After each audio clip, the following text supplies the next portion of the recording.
On state affairs will now come to order. Clerk will call the roll. Hunter. Here. Hernandez. Here. Thompson. Smithy. Raymond. Here. Guerin. Here. Guillen. Anchia. Here. Turner. Here. Metcalf. Here. Dean. Slauson. Spiller. Here. Quorum is present. Due to the number of witnesses registered to testify today, we will be limiting testimony to 3 minutes for each witness that testifies. As a reminder, all that plan to testify, please ensure that you are registered through the electronic witness affirmation system that is located on the tablets in the hallway. If you're having trouble registering, please see our assistant clerk, Isabella Huerta, and she will assist you. Please also remember that when you testify in front of our committees, you are testifying under oath and are required to testify fully and truthfully.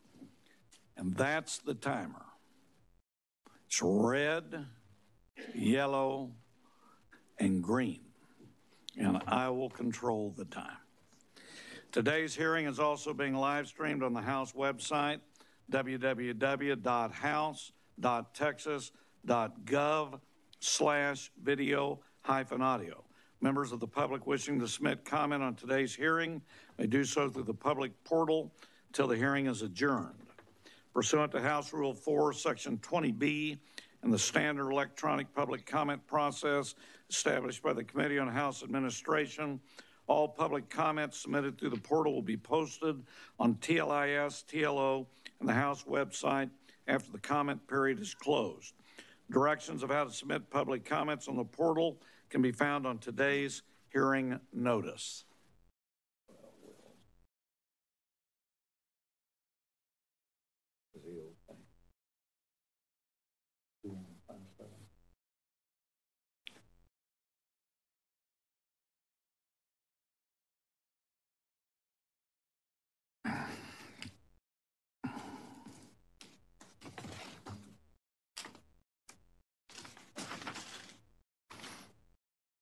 The chair lays out HB 2157 and recognizes Chairman Metcalf to explain his bill. Thank you, Mr. Chair and members. Currently, the state of Texas position classification plan is designed to ensure that state employees are classified appropriately and consistently while having to promote salary parity in similar positions across state agencies. Statute doesn't provide agencies with enough flexibility to accommodate these cases when qualified employees apply for a new position with the same job classification code within their agency but cannot be offered the posted salary. This bill will grant greater flexibility to state agencies to adjust its job classifications and salaries of its positions to ensure salary equity amongst agency peers within the plan. House Bill 2157 is identical to House Bill 2743, which was introduced in the 87th legislative session. House Bill 2743 passed unanimously both out of this committee and upon the final reading of the House floor, and was scheduled to pass on the last Senate local calendar, but ran out of time. There is a resource witness from the Comptroller's office here, I do believe, if you have any questions. Are there any questions for Chairman Metcalf? All right. Seeing none, we will go to the testimony. Any affirmations? Members, there are no affirmations. So is there anyone else who wishes to speak on, for, or against the bill? Chairman. Yes. Just wanted to ask, is Mr. Hager the resource witness? Or I don't know if you wanted to, if you wanted to add something. Is there anybody else who wishes to speak on, for, or against the bill? Seeing none, the chair recognizing Chairman Metcalf to close on the bill. Thank you, Mr. Chair and members. I've asked for your favorable consideration if this is brought back before you, and I close. Any questions? Thank you, Chairman Metcalf. The chair moves to leave HB 2157 pending at this time. Is there any objection? Hearing none, HB 2157 is left pending.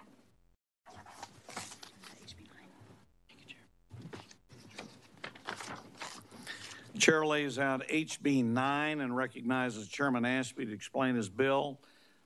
Chair offers a committee substitute to HB 9. Go right ahead, Chairman. Thank you, Mr. Chairman and members. Is this on? Y'all hear me okay? No. Can you hear me? Now we can. Okay. Again, thank you, Mr. Chairman and distinguished committee members for the opportunity to lay out the committee substitute for House Bill 9 before you this afternoon. Members, as you will recall, around this time last session, I came before this committee to lay out House Bill 5, which established the Broadband Development Office and created a framework for the state of Texas to expand connectivity to reliable, high-speed broadband internet for the millions of Texans lacking access.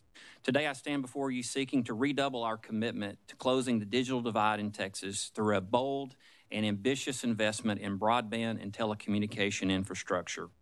House Bill 9 would create the Texas Broadband Infrastructure Fund as a special fund in the state treasury outside the General Revenue Fund. The fund is designed to be comprehensive, limiting the use of funds to specific categories of need with the flexibility to meet our state's rapidly evolving technological needs. House Bill 9 would dedicate $5 billion from the ESF to the Texas Broadband Infrastructure Fund and limits the use of the fund to 9 categories.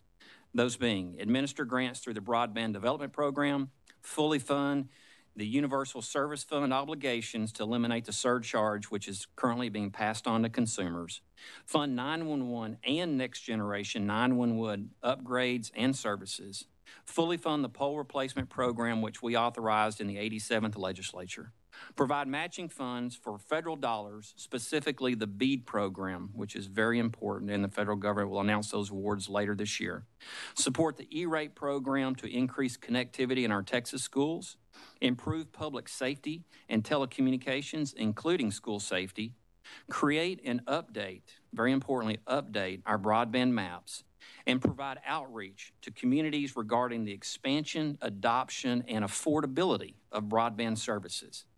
Members, I sincerely believe that we all understand the importance of broadband. That was made abundantly clear when the Texas House passed House Bill 5 with 150 votes, including the Speaker of the House. It goes without saying that access to broadband has never been more important than it is today. Tomorrow, it will be even more important than the day before. Let me underscore that this bill will have a measurable and positive impact on each one of our respective districts, rural, urban, and suburban. The proposal I bring before you represents an opportunity right now, today, to meet the technological demands of the future through a bold investment in the expansion of broadband and telecommunication infrastructure and reaffirm our belief that all Texans deserve access to affordable, reliable, high-speed internet. And with that, Mr. Chairman, I conclude and be happy to entertain any questions. Members, any questions? Yeah, Representative Raymond. Thank you, Chairman. So, Chairman, let me ask you, do you, and I don't know that I've read this on this, what I'm about to ask you, so if you sent something out, forgive me. But do you contemplate that we can get this out, most of this money out within the 2 years, or what are you thinking? Yeah, so this is a 10-year fund. It's a 10-year fund. It's a 10-year fund. The legislature has the ability to appropriate each session the amount of that $5 billion, if authorized, and I'll speak to the HJR in a minute, by the voters. Yeah. I believe the thought would be that in the next 2 years, we would be looking at spending probably a minimum of the two of the $5 billion for the purposes listed in this program. And is that $2 billion because that's about as much as we think we can do in that period of time, or could we do more in that period of time? Well, I would defer to the Broadband Development Office to speak to what we possibly could do in the next 2 years specifically. But I believe, from what I've been told, that the $2 billion is about the amount that we could reasonably spend in the next 2 years for these programs. And that's what I wanted to ask, because, you know, if you thought it could be more, it just seems to me that, well, you would be able to. I guess the way we're setting it up, though. That's correct. The money will all be there. So that's correct. If it works out that they can actually get this thing going and, you know, we're into it and we're still 6 or 8 months away from the next session, and which means we're almost a year away from the next appropriation, really, then they can still use that essentially at 4.6 billion or whatever, right? They don't have to stop at 2, in other words. That's correct. Okay, thank you. Any other questions of the chairman? All right, thank you, and we know you reserve the right to close. Thank you, Mr. Chairman, members.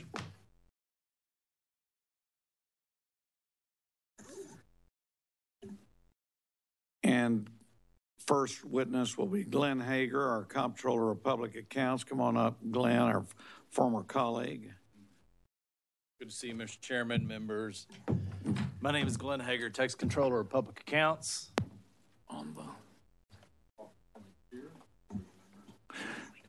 Just so we're clarifying, so for the record, Glenn Hager, Comptroller of Public Accounts, speaking neutral on HB 9, correct? That is correct.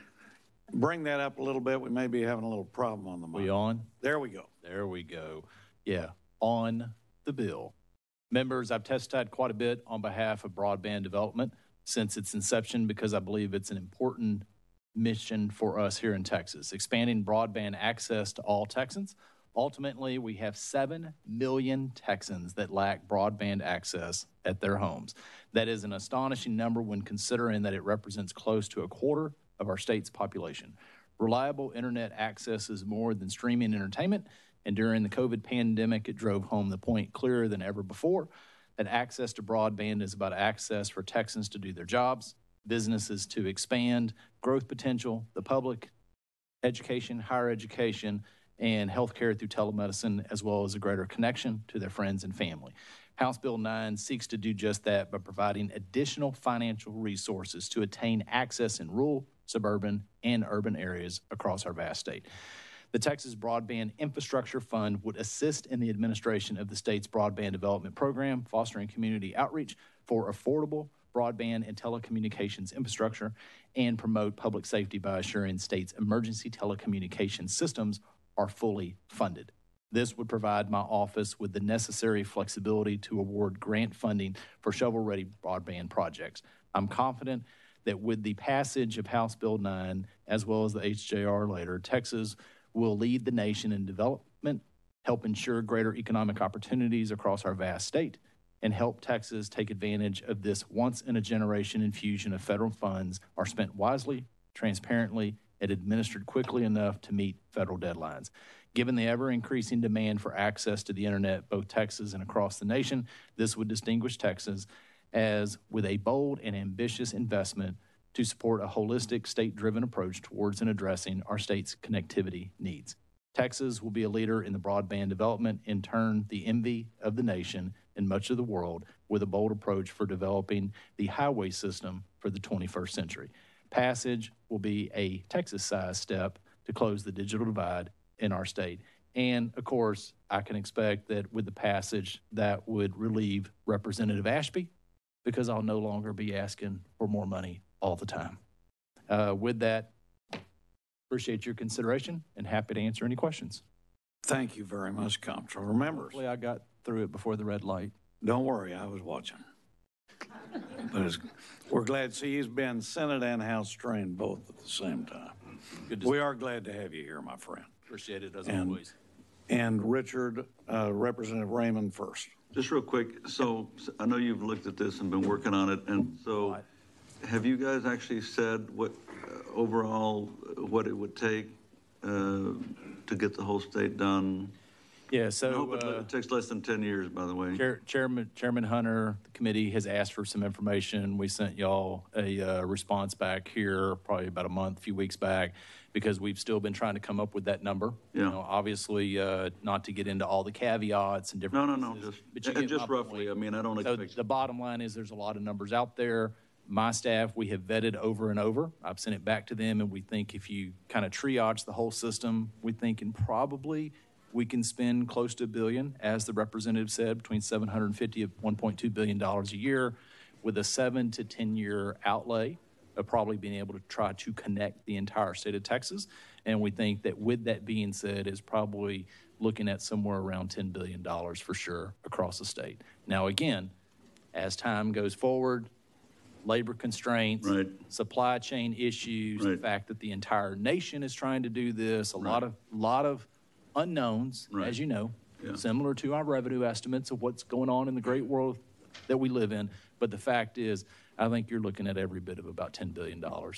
And that would, that's just the price tag. It's not like, where's the money coming from? That's right. And the fact is, what I will say is one of the pieces that's so important for the state to have a piece in the game. Right. Is that we know we have $500 million that have been appropriated to my office previously in the last session of federal funds.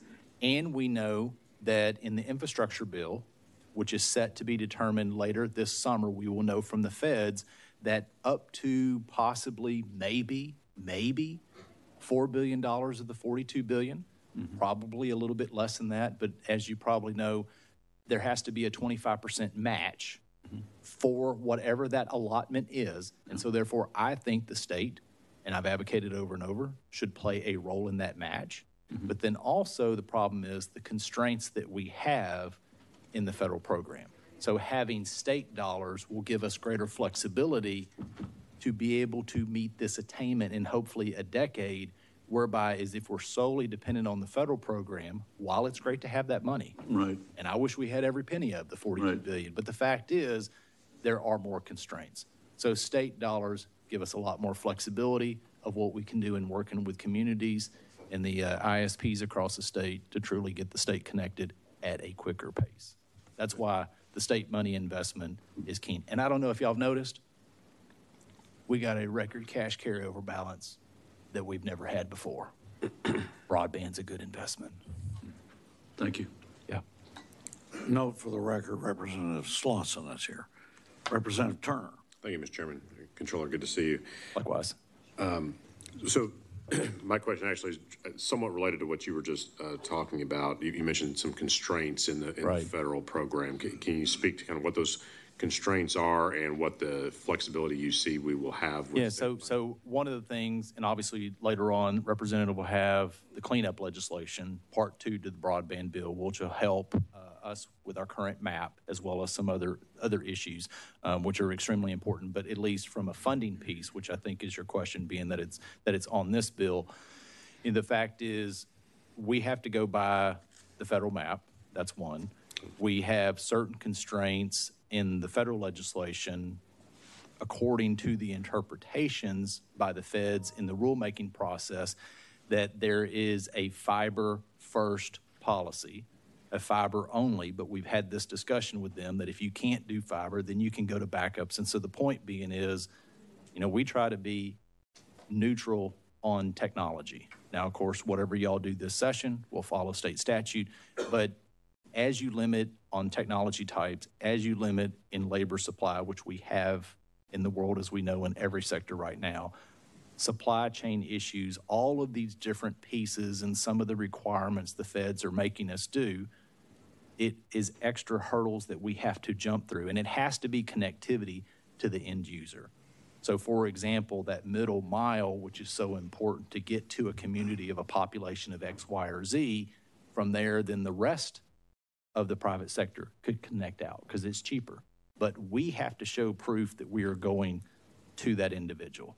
And that part limits our ability and flexibility of how we can design and work with the private sector to get this done. So the state dollars don't have those constraints. I see. Okay. Well, so one specific federal requirement I wanted to ask you about, and I did have this conversation with your director of broadband when he was here a few weeks ago. But my understanding is for the BEAD funding that NTIA requires that states incorporate fair labor practices criteria into broadband development that sets sort of baseline expectations. Whole lot of requirements. Okay. Some we agree with and some we don't. Okay. They're there. So, well, before I go to part B of my question then, what are some that you don't agree with? Well, I do have. Because that probably speaks to the state funding, right? Yeah, I do. Well, I would say one, let me say this first, Representative. Of $500 million that we know we have, because y'all have appropriated that, and we have opened the portal to begin that process already, and we'll start soon, or of the infrastructure funding, we know we're going to get $100 million because all states get $100 million, and then on top of that is the division of the $42 billion. Regardless, if the number is $10 billion, pretend we hypothetically got the maximum of $4 billion. Well, 4 plus $500 million is 4.5. It doesn't get us the distance for everything. So we need to obviously have state dollars because I don't think there'll be more federal dollars. So I think that's issue number one. Sure. To be able to truly connect the state up, we're going to have that additional investment, and I think the state would be wise to do that for economic purposes and a lot of purposes. So I would say, to me, that's the bigger argument of why we need passage of this bill and to go in that direction more than anything else. Other than all those other issues are secondary, is my point. Sure. No, and I totally appreciate that. Yeah. I mean, I agree. This is a good state investment. There's no question. But maybe I misunderstood, but were you saying that there are some fair labor practices criteria? Well, I mean, part of the question, number one, is if you look at the requirements that the feds put on, only certain vendors can probably meet those requirements, the providers that are across the state. And so therefore, every time you add another layer on there, you're going to have certain providers that says, yeah, I just can't participate. And you also give an advantage to probably the biggest providers that are out there because they're more flexible in being able to meet the requirements. And so, you know, those very small rural providers that are out there who probably need as much or more help than anyone to connect their citizens up, I think that every layer that you add on, either state or federal levels, limits that competition and capability that's out there. I think you're limiting the system. Okay. So taking that into account, then it sounds like your recommendation would be for the state funds that are not dependent upon to have more flexibility, not subject to federal requirements. And whatever we do is open and transparent. Yeah. You're going to know what we do. I mean, we're going to make sure it's open and transparent. Okay. So is there, not to belabor it, but is there an example, like you say that a smaller provider would not have, maybe can't meet those federal requirements? Is there, can you think of an example? Well, we don't have an example yet because we just opened the portal for the first phase, okay, and we don't know the federal infrastructure fund number yet. And when we open that, then the proof will be out there. But I just think coming forward as the discussions that we're having across the state with numerous people constantly, let me just say, as there is more interest in broadband than I had ever imagined 2 years ago. And so the point being is we don't have that glaring example yet, but it's all discussions of probably what's going to happen. So it's not because the money's not here, it's not stood up, we don't have the applications in. But I think the fact is, of all the discussions, it seems pretty substantial that there will be a limitation on who will want to participate. Okay, that's helpful. Thank you. Yeah, thank you. Note for the record that Chairman Guillen is present. Other questions, members? Thank you very much, Comptroller. Appreciate you. Members. Next, David Tate.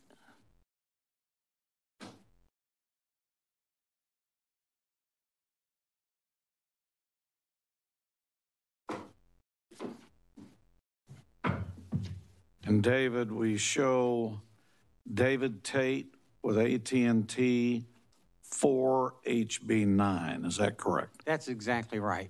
Go right ahead.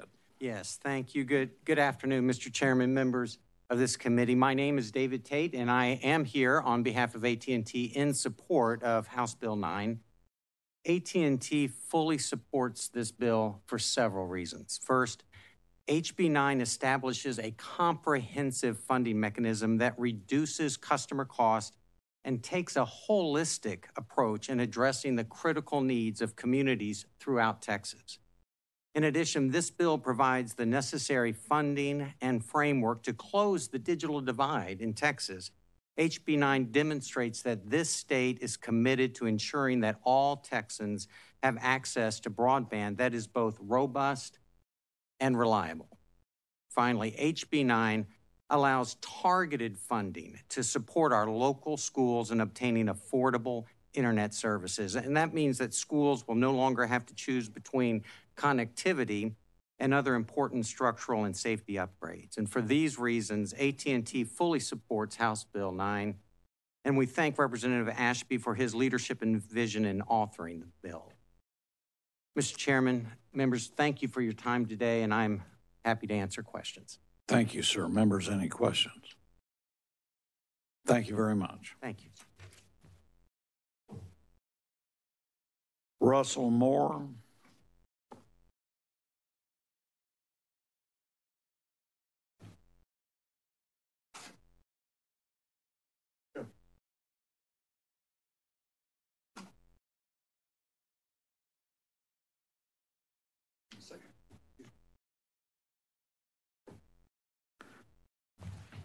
Russell, we have you listed as the GM, COO of Texas Telephone Association, Big Bend Telephone Company for HB9. Is that correct? Yes, Mr. Chairman. Go right ahead.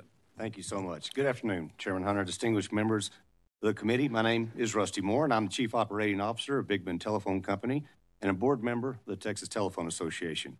I'm testifying as representative of Big Bend Telephone Company and TTA, and I'm testifying in support of HB9 and HJR 125, the companion constitutional amendment.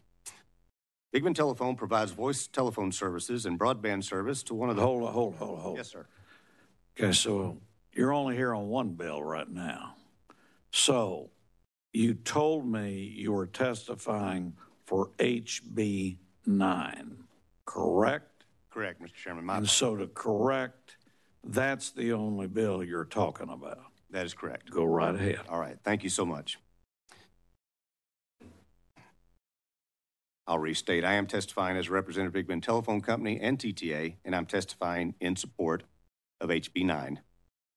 Big Bend Telephone provides voice telephone services and broadband services to one of the most rural areas of Texas.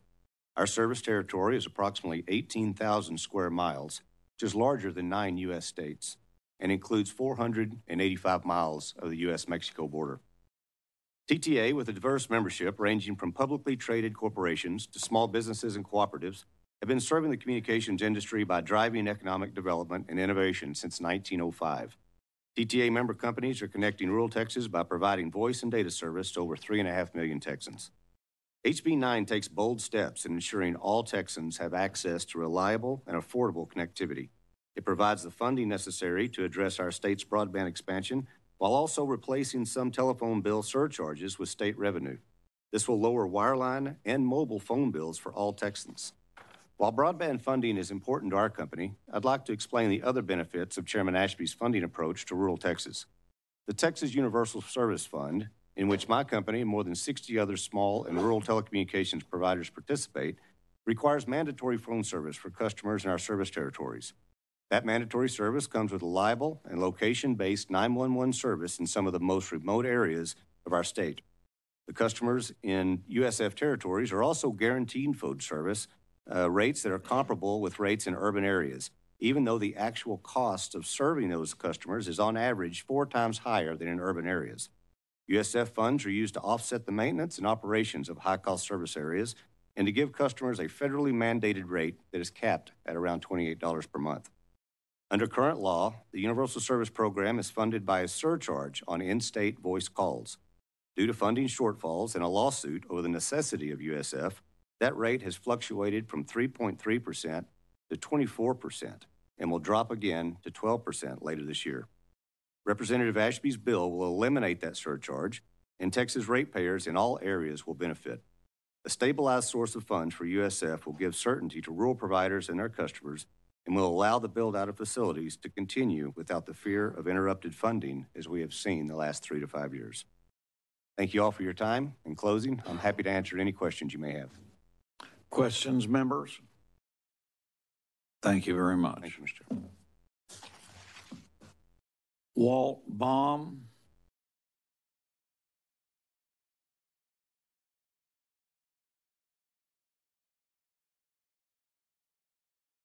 Now, Walt, we have you here for the Texas Cable Association for HB 9. Is that correct? Yes, sir. Go right ahead.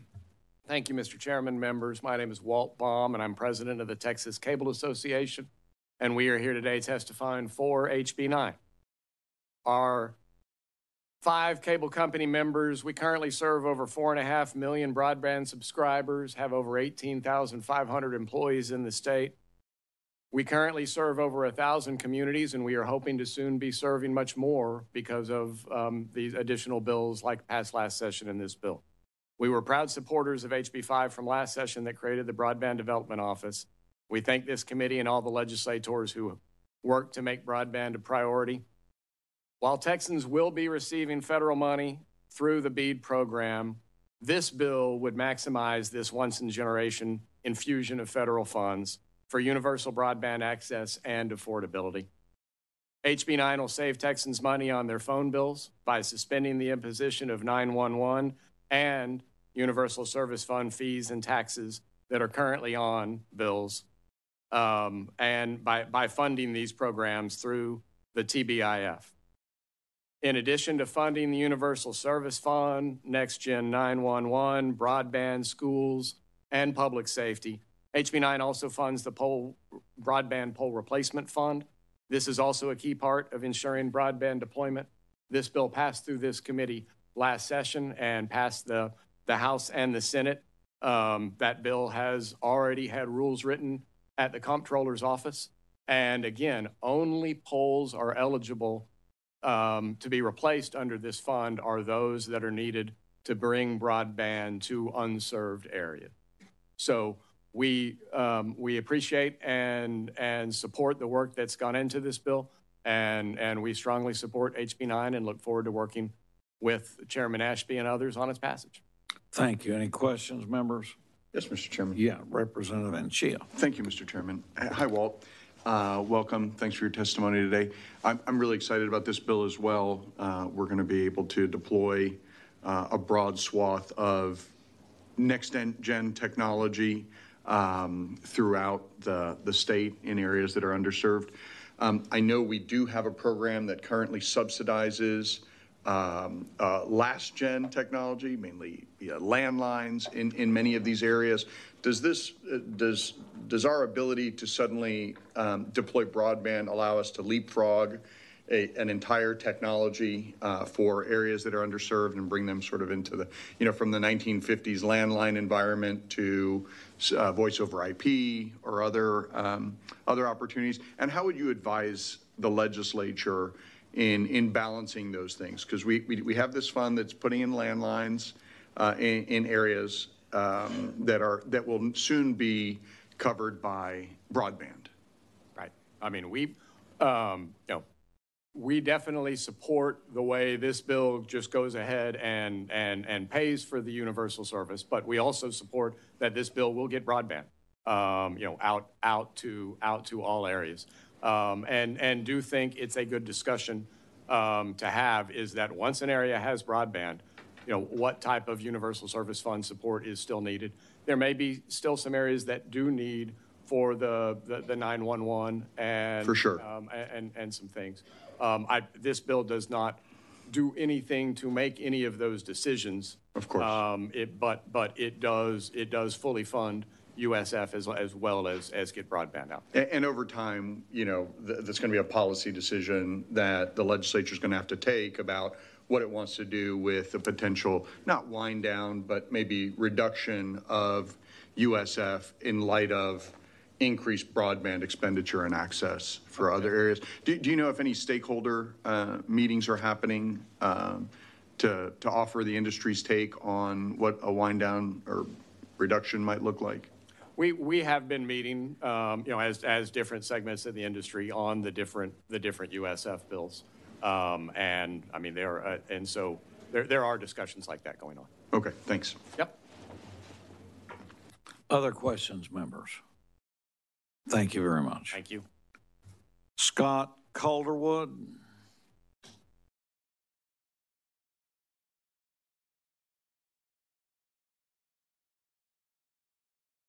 So, Scott, we have you listed as Executive Director, El Paso County 911 District for HB 9. Is that correct? That's correct, sir. Go right ahead. Thank you, Chairman and committee members.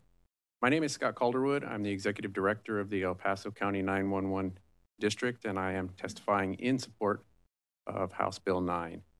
Earlier today, you received a letter from the Texas 911 Alliance, for which El Paso is a member of, representing 28 ECDs throughout the state, indicating their support for House Bill 9. We'd specifically like to thank Representative Ashby for recognizing the importance of the current 50-cent 911 fee, and for the draft that he submitted that makes that sustainable and adds additional funding for us. So the current 911 fee is not sustainable. The wireline revenue is going down year after year. The wireless fee has not been addressed since 1997.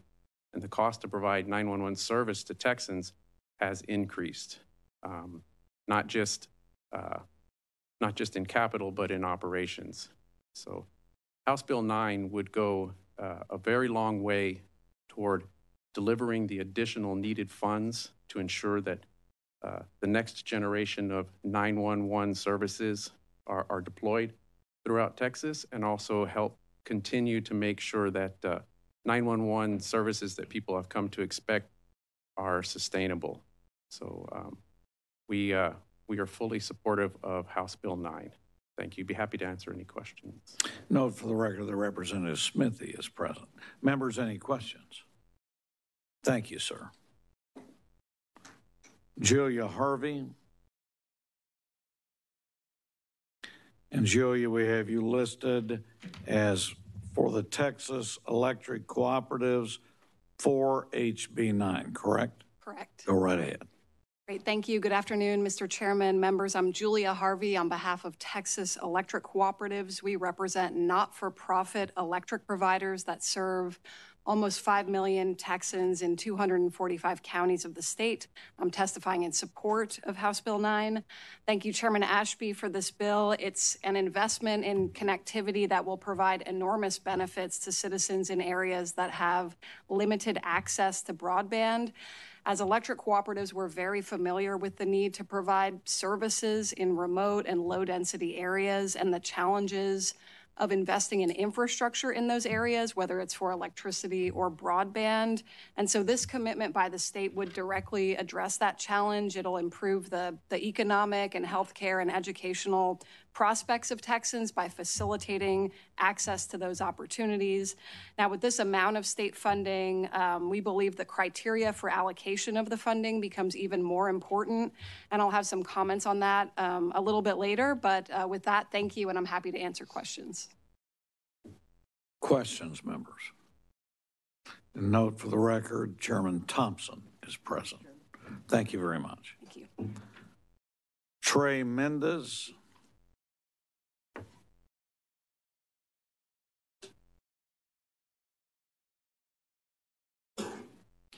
Trey, we have you listed as Mayor of City of Brownsville for HB 9. Is that correct? That is correct, Chairman. Go right ahead. Thank you. Good afternoon, Chairman, members. My name is Trey Mendez, and for the last 3.5, almost 4 years, I've had the honor and pleasure of serving as mayor for the City of Brownsville, Texas, and I'm here testifying in support of HB 9. I'd like to thank Chairman Ashby for filing this bill. I'm really excited about this because of the possibilities that I think it's going to bring to Texas, not just for our younger Texans, but for businesses, hospitals, telehealth, corporations, and all sorts of other opportunities. But I will say, I think that we need to keep in mind that the focus on rural, we may want to look at that, although we understand rural communities are some of the least connected. There are cities like Brownsville, Texas, 18th largest city in the state, that also severely lacked access to broadband. And in 2018 and 2019, Brownsville, Texas was actually ranked as the least connected community in the United States. So at that point, we took it upon ourselves to really try and find a solution. And at the time, unfortunately, we were not in a position to make a business case for other providers to look at Brownsville. So we kind of took the matter into our own hands. And at that point, we formed a committee, 6 or 7 other stakeholders within the community, Type A, Type B, our navigation district, school district, community college, and university. And at that point, we took it upon ourselves to end the digital divide in Brownsville. We put together a plan. And at that point, we were ready to fund the middle mile ourselves. We were fortunate to get federal funding to fund our middle mile. We did also put out requests to try and find a partner that could help us do the rest, which is fiber to the home. So happy to report that we did find a third-party partner that is investing in the community of Brownsville and investing $70 million. So total, the city of Brownsville has a broadband plan that it broke ground on and is starting to lay fiber now in the city of Brownsville. It's going to be 100 miles of middle mile, 500 miles of fiber to the home, and happy to report that we will be ending the digital divide in Brownsville, Texas.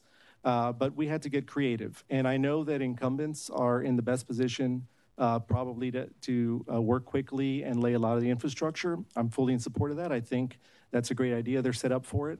But I also want to make mention that there's other solutions and other possibilities that you should probably consider leaving on the table, such as public-private partnerships like Brownsville, Texas. Also, I do believe that to be forward-thinking, you also need to consider what comes next after hopefully ending the digital divide in Texas. Like I said, our project is a $100 million project. $5 billion is a great start. I think we heard earlier it's probably going to take a little bit more. But also, okay, thank you. I'm here to answer any questions. Thank you, Mayor. We appreciate you being here. Questions? Yes, Mr. Chairman. Yeah, Representative Chan. Thank you. Mayor, it's good to see you again. Good afternoon. Thank you for your leadership. Thank you. Anything else that you wanted to add at the end? No, the only Representative, we had a beginning that we don't let them go supplemental. No, if you've got some specific questions, but we're not going to have filibusters if they have 3 minutes, just like everybody else. And the old, as I said, hey, is there anything else you want to say? They could have done it in the 3 minutes. So as a member, if you would ask them specific, go right ahead. Thank you, Mr. Chairman. I appreciate the courtesy. I did note that the city of FAR, Texas, had submitted some items to the committee about it too being the worst connected city in the country. So what I really wanted to get to was your views about the Rio Grande Valley and whether or not they were included, enough cities in the RGV that maybe Brownsville or surrounding Brownsville that may or may not be included or eligible for broadband. Sure, and I think you're going to see this sort of lack of connectivity throughout the southern part of Texas, certainly along the border, and that is, I'm not going to say that's the fault of any sort of incumbents. I understand it's a business case, but I think we have the opportunity to solve that in border communities like Brownsville, like FAR. We did take it upon ourselves to meet the challenge. We are very different in the way we're approaching it in Brownsville as compared to FAR. Brownsville is doing a public-private partnership. We did invest federal dollars. We did have a third party that is also investing in our community. FAR is doing a different approach. They're doing wholly municipally owned.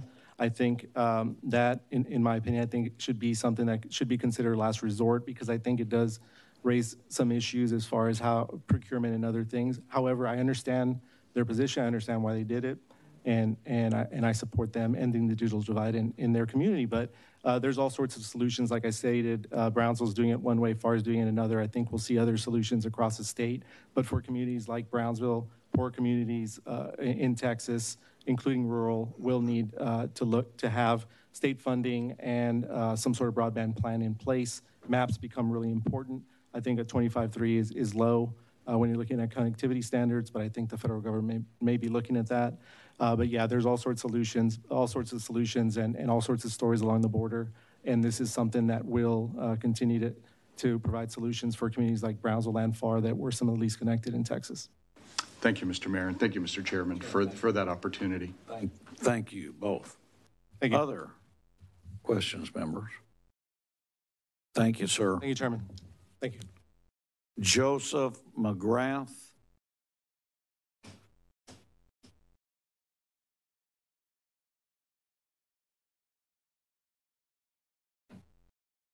Joseph, we have you here for Texoma Communications, LLC, DBA Techway, and Self, and you're for HB9. Is that correct? Yes, Chairman. Go right ahead.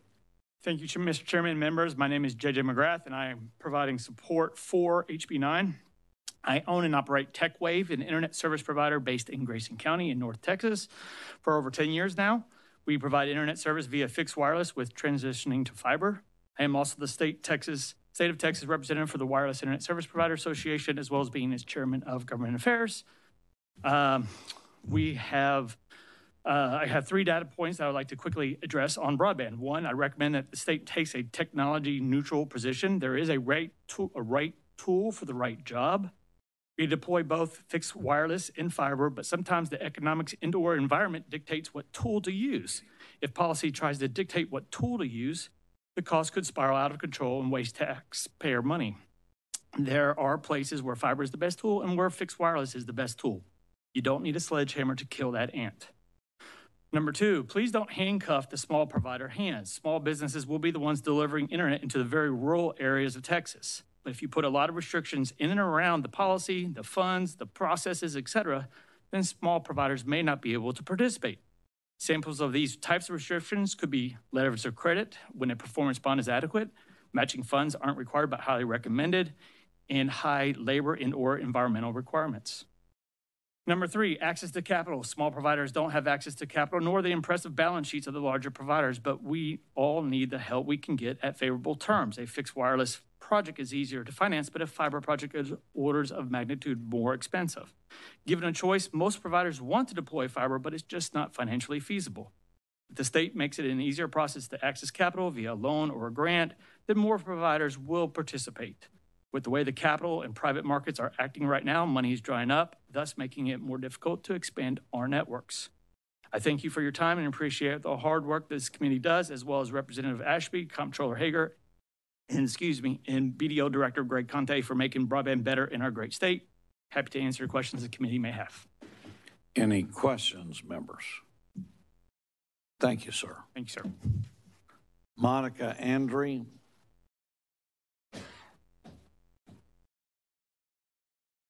Now, Monica, we have you here as CEO for the Texas Hispanic Chamber Coalition for HB 9. Is that correct? That's correct. Go right ahead. Thank you. Thank you, Chairman Hunter and representatives. My name is Monica Munoz-Andre, President and CEO of the Greater Austin Hispanic Chamber of Commerce, and today I am here on behalf of the newly formed Texas Hispanic Chamber of Commerce Coalition to testify in support of HB 9. The Texas Hispanic Chamber of Commerce Coalition, here on referred to as the THCCC, was launched in December of 2022 to provide a united voice for Hispanic businesses in Texas and is comprised of the 9 largest Hispanic chambers in Texas: Brazoria County, El Paso, Greater Austin, Greater Dallas, Fort Worth, Irving, Midland, Rio Grande Valley, and San Antonio. In total, the Texas Hispanic Chamber of Commerce Coalition represents 6,000 member businesses. The THCCC's mission is to advocate for statewide policies that support the economic contributions and entrepreneurship of Hispanic businesses. On behalf of the 6,000 plus members in business, I'm here to express our support of HB 9. Increasing access to reliable, high-speed broadband internet is an essential tool to Austin and to sustain the economic development of our region and help small businesses compete globally. In 2022, e-commerce sales were estimated at a $1.03 trillion, the first time ever over $1 trillion. Broadband is no longer a luxury, but a critical component of our business's success and growth in today's digital economy. In addition, broadband offers the opportunity for entrepreneurs across the state with new innovative ideas to create and grow business. Expanding broadband access fosters growth, job creation, innovation, and long-term economic development in our local communities. It is estimated that 1,000 people are moving to Texas each day. As Texas continues to grow, local small businesses need a broadband infrastructure that is equipped to grow alongside that increased demand for business of all sizes and entrepreneurs. HB 9 is the future-focused policy our state needs to ensure that Texas remains the best state to do business in. On behalf of the 6,000 members of the THCCC, we ask for your favorable consideration. Thank you. Thank you very much, Monica. Any questions, members? Thank you very much for being here. Scott McGriff.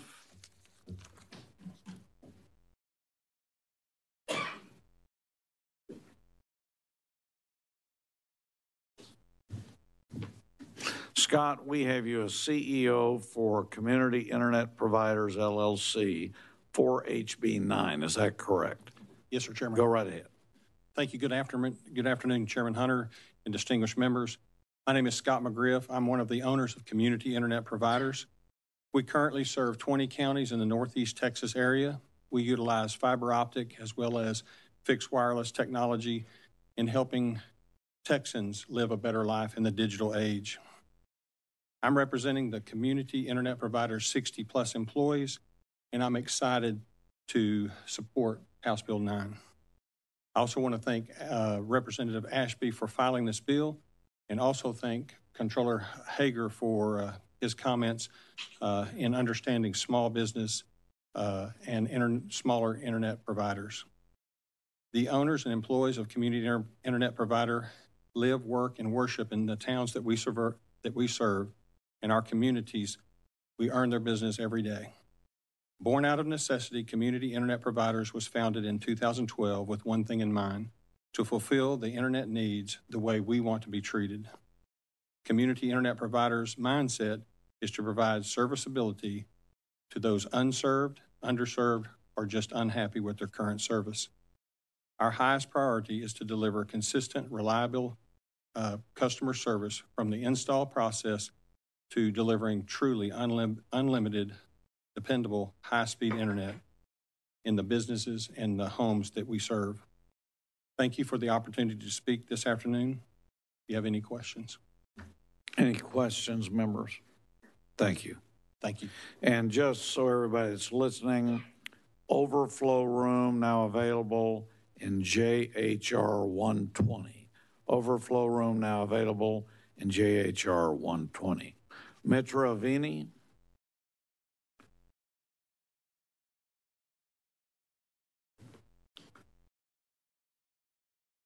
Now, Mitra, we have you listed for Texas 2036 for HB 9. Is that correct? That's correct. Thank you. Go right ahead. Thank you, Chair Hunter and members of the State Affairs Committee. My name is Mitra Avini, and I'm a policy analyst at Texas 2036, testifying for the bill. Texas 2036 is a proud member of the Digital Texas Coalition, a coalition of over 40 organizations focused on ensuring all Texans have access to affordable and reliable high-speed internet. Texas 2036 and the Digital Texas Coalition strongly supported the passage of HB 5 in the 87th legislative session. This led to the creation of the first broadband development office in Texas. With nearly 3 million Texas households still without access to broadband internet, Texas is fortunately now poised to draw down what may be billions of dollars in federal funding through the Broadband Equity, Access, and Deployment Program. With this goal in mind, I'm here today to express support for HB 9, which we feel will provide needed support for the state's broadband development program, further the mission of statewide broadband expansion, and ensure the state maximizes its drawdown of federal dollars. In Texas 2036 polling this February, 88% of Texas voters said that it was important for the legislature to maximize its drawdown of federal broadband funds. 64% described this as extremely or very important. HB 9, which creates the Broadband Infrastructure Fund, is a key strategy in both maximizing this drawdown and ensuring that tax dollars are spent in an efficient and coordinated manner. I'd like to take a moment to thank Chair Ashby for the very hard work he's done on this bill and for all the efforts being made to help close the digital divide in our state. We look forward to continuing our work together to help connect all Texans to reliable and affordable internet. I'm happy to answer any questions. Thank you. Any questions, members? Thank you very much. Mike Hunsucker.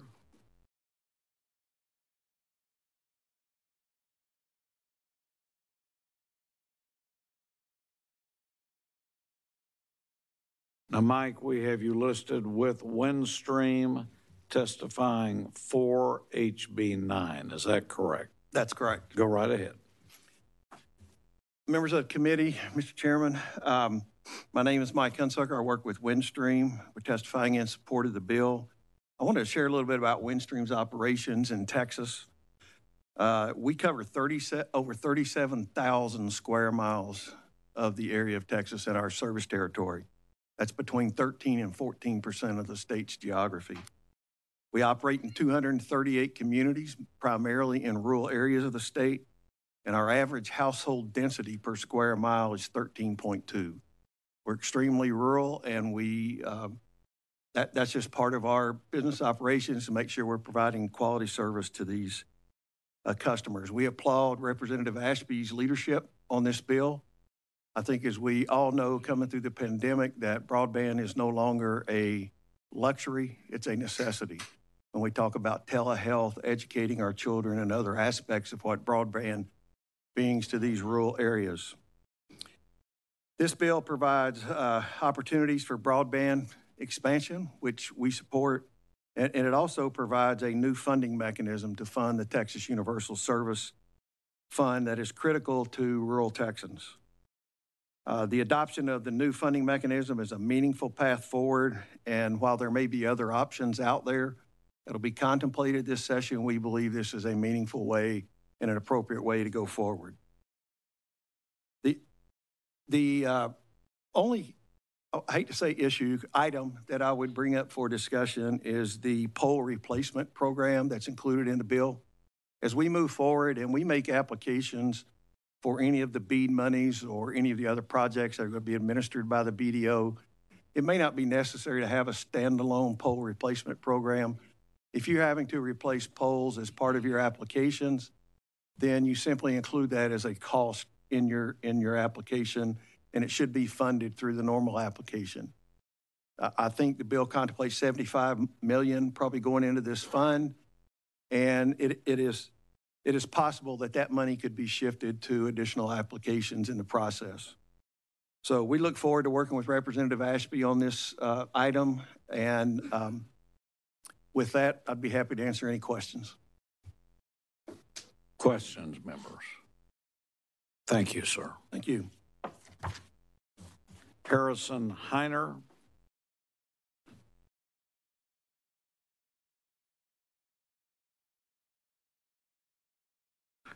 Now, Harrison, we have you listed with the Communication Workers of America, neutral on HB 9. Is that correct? Yes, sir, that's correct. Go right ahead. Yes, sir. Good afternoon, Chairman and committee members. My name is Harrison Heiner with the Communication Workers of America, CWA. We are the largest labor union of telecommunication workers in the country. First of which, as you said, I am testifying as on HB 9. First, I want to express gratitude to Chairman Ashby for his leadership on creating a pathway to fund the expansion of broadband internet access on a long-term basis. For this reason, CWA supports the creation of the Broadband Infrastructure Fund, coupled with the infusion of $5 billion in appropriations, also the matching and BEAD funds. Expanding broadband access will not be a one-and-done project. It will require perpetual infrastructure build-out, maintenance, repair, updates, and servicing end users for decades, all of which will require consistent cash flow to accomplish this goal. While money is essential to closing the digital divide, CWA cannot stress enough how critical a highly skilled workforce and good telecom jobs are to effectively building out and servicing Texas broadband infrastructure. A skilled local workforce is where the rubber meets the road in terms of utilizing state funding to provide the highest quality broadband access to Texas. This is where labor standards can play an effective role. At a time when Texas is expected to receive an historic $3 to $4 billion in federal broadband funding, the telecom industry is facing a labor shortage of frontline technicians and service providers. Simply put, there are not enough trained and skilled workers to properly utilize the massive flow of broadband funding that is to come. Fair labor standards are essential component to ensure that we recruit, train, and retain a telecom workforce that can carry out a once-in-a-generation opportunity to close the digital divide.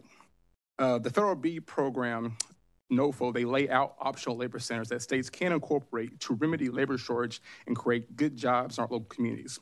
These optional labor standards include a directly employed workforce. Like many industries, the telecommunications sector is increasingly subcontracted. Subcontracting creates more problems of reliability, quality of service, and when the workers contract out, the lead firm is often unable to ensure the same level of quality, and financial incentives create circumstances that can lead to lower quality, shoddy work. Also, robust in-house training is essential. Texas should include training as a factor in labor standards criteria. Subgrantees should have robust in-house training programs with established requirements that are tied to uniform progressive wage scales, job title certification, skill codes recognized by the industry.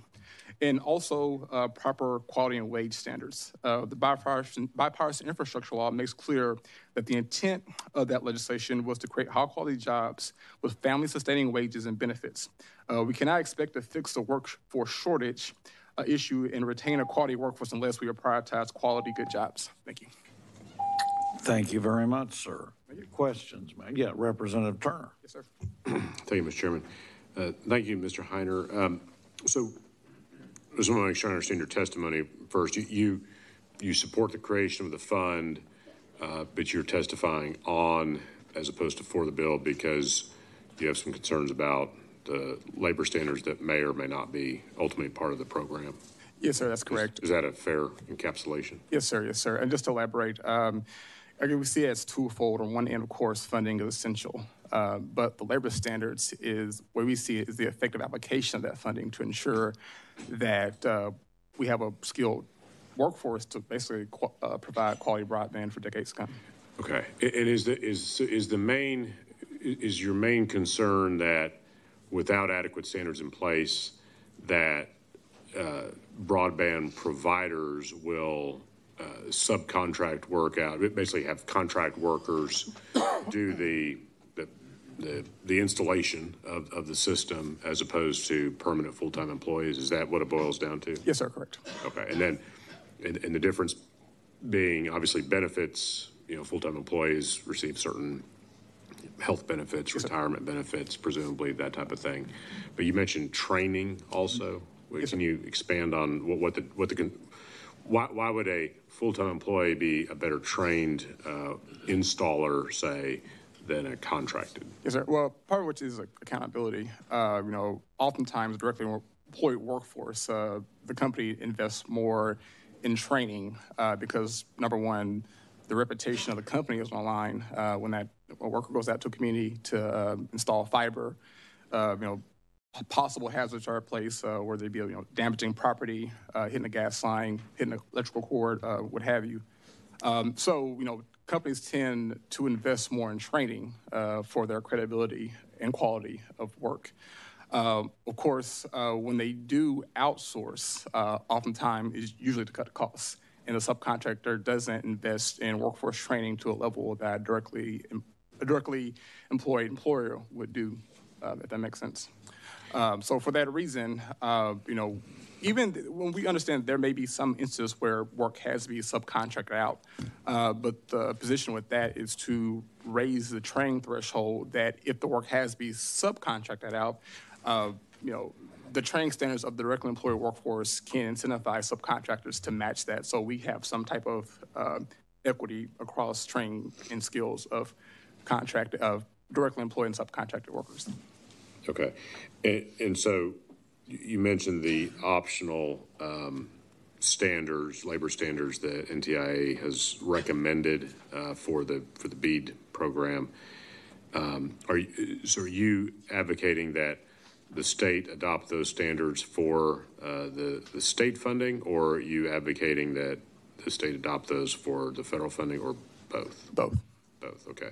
Because, and then kind of following up on my conversation with Mr. Hager, in terms of the fair labor practices that are, tell me if I'm wrong on this, but my understanding is those are required under federal law for the BEAD funding. Mm-hmm.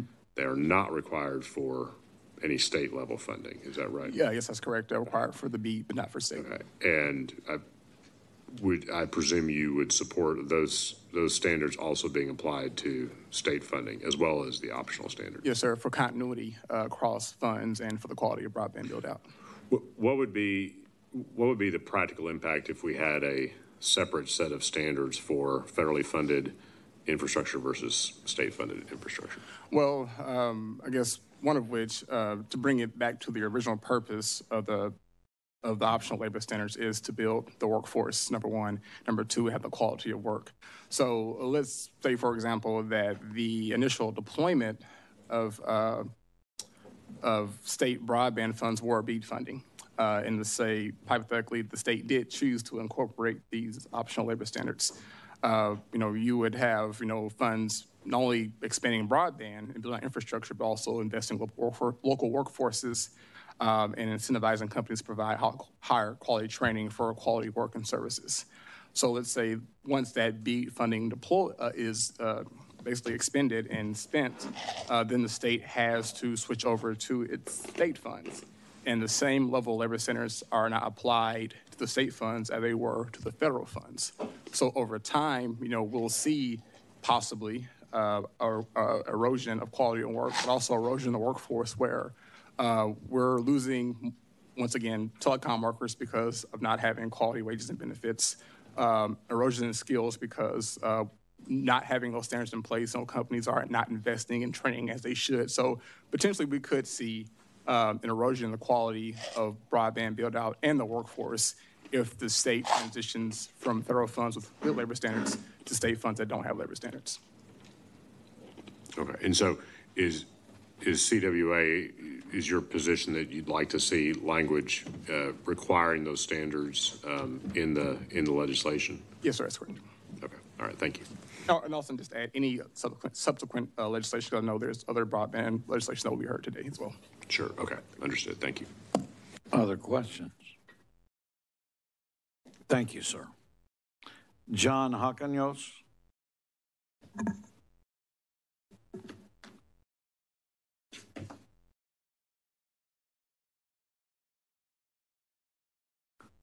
John, we have you listed representing yourself for HB 9. Is that correct?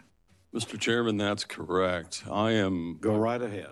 Thank you. I'm John Hawkins. I run a economics and public policy consulting firm called TXP, and I'm actually here today at the behest of a group called Texas Broadband Now, who engaged me to help quantify some of the benefits of what all the previous witnesses and certainly... Hold on. Yep. Are you here for yourself or that group? Because you're testifying, your document says self. It does. I struggle sometimes with how to... Hold on. We don't worry about the explanation. Are you self or are you for this other group? Because we're going to have to make a correction. Let's say I'm here for the group. Okay, hold on. Go ahead and pass this out.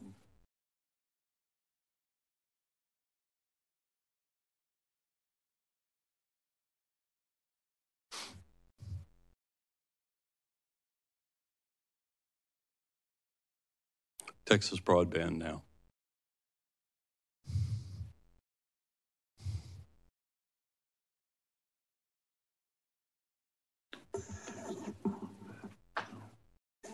All right, so we have the record. You're John Hawkins for HB 9, and you're representing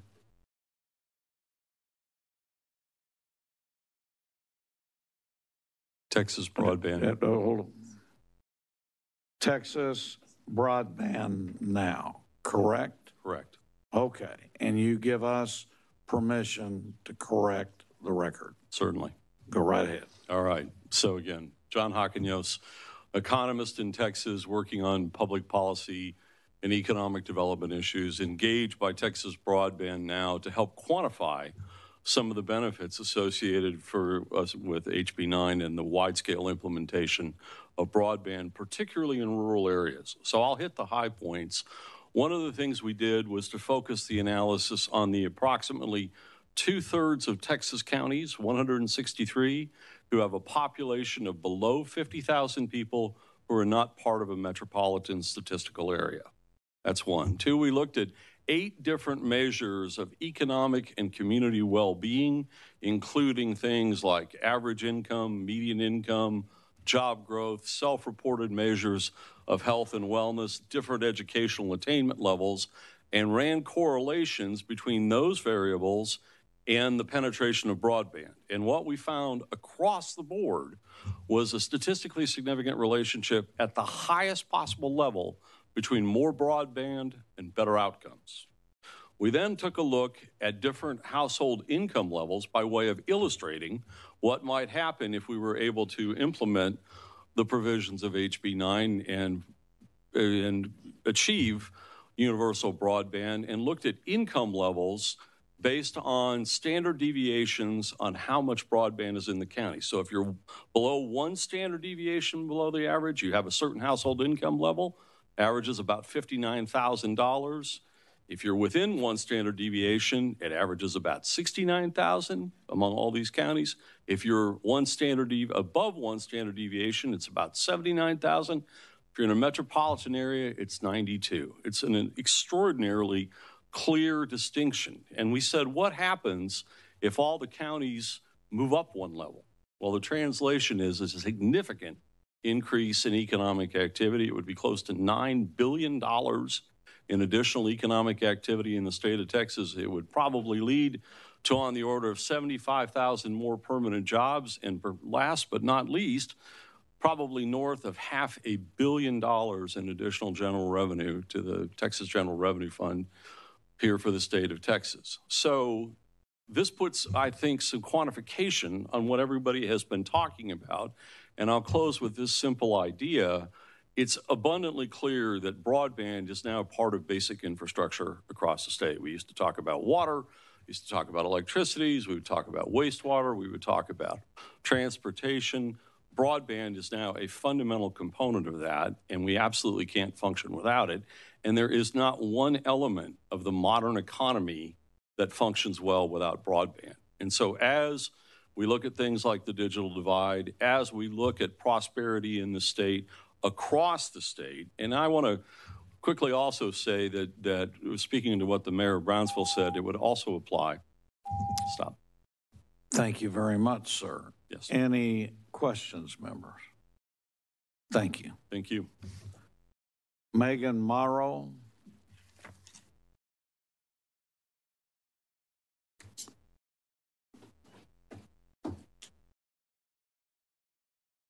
Megan, we have you listed as the Senior Vice President, Policy and Advocacy of Texas Association of Business for HB 9. Is that correct? That is correct. Go right ahead. Good afternoon, Chairman Hunter and members of the committee. My name is Megan Morrow. I am testifying in support of HB 9 on behalf of the Texas Association of Business. TAB is the State Chamber of Commerce and the state affiliate of the National Association of Manufacturers. We represent members across every industry sector and size and our local chamber partners across the state. We thank the members of this committee, Representative Ashby, and the members of the legislature for prioritizing broadband legislation.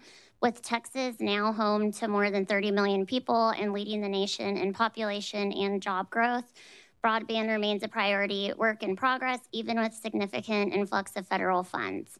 Texas will need local, state, and private sector funding to connect all the homes and businesses of our state. We strongly support HB 9 to further invest in broadband development and fill gaps created by federal funding restrictions. Ensuring Texas's broadband development program will continue to improve online access to government services, telework, telemedicine, and rural economic development. When we meet with our local chambers across the state, we hear about the importance of access to broadband often.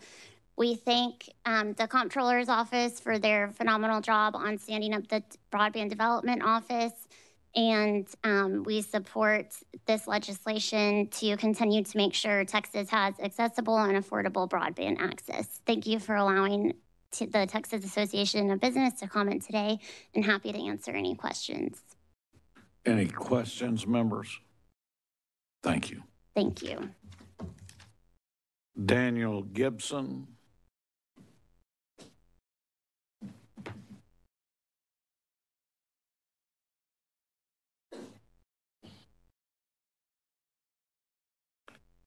Daniel, we show that you're an attorney with Texas Statewide Telephone Cooperatives, Inc. for HB 9. Is that correct? Yes, sir. Go right ahead.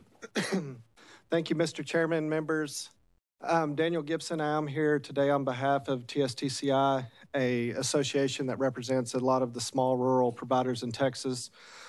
Just to give you an example of some of the territories we serve, I would agree with Windstream's testimony earlier. They serve some very rural areas with, maybe 13 customers a mile. My companies have sometimes a half of a customer per mile or one customer per mile. So we've served very rural areas. We're here today in support of this bill for a couple of reasons. One, your local telephone companies in rural areas are your broadband providers in rural areas. The funding that's provided here has two pieces to it. One, it is giving a stable, lasting funding mechanism for the Universal Service Fund for 10 years. And it also provides some funding for broadband expansion. One of the things and questions that was asked earlier by Representative Anchia was about universal service phasing out and whether broadband would replace that. The thing to remember is, in these rural areas, it's not two networks that are out there. It's not an antiquated voice network and then a broadband network that's replacing it. What has actually happened is these companies have put very robust, in many cases, mostly fiber networks out there, and your broadband and your voice services go over that same line of fiber. And so it's an interplay between the two that it's really important that you have both. The Universal Service Fund that is out there, while it does support the portion of that fiber that's attributable to voice, it's the revenues from universal service, the revenues from federal support dollars, and the revenues from customers that allow that network to exist. Without any of those revenue streams, that network as a whole fails. So while USF does not support directly voice without it, or directly broadband without it, that fiber network that is out there is unsustainable. So it's a combination of all those things that let us provide those services in these rural areas, and having a sustainable support mechanism is important. What our companies are really excited about also on the broadband side of this is that this is not just to replace a network. This is to enhance and expand a network. We're out here providing in these rural areas. Sometimes out of our service territories, there are customers that would love for us to come provide their broadband. Our companies plan to aggressively pursue some of these funds to be able to expand their networks to get to some of these customers that do not have great broadband right now. So we're very much in support of funding that supports broadband, funding that supports universal service. The networks that are in rural Texas need both. Thank you. Any questions? Thank you. Any questions, members? Thank you so much. Appreciate it. All right, members, that's all of the affirmations that we have on registration. Is there anyone else who wishes to speak on, for, or against the bill? Okay, if not, the chair recognizes. Chairman, could we bring Mr. Hager back? I wanted to ask him one more thing that I think he's in a better position to maybe address. Would that be okay? I'll be brief. Just a second. Yeah, come right back up. And so, for the record, we have Glenn Hager, our comptroller, who is neutral on HB 9, being called back as a resource. Go right ahead, Representative. Thank you, Chairman. And I hate to say, Mr. Hager, your friend, yeah, Glenn. Just don't call me asshole and we'll still be friends. Well, I used to call him Elvis because he used to have really big sideburns when he was in the House, and I see he's got a little more conservative, but that's okay. One of the things I talked about last session on this committee, and Mr. Chairman Metcalf will remember I used Conroe as an example, that here in Austin, you know, as we have to, as our state agencies get bigger, we have to build a new building because they're, you know, the building they're in isn't good anymore, whatever. I asked why we couldn't go out to other parts of Texas maybe and move a big, you know, a big agency or part of the expansion of a bigger agency to other parts of the state, and we could build something there cheaper and the jobs could be there and it'd be easier for people to live there, et cetera, et cetera. It's so expensive in Austin. So what I'm wondering is, you know, one of the reasons that, you know, I think a lot of us want what we have in this bill is, yeah, I grew up in a town of 1,900 people. My first 6 years here in the House, I represented 25 rural towns. I'm never going to forget that. That's where I grew up. You know, I represent Laredo. I'm very proud of that. But my hope, and I think a lot of our hope, is that as we move forward, as you move forward with this, that you continue to give people opportunity, not only in terms of quality of life and what they're doing, but more opportunity for economic development, right? So I'm wondering, or maybe I guess I want to plant a seed that as you're working on this, whether you can or we can look for, you know, opportunities out there for more companies to come to Texas that say maybe want to move to Kerrville, because Kerrville is a beautiful place, right?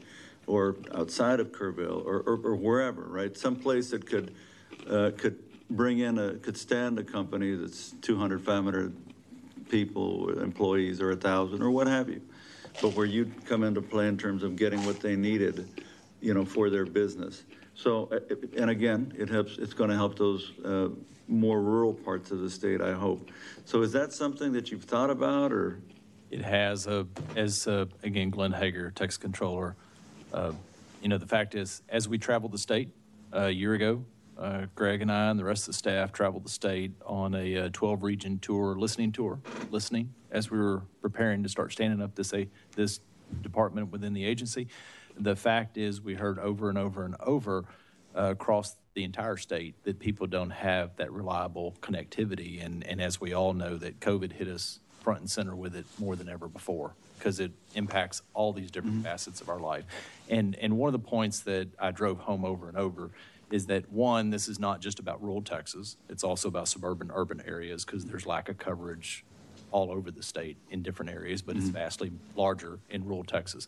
But the fact is, you know, I think Texas, as we know, we boast pretty frequently about how we bring new companies, expansions, relocations to Texas. But one of the facts is that's usually in the same areas of the metropolitan areas. And, you know, the FM road system was a major investment in this state to connect the state. The new connection of the state is internet. And that economic opportunity in small rural communities, you know, as I was in Brownwood, Texas, for example, and the lady that drove me to the chamber event that day, her son works there for a major company.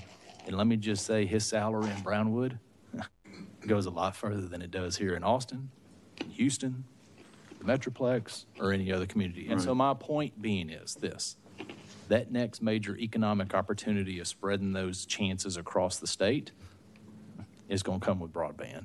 And it gives me, as an administrative head, to the beginning of your question statement, is that we look for creative ways to put our employees across the state. Because, for example, the ability for Glenn Hager to have my auditors or pick a division that are based in Laredo, they can make a state salary, and that cost of living can go way further than it does in Travis County. It's just a fact of cost of living. And so those opportunities to have that, and guess what? A lot more of my audits, for example, are now not having to go to the business, but we got to have that connectivity, and so does the business. So yes, both of those boxes are better checked. Well, and my hope is that, you know, I know you're involved in trying to bring businesses here into the state, and so that that maybe you can use this as a tool as well. I think in figuring out what they need to come down here. You know, I used to represent some of the counties that Chairman Guillen represents now. I'm not going to ask if they're better represented now or before. I'm going to leave that alone. Well, and so there are a lot of small towns, but they're far enough away from San Antonio that businesses is not going, but they're close enough that, you know, you could attract folks if you give what they need. That's right. To make it work. And connectivity is one of those things they need. Yeah. All right. Thank you. Thank you, Mr. Chairman, members. Any other questions for Comptroller? As always. Thank you. Now, is there anybody else who wishes to speak on for or against the bill? If not, Chair recognizes Chairman Ashby to close on the bill. Thank you, Mr. Chairman, and committee members for your attentiveness and for prioritizing broadband for the state of Texas. And unless there are any questions, I close. Any questions for the chairman? Thank you, Chairman Ashby. The chair moves to withdraw the committee substitute to HB 9 and leave the bill pending at this time. Is there any objection? Hearing none, HB 9 is left pending. The chair lays out HJR 125 and recognizes Chairman Ashby To explain his resolution, the chair offers committee substitute to HJR 125. Go right ahead. Thank you, Mr. Chairman. Members, contingent on voter approval, House JR 125 establishes the Texas Broadband Infrastructure Fund and dedicates $5 billion from the Economic Stabilization Fund to the fund. It sets a sunset date of 10 years, allowing unencumbered funds to be invested in incurring interest, requiring the unexpended balance to be returned to the original source of funding if there is any left. It also is designed to be appropriated within the legislature's guidance and with the flexibility to address rapidly evolving technology and consumer needs. House Joint Resolution 125 will put House Bill 9 on the Texas ballot this November if passed by the legislature, leaving it up to the will of the voters of Texas. With that, Mr. Chairman, I'd be glad to answer any questions. Any questions? Thank you. I'll let you have the right to close. We are now going to go to testimony. The chair calls Harrison Heiner.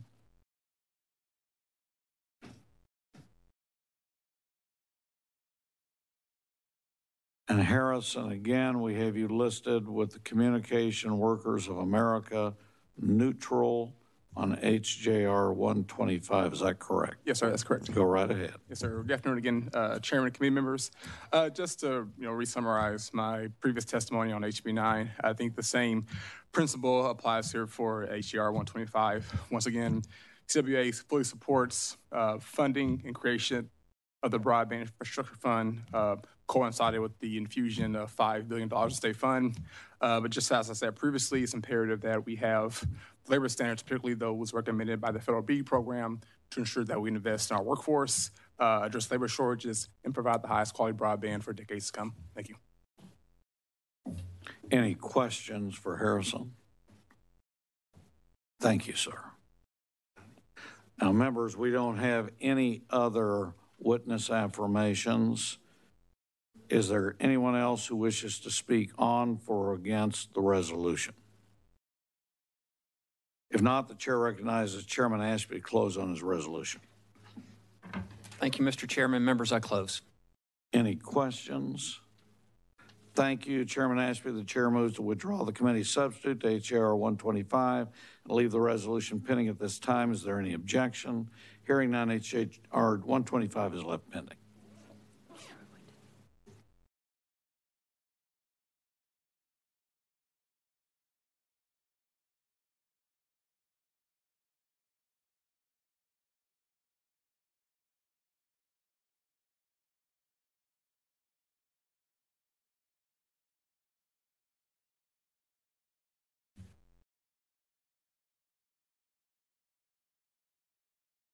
The chair lays out HB 2662 and recognizes Chairman Ashby to explain his bill.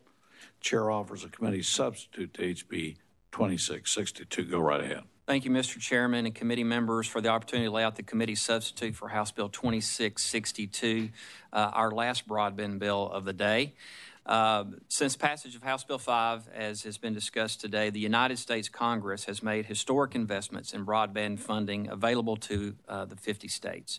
In doing so, Congress charged the FCC with fundamentally altering the basic standards of broadband mapping and availability.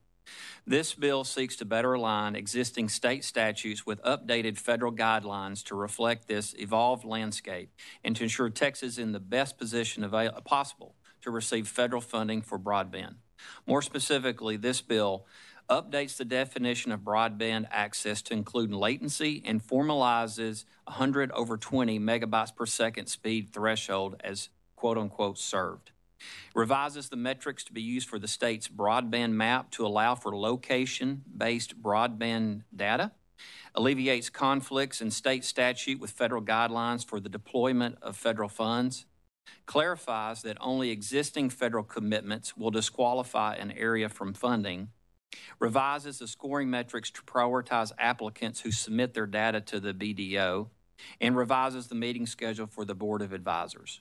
While this bill is fairly technical in nature, suffice it to say that the intent of the bill is to align our state statutes with new federal guidelines to maximize the amount of federal funding that Texas stands to receive and to ensure that any federal funding flows efficiently and prudently to ultimately connect more Texans to reliable internet. Members, simply put, House Bill 2662 makes necessary changes in state law to enhance our access, eligibility, and mapping. These revisions will make significant improvements to the BDO and ensure they have access to the best available data, a more accurate mapping process, and prioritizes funding for projects that aim to deliver broadband to those who need it most. Thank you, members. Be glad to answer any questions. Any questions, members? And we note that you'll have the right to close. Thank you, Mr. Chairman. We'll go to the witness testimony. Again, Glenn Hager, Comptroller of Public Accounts. And Comptroller, we have you listed again as Glenn Hager, Comptroller of Public Accounts, neutral on HB 2662. Is that correct? That is correct, Mr. Chairman. Go right ahead. Glenn Hager, Texas Comptroller of Public Accounts. My office has made remarkable progress since the 87th session, standing up a new office, engaging the public through a listening tour across all 12 economic regions of the state, countless virtual stakeholder meetings, creating the state's first broadband plan, and working through a wide range of complex issues, and publishing the Texas Broadband Development Map to stand up a federally compliant grant program. But the real work has only just begun. From the FCC's decision not to extend the deadline to challenge their broadband map to the state's map that shows over half of the state as quote-unquote served by broadband service, it is safe to say that my staff and our stakeholders have run into quite an array of challenging issues to date. House Bill 2662 seeks to alleviate many of these challenges and assist the Broadband Development Office in administering our broadband development plan by, one, better aligning the state statute with federal law. For example, if the FCC raises the definition of broadband service from 25/3 to 100/20, then the controller may adopt rules to align statute with the new standards. This way, the broadband development map can be adjusted so it does not leave out areas of the state from the grant funding eligibility. Secondly, increasing the number of locations eligible for broadband funding by removing the 80/20 threshold and switching funding determination from eligibility, ineligibility areas to unserved, underserved, and served locations. Per state statute, the BDO can only fund areas where less than 80% of the locations within the designated area have access to broadband service. This threshold means currently more than half of the state is ineligible to receive the first round of funding that we are announcing as of right now. And thirdly, adding statutory clarifications to the broadband development program. My office has worked with Chairman Ashby on the bill, and we look forward to working with you, members. Happy to answer any questions, Mr. Chairman. Questions, members? Representative Anchia. Yes. Thank you, Mr. Chairman. Commissioner, just really quickly, I wanted to understand the second to last thing you said, that there's been a change in federal rules that will delay the awards that you were going to make. I may have misunderstood or misconstrued. So essentially, the bill is just enabling us to have more flexibility. And so some of the mapping on the federal level, the state level mapping, because of the constraints we're under current law, shows that a vast majority of the state is ineligible. And so therefore, by changing the threshold, then we enabled much more of the state to be able to participate in the program, which is extremely important. And is that a hypothetical that, so you're saying, hey, need more flexibility. If federal standards change, we need to be able to move quickly here at the state. It would rather than having to come back, if we're in between sessions, rather than coming back to ask for that flexibility, let's just go ahead and have that ability. Gotcha, but nothing in the federal rules prohibits you from moving ahead right now? No, okay. We can move forward. We just want more flexibility because, for example, we all know that 25/3 is a standard, but the fact is that's not really the standard in today's world. And so if the feds do change, we'd like to be able to change with that. Thanks. Thank you. Other questions, members? Thank you, Councilman. Thank you, Mr. Chairman, members. Jeremy Crandall.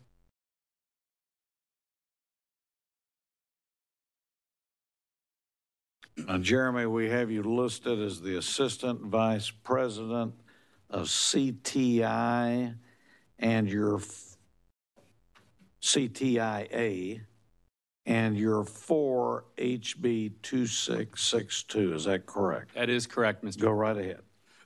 Thank you, Mr. Chairman, Madam Vice Chair, members of the committee.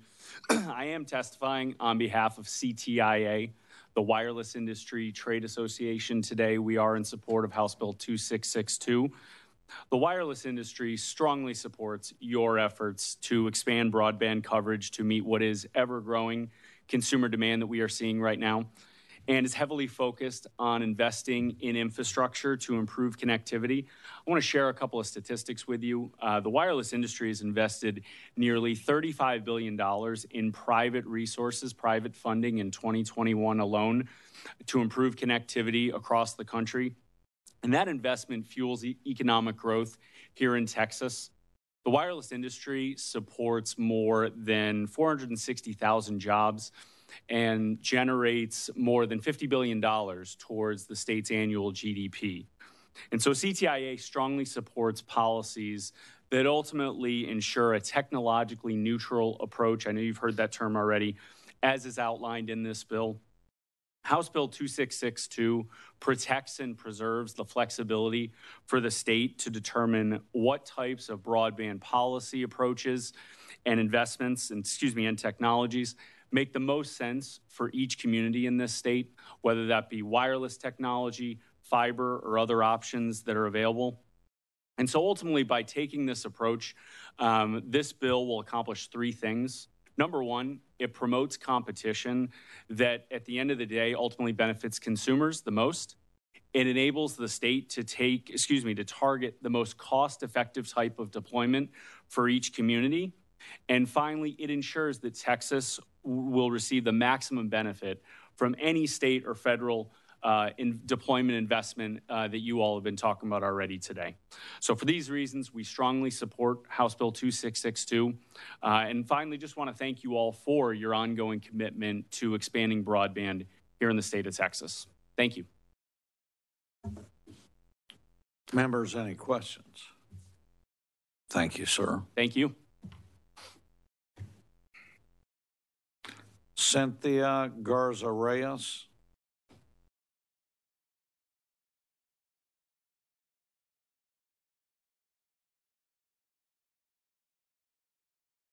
Cynthia, I have you as Director of External Relations, City of FAR. You're neutral on HB 2662. Is that correct? Yes, sir. Go right ahead. Thank you. Good morning, Chairman and committee members. My name is Cynthia Garza Reyes, Director of External Relations for the City of FAR, and I'm testifying on the bill. In 2015, the Federal Reserve Bank of Dallas identified a common challenge for colonias: lack of internet access. 60% of border counties along the Rio Grande River lack home access, cannot afford connectivity, and are amongst the least connected areas in the United States. Under the leadership of Mayor Dr. Ambrosio Hernandez, FAR created a coalition with the Federal Reserve Bank of Dallas, leading to a $100,000 grant from BBVA Bank, which allowed the city to secure its first financial feasibility study for the Middle Mile. Additionally, FAR advocated for broadband during the past 4 legislative sessions in Austin and Congress, but constraining eligibility criteria blocked the funding for mid-sized cities like FAR. The National Digital Inclusion Alliance 2019 American Community Survey ranked FAR as the worst connected city in the nation, with many households experiencing economic disparity. To overcome, the city sought a public-private partnerships, but commercial providers didn't see the opportunity as economically sound. FAR pressed on, and during the COVID emergency declaration in late of 2020-2021, the city executed its project by providing a 1 gigabyte upload and download speed to every home. With interest rates at all-time lows, FAR secured a $46 million bond along with a $9 million ARPA allocation to begin construction.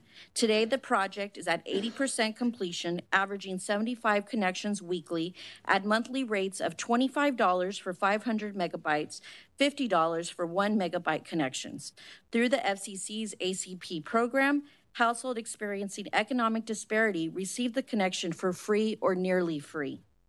As you find solutions to connect communities, please remember TeamFAR.net, a project that was executed at a time when broadband and connecting economically disadvantaged households was not on anybody's radar. Thank you. Questions, members? Thank you very much. Thank you. Richard Lawson.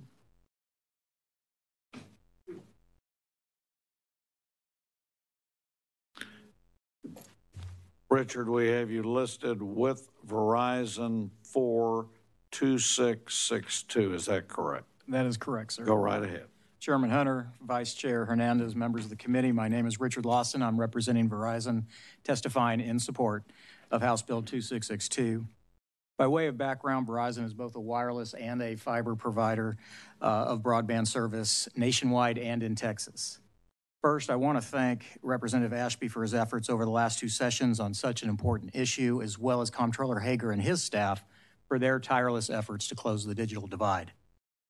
Billions of dollars in private capital has been invested in broadband networks in Texas by companies such as Verizon.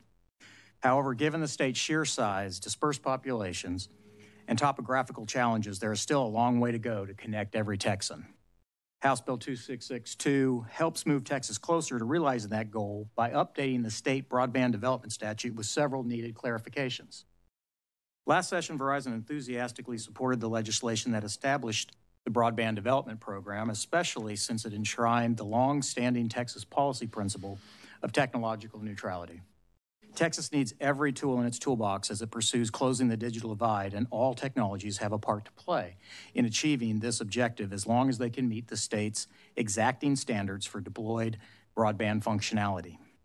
House Bill 2662 maintains this common sense approach that maximizes benefits to Texas consumers.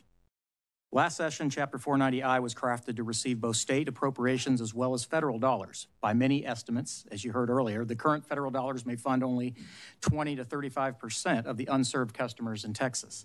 We believe it's critical that the Texas statute continue to give the Broadband Development Office the maximum flexibility to choose reliable and cost-effective solutions that meet each area's unique challenges, whether these arise from difficult topographies, widely dispersed population densities, or the lack of backhaul infrastructure.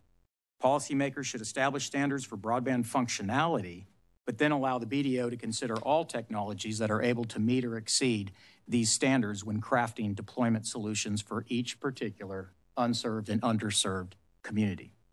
The Texas statute will likely be in place and functioning long after the current federal dollars are expended. House Bill 2662 maintains a technologically neutral regime that will take Texas into that future. With that, Mr. Chairman, that concludes my prepared remarks. I'm happy to take any questions. Any questions, members? Thank you very much. David Zumwalt.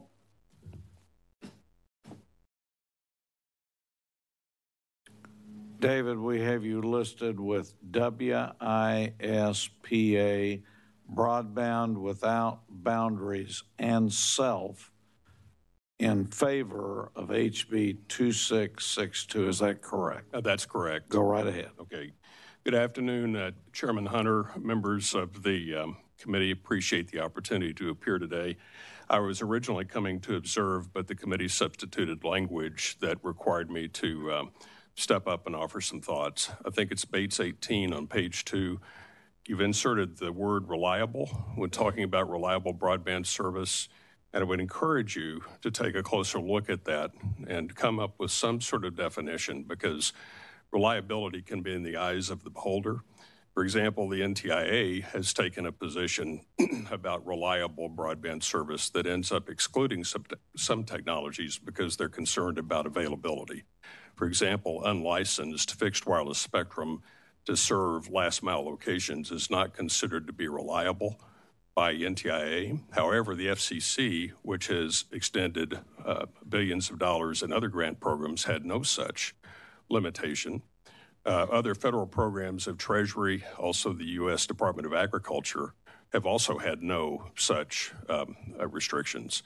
So if we're going to talk about reliable broadband service, I think that the definition needs to be one that's clear, that is transferable across the different federal funding programs that are being made available, which would presumably be administered to some form of fashion by the BDO here in Texas. WISPA is a trade association that represents wireless ISPs across the country. We have 1,000 members, about 100, a little over 100 of them here in Texas, I am a resident of Texas, so yes, I'm here both in a personal capacity, but for the record, as the president and CEO of WISPA. Thank you. And you're for the bill? For. Thank you. Other questions, members? Thank you, sir. Thank you. Walt Baum.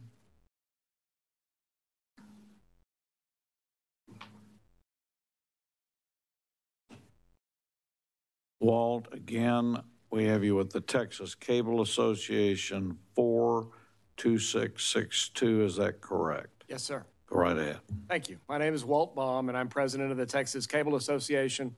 We are here today testifying for HB 2662. This is a quickly changing industry, and a lot has happened since we were here passing the bill last time.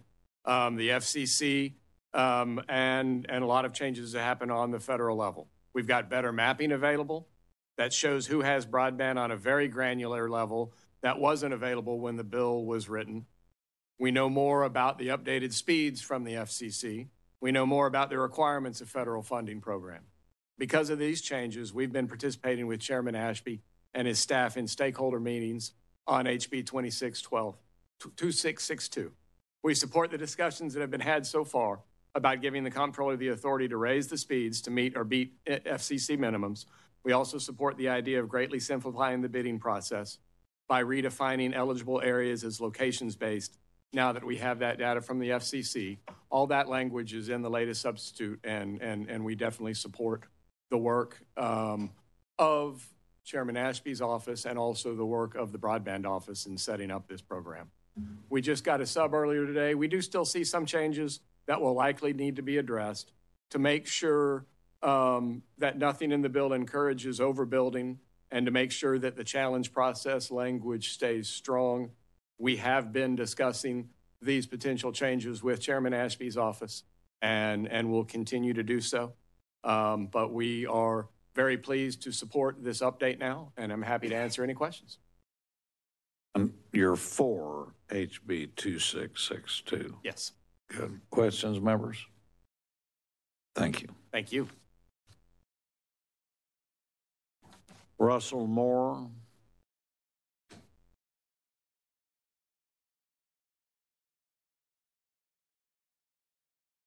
Russell, again, we have you as the GM, COO of Texas Telephone Association, Big Bend Telephone Company for HB 2662. Is that correct? That is correct. Go right ahead. Good afternoon. Again, Chairman Hunter and distinguished members of the committee. My name is Rusty Moore, and I'm the Chief Operating Officer of Big Bend Telephone Company and a board member of the Texas Telephone Association. I am testifying as representative of Big Bend Telephone Company and TTA and testifying in support of HB 2662. Texas' ability to compete in the information economy is vital for this state's continued economic prosperity, and we appreciate that broadband is getting the attention that TTA's members feel it deserves. Chairman Ashby's HB 2662 and a companion bill in the Senate have been filed to make several important changes to the administration of the Broadband Development Office, enacted by HB 5 in 2021. TTA is grateful for all the hard work that both offices continue to put into these bills. TTA's members have been broadband leaders in this country since the very beginning of broadband. We understand the business and are eager to get to work closing the digital divide in rural Texas. We have worked very closely with Mr. Conti and his team at the BDO and appreciate all of the work that they are doing to close the digital divide in Texas.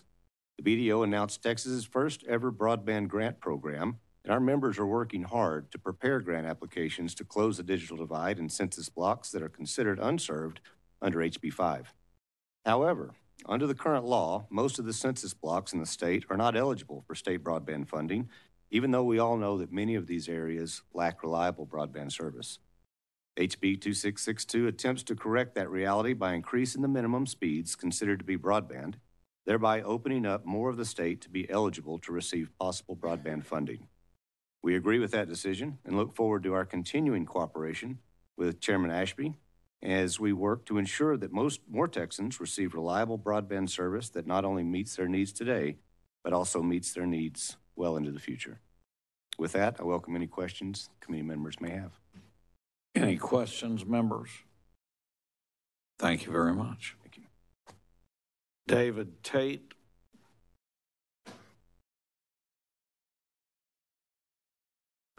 David, again, we have you with AT&T for HB 2662. Is that correct? That's exactly right. Go right ahead. Thank you, Mr. Chairman. Members of this committee, once again, my name is David Tate. I am here representing AT&T in support of HB 2662.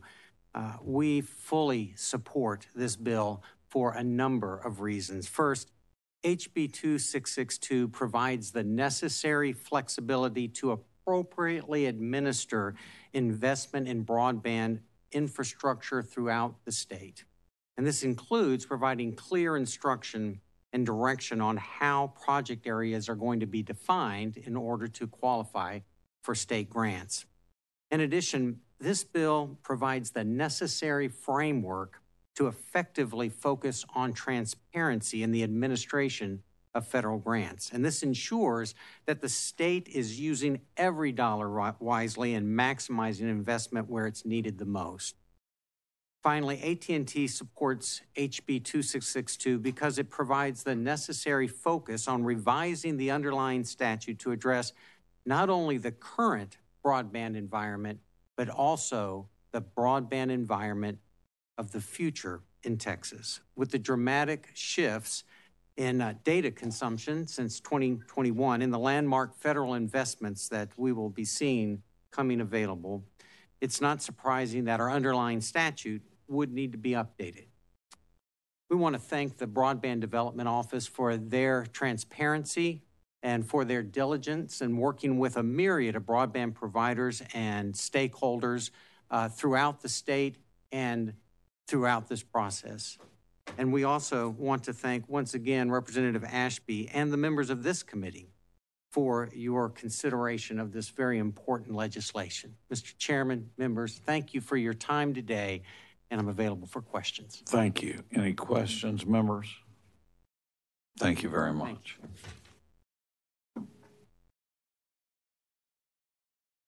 Mike Hunsucker.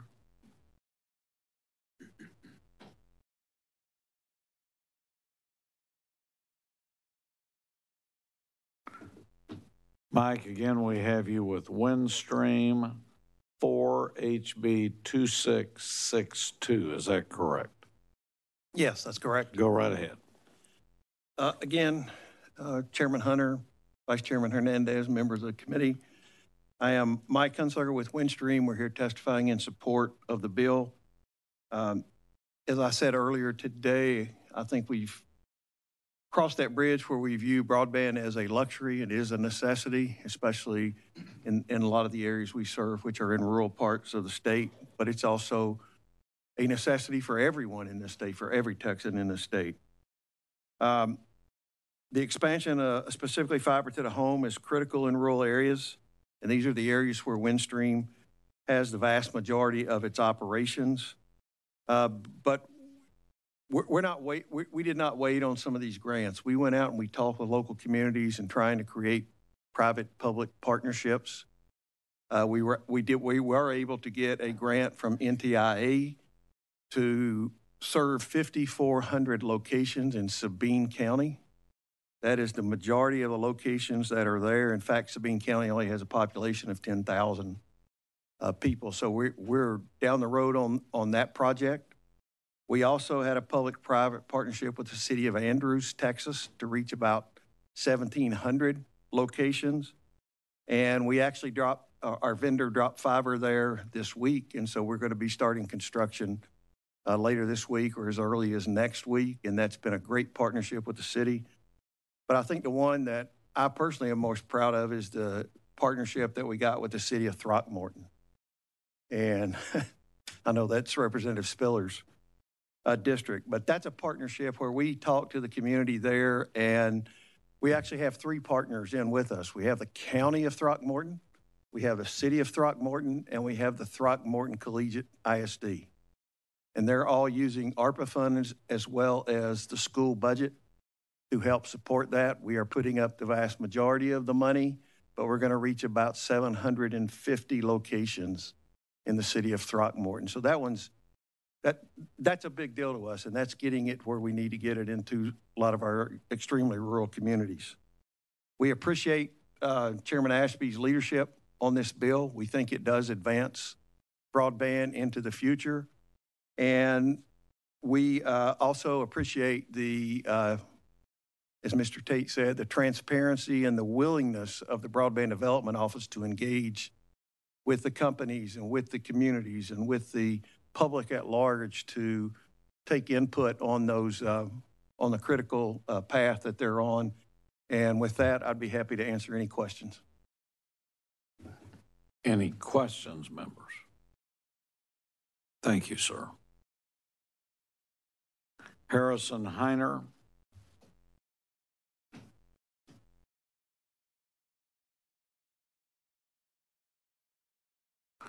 Harrison, again, we have you Communications Workers of America neutral on HB 2662. Is that correct? Yes, sir. That's correct. Go right ahead. Yes, sir. Greetings and thank you again, Chairman and Committee. Once again, Harrison Heiner, Communication Workers of America, CWA, testifying on HB 2662. Once again, expressing gratitude and appreciation for Chairman Ashby for authoring this bill to put the Texas Broadband Development Office in a better position to be more aligned with the BEAD program and to pull down that and utilize that funding. Also, gratitude for Comptroller Hager and the staff for the leadership of the Broadband Development Office to carry out this mission. CWA, we're generally supportive of the language in the HB 2662. Just our recommendation that we do support language for the fiber preference in the Senate Companion SB 1238. Our position is that fiber optic technology is the most future-proof, durable technology available to provide high-quality broadband for internet access to come. But it's also just to reiterate previous testimony on the labor standards piece is that given that this legislation is designed to put the broadband office more aligned with the BEAD program, we feel that this would be ideal legislation to incorporate language that would instruct the BDO to adopt the optional labor standards laid out previously and recommended by the BEAD program. To summarize, that would be prioritizing directly employed workforce, prioritizing robust training, wages, benefits, and also a grading program where we give high priority to labor standards when the BDO determines how it grades and awards sub-grantees funds for broadband deployment. Essentially, that's my testimony, and I'd be happy to answer any questions. Thank you. Thank you, sir. Any questions, members? Thank you very much. Julia Harvey. Julia, we have you with the Texas Electric Cooperatives for HB 2662. Is that correct? That's correct. Go right ahead. Great. Thank you. Good afternoon, Mr. Chairman, Vice Chair Hernandez, members. I'm Julia Harvey on behalf of Texas Electric Cooperatives, and I'm testifying in support of House Bill 2662. In addition to providing electric service, 11 of our members provide broadband service, and we support the bill because it makes several improvements to how the Broadband Development Office, the BDO, allocates funding. And it does that by creating a new definition of an underserved area. That's a new category of locations which recognizes that in many areas there is limited but not sufficient service. And that new definition, we believe, will be key to expanding service in areas that are not currently eligible for funding under the rules. We'd further recommend a few other changes to the funding criteria, which I believe to an extent are addressed in the substitute. We'd support baseline speeds that are higher than what is in the bill as filed, particularly if those are required by the federal government for funding. And as we heard earlier, that flexibility is now included in the bill. And then further, we want to make sure that areas of the state where there is a true need are reflected as eligible in the rules. So currently, certain areas are not considered eligible if they've already received federal funding. And that's okay because we don't want to duplicate funding or overbuild, but we want to make sure that regardless of a prior award, if that deployment doesn't occur and if that commitment isn't fulfilled, that those areas can still be considered eligible if there's still a need and that there's a process to evaluate that. And I think that is partially at least addressed in the substitute. We're still reviewing it and we're looking forward to continue to work on that. And with that, I'm happy to answer questions. Any questions, members? Thank you very much. Thank you. Daniel Gibson.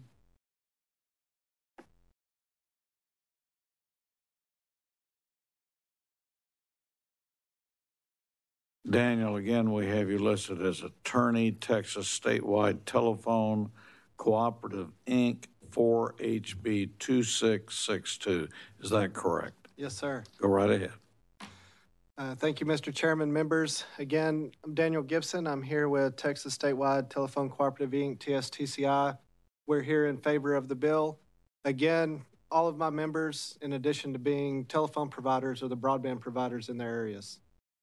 They appreciate the efforts that are made to try to continue to enhance and expand the networks that they already have in these areas. They appreciate the upping of the speeds that's in the bill, the availability to look at some different granularity to improve the mapping processes that are out there. We look forward to being a resource to aggressively pursuing some of these bills and to continue to work with Representative Ashby and all the other members as this legislation moves forward, as well as working with the BDO. We're here as a resource. If there's any questions, be happy to discuss them. Thank you. Any questions, members? Thank you very much. Thank you. Members, that's the last of the witness registration affirmations. Is there anybody else who wishes to speak on, for, or against this bill? If not, Chair recognizes Chairman Ashby to close on the bill. Thank you, Mr. Chairman and members.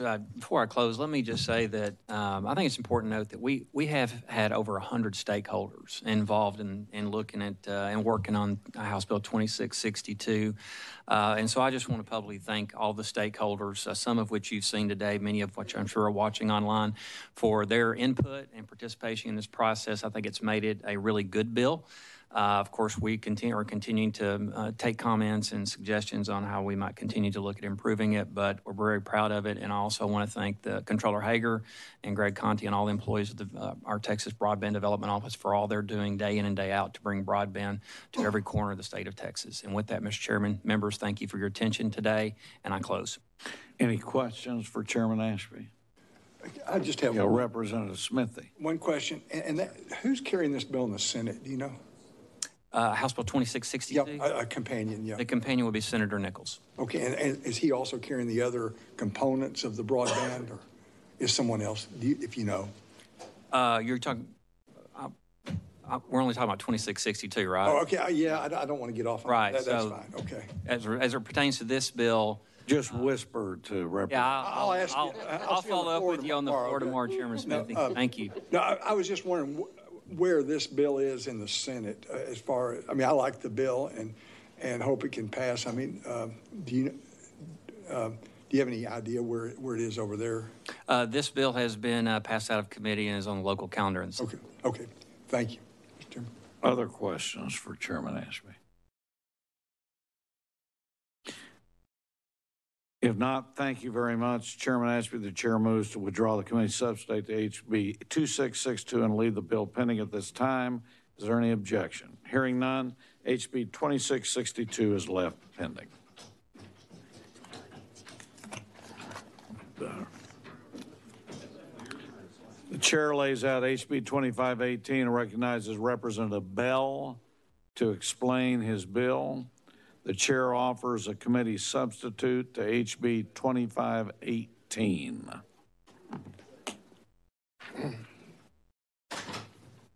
Thank you, Mr. Chairman and members, fellow committee members. And today we'll be laying out House Bill 2518. And with a few limitations, Texas Government Code, Chapter 2253, currently requires payment and performance bonds on all public construction projects.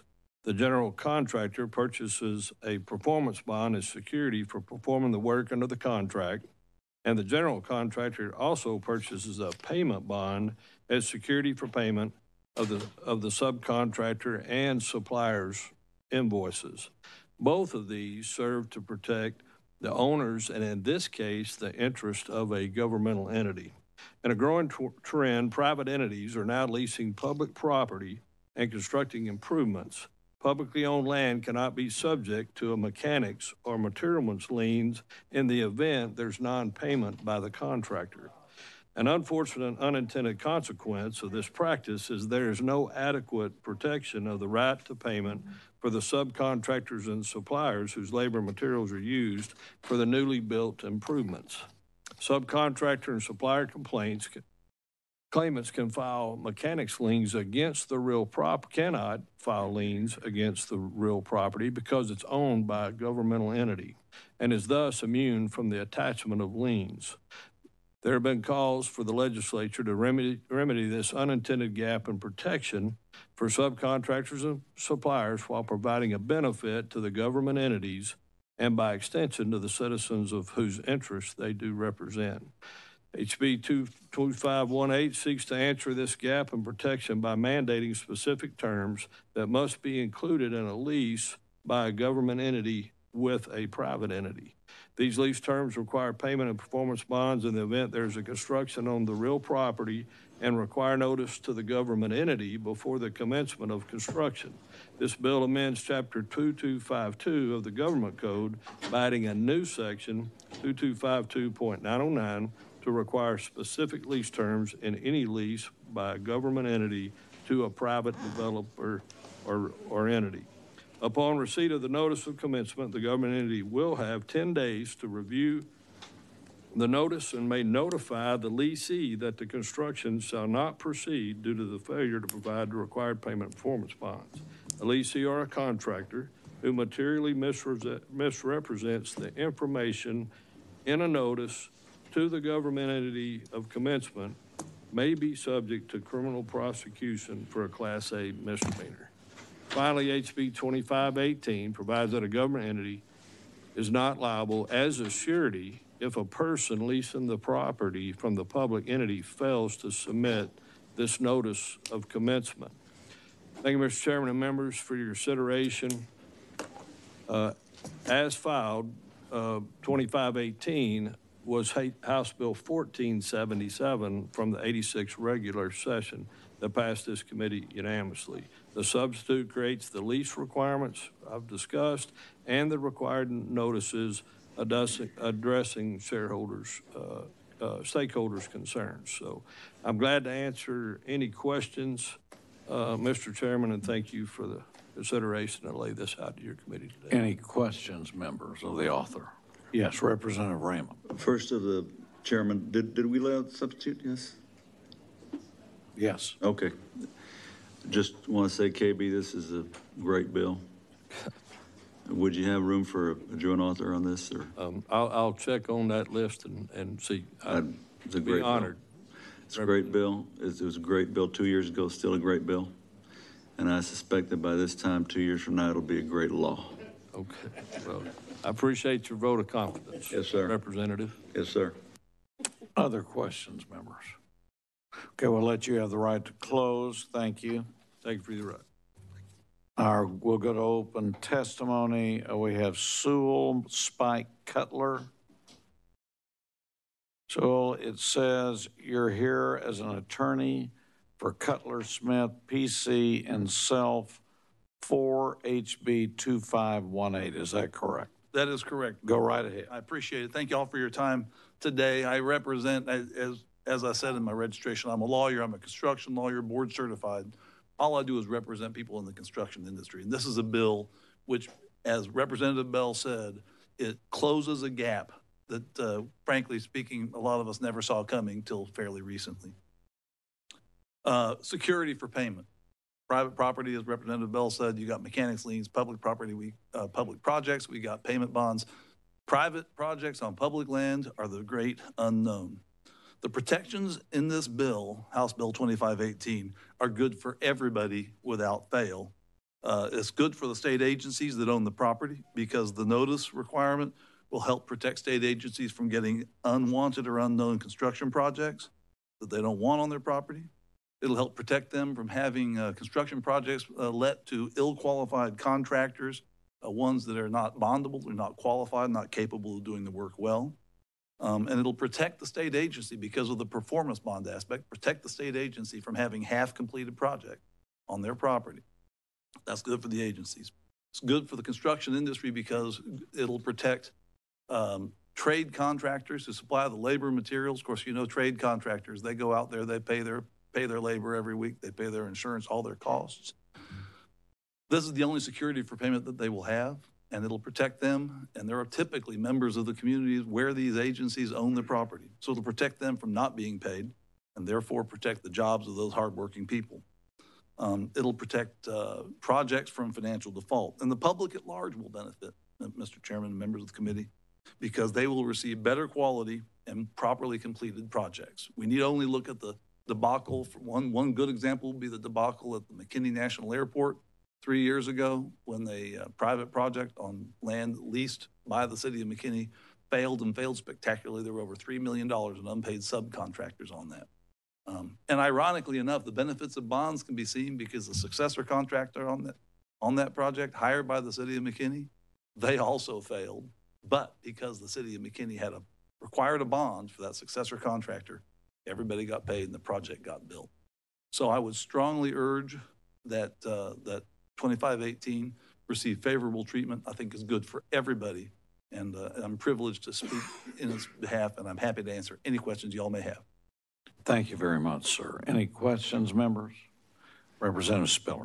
Thank you, Mr. Chairman. I'm just having a hard time I love the bill, support the bill. I'm glad you do. I do. But I'm having a hard time understanding why in the world would any private entity build on property that is not owned by them, that is only leased by them? Well, it's real. Well, so I'll give the example of the airport project I mentioned before. There was a desire, a need at the airport, perceived need for a large fixed base operator. But the city of McKinney didn't want to spend the money to do it, didn't want to undertake the obligations, public obligations, bonded, whatever. So they extend a long-term ground lease to a private enterprise, which will then spend their money presumably to build it, and then will make money by operating it. And you see similar things in the form, for example, of concessions in state parks. Every time you go to the airport, you see the Hudson's bookstore. There's an example of someplace that might have that. Restaurants, all kinds of things on publicly owned property, which very often have the need for improvements and the need for facilities, but the public agency either doesn't have the desire or sometimes doesn't have the money to build it. Private enterprise can step in. And so the follow-up to that would be, these folks, unless they're just paying for it out of their pocket, how are they getting a loan? What lender is going to loan money on property that these folks don't own? How are they going to get a loan policy from the title company? How are they going to get an owner's policy from the title company? Well, a lot of times they can't. I mean, in fact, that's one of the things that's interesting. If you have this bond requirement, well, first of all, the biggest problem is a lot of them don't get those loans. I mean, that's the real bottom line. And you have ill-qualified people going to build a project they simply don't have the money to build. And that's where the trouble comes in. Of course, the public agency, if the project fails, the public agency can terminate the lease and have a do-over. But all the people who put their labor and materials in don't get it. Now, a good long-term lease with a good business plan, well, banks will lend on that all day long. Yeah. All right. Thank you. Thank you very much for your question, sir. Other questions, members? Representative Anchia. Thank you, Mr. Chairman. Yes, sir. Is this just setting a baseline for every public entity who does a public-private partnership? They must include this list of items in their agreements with their subs. Is this really what we're doing, just setting a baseline? Well, now I have to draw the distinction because there is a separate area of the law that this doesn't affect the public-private partnership construct. And these are not really dealing with public-private partnerships. It's strictly leasing land from public owners. So in Dallas, we do this all the time. The zoo, for example, is owned by the city, nonprofit, an NGO runs it, right? But they have broad authority to where they don't have to go back to the city. We see this in a number of different, this is how Love Field Terminal got done. Absolutely. The aviation department at the city was one person. They allowed Southwest Airlines to do this. What I'm asking is, these things have been around for a long time. A lot of times, and I will tell you, and some public, I'm sorry, go ahead. No, that's all right. And so I'm just wondering, since they've been around for a long time, and there's a relatively mature market in government contracting, what are we needing this for? Because not every public, to be blunt about it, not every public agency pays as close attention to it. Gotcha. Some of those, for example, you mentioned the City of Dallas Aviation Department. They have a policy that says that tenants, if they're hiring construction done, their policy is that there will be payment bonds. Same thing for example, the city of Irving has a large public entertainment facility, and anybody who leases land, leases property there and wants to have construction done, they have to have a payment bond. Gotcha. A lot of agencies don't do that, don't know to, and so that's the reason we have this. I'm with you. So this does, in the end, back to my first question, this does set a baseline statewide for any public entity who's going to be engaging in one of these. You at the very least have to do the following. Absolutely correct. Okay. That's thanks. exactly right, and I think it's a good, and the provision of notice to the agencies of the contracts is a wonderful part of the bill. We're very happy with that. Gotcha. Thank you. Thank you. Thank you. Other questions, members? Thank you, sir. Thank you very much for your attention. Y'all have a good day. Yes, in case you're wondering, I support the bill. Thank you, sir. All right, members, that's all the witnesses that we have, witness registrations. Is there anybody else who wishes to speak on, for, or against the bill? If not, the chair recognizes Representative Bell to close on his bill.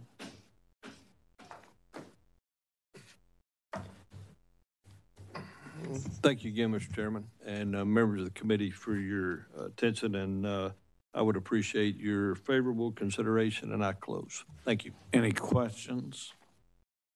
Thank you, Representative. The chair moves to withdraw the committee substitute to HB 2518, leave the bill pending at this time. Is there any objection? Hearing none, HB 2518 is left pending.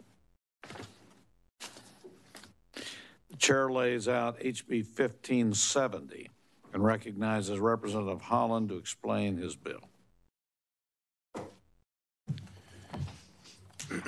Thank you, Chairman and members. Good afternoon.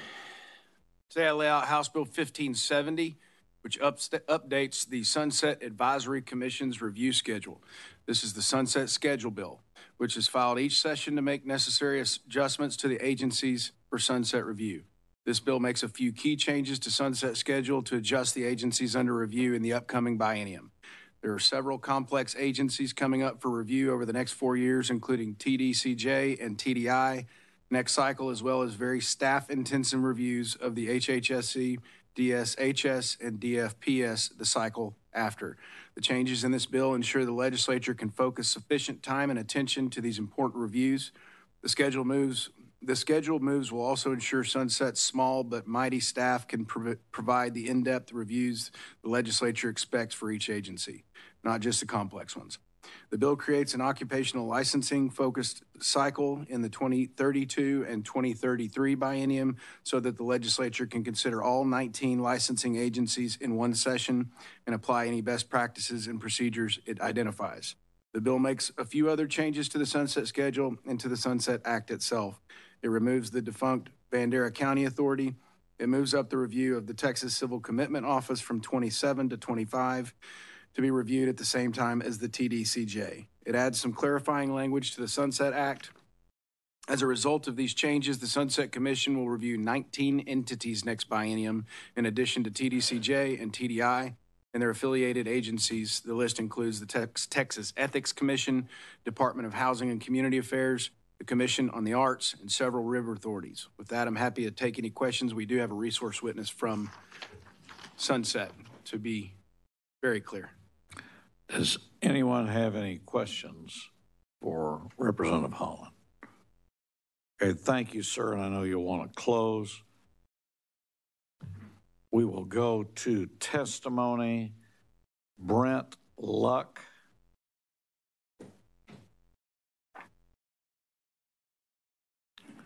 Okay, Brent, we have you listed as Texas ASLA VP Government Affairs, Texas Chapter American Society of Landscape Architects for HB 1570. Is that correct? That is correct. Go right ahead. Thank you. Good afternoon, Chair, committee members. My name is Brent Luck. I'm the Vice President of Government Affairs for the Texas chapter of ASLA, which is the American Society of Landscape Architects. As a representative of the 730 Texas-based ASLA members, we wanted to let you know that we are in full support of House Bill 1570 as introduced by Representative Holland. In particular, Article 3.15 extends the sunset review date to 2033 to 2033 for TBAE, which is the Texas Board of Architectural Examiners. TBAE regulates the professional practice of architecture, landscape architecture, and interior design in the state of Texas. The licensed practice of landscape architecture under TBAE is important to the health, safety, and welfare of the residents of the state. The regulation currently in place works well to protect this mandate, and our members are happy with it. We see no reason that the current regulation wouldn't continue to work well through the proposed 2033 time period for TBAE sunset review. As representatives for professional landscape architects in the state of Texas, we support House Bill 1570 and exhort the committee to vote in favor of the bill. Thank you for your time and for your service, and we appreciate it. Thank you. Any questions for the witness? Thank you, sir. Thank you. Members, they did reference a resource. Does any of the members need the resource witness? That then concludes the witness affirmations. Is there anyone else who wishes to speak on, for, or against the bill? If not, Chair recognizes Representative Holland to close. Thank you. I don't think this probably can go to the local calendar, but I do close. Any questions, members? Thank you, Representative Holland. The chair moves to leave HB 1570 pending at this time. Is there any objection? Hearing none, HB 1570 is left pending.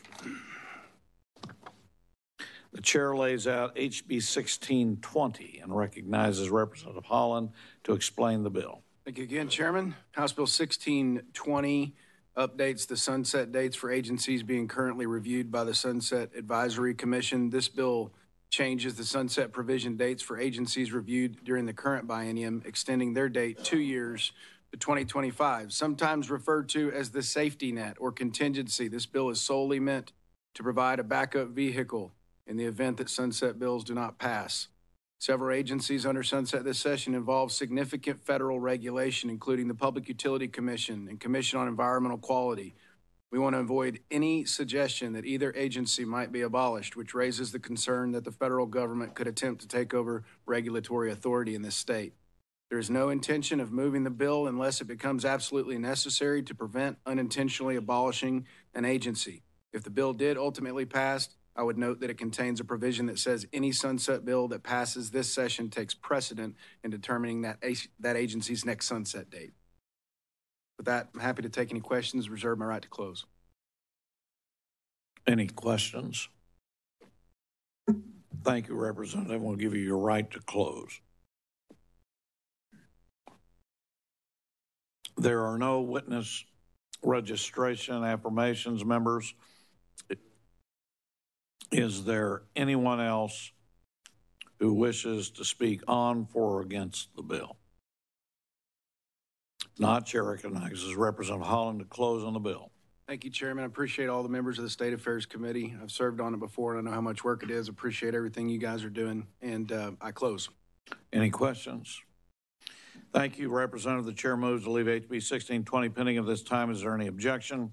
Hearing none, HB 1620 is left pending.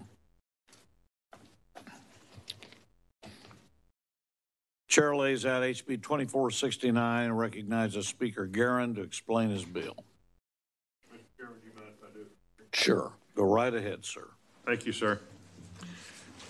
Mr. Chairman and members, I appreciate the opportunity to lay out HB 2469. Currently, there are administrative challenges when aligning the leave policies for state employees with the functionality of the centralized accounting payroll personnel system due to separate agencies interpreting and implementing leave policy. This bill seeks to streamline the leave policy interpretation and implementation for state employees, which currently requires 2 agencies to coordinate their efforts, creating the redundancies. House Bill 2469 would transfer the responsibility of providing interpretation of state employee leave policy from a state auditor to the comptroller. The comptroller is already in charge of the payroll processing, and the 2 agencies have different policies and have to coordinate this. And what this would do is move everything over to the comptroller's office so they could coordinate all leave payments and they would have all the proper records. I'd be happy to answer any questions. I'm sorry that Comptroller Hager had to leave, just in case y'all might have some for him. And I would happy to stand for questions and reserve the right to close, Mr. Chairman. Thank you, Speaker Guerin. Any questions for Speaker Guerin? Do we have any? We have no witness registrations or affirmations. So is there anyone else who wishes to speak on for or against the bill? If not, Chair recognizes Speaker Guerin to close on his bill. Thank you, Mr. Chairman. Members, I close. Any questions? Thank you, Speaker Guerin. The chair moves to leave HB 2469 pending at this time. Is there any objection? Hearing none, HB 2469 is left pending. 2269.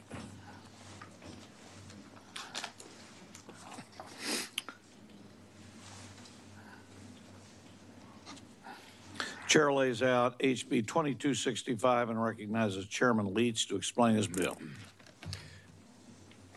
Thank you, Chair and Vice Chair Hernandez and members of the committee. I appreciate you allowing me the opportunity to lay out House Bill 2265 for you today. Members, for governmental construction projects, contractual clauses between the construction entities and the owners of the projects dictating which party is responsible for delays are often non-negotiable. Most times, the contractors just must accept these clauses proposed as is. Sometimes governmental entities who often enjoy sovereign immunity protections are shifting the risks, costs, and consequences of delays that are caused solely by them to the private sector contractors who are accordingly not responsible. So, in other words, members, the governmental entity, the owner, can unilaterally delay the project, cause a delay to the project, and the contractor must suffer the financial consequences of that delay, in many cases without reimbursement or fair compensation. I think that's wrong, and that's what this bill is designed to address. House Bill 2265 in front of you now would prohibit a governmental entity from utilizing contractual clauses to shift the consequences of those owner-caused delays onto the private sector contractors. This would help restore fairness and mutual enforceability of contractual clauses on government construction projects. The provisions of the bill, importantly, do not apply to acts of God or to contractor-caused delays. A contractor clearly and fairly expects to be compensated for both direct and indirect costs when bidding on a construction project. If a potential delay is identified before the project starts, the owner would and oftentimes does agree to cover the associated cost of that expected delay. However, when a delay occurs after construction begins, so after the contract is entered into, design phase is over, construction begins, and a delay occurs that is beyond the contractor's control, it's unjust to transfer the risk to that contractor through contractual terms. So essentially, if the owner would have agreed to pay for the delay before signing the contract, they should also be responsible for covering those costs resulting from the delay that arises during the construction of the project. In closing, members, these costs have a considerable impact and a growing impact on the contractor's financial stability and their reputation. There are real-life damages of interest on loans and credit extended for the project. There's damages to opportunities a contractor must pass up due to the delays on a project, and of course the hit to their reputation. And all of this, in many cases, when the delay was not their fault at all. So members, with that, I'm happy to answer any questions. I think we have a few witnesses, and I would request my right to close, Chairman. Members, any questions for Chairman Leach? Thank you, sir, and we'll give you the right to close. So we'll go to the witness testimony. Corbin Van Arsdale.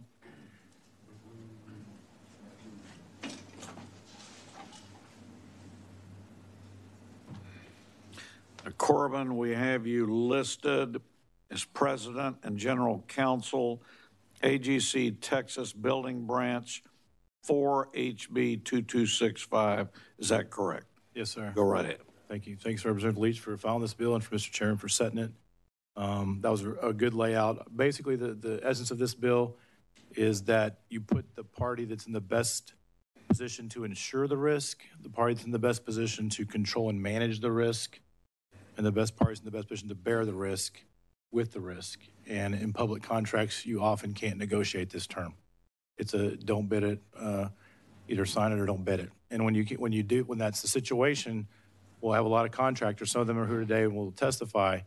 They either add money into their bids because of it, or they don't bid the job at all, which you know how that works in public projects when you got bidders that aren't bidding it at all, what that does to the costs.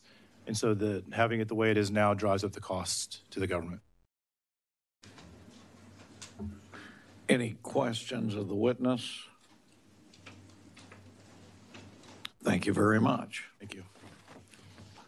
Jeffrey Brennan.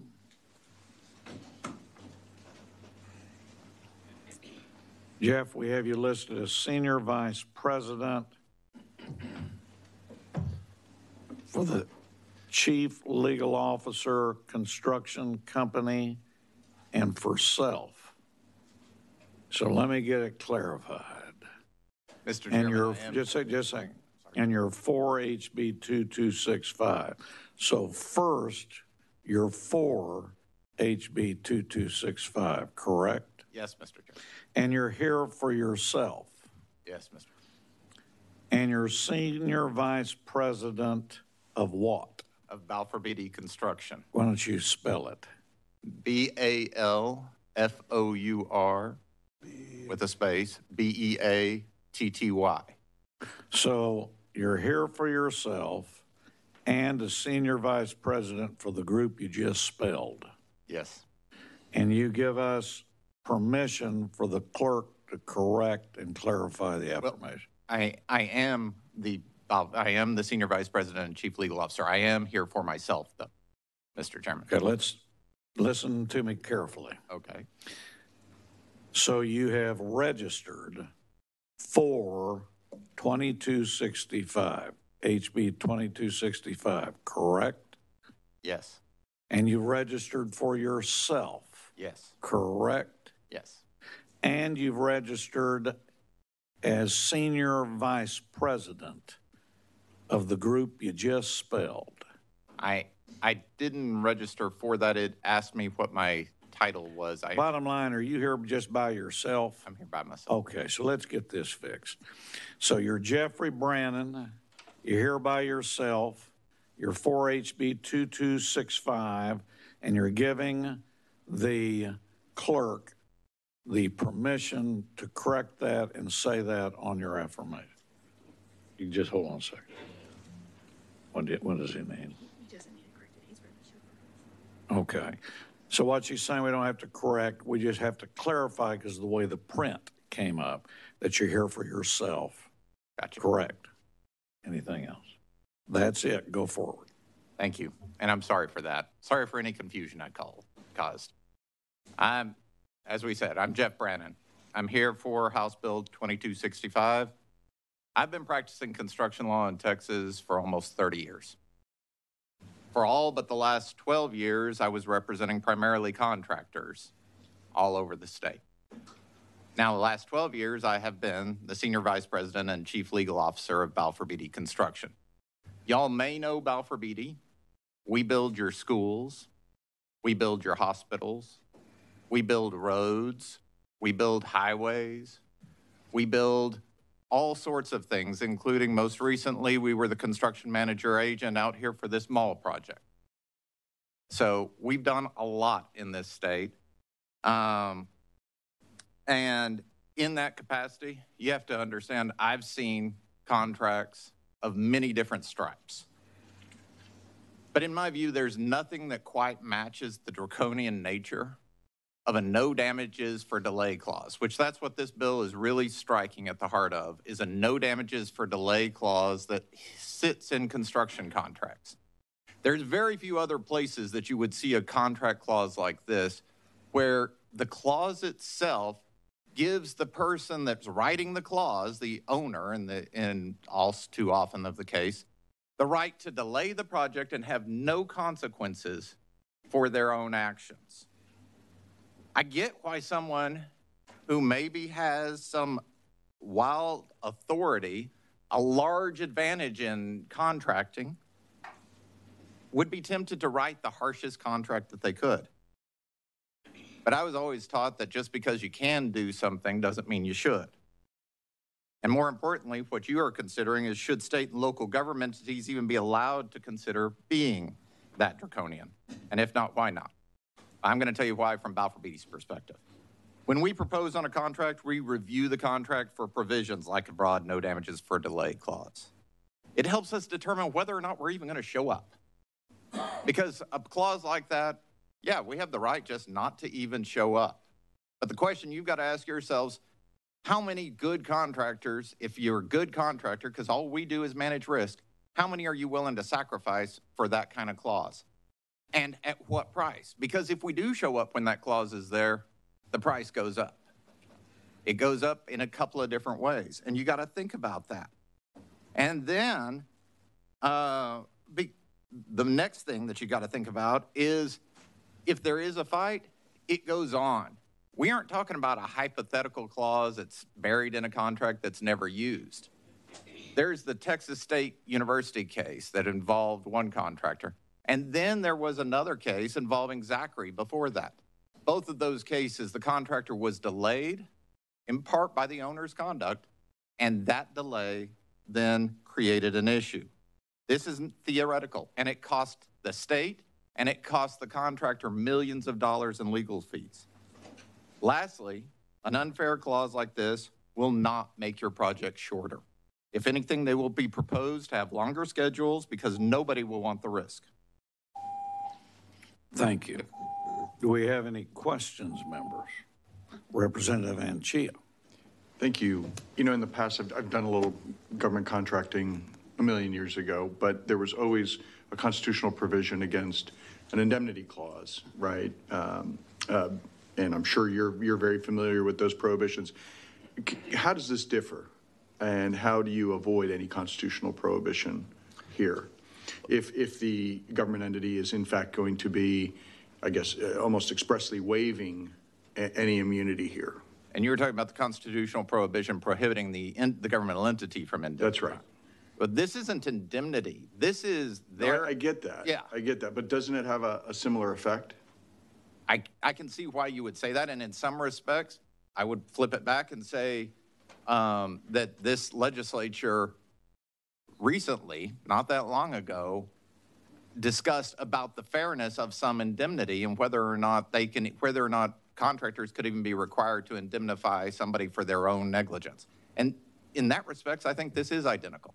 Okay. In that respect, I think that this is identical because what you're asking the contractor to do, this isn't about the state indemnifying the contractor as much as it is you're asking the contractor to pay the price for governmental decisions that weren't put in front of the contractor at the day they bid the contract. Totally get it. Totally get it.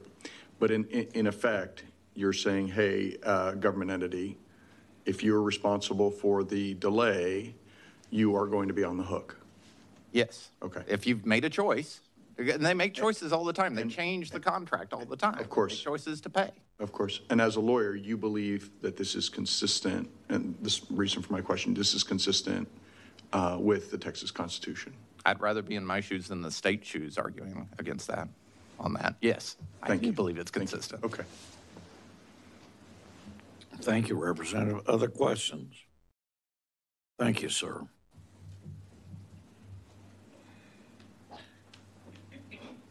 Clayton Utkoff.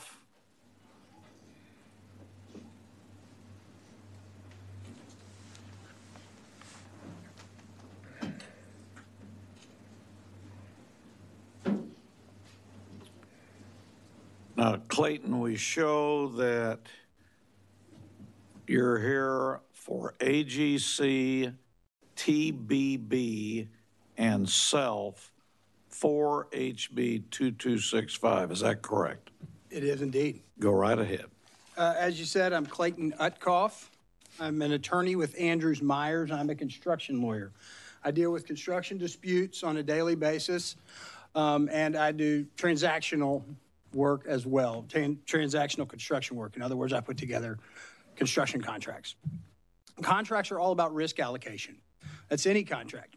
In general, the parties typically try to assign liability to the party that can control the risk or insure against the risk.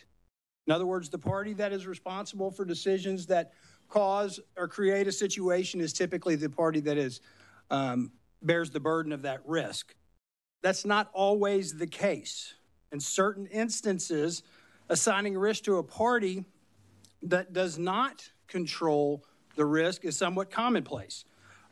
As was recently mentioned, there's a discussion about indemnity. Indemnity provisions used to require one party to indemnify another, even if that other party was responsible for the damage. In other words, they were indemnifying a party for their own negligence. Contractors have been liable for design errors by the design professionals, even if they had nothing to do with it. And then, as we're talking about here today, there's the no damages for delay provisions, which are commonplace in government contracts. In recent sessions, the Texas legislature has determined that we have a public policy against such risk-shifting clauses. In 2011, we enacted legislation that barred broad form indemnity, the type of indemnity I'm talking about. 2019, we had the design defect legislations that said that contractors that did road and bridge work were not liable for the design. And then in 2021, we broadened that to say that all contractors are no longer liable for design defects by design professionals.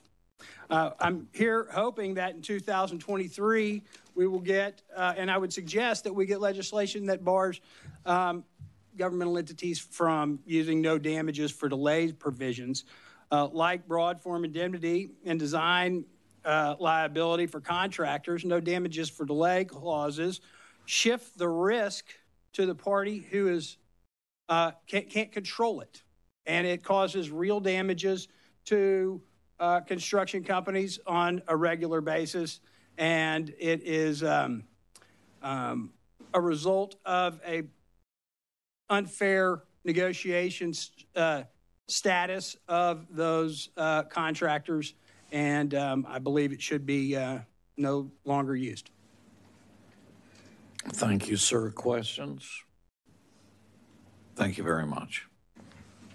Jose Villarreal.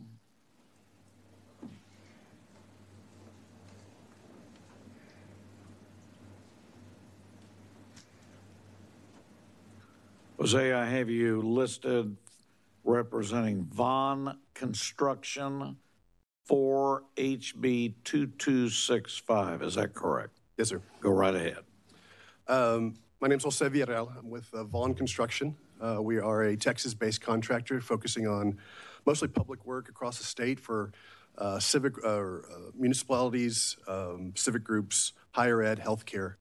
So we have offices across the state, and the majority of our work is with public clients. So we get to see the broad spectrum across the state of how public owners implement and do their work. We have clients. If there's one consistency across all of them, is that they're not consistent. Our clients are plagued by lack of decision processes because of their bureaucracies. And so it's a challenge, and a lot of our projects are delayed because of a lack of decision-making necessarily, or timely decision-making. You heard earlier about the,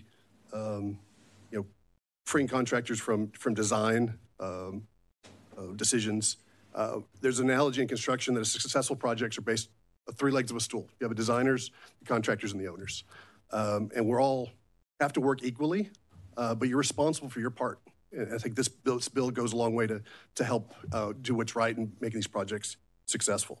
One of the challenges we see, on all these projects, they're constant, the timelines of projects are constant decision-making along the way, and they have to be timely. And most of these delays, most of these issues are a factor of timely decision-making by bureaucracies that aren't built to do that. We have a lot of our direct costs, so material costs. The longer we wait to make a decision to order it, prices are going up. We're asked to take on that burden. In the indirect costs, like our overhead, we have our forces ready to get started. I have a project right now. We're waiting. The contract's ready, but the client has to delay because they can't move out of the building yet. They weren't ready. We're having to pay our people to sit there and wait until, week by week, until those people our client can move out of that building. And so there's a consistent, they're big issues, small issues, or that impact on a small scale or big scale. We can choose to not go after certain clients because we know how difficult they are. We add money to our bids because we know that we're going to have to deal with that client or their decision process. As a big company, we're able to absorb some of that. A lot of our competitors are small, aren't able to do that. It's a very difficult, puts them in a very difficult position. It puts our subcontractors, smaller firms, in a very difficult position. And so that's why I support this bill. I think it helps do something right for the relationships we have with our clients. Thank you, sir. Any questions? Thank you very much. Arturo Ballesteros. So for the record, Arturo, I have you as Director of Government Affairs, North Texas Tollway Authority, neutral on HB 2265. Is that correct? Yes, sir. Go right ahead. Good afternoon, Mr. Chairman and members of the committee. I'm here to convey some comments from my chief engineer. Conceptually, NTTA agrees with on-time projects, on-time delivery, and TTA manages and operates over 1,100 lane miles of toll roads in North Texas. And delays are bad. Delays are bad for the owners, and delays are bad, obviously, for the contractors. I think the comments that we just heard from Mr. Villarreal, I think was his name, there are a lot of decisions that go to making a contract happen on time so that you don't get into a legal battle over who's responsible for a delay. We have collaborated with DFW to put together some language that we have shared with Chairman Leach, and that would move us, I think, to a 4 position. It's just some details that we think would tighten up the overall intent of the bill. Thank you, sir. Any questions? Thank you very much. Thank you. Okay, members, that's all the registrations and affirmations that we have. Is there anyone else who wishes to speak on, for, or against the bill? If not, Chair recognizes Chairman Leach to close. Thank you, Mr. Chair. I appreciate you allowing me the opportunity to lay this out and to listen to the witnesses. And with that, I close. Any questions, members? Thank you very much, Chairman. The chair moves to leave HB 2265 pending at this time. Is there any objection? Hearing none, HB 2265 is left pending.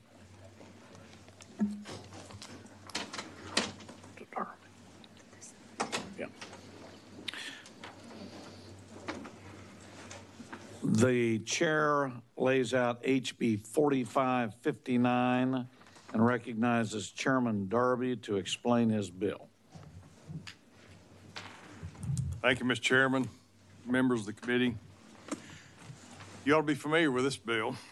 As chairman of redistricting last session, you understand that every time we get a new census, we have to redraw the population brackets in state law to take into account the most recent federal census status. As a general rule, this bill updates only population brackets that contemplate 5 or fewer political subdivisions.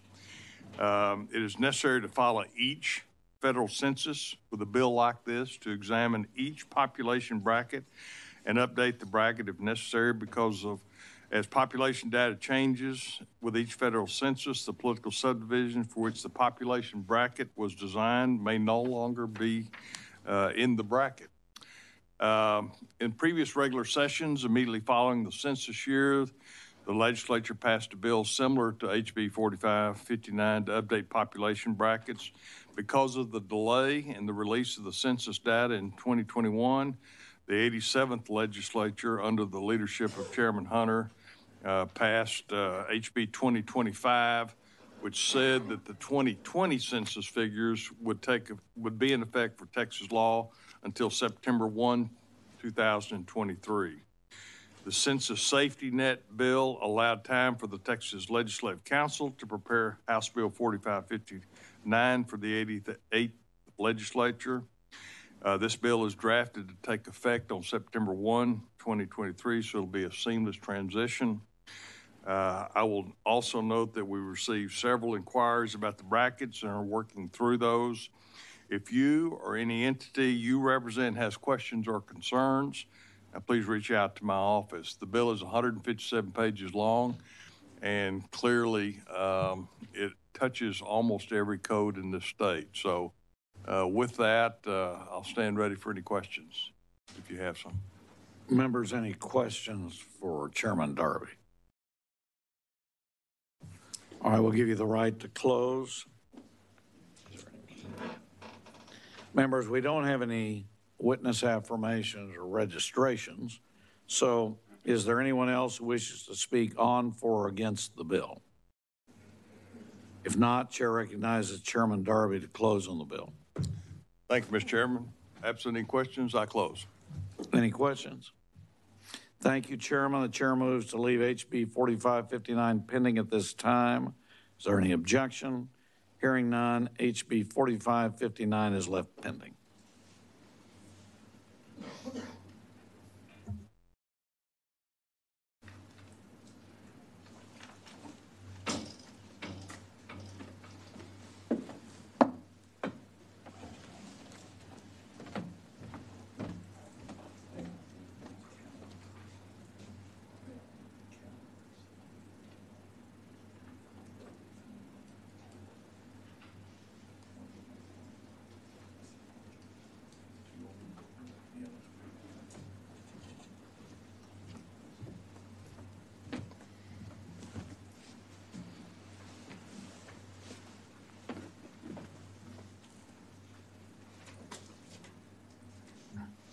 Chair lays out HB 2848 and recognizes Chairman Darby to explain his bill.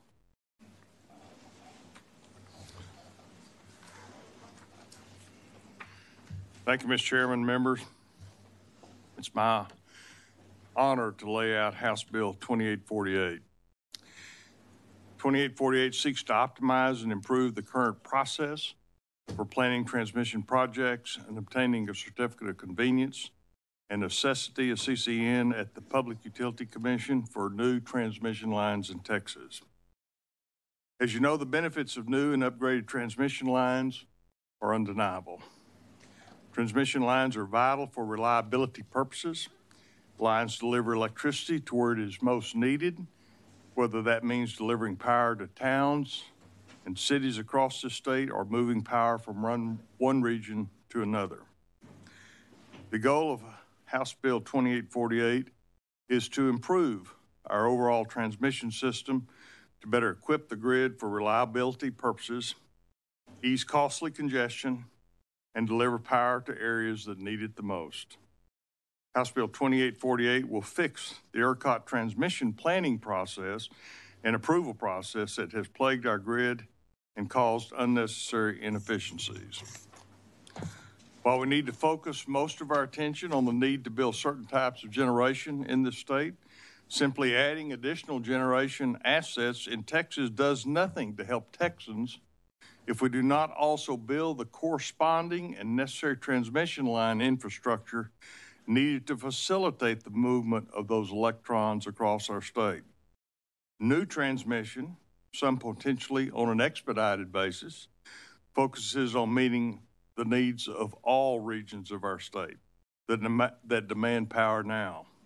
As filed, House Bill 2848 shortens the initial application process for a CCN from the current first anniversary of the date the application is filed to a newly proposed 181-day decision timeframe, which has wide support. It maintains the congestion cost savings test that we re-implemented last session for current and expected congestion levels and a project's ability to reduce those levels as criteria to be considered when examining new transmission projects. It requires the PUC to elevate other well-known and understood benefits of the transmission project, such as reduction of transmission losses and reduction of operating reserve costs. The bill will look at transmission costs and benefit over a longer timeline as other markets do. Also requires the PUC to consider solutions to relieve generic transmission constraints. The bill should also bolster efforts to reduce congestion costs on all consumers, which were $2.8 billion last year, members, according to the Independent Market Monitor. Finally, House Bill 2848 also requires that all new transmission projects operating at 350 kV be constructed as double circuit capable lines unless an exemption from double circuiting is requested by the electric utility. This is smart, look-ahead policy that will result in less land use and less permitting. We are working on a committee substitute that moves the high-confidence load concept, as in the file bill, to C-1 and is phrased, a load that has yet to sign an interconnection agreement. The substitute will also have cleanup language that refers to an at or below for double circuit capable lines. Members, several leading oil and gas producers funded a comprehensive study on the need for additional electrification of the Permian and Delaware basins. The study shows that the basin will need to increase from 4.2 gigawatts to 17.2 gigawatts, with a resulting 11.9 gigawatts, that being in ERCOT, by 2032. Those are staggering numbers. But this type of growth is not limited to those basins. We are seeing it all across Texas. We live in a fast-growing state, and we have infrastructure needs in all corners of this state and for all types of consumers. The economic-driven project criteria reforms in House Bill 2848 will bring benefits to load in areas that need it the most. House Bill 2848 will deliver larger, more cost-efficient solutions to rapid growth, high-demand areas, including the Permian and Delaware basins, but also including the coastal port areas and the lower Rio Grande Valley, and similarly to areas like Taylor, where they're building semiconductor plants. Also, a big component of this effort is resiliency. New lines needed for load growth ultimately are reliability projects, because without them, the system can become unbalanced, unstable, or the load cannot be served under usual circumstances. Reforming this process will make the ERCOT grid more robust in extreme scenarios, heat, winter, hurricanes, etc., and minimize unforeseen circumstances. You're going to hear from some witnesses later that are trying to label this as simply CREZ 2.0. Well, I was here, and most of you were here when we had the CREZ process. This is not CREZ. It's not even close. All that narrative seeks to do is to divert attention away from those much-needed reforms we need here for all of Texas. Reforms that are long overdue. If they cannot win on facts, they seek to divide on misinformation.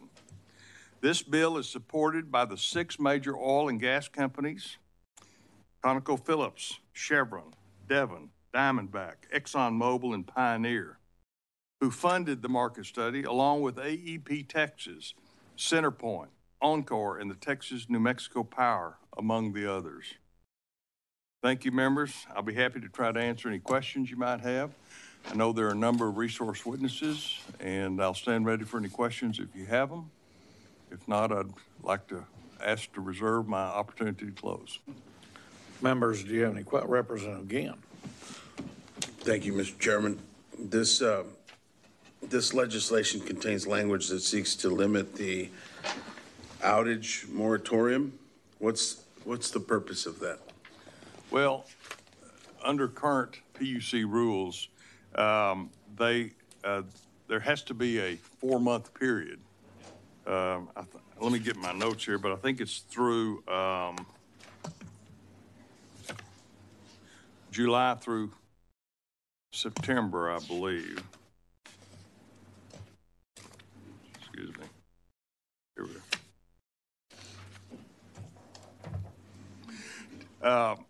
During this period of time, transmission lines cannot be scheduled for planned maintenance between May 15th through September the 15th. While it is good that we have all the transmission lines in service during that period of time, it presents a challenge. If you need to actually have some maintenance, then clearly by having this time frame that there's a moratorium on doing that maintenance, it brings into question to me, do we have enough transmission to meet the reliability standard? If you don't even have time, if you have to schedule 4 months out of the year to maintain your assets, then it says to me that perhaps we don't have enough capability to do that. And it also limits interconnect agreements, that if these providers want to provide service to an actual site, they cannot, except with great difficulty, allow that interconnect agreement during periods when that wire is hot. So it limits service during those periods of time. So this is a protocol that the PUC has set in place, saying to these transmission companies, you can't maintain your lines during the period from May 15th to September the 15th. Thank you. And this bill is designed to bring more robust capabilities that will allow interconnect agreements during that period of time and yet allow for a process for them to repair their lines. Other questions, members? All right, Chairman will give you the right to close. Thank you. Wayman Smith.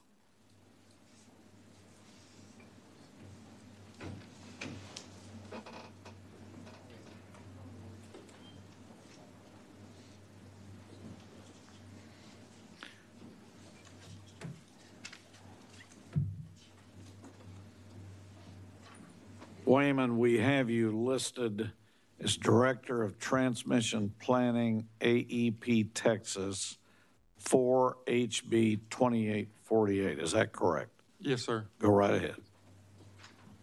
Thank you. Good afternoon, Chairman Hunter, Vice Chair Hernandez, members of the committee. Thank you for the opportunity to testify today. As mentioned, my name is Wayman Smith, Director of Transmission Planning for American Electric Power.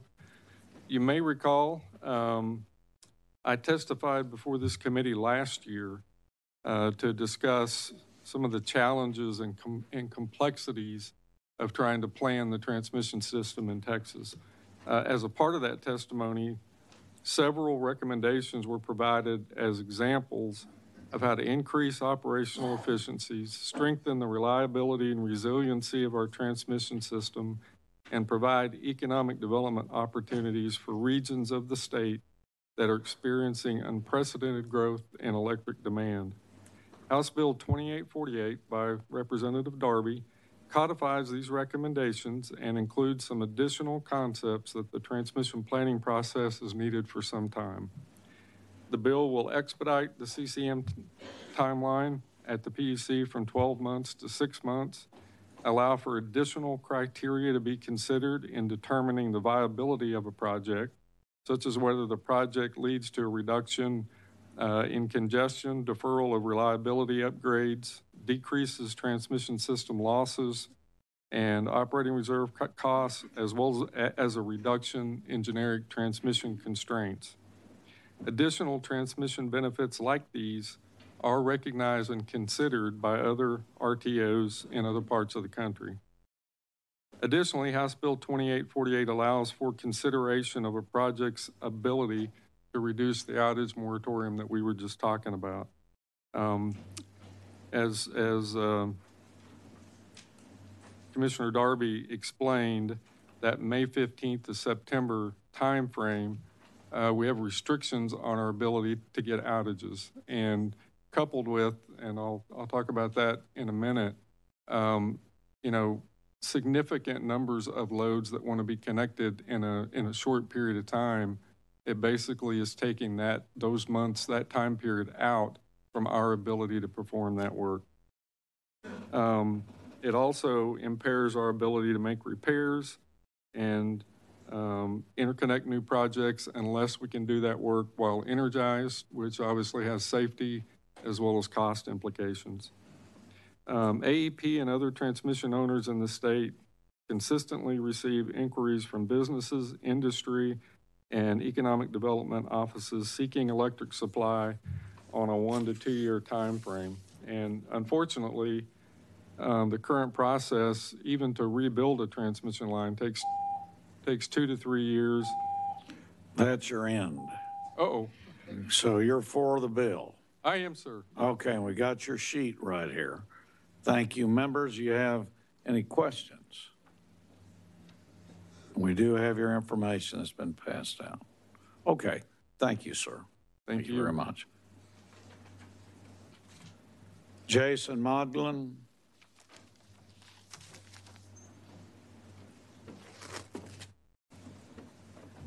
Jason, we have you with Texas Alliance of Energy Producers for HB 2848. Is that correct? That's correct, Chairman. Go right ahead. Oil and gas producers rely on electricity to efficiently produce, process, and transport petroleum across this state, and we need this committee's help. The need has been clearly documented in the Permian in 2 studies, one in 2019 and one this past December. Both growth and efficient production requires more wires and poles. And yet, TDU's report relief is 5+ years away. Yes, there are added costs. We know infrastructure costs money. You have rightly invested in roads. You've made sure there's a level playing field to build pipelines. But with transmission, we need your help. We need your leadership. The cost of inaction is continued reliance on diesel generators to meet the needs of an industry creating the budget surplus. They rely on diesel generators delivered by a truck to power pump jacks, frac units, winterization efforts, emission controls, and water treatment. All of this adds cost, time delays, time down, manpower and maintenance needs, and unnecessary risk moving diesel on the road, sometimes over frozen roads. House Bill 2848 shortens the time it takes for transmission utilities to greenlight projects. That's what we need. We're appreciative of Chairman Darby bringing this bill and happy to answer any questions. Thank you, sir. Any questions? Representative Anchia. Thank you, Mr. Chairman. Just a quick question.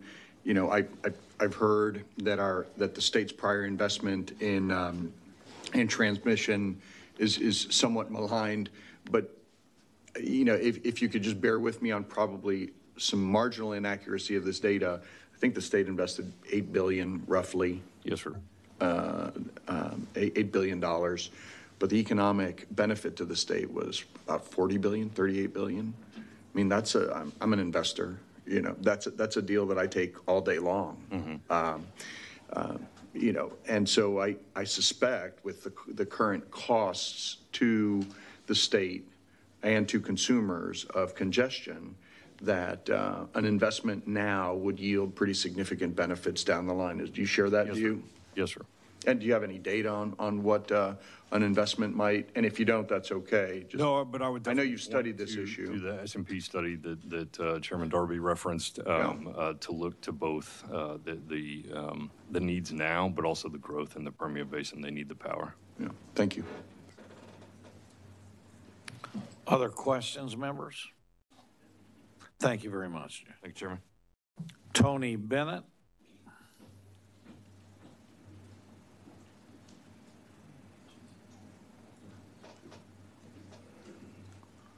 And Tony, we have you down as president, Texas Association of Manufacturers Against 2848. Is that correct? Yes, sir. Go right ahead. Thank you, Chairman Hunter and members. I am Tony Bennett, President and CEO of the Texas Association of Manufacturers. With all due respect to Chairman Darby, we must oppose House Bill 2848. As you know, in ERCOT, customers pay for all transmission costs. In last session, the legislature passed a very straightforward economic test for transmission in Senate Bill 1281. And basically, if a transmission line saves customers more than it costs, the line gets built. If it costs more than it would save customers in congestion, it doesn't get built, period. Economic transmission should not include consideration of benefits that are not primarily for other entities, including generators. Importantly, this bill is not about reliability projects, in our opinion. This bill exclusively addresses what should count as an economic project. The goal of many of these changes is to build expensive projects to alleviate renewable curtailments. The requirement to consider alleviating generic transmission constraints is meant to benefit renewable generation and not customers. Similarly, the requirement to levelize costs and benefits over a long period of time is meant to make projects seem economic that are actually not at all from the consumer standpoint. We support reasonable improvements to reliability planning, and we will be testifying today on a different bill that would speed up transmission to serve loads and to support reliability. If the legislature wants to expand reliability metrics, again, from a load-serving standpoint, we believe that is a different bill. So we ask you that you please oppose House Bill 2848. Thank you very much. Questions, members? Okay, thank you, sir. Thank you.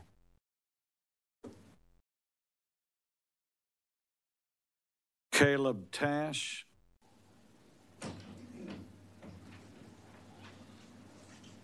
Caleb, we have you with Diamondback Energy 4 HB 2848. Is that correct? That is correct, Chairman. Go right ahead. All right. Thank you, Mr. Chairman and members. I'd like to thank you for the opportunity to come in and speak today on this bill. My name is Caleb Tash. I am the Director of Safety and Sustainability at Diamondback Energy. So on top of handling all of our HSC and air emissions work, I also handle all of our infrastructure and our instrumentation and electrical work. So my folks are responsible for ensuring that we have enough power to drill our wells and complete them. We are here today in support of House Bill 2848. And we have three major reasons why. We believe that this bill helps all high growth areas in the state. Certainly I work and live in Midland, and the Permian is highly important to me, but we do believe this bill functions across the state, not just for the Permian.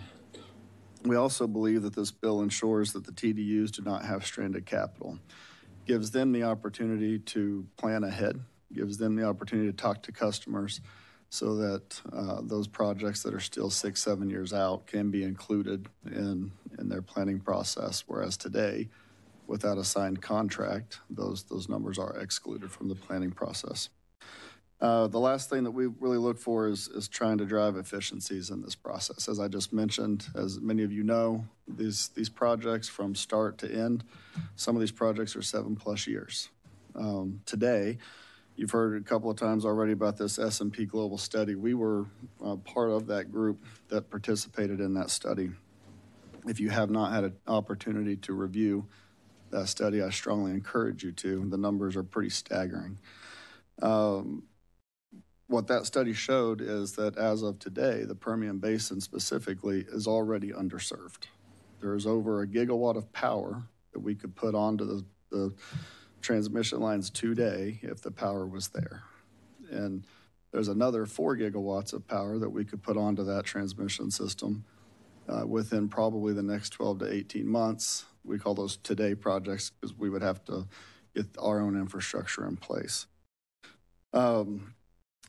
I think, just to give you some real world examples, Diamondback has spent roughly $300 to $350 million over the course of the last 10 years on electrical distribution of our own. We own and operate 4 substations. We are currently building 2 more. Each and every one of those substations that we have needed to turn on to be able to drill and complete our wells, we have had to wait for that moratorium timeframe to be able to do so. Because there's, in my opinion, because there's not enough, you can call it redundancy or room for those opportunities. Today, in talking with the 3 of the companies that were also involved in that same study, And you're for the bill? Yes, sir. Okay, any questions, members? Thank you, sir. Brent Bennett.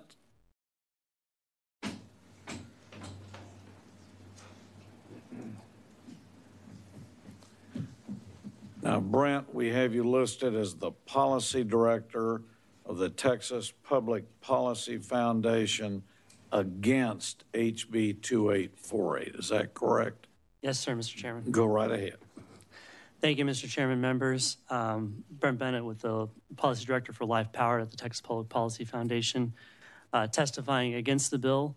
Although we agree with Chairman Darby that this is not CREZ 2.0. This is a more refined bill and something that does address some real needs. And there's some parts of the bill that we think are appropriate. I think we share some of the concerns that that Mr. Bennett just expressed as far as the clause about relieving generic transmission constraints. We feel like a lot of the generic transmission constraints right now are caused by overbuilding of generation in certain areas and poor siting decisions. And we're very cognizant of, and in our support of cost allocation of interconnection in the Senate bill 1287. We're very cognizant of trying to reduce those costs. So we're concerned about how that opens the door to increasing costs and also the levelized cost comparison. Also, we're concerned about how that might affect the cost benefit calculation that was refined last year or last session. Finally, we just want to emphasize, that there are some parts of this bill we like and that we could change our position based on correcting some of those things. And also that we want to bring the committee that, our main concern here is reducing transmission costs to customers across ERCOT, not just in certain regions, but across ERCOT. And over the last decade plus, transmission cost of service has more than doubled for consumers across ERCOT, and we're concerned about keeping that down. So that's what we came here to address. Thank you very much. Thank you, sir. Any questions? Thank you very much. Thank you. Michelle Richmond.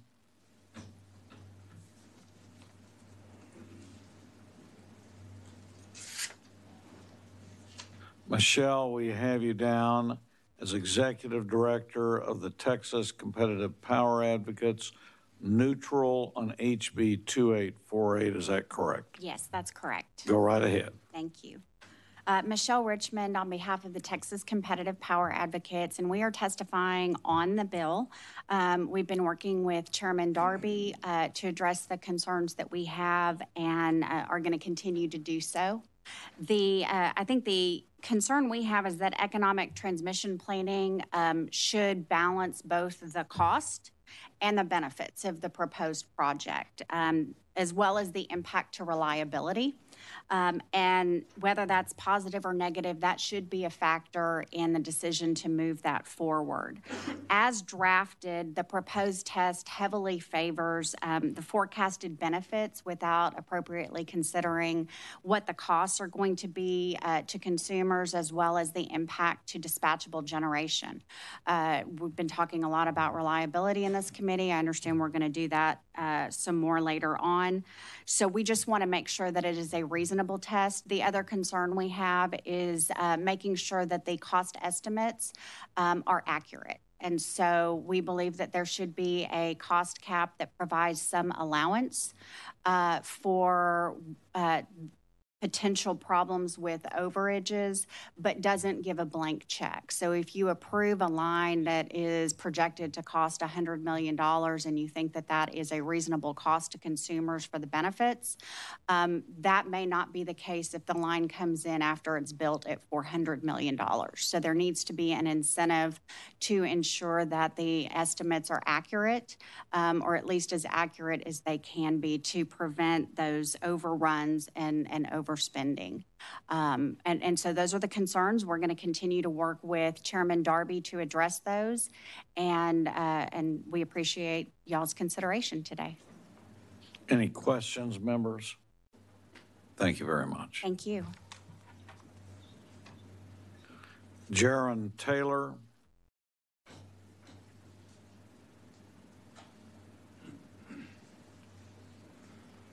Jaron, we have you down with Encore Electric 4HB 2848. Is that correct?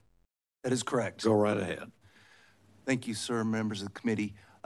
My name's Jaron Taylor. I'm here for Encore Electric. As you are aware, Encore Electric is the largest transmission distribution utility in the state. Its job, like all regulated utilities in the state, is to provide service first to the people of the state and second to the businesses of the state. When we're talking about large customers, that is primarily something that is done at a transmission level voltage. The changes that Representative Darby's bill does for an entity like us is it clearly articulates the standard that we have to meet in order to bring a transmission project forward. As it walks through the benefits of economic transmission projects, it provides some clarity and some context to what the Public Utility Commission must consider as it looks at these projects and they come forward. Our job is to provide service. In order to do that, we have to meet the standards that are before us, and we're grateful for the attempt in Representative Darby's bill to define those rules so we know what projects to bring forward. I would also add that several of the comments you have heard from the oil and gas industry about the need for additional transmission are absolutely true. We have severe needs across this state to add to those pieces, but as that goes forward, those projects, one, have to be justified, and two, there's a back-end check on those costs. The Public Utility Commission of Texas looks at our projects vigorously. And as the prior comments laid out, if projects come in over budget, there are very stern mechanisms to deal with that in this state that exists outside the confines of the changes here in Representative Darby's bill. We're supportive of it, and thank you for your time. Any questions, members? Thank you very much.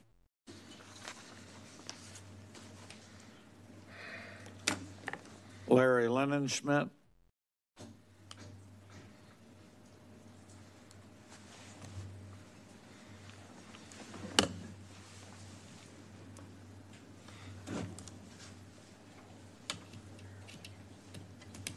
And Larry, we have you down for yourself, and you're neutral on HB 2848. Is that correct? I'd like to change to positive.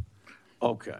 So, Larry, you're giving us permission to change the witness affirmation that you're here for yourself in support of HB 2848. Yes, sir. Thank you. Go right ahead, sir. Thank you, Mr. Chairman. Vice Chairman Hernandez, distinguished members of this committee. I'm Larry Linenschmidt. I'm speaking as an individual. I'm a theologically conservative Christian and a politically conservative voter.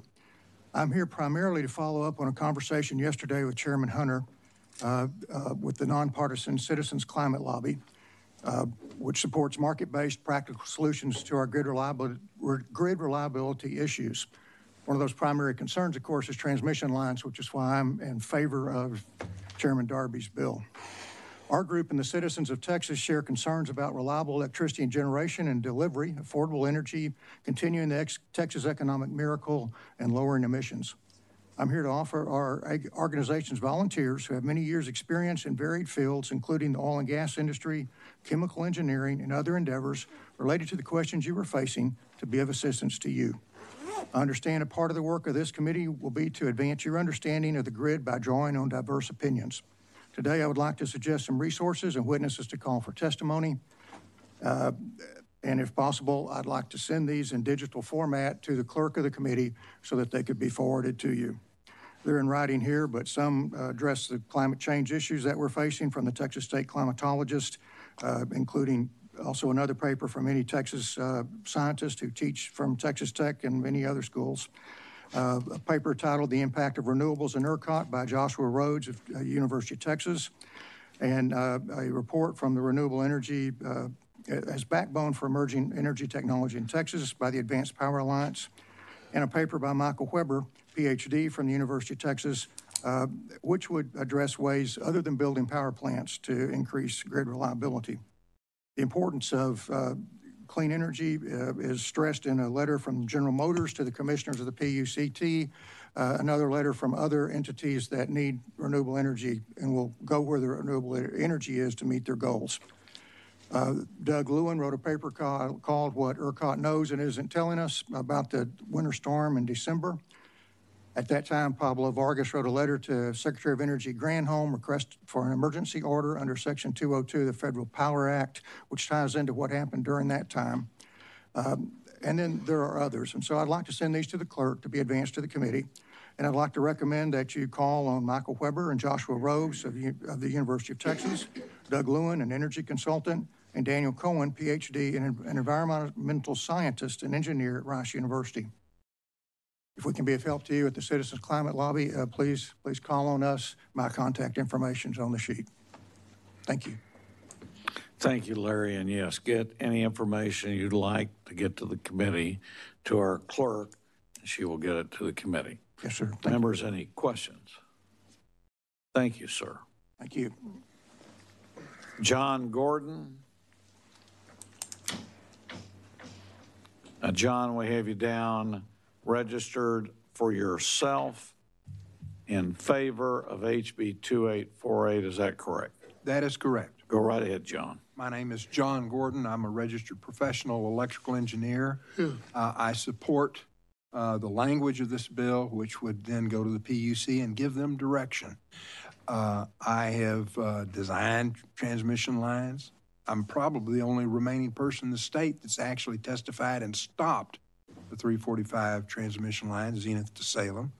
When I worked at the PUC, they did not have very good language as to what we were supposed to do. And as an engineer, it was my signature that basically got approval of transmission lines. It was my signature that blocked a transmission line that forced the LCRA to form the LCRA Transmission Line Supply Corporation. So I would have to compliment Mr. Darby, Representative Darby, on the language that's in there. It's good language that will give good advice to the people at the PUC, especially the engineers that have to decide many of these issues, or at least make recommendations. It'll help the legal staff there that has to hear it. And it will also allow the people that may oppose lines to present their case fairly and point out lines that are overbuilt or overexpensed or will not provide the benefit to the public. And so that's why I recommend that y'all support the language of this bill. It is good, solid, factual, engineering type language. And of course, if anybody'd like to hire me, I would be happy. Thank you, John. Thank you very much. Any questions? Thank you, sir. Appreciate it. Cliff Lang.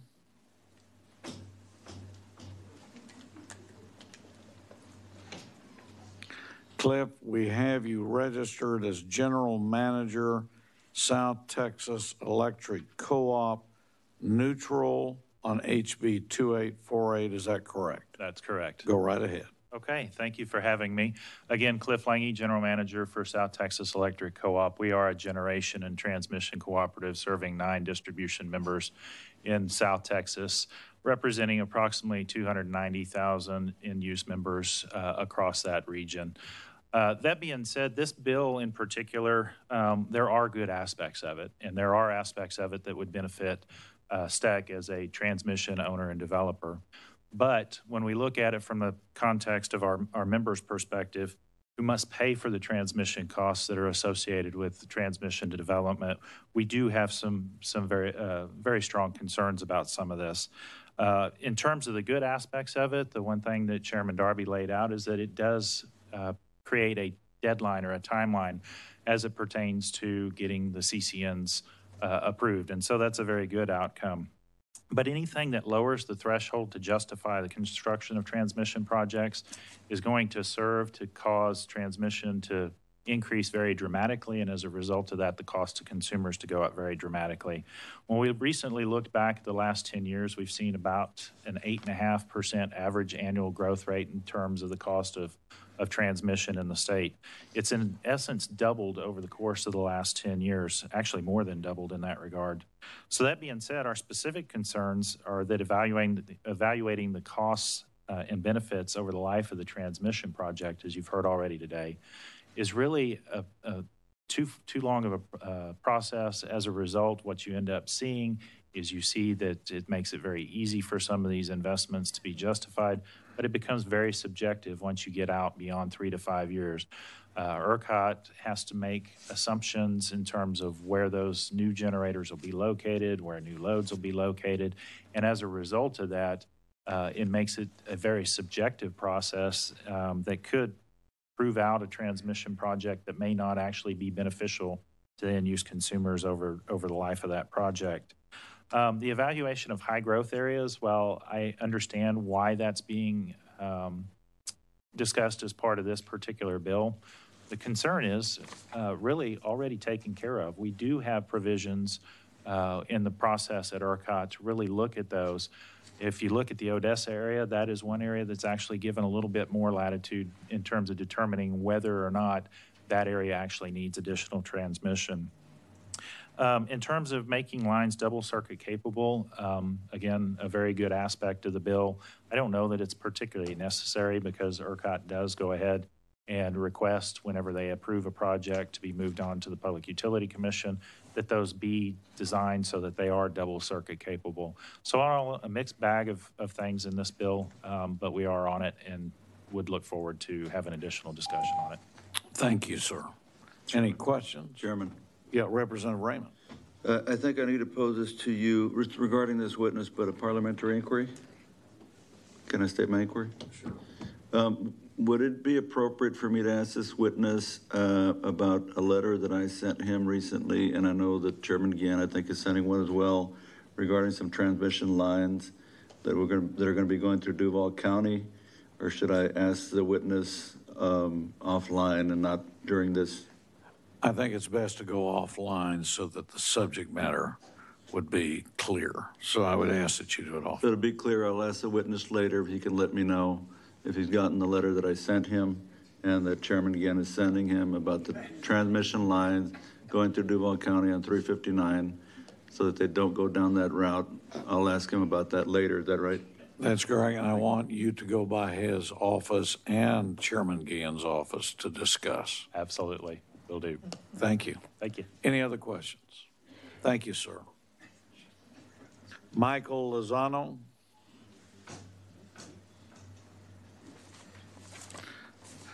Michael, we show you on behalf of Permian Basin Petroleum Association for HB 2848. Is that correct? That is correct, yes, Go sir. right ahead. Thank you, Mr. Chairman, members. My name is Michael Lozano, and I'm with the Permian Basin Petroleum Association. I want to thank you all for your time here today. I'll be brief. I think a lot of things have been said, and we want to be very clear. We're fully supportive of this bill. I think 2 years ago, Mr. Chairman, Darby actually asked us to get on board, and I think he led these horses to water, but I can tell you today we're here to drink.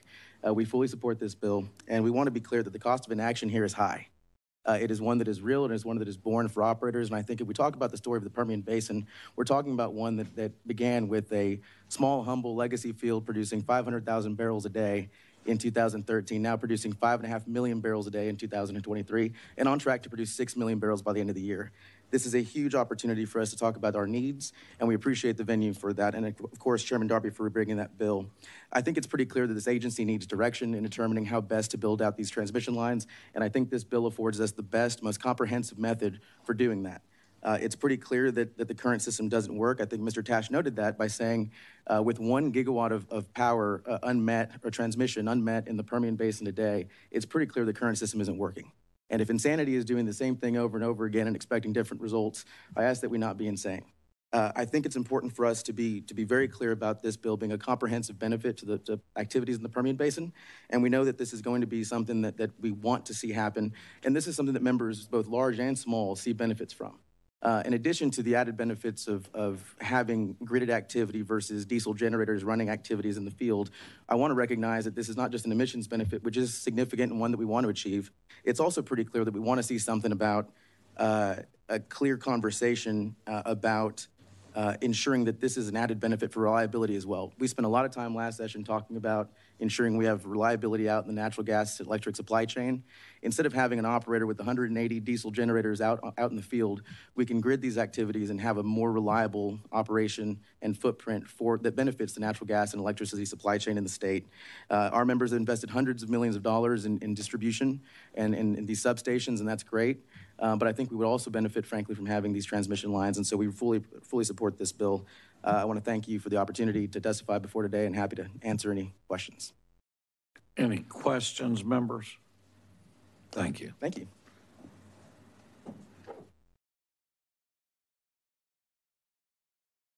Okay, members, we don't have any other witness affirmations. So is there anyone else who wishes to speak on, for, or against the bill? If not, Chair recognizes Chairman Darby to close on his bill. Thank you, Mr. Chairman. I appreciate all the input. A couple of notes here. SB 1281, which we did in the 87th session, last session, that is not and was not intended to be a long-term solution to our transmission woes. This is an attempt to do just that. There are currently 16 GTCs. There's a question about GTC, and only recently did they try to resolve the one in the Rio Grande Valley. This is simply indicates to me and to the PUC that there's a problem with delivery of electricity in parts of the state that we need it. I will tell the chairman that we know about the load growth potential in the Permian and Delaware Basin. I represent the Permian Basin. This is not a bill about the Permian Basin. This is a bill about the state of Texas. In fact, the Gulf Coast region probably has, I've been led to believe, may have as much or more growth potential to it. So this is about establishing a transmission policy that works for the whole state. Renewable this, renewable that. I'm tired of that. That's a scare tactic. It's clear that oil and gas supports this measure. And I will close by saying that every other RTO looks further out than the 3 to 4 years to measure costs and benefits. That's ridiculous to think that the horizon to look at the costs and benefits is limited to 3 to 4 years. So with that, members, I'll answer any questions you have. If not, I'll close. Any questions, members?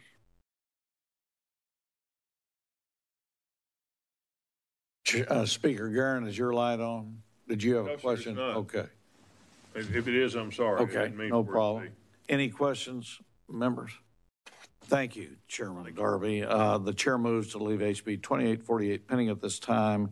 Is there any objection? Hearing none, HB 2848 is left pending.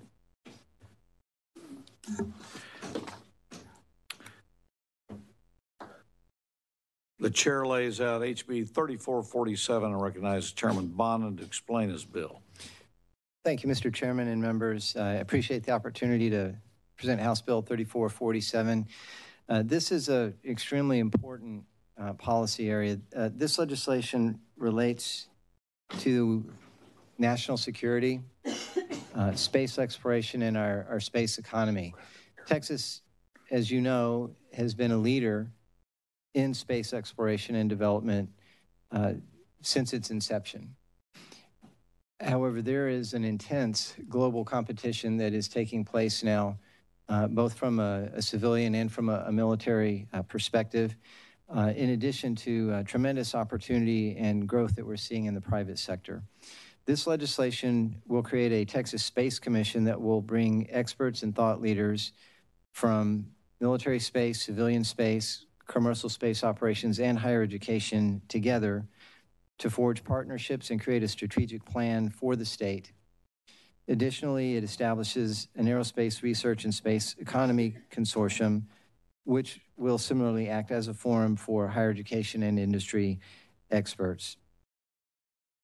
It's really critically important that our country maintain leadership in this sector. And we need every state, we need every American functioning at their maximum capacity. And when you listen to the leaders in NASA and our military efforts, they will tell you that when it comes to new intellectual property, it is much, much more efficient and much quicker for them to be able to acquire that rather than to develop it. And that's where the private sector comes into play, and that's where higher education comes into play. So we have done great things over the decades. What this does is it creates a strategic plan with focus and energy and working capital so that we can continue to lead throughout the rest of this century. I'm happy to take any questions. Thank you, Chairman. Any questions for Chairman Bonin? Thank you. We'll give you a right to close. Thank you. Trey Mendez. Trey, we have you listed as the mayor of the city of Brownsville for HB 3447. Is that correct? That is correct, Chairman. Go right ahead. Thank you. Nice to see y'all again. And I know I have 2 minutes this time, so I'll make sure not to go over at least. You have 3 minutes. Okay, great. I am very happy to testify in support of this bill. Being the mayor of Brownsville, Texas, for us, the space industry is very important. We've seen the impact in Brownsville from the space industry. This is something that's projecting to be $1 trillion industry by 2040, perhaps even more, depending on who you ask. I've seen numbers of 2 or 3 trillion by 2040. But for us, just an impact that we're seeing is SpaceX. We are the home of the SpaceX Boca Chica launch facility. They're employing now over 1,700 people, several $100 million of economic impact. And in November of 2021, I was a co-author of an op-ed that was published in the Houston Chronicle and later other publications where we were really trying to ask for the same thing. We saw that Texas was losing ground to Florida specifically, Alabama, California, Colorado. Other states clearly want a piece of this pie. And Brownsville lost out on one great prospect that was a space tourism company that's now thriving in Florida and getting a lot of media. And the reason we lost out on that is because we didn't have enough incentives and we couldn't really offer enough for them to want to come to Brownsville rather than Florida. And that's something that we've seen with Blue Origin going to Alabama and other companies. So having resources and having the ability to bring companies to Texas is valuable. There's going to be a huge ROI on this. And I think it really puts Texas back in the lead position with Florida, not only for launch, but in the space industry.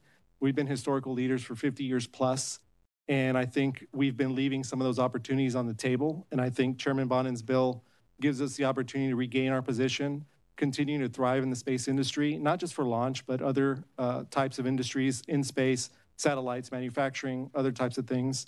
This is something that in Brownsville, we've seen the impact firsthand, and we're excited to continue to see it across the state. I see it as a Texas plan and something that will certainly pay dividends. So I'm excited to talk about it and answer any questions. Thank you, Mayor. Any questions, members? Thank you very much. Thank you. Helen Ramirez. Now, Helen, we have you listed as City Manager, City of Brownsville, 4HB 3447. Is that correct? Yes, that's correct. Go right ahead. Good afternoon, Chairman Hunter and committee members. My name is Helen Ramirez. I am the City Manager for Brownsville. First of all, I'd like to affirm that the City of Brownsville is in support of the creation of the Texas Space Commission and the Texas Aerospace Research and Space Economy Consortium. The great state of Texas is the founder of NASA, and it is the future of aerospace. The tallest and most powerful rocket known to man ever built in history is being produced and manufactured and tested in Texas. Brownsville, Cameron County produces and manufactures 98% of Starship. Also, McGregor tests the Raptor engine. Our Texas geography is unique because geographically, we have an efficiency about 40% more efficient than Space Coast, Florida. So, for example, it makes sense to launch out of South Texas. Texas is being called out upon to strengthen our new space and aerospace ecosystem as a matter of national security. The space race is real, and it is here and now. And with this, we have the opportunity to strengthen 4 important sectors to accelerate the aerospace ecosystem, and that's education and workforce, economic development, and infrastructure. Higher education is very well represented in the bill. However, I would ask that you consider in the executive committee the presence of Texas Southmost College or community college and tech colleges such as TSTC. They are actually creating courses such as orbital welding that is instrumental in the production and manufacturing of launch vehicles. With regard to the Texas Aerospace Research and Space Economy Consortium, we asked to include economic development corporations. As you know, the state of Texas allows Type A and Type B EDCs. Many times they are the front line. They're the first people that get to meet these new aerospace or new space companies. They also managed sales tax funds for cities. And so therefore, this bill can also leverage economic development corporations funding. With regard to infrastructure, we hope that the Spaceport Trust Fund is funded again. Governor Abbott did fund that fund in January of 2022, not only the Cameron County Spaceport, but also Houston. And so we asked if there can be some sort of recurring funding because basic infrastructure is something that these spaceports need to be successful. And spaceports are represented in North, South, West, and Central Texas, so that's important. Finally, establishing enabling legislation that would allow publicly owned spaceports to finance both facilities and equipment. Mayor Mendez spoke about not having those opportunities, and so enabling legislation will allow that. Thank you. And you're for the bill. Yes. And I'd suggest on some of your suggestions that you confer with Chairman Bonin's office with those ideas. Questions, members? Thank you very much. Thank you, sir. Mitra Avini.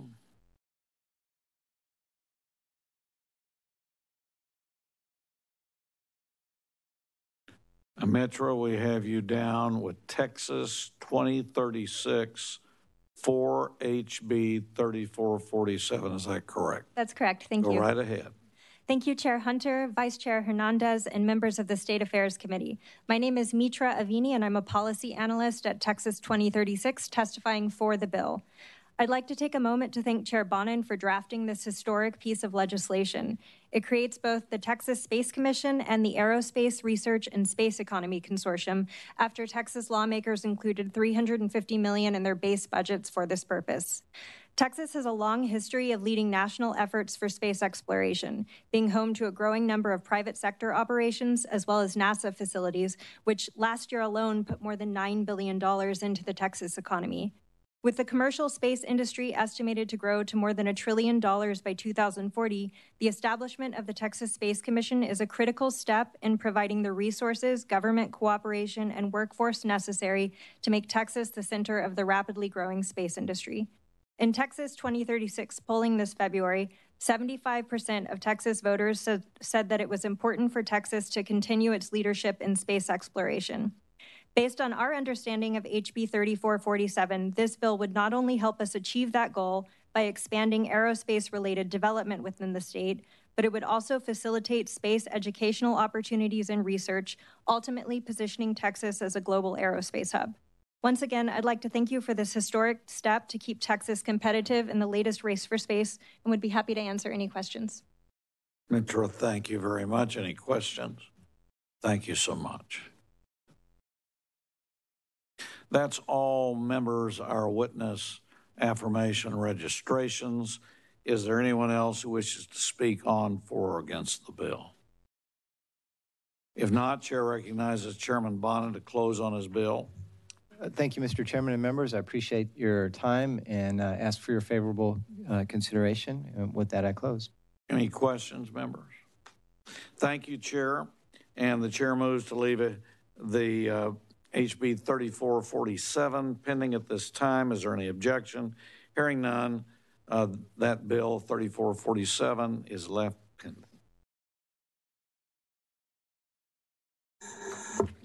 Chair lays out HB 5066 and recognizes Speaker Guerin to explain his bill. And Speaker, you can stay right there if you'd like. Thank you, Mr. Chairman and members. Thank you for your time today. The current process for building, House Bill 50, I appreciate the opportunity to lay out House Bill 5066. The current process for building transmissions to serve growth is not keeping up with the demand, and it's particularly a problem in areas with heavy oil and gas development, but in also other areas experience rapid growth from all customer classes. The bill would require ERCOT and PUCT and utilities to plan the grid more proactively based on the information utilities have about load growth in the area. This would include loads that haven't posted financial security yet, and it would give the PUCT and ERCOT and utilities more discretion to reflect growth likely to occur based on utilities' direct interactions with their customers. And this would allow the utilities to get out ahead of demand and proactively address reliability needs before they become critical. This bill requires reliability projects to be based on the utilities' load forecasts, including existing and future load growth. It also creates a process to develop an immediate transmission expansion plan for the Permian, which is dramatically underserved because of these issues, and the problem is only projected to get worse over the next few years. The existing planning process cannot accommodate this and needs to be modernized and updated. It also directs the PUCT to study areas like the Permian and other areas of the state where existing and or projected load is underserved. I'll be happy to stand for questions, and I believe there are probably plenty of people here to testify for this or against it, and I'd like to reserve the right to close. Any questions for Speaker Guerra? Thank you, sir. We'll give you your right to reserve. Tony Bennett.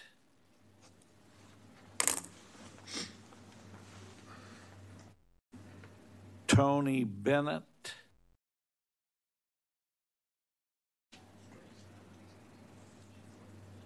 Tony Bennett. You're not Tony. I'm not. It's just you, No. I know, I was just going to. No. Okay. So if you want to talk, that's the registration, and you'll have to go out in the hall. That's fine. Tony will not be here. He's at the Senate. Tony Bennett, you heard that he was in the Senate. That was a cell, a real big cell. Tony Bennett, president of the Texas Association of Manufacturers, is not present, but registered for HB 5066. Cliff Lang.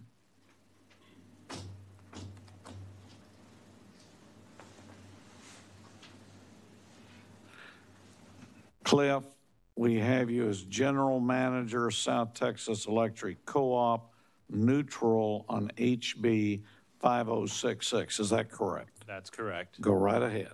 Again, Cliff Lange with South Texas Electric Co-op, a generation and transmission cooperative serving 47 counties in South Texas. Just wanted to point out largely, I mean, our concerns on this bill really, again, rely similarly to earlier testimony in the fact of, inadvertently inflating costs to consumers. We think that, I think it's very well intentioned in that regard, but that being said, the current processes at ERCOT require loads that are coming onto the system to provide a degree of financial surety. And the reason that financial surety is there is to make sure they've got skin in the game, that those loads are actually going to show up in that regard. And so basing upgrades on assertions that loads will come in could very quickly and very understandably lead to higher consumer costs as transmission cost of service is inflated as a result of the additional transmission that's added to the system. Not always, it's a good thing to add transmission when it's needed, but if you're doing it on a prospective basis, there does tend to be a degree of speculation in that could lead to overbuild and therefore higher than necessary consumer costs. Just by way of example, and I'll use this as, an example that we had. We had a very large load in the Rio Grande Valley that wanted to show up, and they were not able to post the financial surety or unable or unwilling to provide that financial surety. We went to ERCOT and said, well, this load's telling us that there's a high degree of likelihood that it's going to show up, and it was going to require a large amount of transmission investment down in the Rio Grande Valley in order to serve it. And ERCOT very wisely said, look, unless we've got the financial surety, we're not going to move forward with making a recommendation for it. And I say they very wisely did that because when you look back, that load ended up going away. It didn't materialize. And so had we moved forward with doing a transmission investment based on a load that was saying they would be there, but not actually posting the financial surety, we would have incurred additional cost into the Rio Grande Valley. That transmission cost would have been uplifted to consumers and so forth. And so as a result, obviously higher costs to consumers as well. And so this is a good example of why, we need to be very careful about the way that we expand the transmission system. We need to make sure that we're doing it on a basis where the loads have a skin in the game, where we've got a very high degree of certainty that they're going to be there so that we don't inadvertently increase rates to consumers unnecessarily. Thank you, Cliff. Any questions? Mr. Chairman? Yes. Speaker Garrett. I'd like to thank you for taking the time to come by my office and going over all these things prior to this hearing. And thank you very much for doing that. You're quite welcome. And I do want to say that's a good point. We do appreciate those that have concerns that they talk to the authors before they come here. It just helps the process. So reiterating the speaker, thank you for doing that. Other questions? Thank you, sir. Thank you. Michelle Richmond.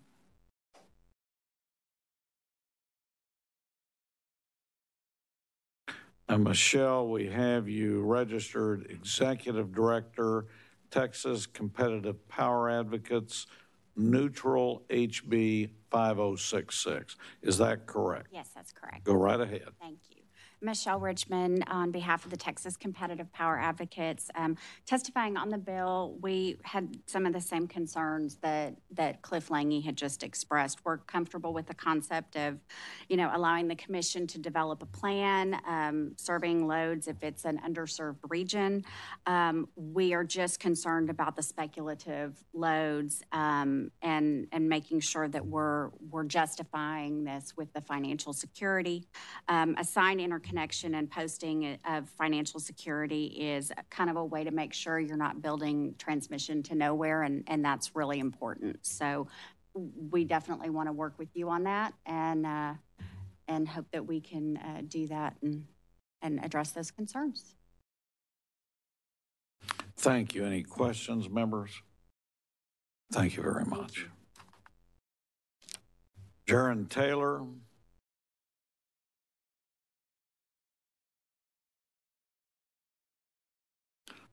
Jaron, again, we have you listed for Encore Electric 4 HB 5066. Is that correct? That is correct. Go right ahead. Thank you. House Bill 5066, I'll compare it briefly to the Darby bill that was discussed a little bit earlier, is directly about reliability projects. It aims at providing utilities with the ability to serve the industries of Texas who desperately need that.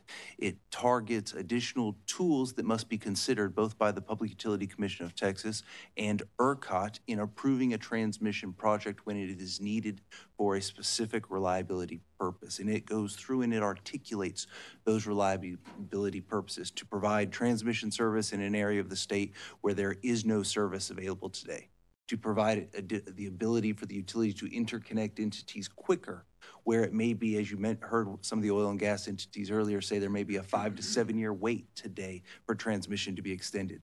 It allows, as Representative Guerin has walked through, a more comprehensive plan to be put in place to try and get ahead of that growth and that development.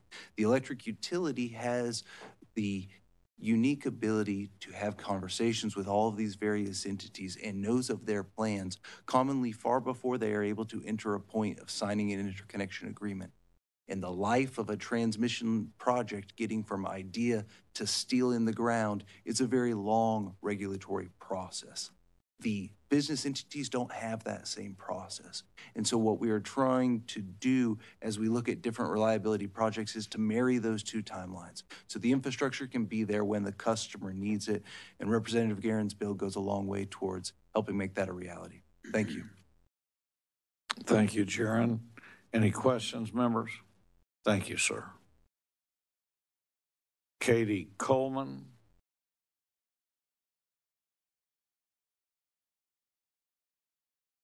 So Katie, we have you registered for Texas Association of Manufacturers 4HB 5060.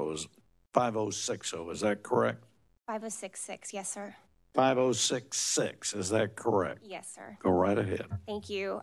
Katie Coleman for Texas Association of Manufacturers. We are supporting this bill. Mr. Taylor, I think, laid it out well. As compared to the bill that was heard earlier, this is a reliability-focused bill. It is looking at the need to serve customers. It is just expanding the flexibility in how the utilities present their load forecast to include load that they may know that is coming, but that hasn't posted a financial commitment yet. You've heard about what's happening in the Permian. That's the latest example, but this has happened all over the state. It's happened in the past in DFW. It's happened in Houston. The utilities have the best information about what load growth is going to look like in their area. And so some of these arbitrary limitations that have been put on that load growth have caused them to not be able to keep pace with consumer demand. And that's really the problem that we're trying to solve. And again, this is not about economic transmission planning and costs and benefits to consumers. It's about reliability. It's about serving the end-use customer, which should be our priority always. We do share some of the concerns about potentially speculative load, but what gives us reassurance is that there will be multiple checks in the process. Number one, the PUC has to determine in the original permitting proceeding whether the utilities forecasts are reasonable, and then when the utility goes to put these plants in rates, if they have used unreasonable forecasts and overbuilt and gold plating, it gets reviewed again there.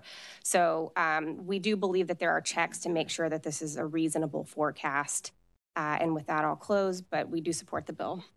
Happy to take any questions. Thank you. Any questions, members? Thank you very much. John Gordon. John, we show you've registered for yourself for HB 5066. Is that correct? That is correct. Go right ahead, sir. I'm John Gordon, registered professional electrical engineer, and I'm supporting the language that you've offered, Representative Guerin. The language is good. It gives more direction. I still have a problem that both the PUC and ERCOT are the ones that have to carry it out. And if they're not putting good staff, people on it, we will still have problems, but at least the language that you've offered hopefully will give them better direction on what they need to be doing in terms of transmission line planning for the grid.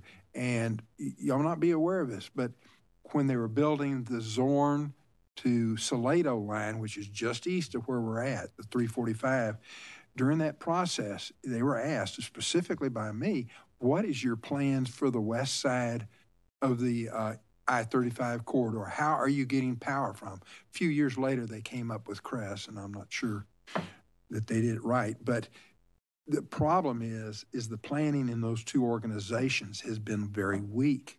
And hopefully this will force them to do a little bit better job of planning so that we're not short of transmission.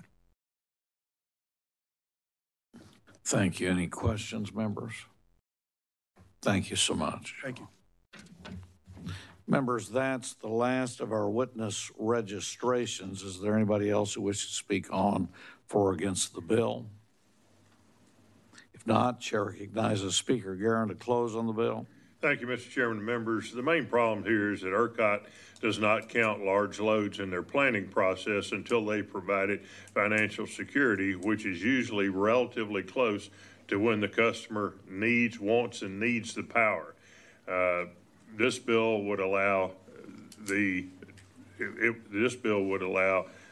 transmission TUCs to plan and get the power in there ahead of time without the financial security. And it's not speculative, especially going into the Permian where there's already a shortage of power. They need to be building now. They don't need to be waiting 5 or 6 years in order to start that. And I don't think any of us see any reduction in the needs for power in the Permian. And I'd be happy to answer any questions. And if not, I'd close. Any questions, member? Thank you, Speaker Garum. The chair moves to leave HB 5066 pending at this time. Is there any objection? Hearing none, HB 5066 is left pending.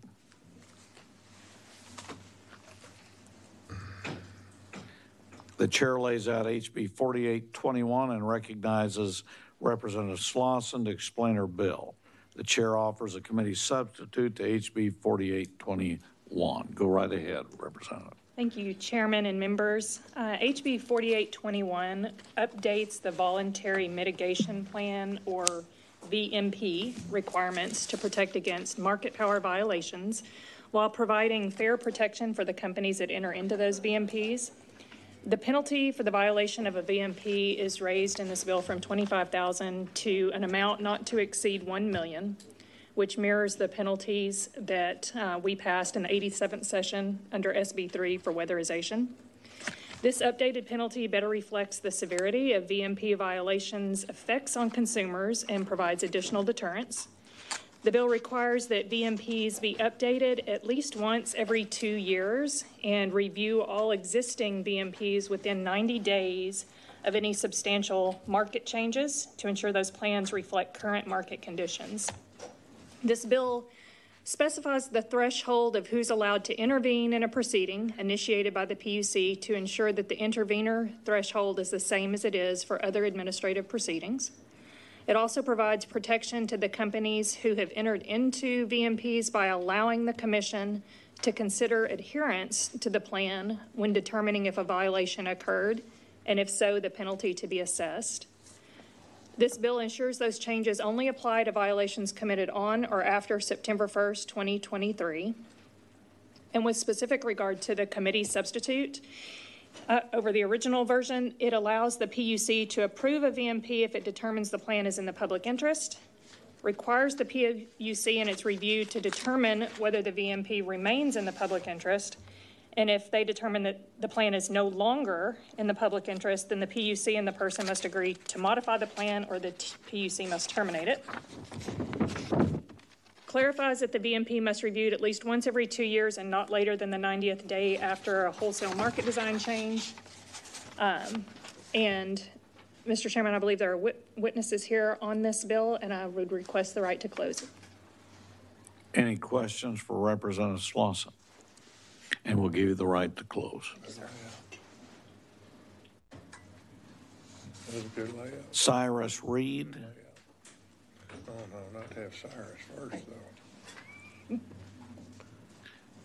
Cyrus, we have you listed as Cyrus Reed, Conservation Director, Sierra Club, Lone Star Chapter 4, HB 4821. Is that correct? Yes, and I'll be very, very brief. Cyrus Reed, Lone Star Chapter of the Sierra Club, 4, HB 4821.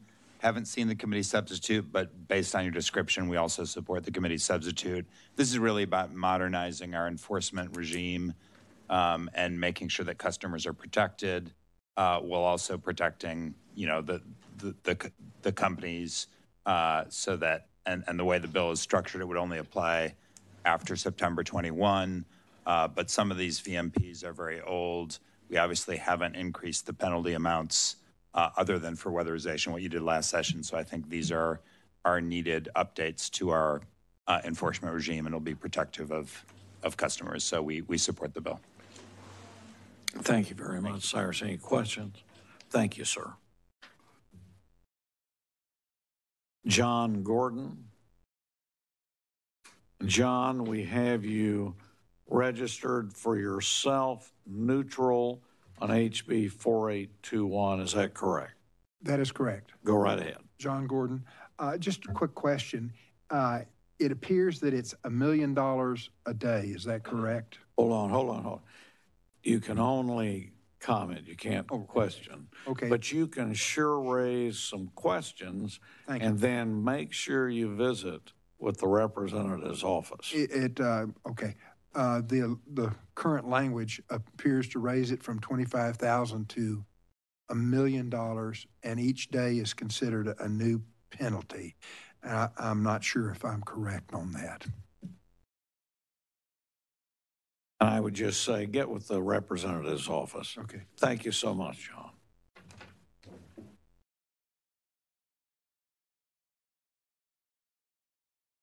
Bill Barnes.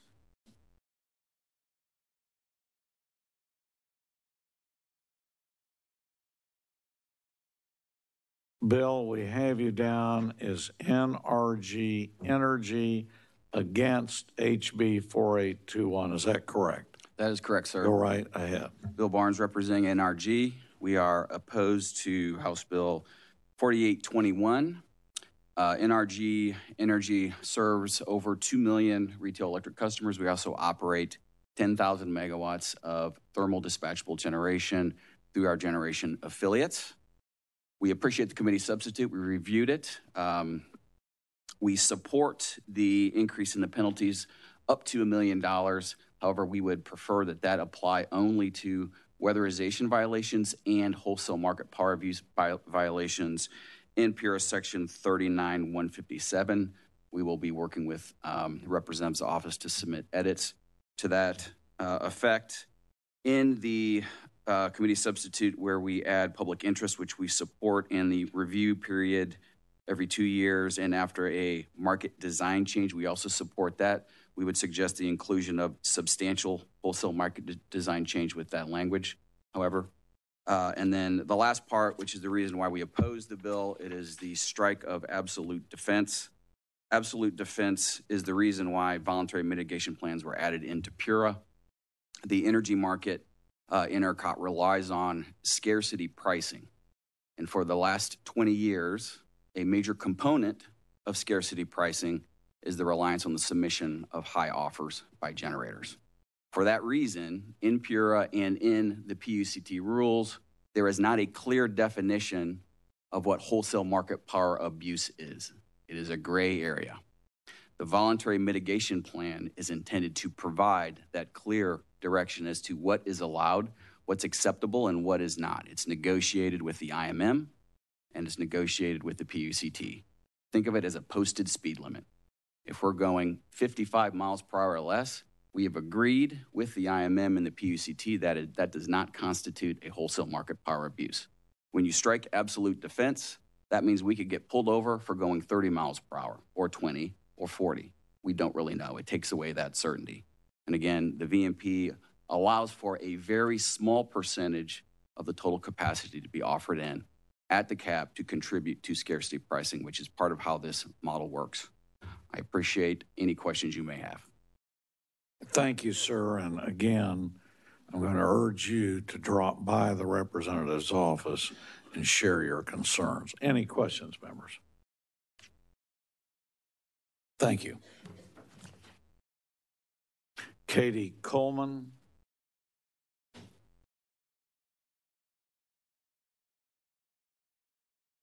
Katie, we have you registered for Texas Association of Manufacturers for HB 4821. Is that correct? Yes, sir. Go right ahead.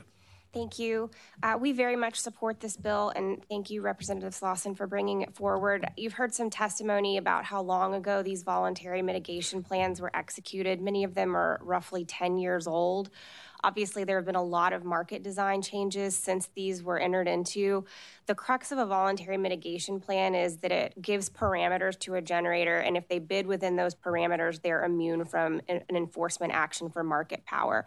Obviously, what constitutes market power depends a lot on what the market design is. And so when the market design changes, but the VMPs are not updated, you can have opportunities to exercise market power and raise prices that weren't contemplated at the time of the VMP. So it's very important to update these. We do support the language, the strike of the absolute defense. We believe that the PUC needs discretion to look at the facts. It was recently reported that under the prior VMPs, 3 of the generators in the market were exercising market power within the non-spin market, offering at the cap, and that cost, the estimate is that it cost customers around $380 million, but that was allowed under the VMPs in place at the time. And so those are the kinds of things that we believe that this will fix and that the PUC needs discretion to look at going forward. So thank you very much for bringing this forward. Thank you. Any questions, members? Thank you. Members, that's the last of our registration witness affirmation. Is there anyone else who wishes to speak on for or against the bill?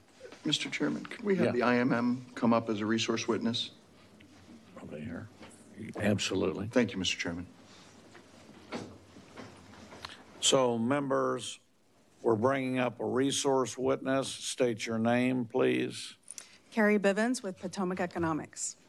And you are here as a resource completely, correct? That's correct. All right. Go. Just 1 second. We got to make sure you're registered in the system. I didn't register because I didn't see a way to just register as a resource witness without taking a position on the bills. Okay. Just register neutral on the bill. We're going to be using them again here. Okay. So she needs to register anyway. Yes.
All right, state your name in the record. Carrie Bivens with Potomac Economics. And you have now registered on the bill. Yes. And you're in a neutral, and you're here as a resource. That is correct. Go right ahead, Chairman Anchia. Thank you, Mr. Chairman. And thanks for registering and being here. I wanted to ask you about these VMPs. They set the bumpers for where generators need to operate, depending on the market design. And I'm just sort of saying back what I think I heard. The market design may change, but the bumpers stay in place based on potentially on an old market design for a long time. Ms. Coleman said up to 10 years. Has that been your experience as well? That's right. Typically, the VMPs have been updated in times in which there's been a merger or some change with the company that effectuated the need to come in and modify the voluntary mitigation plan. That hasn't necessarily been tied to market design changes until this most recent update when we updated the about the non-spending part of the VMPs. And just to be clear on that, if you follow the voluntary mitigation plan, it currently produces this absolute defense against allegations of market power abuse. But if you exceed your voluntary mitigation plan, that doesn't de facto mean that you have violated the market power abuse statute. It just means as long as you stay inside these guardrails, then you're not subject to enforcement actions. So there's the potential for violating them within the guardrails, and there is also the potential for not violating them even if you're outside of the guardrails. Is that what I just heard you say? That's correct. They can choose to not follow the plan. And in those cases in which if they put in offers that exceed the plan, then, you know, they might be subject to investigation and possible enforcement if there is determined to be a violation. And so by removing this absolute defense, we're looking more at we're allowing the PUC, I guess, to look at a totality of the circumstances and allow you to look more at a totality of the circumstances rather than this sort of finite defense of being within the guardrails. Fair assessment? That's my understanding. It sounds like it's a desire for there to be a little bit more of an ability to be nimble with changes that occur in the market and other things that might come up that are unforeseen. And from the testimony of NRG, I heard that they were okay with the update of the fine, right? Hadn't been updated in a long time. But they were concerned about maybe including a term related to substantial market change, right? Market design change. Any thoughts on that? I could see the point for that for sure. I mean, we're constantly changing the rules, and many of those changes I would not term substantial. Of course, once you introduce a qualitative term like substantial, that might be subject to the eye of the beholder. But I don't think we'd want to be updating these things for relatively minor changes. Right, and substantial could be subject to PUC rule, right? Like they could promulgate rules and determine what substantial is and seek stakeholder input. That's right. Okay, thanks for your testimony. You're welcome. Any other questions, members? Thank you again. Is there anybody else who wishes to speak on for or against the bill? All right. If not, the chair recognizes Representative Slauson to close. Thank you, Mr. Chair. I just ask favorable consideration of the committee, and I close.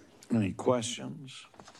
Thank you, Representative. The chair moves to withdraw the committee's substitute to HB 4821 and leave the bill pending at this time. Is there any objection? Hearing none, HB 4821 is left pending.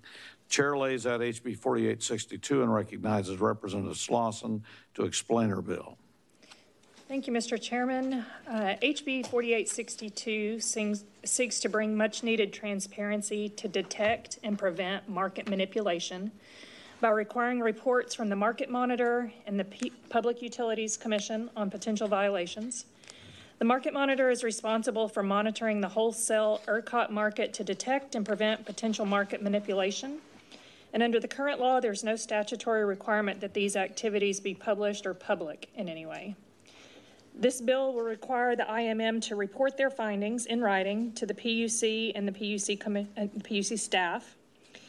It also requires a public report to be furnished by the PUC on February 1st of each year, and that report will include the number of instances that the IMM reported potential market manipulation to the PUC or PUC staff, the laws, regulations, and ERCOT requirements that are alleged to be violated, and the number of instances for which the PUC or the PUC staff initiated enforcement action.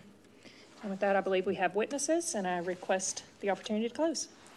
Members, any questions for the representative? You will have the right to close. First witness is Cyrus Reed. And Cyrus, again, you're registered as Cyrus Reed, Conservation Director, Sierra Club, Lone Star Chapter 4, HB 4862. Is that correct? Yes, very much. Go right so. ahead. Cyrus Reed, Lone Star Chapter of the Sierra Club, in favor of transparency of enforcement.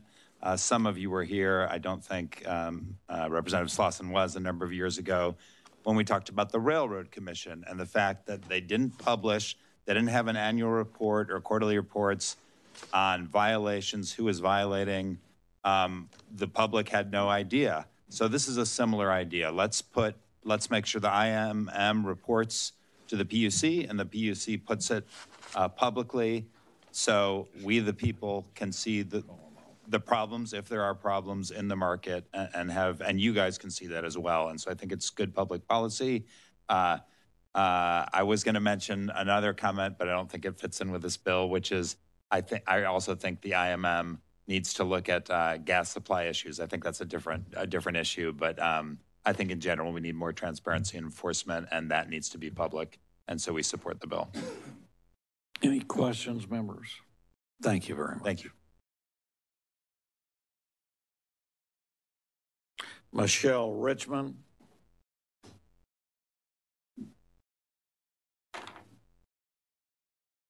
Michelle, we have you listed as Executive Director, Texas Competitive Power Advocates Against HB 4862. Yes, that's correct. Go right ahead. Thanks. Michelle Richmond, representing Texas Competitive Power Advocates, and we're opposed to the bill in its current form. We have recommendations that actually can enable our companies to potentially support the bill and are working with Representative Slauson on that. An effective market monitor should send out requests for information that look at more issues to make sure there's not a problem, just kind of like police officers investigate to see if there's actually a crime. This creates a presumption that if the IMM does send out requests for information, which occurs regularly and should, and there is no resulting enforcement action, then that the PUC is not doing its job, and that's not necessarily the case. A more effective way to monitor this is to take for example, the existing report that the PUC does on customer complaints and add an element that considers, when there's an enforcement action that came from an IMM referral. That's one way to do it. Not every IMM RFI will result in something that requires enforcement action. And so this could actually have a chilling effect on the IMM sending out RFIs, and she needs to be monitoring the market. If there's anything that rises to the level of warranting an enforcement action, that does become public at that time. So we would recommend something that, specifies that entities are obviously innocent until proven guilty. So there's no naming entities until the PUC has actually issued an order for notice of violation. That you expand the report to cover all potential violations, not just market abuse, market manipulation. We have protocol violations and things like that as well. Allow the PUC to report on investigations that are opened or closed, but not actual pending enforcement actions. Those are often confidential and become contested cases. And so the PUC also has historically produced an activity report, the Enforcement Division, that counts the different types of activities. So they look at, wholesale and retail electricity. They look at water. They look at the penalties imposed. And we think that those could be streamlined to accomplish this as well. So I think the other concern is that if there's an expectation that the IMM reports potential violations to the commission, then that could create a due process issue when this is going through the actual actions. So we're looking forward to visiting more with Representative Slauson on that, providing some potential language for consideration, and hopefully we can get to a good point on this bill. Thank you. Any questions, members? Yeah, Representative Anchi. Thank you, Mr. Chairman. As I'm looking through the bill, Michelle, if I might, thank you for your testimony today. Is one of your concerns about the term on line 16 potential market manipulation? Yes. Rather than actual? Yes. Okay. But otherwise, these items that are reported on it seems to me that they're going to be disaggregated, right? So they're not going to mention a particular party, but rather would just be disaggregated instances. I think we would want to make sure of that. We want to make sure that, but if it is disaggregated and doesn't name parties, then less of a concern? Less of a concern, but at the same time, I mean, potential violations are not violations. Right, of there's a lot of things that get looked at by the IMM to see what's actually going on and get more information to see if there's actually a problem. And that should continue. And so just sending that out or looking at a potential violation doesn't mean that there's any issue that the PUC is not addressing. Gotcha. So if it's actual market manipulation that's being reported on a disaggregated basis, less of a concern? Correct. Okay.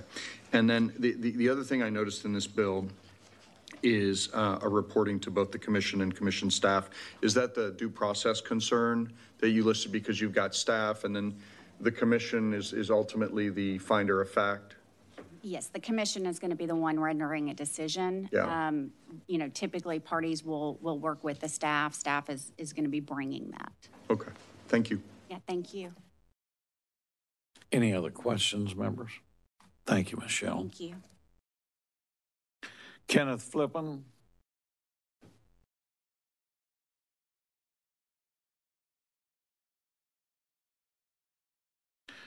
Kenneth, we have you listed as U.S. Green Building Council, Texas chapter, and yourself for HB 4862. Is that correct? That's correct. Go right ahead. So my name is Ken Flippin. I'm with the U.S. Green Building Council, Texas chapter. Thank you, Chair Hunter, Vice Chair Hernandez, members of the committee. We are definitely for this bill. I'm just going to reference a class that I took at the LBJ school that had specifically to do with market manipulation and market capture and how best to regulate it.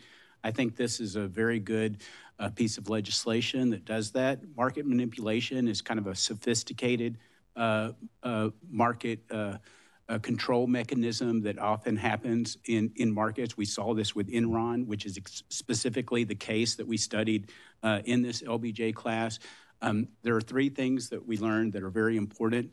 Number one, whoever is doing the monitoring needs to be independent. Having the independent market monitor makes sense because they're one step separated from the political influence of those that are appointed, for example, the board of the PUC and so on and so forth. Secondly, they must be sophisticated. Looking for customer complaints to lead up to market manipulation is kind of expecting like individuals to be able to see a game that is way above their heads as far as like individuals recognizing that they're being that they're prices that they're paying or the circumstances they're under are because of a manipulated market. Instead, having an independent market monitor that can look at the entire aspect and how things are moving in the market and see how there's potential manipulation is a level of sophistication that we think is important. Lastly, the ability to expose and enforce those regulations in a way that cost the market manipulators more than they're gaining from the market manipulation is the other key thing. If they think they can get away with it because they're not going to be caught soon enough or enough times, they're more likely to do it. And so for all these reasons, we think this is a good bill. I would say that we would definitely, if there are some changes to make the bill stronger, we'd be glad to provide, be a resource to the author of the bill. Thank you very much, Ken. Thank you. Any questions, members? Thank you very much. Thank you. Katie Coleman.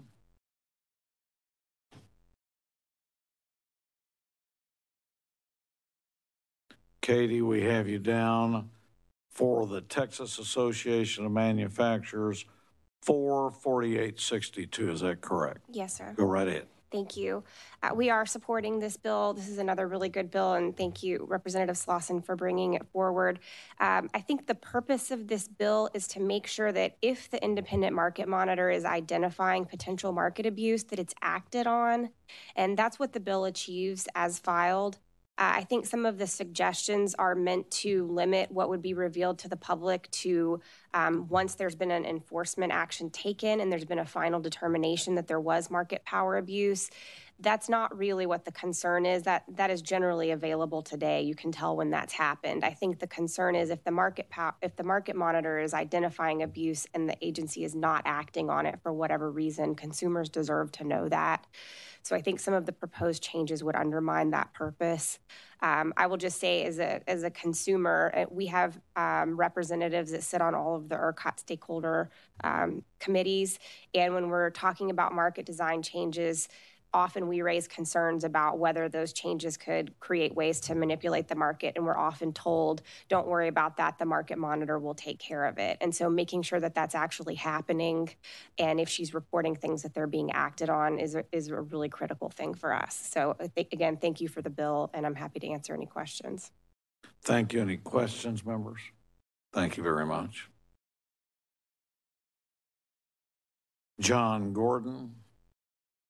I don't need to speak. Come on up. Okay, John, we have you registered as John Gordon for self, 4HB 4862. Is that correct? That is correct. And you're here for the bill? I'm here for the bill. Anything else? No. Any questions, members? Thank you. Thank you. Members, that's the last registration that we have. Is there anybody else who wishes to speak? Oh, did you have a... Just a request, Mr. Chairman, for a resource witness from the IMM. Absolutely. Our IMM resource come back. Thank you. And again, state your name in the record. Carrie Bivens with Potomac Economics. Carrie, you're here neutral or on HB 4862, and you're here as a resource witness, correct? Correct. Representative Anchia. Thanks again for coming on up. Talk to us a little bit about, or walk through how you engage in determining potential market manipulation, right? You probably send out a pretty significant request for information. That information starts to come in. You need some time to sift through it. And it seems like this bill would trigger a reporting requirement, even when you send out a simple RFI. And so first talk about that. And then my other question about the bill is the potential for problems with ex parte communications, because you have staff and then you have the ultimate trier of fact at the commission, and these writings that the independent market monitor sends to the ultimate trier of fact, would that be a problem with respect to ex parte communications? Great. So I'll start first on the first issue. So I'll describe a little bit about how it works. First of all, we have access to all of the data within ERCOT. So there's a lot of information we don't need to ask for. We have it, and we're continuously monitoring, and we have a number of ways to do that. Then we might, if we see something that is troublesome or we have questions about, we'll send out a request for information. And that can contain things like what are the communications you had? What are emails you sent to each other? You know, a number of things that we don't have already in our ERCOT database. Then if we continue our investigation and we find that there was some violation of a commission rule or of an ERCOT protocol, that we would write a memo for referral to the commission staff to explain our investigation and explain what rules that we believe might have been violated. All enforcement authority rests with the commission, and at that point it is on the commission side to move forward with enforcement actions. So requests for information sometimes can result in that referral memo being written. Sometimes the request for information resolves the issue we were looking for. It explains the anomaly that we discovered, and there was no violation. They don't result in a referral. And what percentage? I mean, without giving me an exact number, but just wildly, what percentage of RFIs ultimately trigger a violation? And I won't hold you to the number. Right. But just give me a general sense. Maybe 30 to 50%. Okay. And then with respect to communicating with both the commission and the staff? Yes, so we only communicate about investigations to commission staff, and we are careful to not communicate to the commissioners about those investigation details because they may become contested cases. They may come in front of the commission to make that final enforcement finding, and we don't want to violate any ex parte rules with regards to those investigations. Gotcha. Thank you. Any other questions, members? Representative Slauson. I have just one. Can you speak to whether or not anything in this bill might create a chilling effect on any of this, as we heard a moment ago? No. Okay. Thank you. Yes, I'll speak to it. Sorry. Yes, I'll speak to it. No, it doesn't create a chilling effect. Just want to be clear what my no meant. Any other questions? Thank you. Is there anybody else who would like to speak on, for, or against the bill? Not, the chair recognizes Representative Slauson to close on her bill. Thank you, Mr. Chairman. I ask for a favorable vote from the committee, and I close. Any questions? Thank you, Representative. The chair moves to leave HB 4862 pending at this time. Is there any objection? Hearing none, HB 4862 is left pending.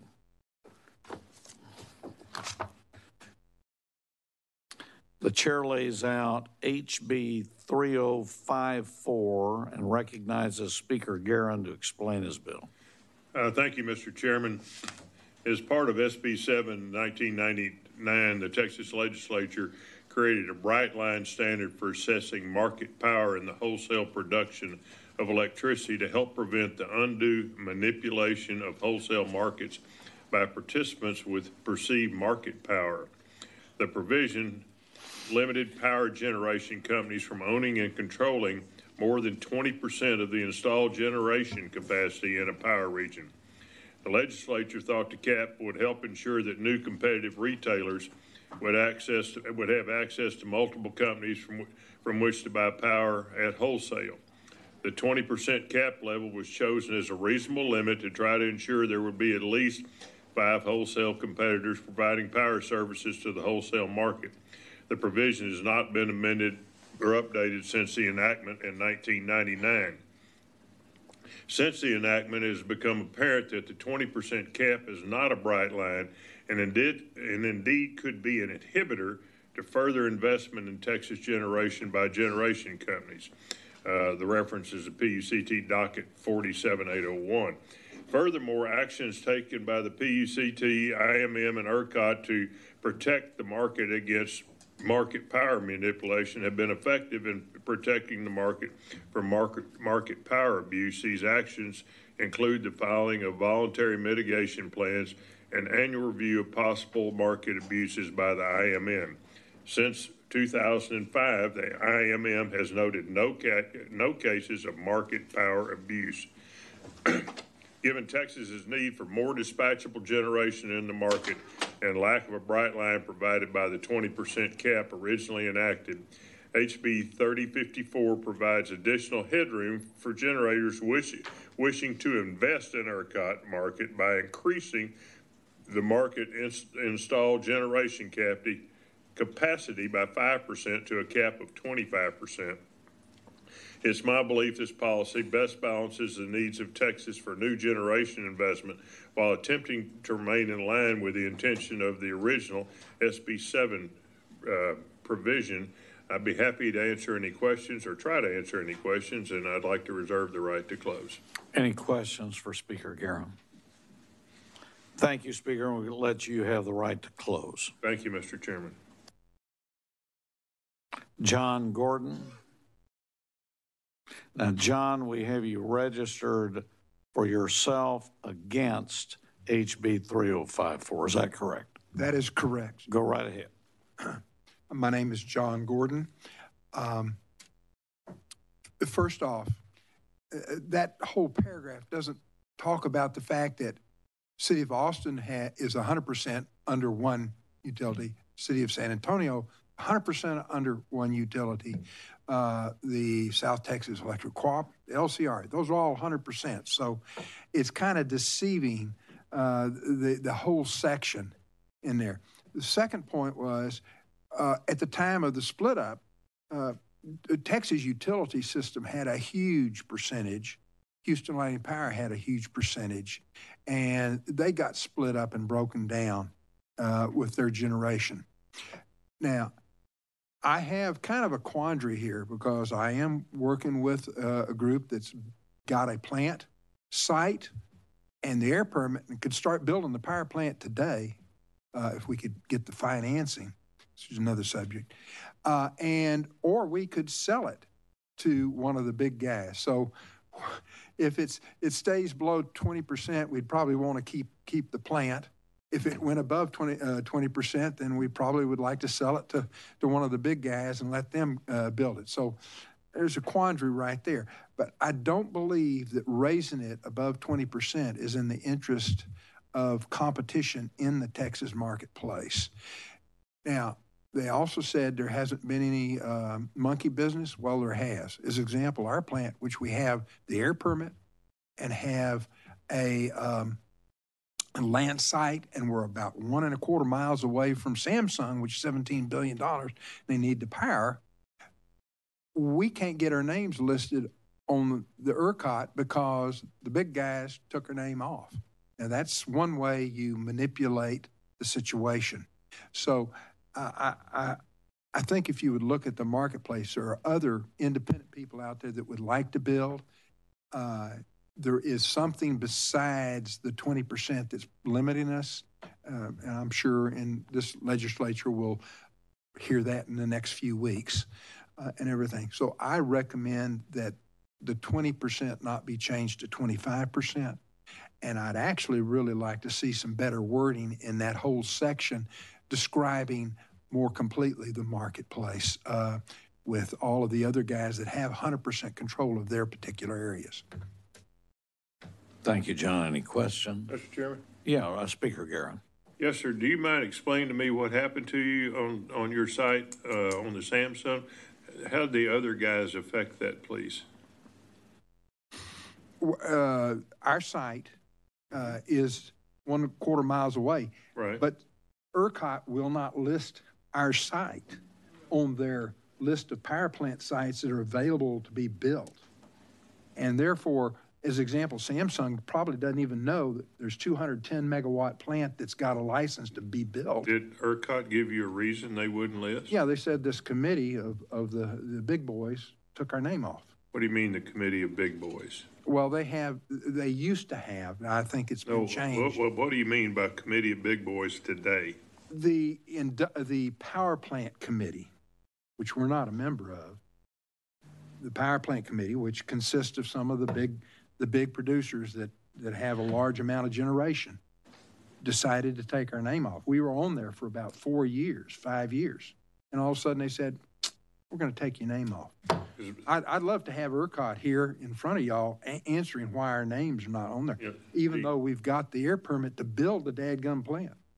Well, the people, in the front end of your testimony, the people that you mentioned or the power companies that you mentioned are 100%, that have 100% of the market are municipally owned utilities.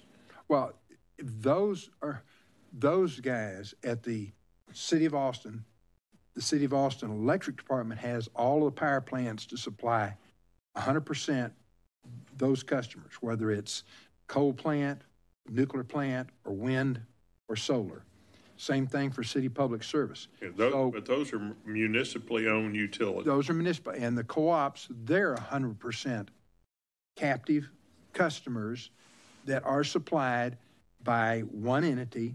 As an example, LCRA supplies, I think, 9 cooperatives and 25 cities. Georgetown used to be there, and then they pulled out, got their own system, and then almost went bankrupt 2 years ago. South Texas Electric Cooperative, you had a person here, they have their own power plants, and they supply 6 cooperatives in the south of Texas. I believe it's 9. It may be up to 9. When I was dealing with one of Medina Electric, it was 6 at that time, but they may have expanded to 9. Thank you. Yeah. So they're 100%. And whether, I don't know if they're on that committee or not, but I do know it was the generation committee that took our plant site off the listing. You can't find our plant site, which we've got the air permit and we're ready to build, but you can't find it on the ERCOT site. And that would be a good question to ask ERCOT. Why did that happen? So that's just in reference to this monkey business going on. Okay. There really isn't a pending question. He told you thank you. So thanks, very John. much. Any other questions? Okay, thank you, sir. Cliff Lange.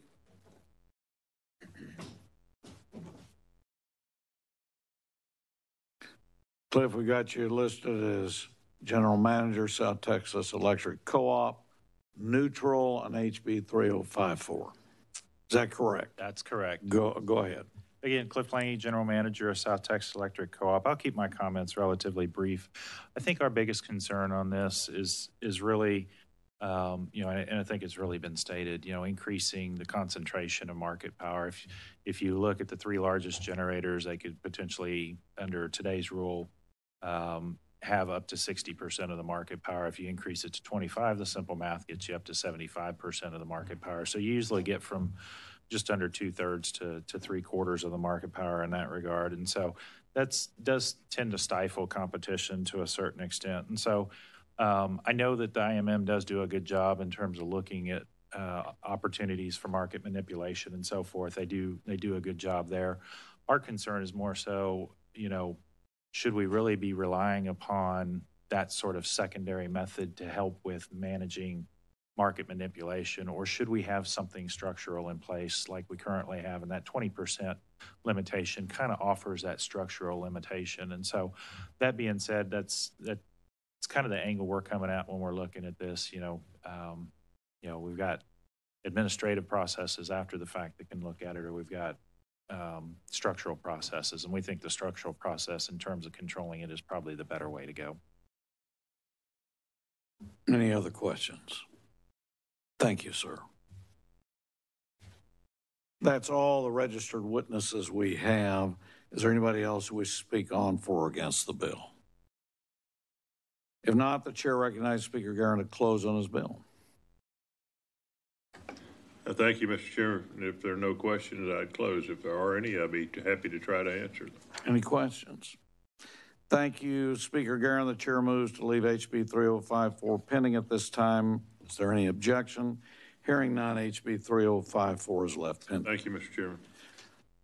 Now, members, at this point in the hearing, I want to make some comments. I'm about to have our vice chair take charge of the hearing as I lay out bills. I look at us as a committee of 13, not one. We're 13, a team.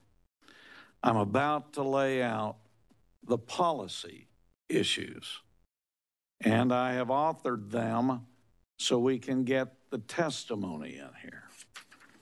And I'm looking at the crowd, and I want to see who's still here and who isn't. And I'm also going to see who cares about the House of Representatives and who doesn't. And I got a pretty good memory, and I don't leave the chair very often. But I'm going to make a comment to you all. If people are serious about this issue, we're about to find out. And so the procedure I'm going to use is I'm going to lay out each of the policy bills separately. I'm going to give you an overview, and we're going to bring up resource witnesses so you can ask them everything about these bills. And those that are against us, that's fine, but they got a homework project. That's by next Wednesday. I want to know what their solution is. It's easy to backseat drive. So I'm sending a message. I have no problem with feedback and criticism, but everybody's going to get to do homework, and I'm going to be checking personally who's been talking to my committee, and I expect everybody to talk to 13, not just one. So I want everybody to note, we have started the conversation. Now we're going to see who really wants to participate in the conversation. So just wanted to tell you how we were going to operate going forward. And thank you, Chairman Anchia, because we're adding to the resource group so everybody can ask the questions that you need for how we go forward. So just tell Anna which one we're starting with.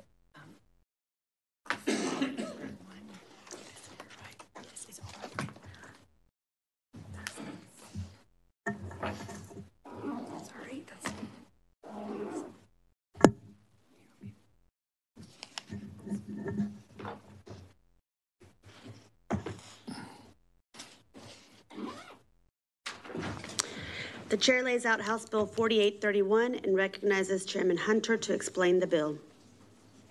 Let me remind everybody, it's 4831. Members, earlier this session, we heard testimony from the Public Utility Commission, and I sure hope all our PUC and ERCOT remember that there's two bodies of the legislature here tonight. We heard testimony from the Public Utility Commission regarding a recently adopted liability service known as the Performance Credit Mechanism. And we keep calling it PCM. So the purpose of HB 4831 is intended to build on the attributes of the PCM while adding guardrails to address some of the questions raised by stakeholders in response to several key aspects of the proposal, including the potential costs and impact on the energy-only market. HB 4831 stipulates that both ERCOT and the Independent Market Monitor must conduct independent cost assessments to verify the true costs of the PCM, including the impact of the program on the ancillary services market. It requires any rules adopted to implement the PCM to include strong performance penalties and market protections. It also limits performance credits to be awarded to only those megawatts offered into the optional forward market. Finally, it adds a sunset review date on the program of September 1st, 2029. I'm going to request members that I reserve my right to close, but I'm going to ask the vice chairman who's overseeing these bills to start with the resource witnesses so they can provide you any data or information that you need. Thank you, Madam Vice Chair. Members, are there any questions for Chairman Hunter? There are no further questions. We'll proceed to testimony. The chair calls Thomas Gleason.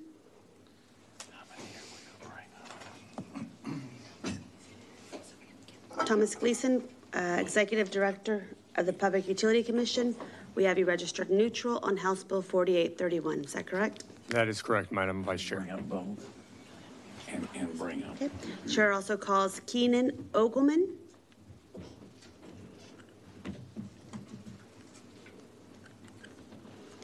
Keenan Ogelman, we have you registered representing ERCOT, neutral on the bill, House Bill 4831. Is that correct? That is correct. Chairman Hunter. All right, so we got ERCOT and PUC here, right? Yes. And you heard me lay out 4831, correct? Yes. And which one of you can start, provide this committee any more detail than I just laid out? Let's start with Thomas. Thomas, you heard me lay out 4831. We talked about PCM. Now, is there anything else that you should add to what I explained to my members at this committee?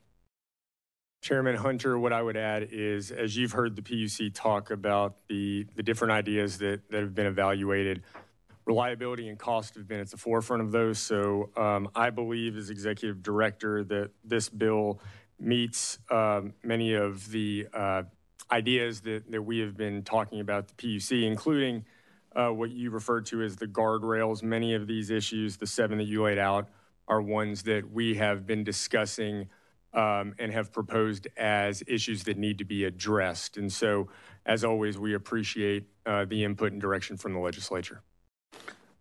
And so there's nothing else you need to tell them. I said it all perfect the way you like it. As I would expect, sir, yes. Okay.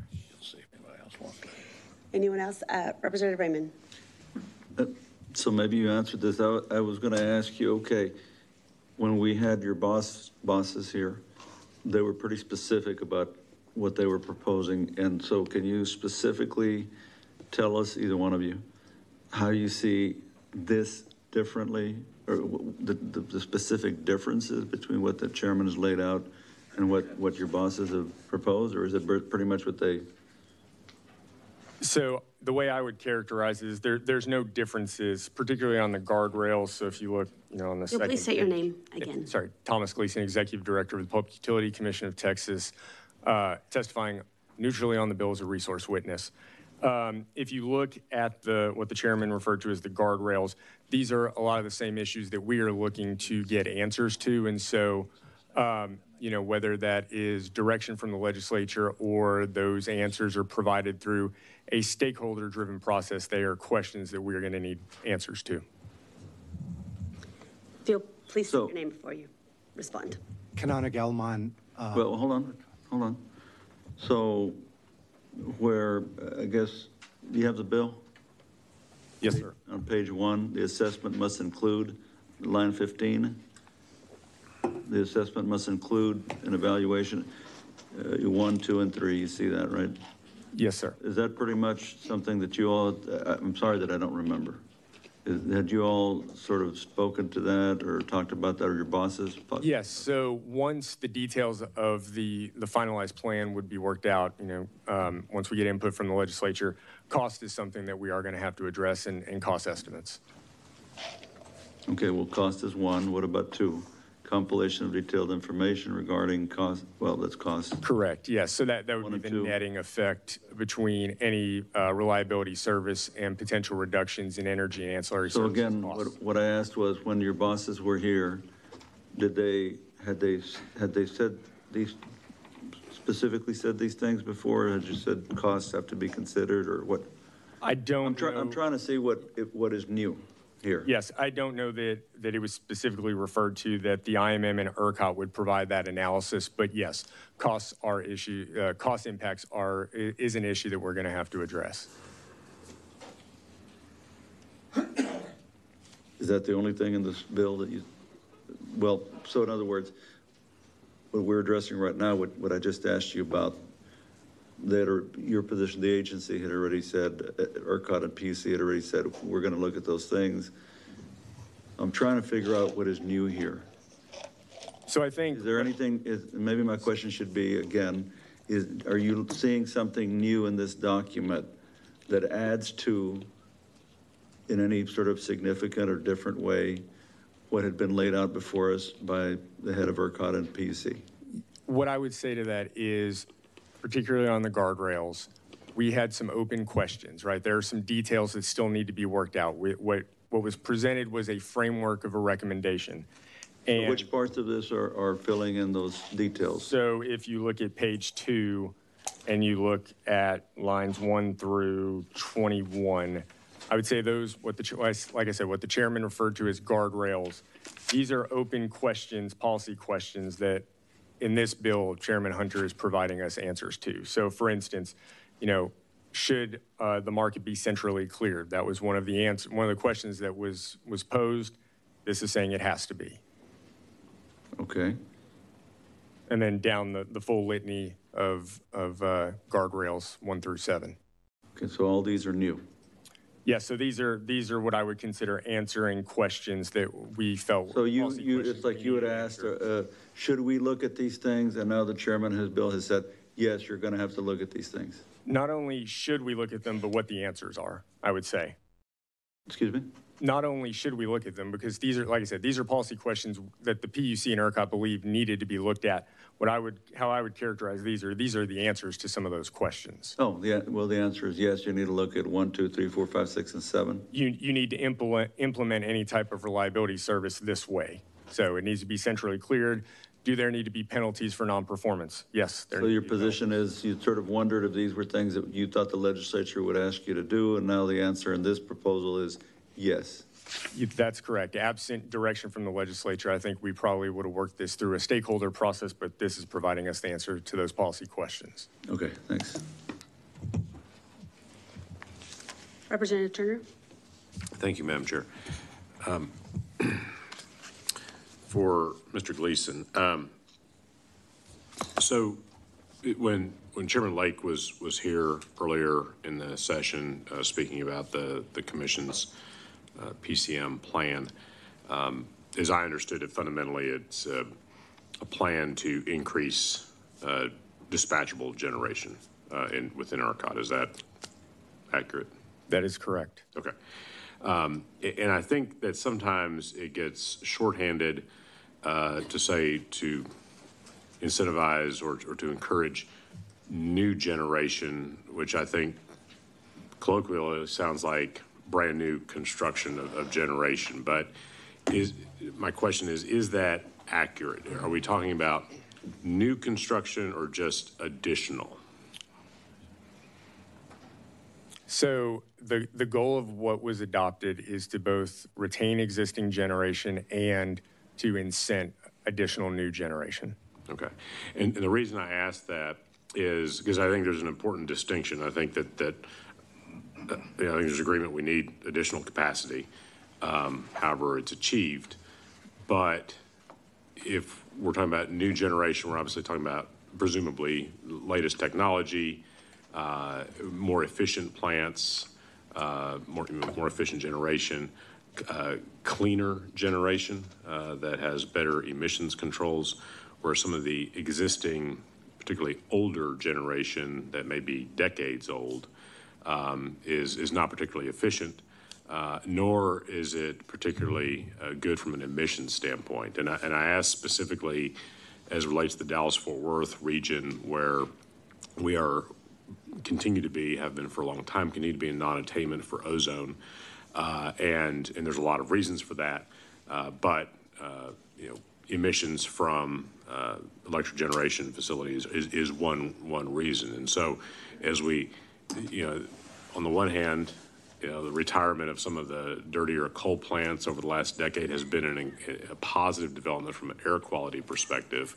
But if it gets, replaced by older, say, gas plants that also don't have good emissions controls, we're not necessarily contributing to solving that problem. Whereas new generation and getting some of that older stuff offline could help contribute to getting us closer to being in attainment for ozone in the DFW area. So just put that out there, like your thoughts on that. Yeah, I think that's correct. I would also say as emission standards and, like Clean Power Plan and other federal legislation works through the process, that always puts existing generation at risk that's already been built. And so as we're trying to incentivize additional new generation, those are always considerations. Absolutely. Okay.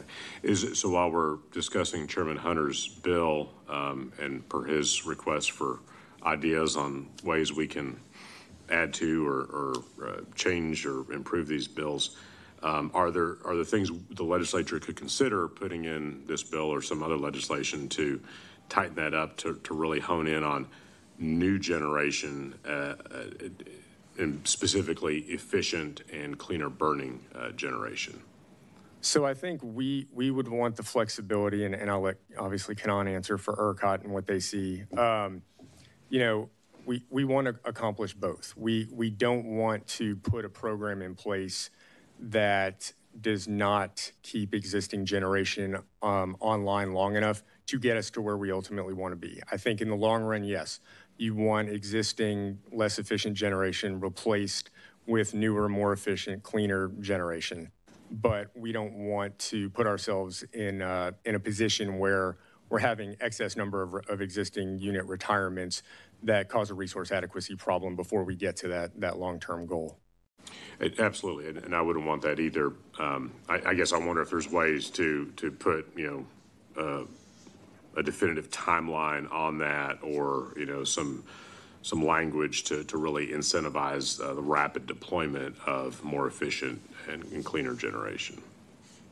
My sense would be that the best way to do that is for whatever reliability service we move forward with, and whatever that looks like, if it is the PCM, that we provide the right incentive structure to accomplish that goal, that we set out the goal and then try to set up the incentive structure to accomplish that, as opposed to trying to put in deadlines or certain metrics that may or may not be achievable, and then we may find ourselves in a situation where we've tried to accomplish something that we can't. I think my sense is it is a better system to set up, that we state what the goal is, then provide the proper incentives to achieve that goal.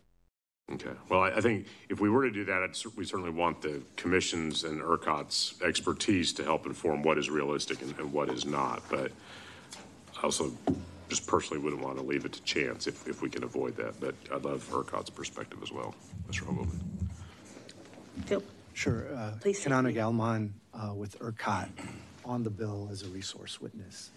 The way I see PCM is we're going to go through a transition, and that's going to mean over time some units are going to retire, new units are going to come in. Load is growing in Texas, so if there was no change at all, we would still need new resources. PCM allows for an organized transition that Texas is going to go through. So that means we would retain older resources until there was a substitute, but really what you don't want to happen is to fall off of a cliff and then try and climb yourself back up. So that from ERCOT's perspective, it is a concern. So we want incentives to keep resources that we need online until the market moves us towards more efficient, cleaner resources. So what I'm hearing there is, I'll ask it, is it your view, both of your view, that if the PUC doesn't proceed with PCM, that we will lose existing older generation resources that are currently on the grid? Our view is that those resources are under threat in the current market design, and there needs to be two components. One is a reliability goal for the market, and two, a way to achieve that reliability goal. And PCM is one way that can be achieved. Okay.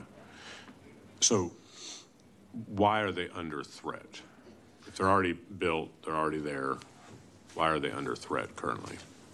So the dynamic is that the current market has boom and bust cycles based on this energy-only mechanism. And these are units that you observed are both potentially have higher pollution, but they actually convert fuel into electricity at a less efficient rate. So as that happens and there's no mechanism to cover fixed costs or maintaining these older units, they will eventually break down or be forced to retire for economic reasons. Okay. So the PCM, while it would incentivize and encourage construction of new generation that will be more efficient and cleaner, it will also incentivize and encourage the retention of older generation that is less efficient and more and dirtier. And if I may, is that correct? That is correct. And Okay. if I may, the mechanism by which that happens is that there is a year-on-year observation of how much revenue there was in that year, and PCM bridges that relative to the cost of new entry for a unit. You might have something you wanted to add. Thomas Gleason, Executive Director of the Public Utility Commission. I think what I would stress, from a lot of from the hearings that we held leading up to to our contractor coming out with their report, and then ultimately the decision to adopt the PCM as the recommendation, what we heard from the generators mostly was revenue stability was key. And so what you saw in the E3 report that came out was in the 1,000 runs that they did, that they modeled, to what Kanaan said, you didn't have that boom or bust. You shrunk the outcomes, the variance in the revenues every year. And so that was one of the primary goals that we were trying to solve for, was how to provide not just potentially more revenue, but more revenue stability to the generating community. Okay, thank you. Representative Anchia. Thank you, Madam Chair. I wanted to follow up on Representative Turner's line of questioning. Do you think PCM, one of the criticisms I've heard of PCM is that it extends the life of inefficient plants? True or false? Starting with ERCOT.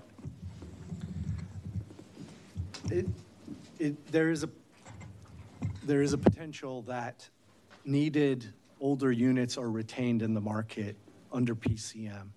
But I would say, given the load growth in the state, it also attracts new investment as well. PUC's position? Yes, Representative Anchia, it would retain existing generation. What percentage of our natural gas fleet, our thermal fleet rather, which is broader, is 50 years or older? Again, it's a pretty significant number, isn't it? It's significant. The number that comes to my head is around 20%. Okay. But I would want to double check that. That's fine. And you would term that a material number? Yes. Okay. You referred to ERCOT, you referred to new generation coming online, offsetting these older plants that are potentially prolonged by PCM payments. What are the estimates of new generation in a, let's say, 5-year term? So the ERCOT market is growing around 2% per year. Again, I don't have the exact figures in front of me, but I would say in that time period, we probably need between 20 and 30,000 more megawatts. If I remember our analysis, there is analysis on that. I just don't have the numbers on the top of my head. And do we believe that would be met by PCM? That's my real question is, PCM equals how many projected megawatts? So PCM would create the incentives to attract these new megawatts. But there's no projection on whether PCM would equal the load growth.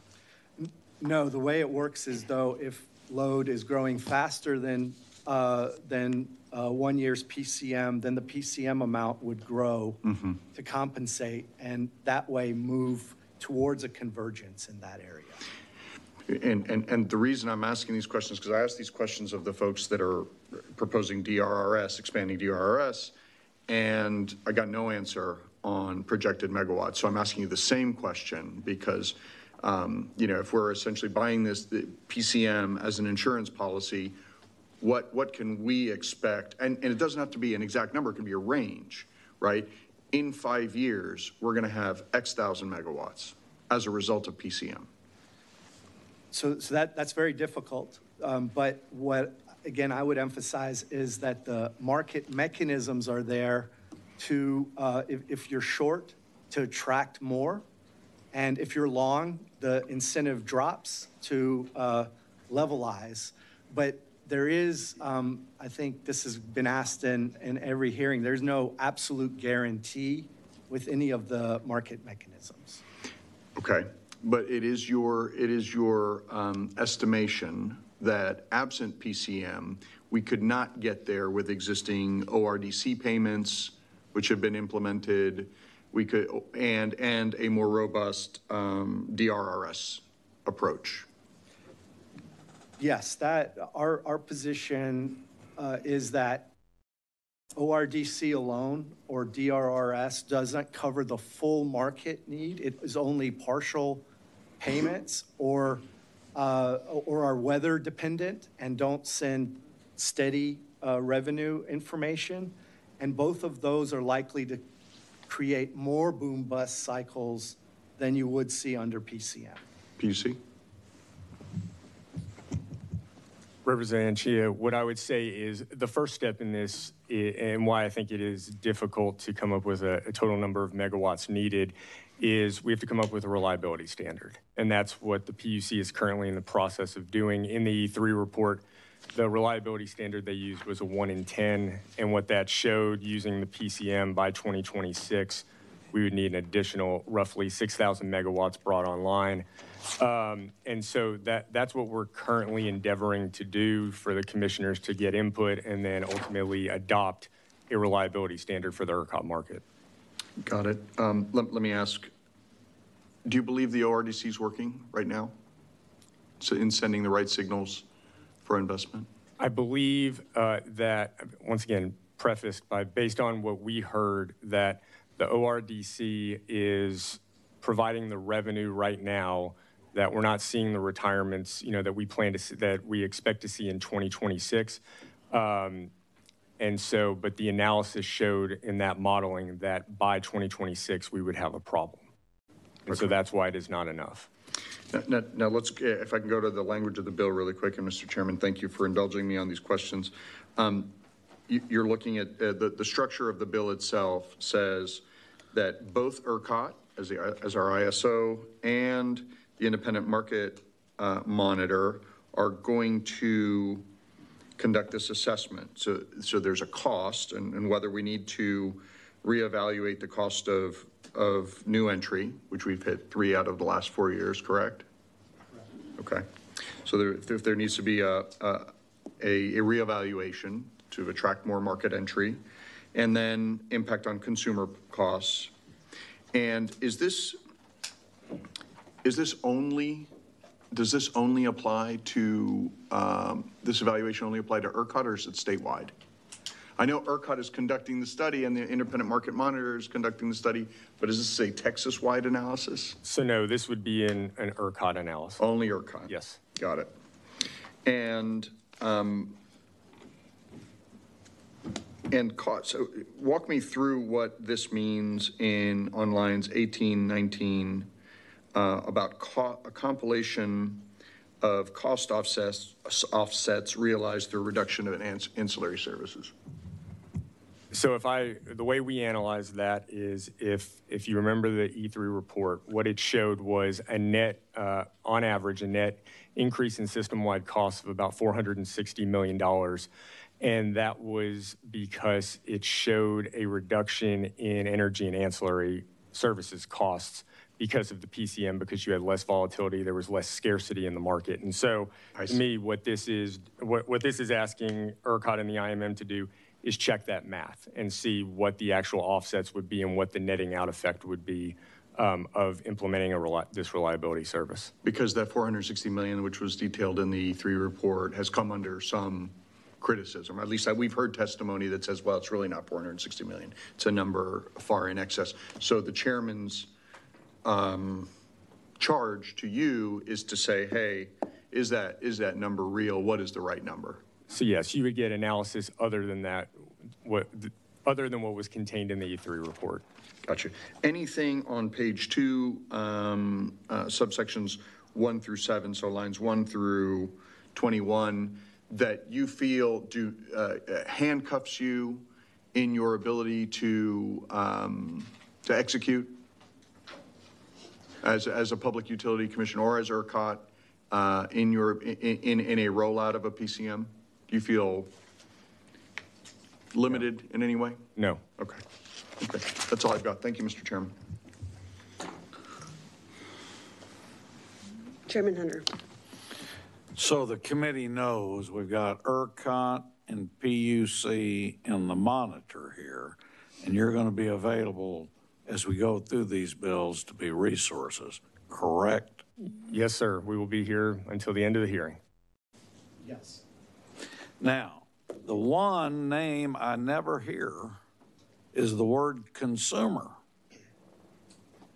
or the word public or the taxpayer or the ratepayer. Those words, I think I'm the first one to say them tonight. So as we go through these bills, I'm asking both your groups to look at the impact on the public, the consumer, the ratepayer, and the taxpayer. That's just a charge I want you to be looking at as we do these bills. Now, ERCOT, what ancillary services will be reduced? So the ancillary service costs would be reduced. The ancillary service quantities would be studied as they always are and procured based on operational needs. So the real reduction happens in the cost of acquiring the ancillary services, not the magnitude or the quantity. And what is the cost that is reduced? So because resources would not have to rely exclusively on the energy market for their revenues, there's an expectation that the ancillary service bids by the generators would decrease because they don't need to recover their full costs through energy only. I got all that, but to everybody out here, the consumer, the people that are paying, what is the amount or the percentage?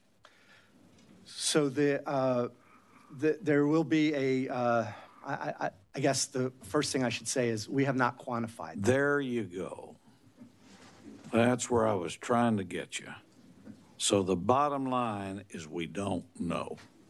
Correct? Correct. All right, that's all I need to know. Representative Raymond. Thank you, Madam Chair.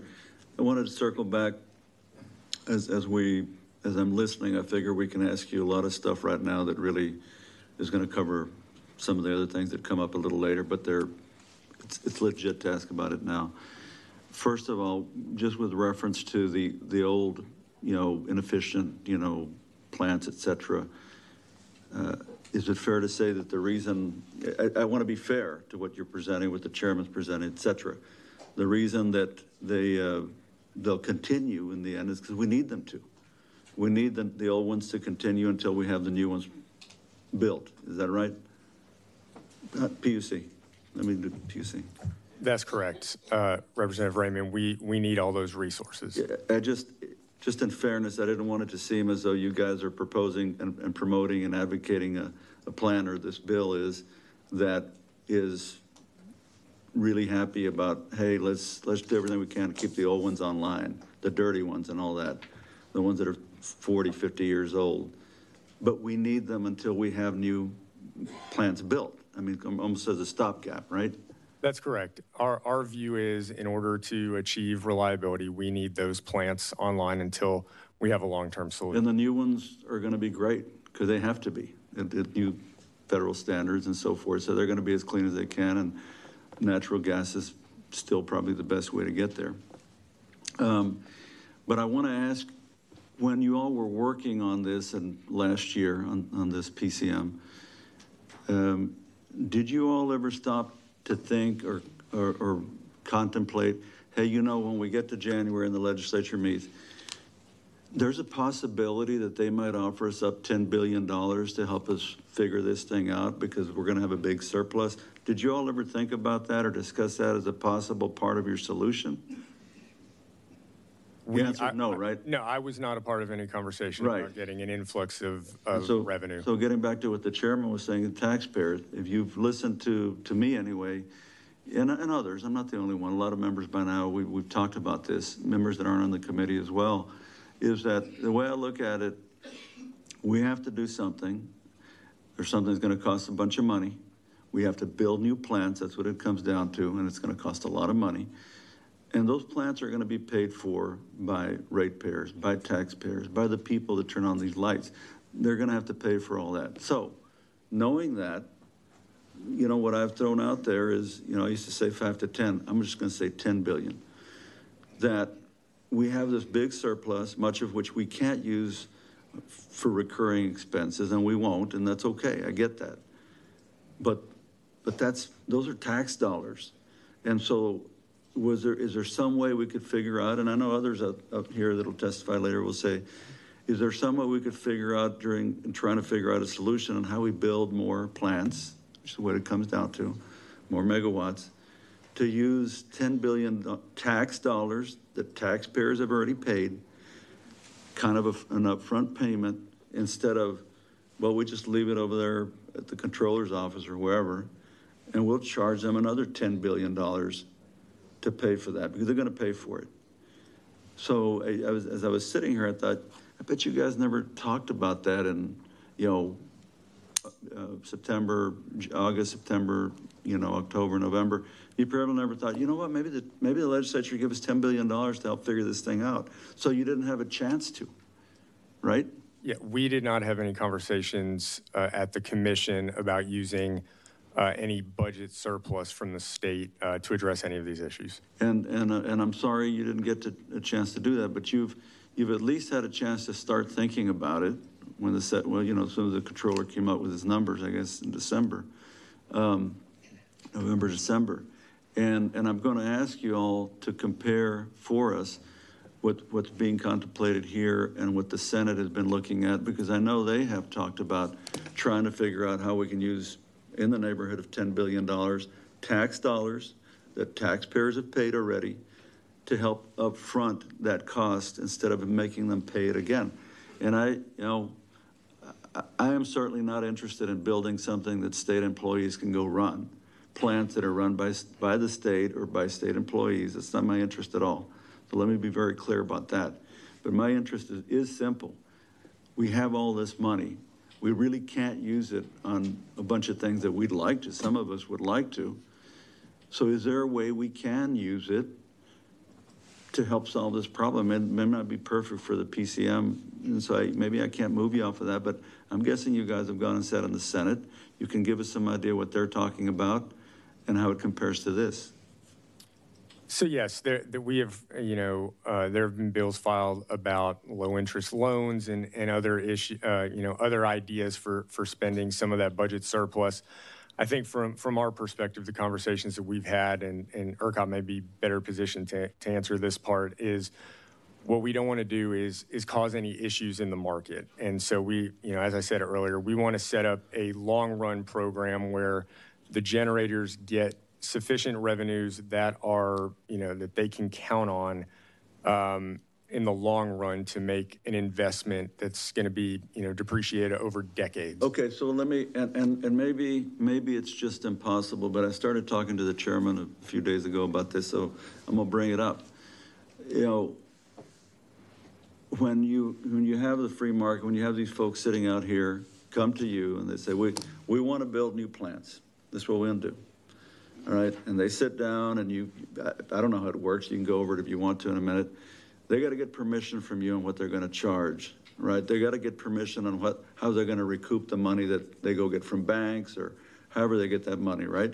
They got to figure out, can we get this money back? Well, as they're sitting there trying to convince you to give them permission to charge a certain amount, part of what they figure in is, what is it going to cost to put that steel in the ground? What's it going to cost, right? So, you know, what I'm wondering is it just too hard, for example, that when you sit there and you're figuring that part out, you're going to let them get that money back? You are, or we'll never build new plants, right? You say, okay, well, 10 billion of that is going to be steel. So what we're going to do is we're going to let you charge for the other stuff that you got to get, the money you got to make. But that 10 billion overhead that you need to spend on steel and concrete and so forth, we're gonna pay for that, okay? So guess what? You don't have to worry about that expense, because we got 10 billion. We got a fund over here at PUC. We have a fund sitting here at the PUC that the legislature gave us with $10 billion for concrete and steel. So yes, we approve these other things where you can make your money over time, but on the steel and the concrete, we can pay it, we can upfront and pay $10 billion worth. Is that just too hard? It's fairly simplistic, but maybe it's just too hard? So, so generation in ERCOT is competitive. So as I understand it, and, the generators can probably speak to this much better than I can, but, they would take their revenue projections over a period of time to a bank to go get financing for that. And then, bid in based on their costs into the market. And then based on their costs? Based on their costs, yes. And so, Kanaan may be able to speak more to how we would expect, say, a $10 billion, offset for capital costs to affect what their energy bids would be, for instance. But yes, you would expect that there would be some impact to that. I cannot quantify that. But are you understanding what I'm trying to say here? Yes. I mean, in theory, what you would do is you would be lowering the capital costs for building these, right. billion-dollar, because you know what? We're doing these billion-dollar investments. Because ratepayers are going to pay for those capital costs, right? Correct. But we got this money sitting over here that we got from, these are tax dollars. So why are we going to charge them again if we got it here already? That's where I'm trying to get. I'm trying to wrap my mind around that. And as I've talked to other members who are on the committee, they're like, yeah, we spent $10 billion helping build the grid. Well, and we can go home and say we really did something to help build the grid because the money was there. So that's pretty simple, I guess. But, I'd really like for you all to think about that because again, if you want to talk some more about what the Senate is saying, I know that they're certainly talking about spending a significant amount of money, right? Yes. To help build what needs to be built, right? Yes. So, you don't know, I guess, do you have an opinion on whether or not you guys could make that work? Or do you not know enough about the market out there or whether it disrupts the market out there if you tell them we can pay for capital costs, we can pay up to $10 billion in capital costs, so you guys don't have to worry about that part? Yeah, I mean, from the agency perspective, we can implement that type of program. It's not knowing kind of the, secondary and perhaps tertiary effects of paying for those capital costs and what they might do to the market. And maybe it's not, so I guess you can't look somewhere else to figure out a template that somebody else has used. So the issue is that, $10 billion, and let's say that gets you 10,000 additional megawatts. Yes.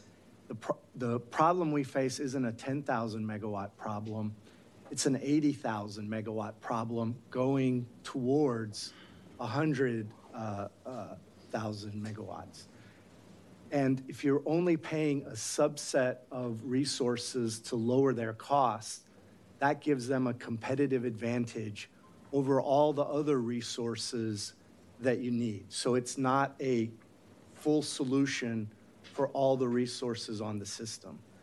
The Senate, as they've contemplated this, have decided to hold out from the market the additional built generation so that it doesn't impact the other resources. So why don't you talk to us a little bit about what the Senate is actually is proposing? So they are proposing to hold these resources out until they are only absolutely needed. Break glass when necessary. Correct. When needed.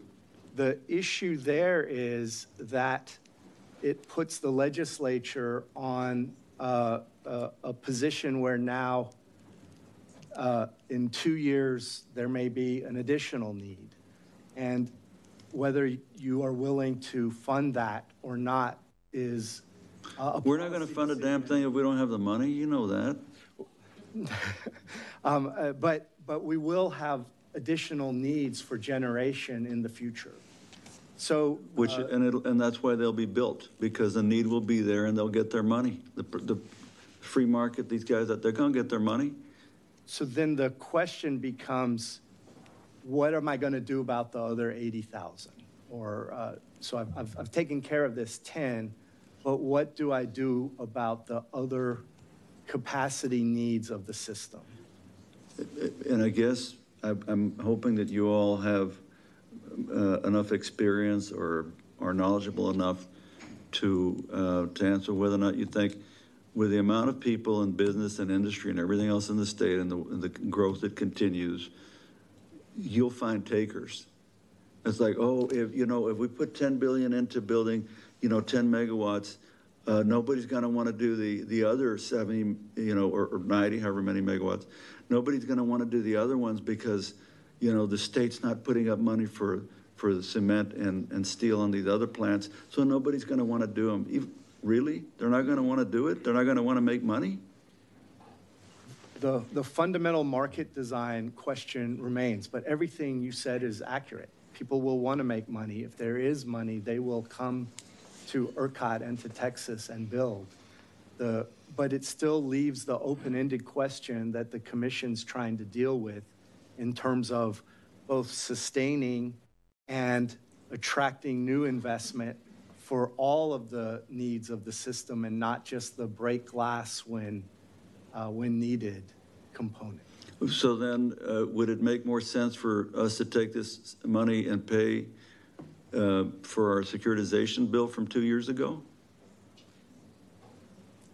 Would there be something wrong if we paid the $6 billion or whatever billion, however many billion it is from securitization bill?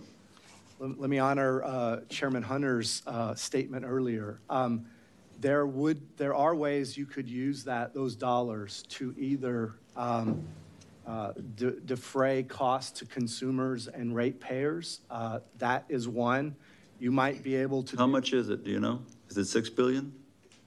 My recollection is it's more in the range of just under $3 billion right now on the security. It's going to be more than that. But anyway, the answer is yes, we could do that. That's something we could do that wouldn't mess with the market. Yes, there might also be a way to do offsets to PCM or something along those lines so that the tax dollars are being used instead of additional revenue being charged from PCM. Well, Chairman, I just hope that you guys help us,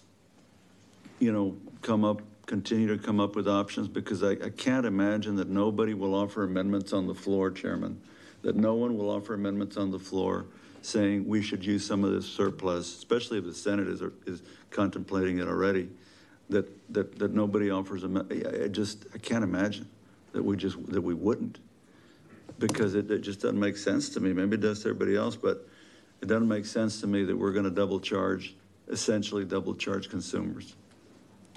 It doesn't make sense to me. But anyway, I'll let it go for now. Any other questions? Representative Anchia? Yeah, just one final question, because the chairman was right to underscore the impact on average consumers in the state. My recollection is that the E3 study did look at this issue, did it not? And informed the PUC.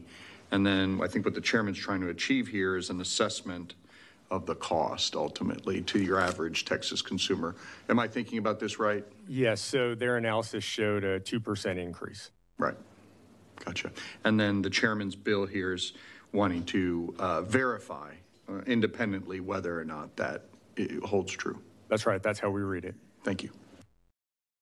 Any other questions? Thank you.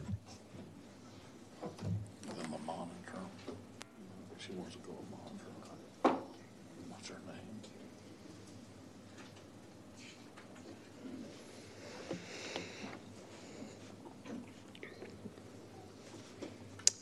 Chair calls Carrie Bivens. We have you registered as Carrie Bivens, VP ERCOT IMM Director, registered neutral on House Bill 4831. Yes, this is Carrie Bivens from Potomac Economics. We serve as the independent market monitor for ERCOT. Members, any questions? Yeah, please. Thank you, Madam Chair. Quick question, just about how, since you're being charged in this bill with evaluating, I guess, the functioning of this, one of the questions that I have, and I'm hoping you can speak to, is if if generators need to raise their hand ahead of time and say, hey, I am ready and willing and able to provide power, but the credit is paid retrospectively, is there not a bunch of risk, especially to old generation or maybe less reliable generation, maybe intermittent generation, that they would so much risk, especially with the clawback provisions potentially, that they may not raise their hand up front and signal ready because there's such a big penalty on the back end? Can you speak to that? Yes, I think that's right. So there are a number of details about the PCM that have not yet been finalized, and in this bill, it lays out some answers to some of those open questions. One of them is that you have to participate in the forward market in order to earn the retroactive credits, and that, especially coupled with the point that you make as far as, you know, these 70-year-old units that aren't maybe not sure they're going to be able to be on for those critical 30 hours, that puts a lot of risk on them and they may not want to offer into the forward market.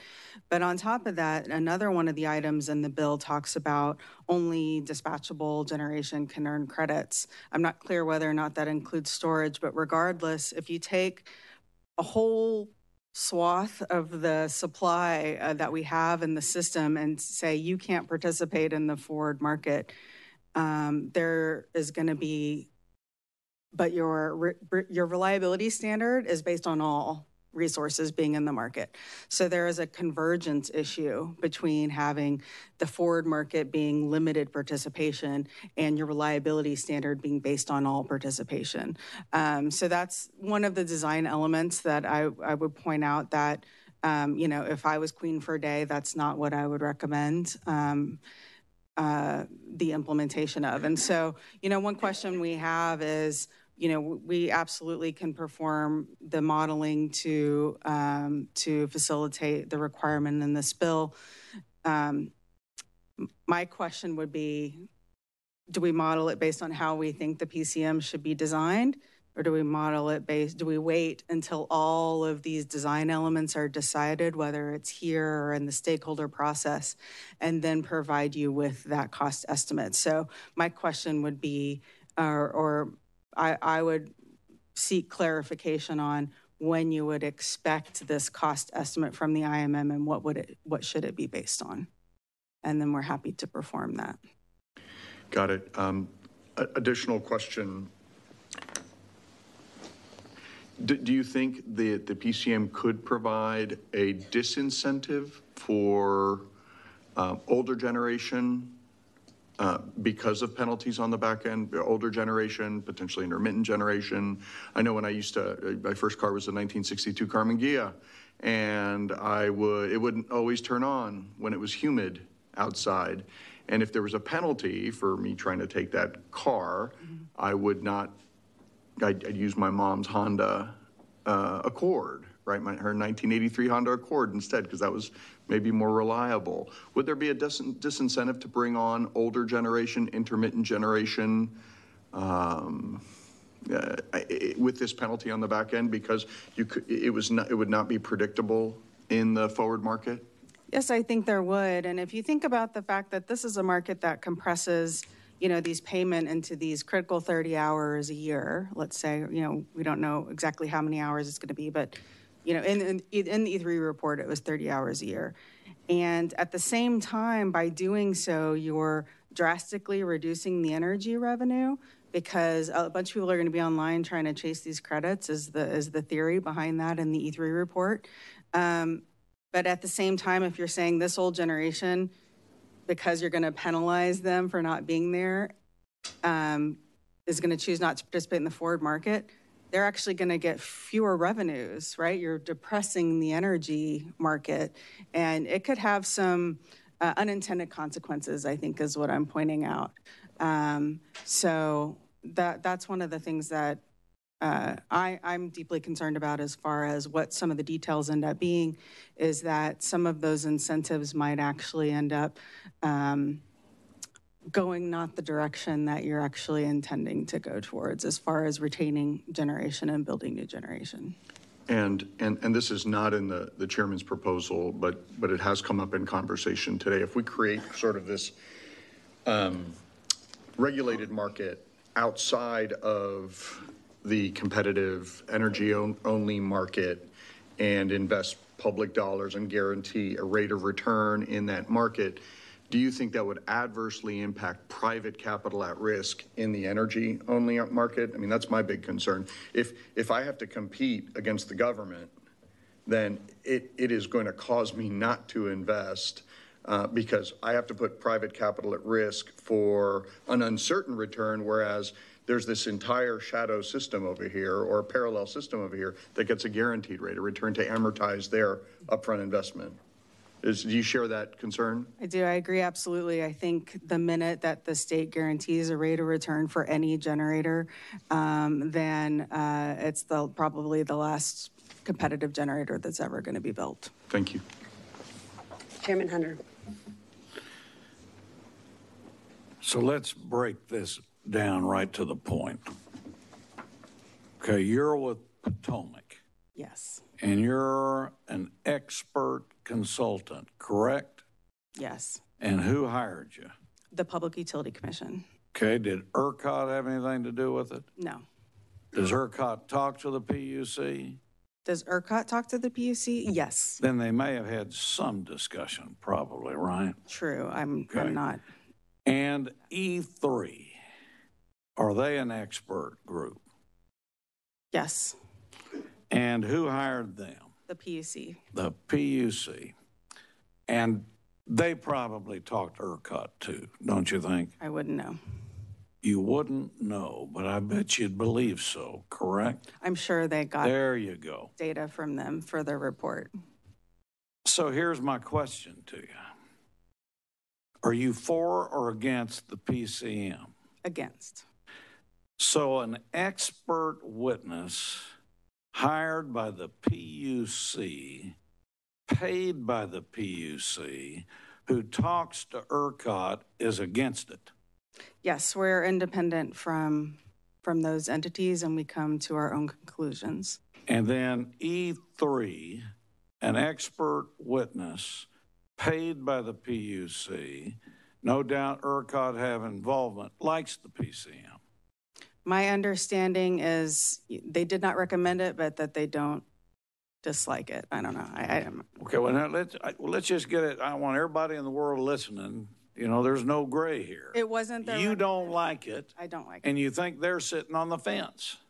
No, I think their testimony in the Senate was that while it wasn't the one they supported, they're not against it. But whatever they testified over there, I'm asking you. Okay. You don't like it. We got that. Correct. Chairman, I hope we never go to court and we hire expert witnesses to go against us after we pay them. That's So the next question is, though, I'm still unclear from you where E3 is. You can't dance both ways. You're either for it or against it, or you're sitting on the fence and hoping for the best. Where are they? So to be clear, they were just hired for this one job, right? You know, we have this role that encompasses a number of things, and we've been doing it since 2000. But they got to take a position. Yes, my understanding is that it's really hard to speak for somebody else, but you've been in the conversations. You can tell me what you think. That's why you're here as an expert. Yes, they said it was a novel concept, and that's why they recommended the other design that they did actually recommend, the Forward Capacity Market, or the FRM, I can't remember what it stands for. Forward Reliability Market, that's it. Let's just get it. You don't like it. The other group says it's novel. That's a real sales job right there. And who you were paid by taxpayer money? Not taxpayer, but Ratepayer. Consumers. There we go. First person to say it next to me. Yes. So the consumers are paying for all this, correct? Yes. And the reason I want you to say this is I don't want there any gray to everybody in this room. Wherever they stand on this issue, the facts need to be there. And that's why I want this committee to know. Thank you. Now, what market protections should be added to this bill, if any? I think the strongest protection that's needed, and I don't think it's necessarily needed in this bill, we can engage the commission on it in a rulemaking, would be to have a prohibition against withholding of capacity. There is a difference between withholding production, which is what the current commission rules say, that withholding of production is a market power abuse. And we would like it to be very, very clear, black and white, that withholding of capacity is also market power abuse. And the advantages to the PCM should be provided to this committee by those who support it. Don't you agree? Yes. Thank you. Representative Raymond. Thank you, Madam Chair. So I'm glad you're, giving us your opinion. Is there any way, since you've now been to a lot of hearings and you've given this more thought than probably all of us up here, we could use some of the surplus taxpayer dollars at the end that came from consumers, came from ratepayers, it all ended up here from tax dollars. Is there some way that you think we could use, let's say up to 10 billion, if we could get an agreement on a number, let's just say 10 billion. But is there something that we could do with that to help that wouldn't hurt? Do you have any thoughts on that? I like pay off securitization, if that's an easy one? I liked what you talked about before about paying off securitization, because there is the $3 billion on the electric side, but my understanding there's also gas securitization that would increment more billions to that. I don't know the exact number on that. I think that would represent a savings to consumers that are currently significant, probably, right? Significant, because those are dollars that are being paid off over, many, many years. So I think that would provide rate relief. Well, we should, Chairman, we should really talk some more about securitization, paying some of that off. If we're not going to do anything else, we should at least consider that. So go ahead. What else? Is there any other way? You've heard the Senate. I mean, you've given thought to. Right. I understand your position, and I understand the desire to use that money to bring on generation from the state. I genuinely think in the long run it will harm the long-term reliability. It might in the short term add some megawatts. In the long term, once the state subsidizes the construction of generation in that way, hold on a second. They'll be coming after you to do it again in 5 years and another 5 years. You're really smart. You're a very smart person. I heard 2 years ago, and I hear you now. It's not fair to say that would be the state subsidizing. It's not. It's just not fair, because if we don't do anything, okay, and those folks out there go build stuff, they're going to get that money back. And to say, oh, they're going to have all these costs that they're going to eat, but if we spend 10 billion of the surplus, we're subsidizing. I don't think it's fair for you to say that. Okay, let me say it another way. If you have part of the market that's getting a guaranteed rate of return, let's say you get 10% no matter what happens, and you have the vast majority of the market that is having to make sound business decisions and do all these things in order to earn a profit. And if they lose money in any given year, it hits their shareholders, et cetera. They don't have any guaranteed rate of return. And over here, you have a guaranteed rate of return.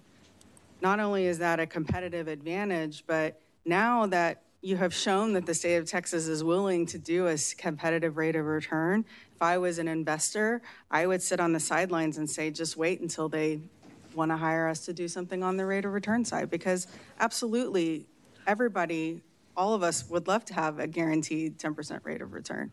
That's not the benefit of the competitive market, is that we don't have that, and that gives the most efficient, effective market for consumers is to have the competition and to have those competitive pressures. When you don't have the competitive pressures, you have bloat and excessive costs and all of those things. So Well, let me just say this. You're going to be here for 3 more bills today. 3 more after this one, is that right? So securitization is one of the things that you think we could do, and I think it's closer to $6 billion. I think that's what it is. So, but for the rest of these next couple of hours, if you haven't been able up to now to think of some other way, is there some way that we can use some of this money to help this process? You may not agree with the Senate and their proposal, right? Break glass when needed. You think that that's going to mess up the market somehow? So what I'd ask is, can you figure out some way, in addition to securitization, paying that off, that we could use money to help solve this problem, to help build, more megawatts, whatever, right? Because you don't have any right now, is that right? Correct. So why don't would you give it some more thought? Yes, of course. Okay, thanks. Representative Turner. Thank you. A minute ago, you talked about the difference between production and capacity. Yeah. Could you expand on that and help us understand the difference between Absolutely. The two? So production is the generation of energy. So it's the turbine turning and there's electrons flowing. You're actually producing electricity, and that is production. Capacity is the ability to produce electrons. So an example would be let's say you have a 100 megawatt unit. That's your capacity. That's as much as it can produce. But at any given time, it might be producing 50. That's its production. Its capacity is 100 megawatts. Its production is 50 megawatts. And then in 5 minutes, it gets dispatched again. It'll be at 55 megawatts. That's its production. But the 100 megawatts of capacity stands. I see. Okay, that helps. So refresh me on what you said with respect to the bill, though. So the bill prohibits a curtailment of production or curtailment of capacity? In the substantive rules at the commission, there's a prohibition on withholding of production, which is one way that an entity could exercise market power. Because we have an energy-only market, once we add this capacity product, if we want to be monitoring market power abuse of withholding the capacity, the performance credits, if you withhold production in order to boost that capacity price, then we want that to also be one of the ways that you can exercise market power so that it can be part of our investigatory activities. I see. Okay, thank you. So let me ask you this. If there's a loss of load event, does that happen, is that an indication the market is not working, or is that a normal function or a normal feature of the market? Sure. Simply a loss of load event isn't de facto market failure. Now, there may be problems with the market, or there may not be. There is not any market in the world that produces infinite reliability. There will always have to be some reliability standard, and that's what the commission is working on now. And we titrate that based on what is the value of energy to consumers, to understand, how often can we have these events and balance the cost benefit of that, not the cost benefit of additional generation. We could put a generator on every block in every city, and never ever lose load, but that would obviously be harmful and very expensive. So there is a balance to try to determine what is the market design that produces the reliability that you're trying to meet. Right now we have an advisory reliability standard, or really a reserve margin. And the last legislative session, the commission was ordered to develop a reliability standard, and they have a docket open to do that now. Okay. So the standard one that other markets in the North America use is called a 1 day in 10 standard, loss of load expectation. 1 day in 10, you'll hear that a lot. And that's also what the PUC consultant used in their assumptions in their report. Okay, and that would encompass any kind of loss of load, whether it's due to weather, like in Uri, or correct, due to maintenance issues, or 1 day in 10, it could be, 1 megawatt, could be 10,000 megawatts. And so that's one of the discussions that we're all having around the reliability standard is, are there other metrics that are going to better capture the fact that, you know, losing a little bit of load for a short amount of time is less harmful than losing a lot of load for a short amount of time, for instance. A 1 day in 10 is just a kind of, it doesn't have all of those, yes, sorry, 1 day in 10 years. Must not have been clear on that. I'm getting a whisper in my Yeah, I know what you meant, 1 day in 10 years. Okay, so then earlier when you were talking about your overall concern, or some of your concerns with the PCM, if I understood you right, you think the PCM could push out some of the older generation because of, if I understood correctly, the potential for a generator to get penalized if their older generators failed. Is that? Yes, the penalties that are being discussed are one. Another is to just simply think about, you know, as was discussed around the cost estimate, is that the cost was $5.7 billion, but then you would have a savings in the energy market of 5.1 or 2 or whatever billion. And that savings reduces revenue to generators, right? If you reduce energy revenues, but raise these credit revenues, and that's this balance act, right, that the PCM is supposed to be doing. But then some generators aren't able to get those credits because of penalties or because they don't want to take the risk of participating in the forward market. If you put the forward market requirement on it, then you're pushing them out of the PC market. But because of the change in the market design, you're also reducing the energy revenues. You might actually counterintuitively push out some of those generators that are on the marginal edge of deciding whether or not they're going to retire. Because right now we have very strong energy revenues. And if you come in with a market design that depresses energy market revenues, and then they're not able to capture the new revenues you're adding, then they're out money and they may decide to retire. Okay, and so if I'm a generator, if I have a generation business, and I've got a really old generation facility that it works sometimes it doesn't, and I've got a brand new one that, I mean, 99.9% of the time it's on and it's working. There's no way under the PCM model, is there any way for me to segregate the two, to say to ERCOT, this facility I guarantee is going to be there, and so I want to participate, yes, but don't count this one against me, yes, if it fails? They would be separate. I can segregate my assets, my generation assets, and designate which ones I want to make available in the PCM. That's correct. Okay, thank you. Members, any other questions? Thank you.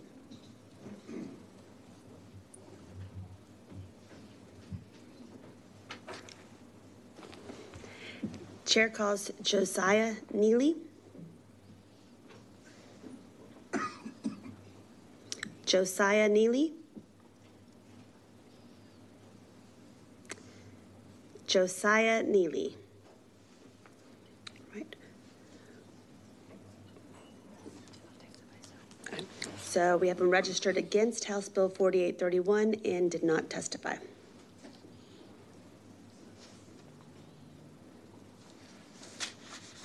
Chair calls Cyrus Reed.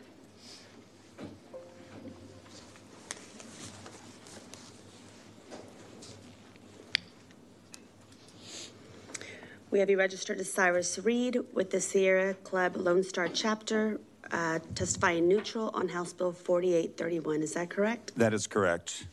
For the record, Cyrus Reed, Lone Star chapter of the Sierra Club. We have been participating in the process of the PUC. We do not favor the PCM, but I wanted to speak on the bill because I want to speak about how the bill is written and how it might be improved.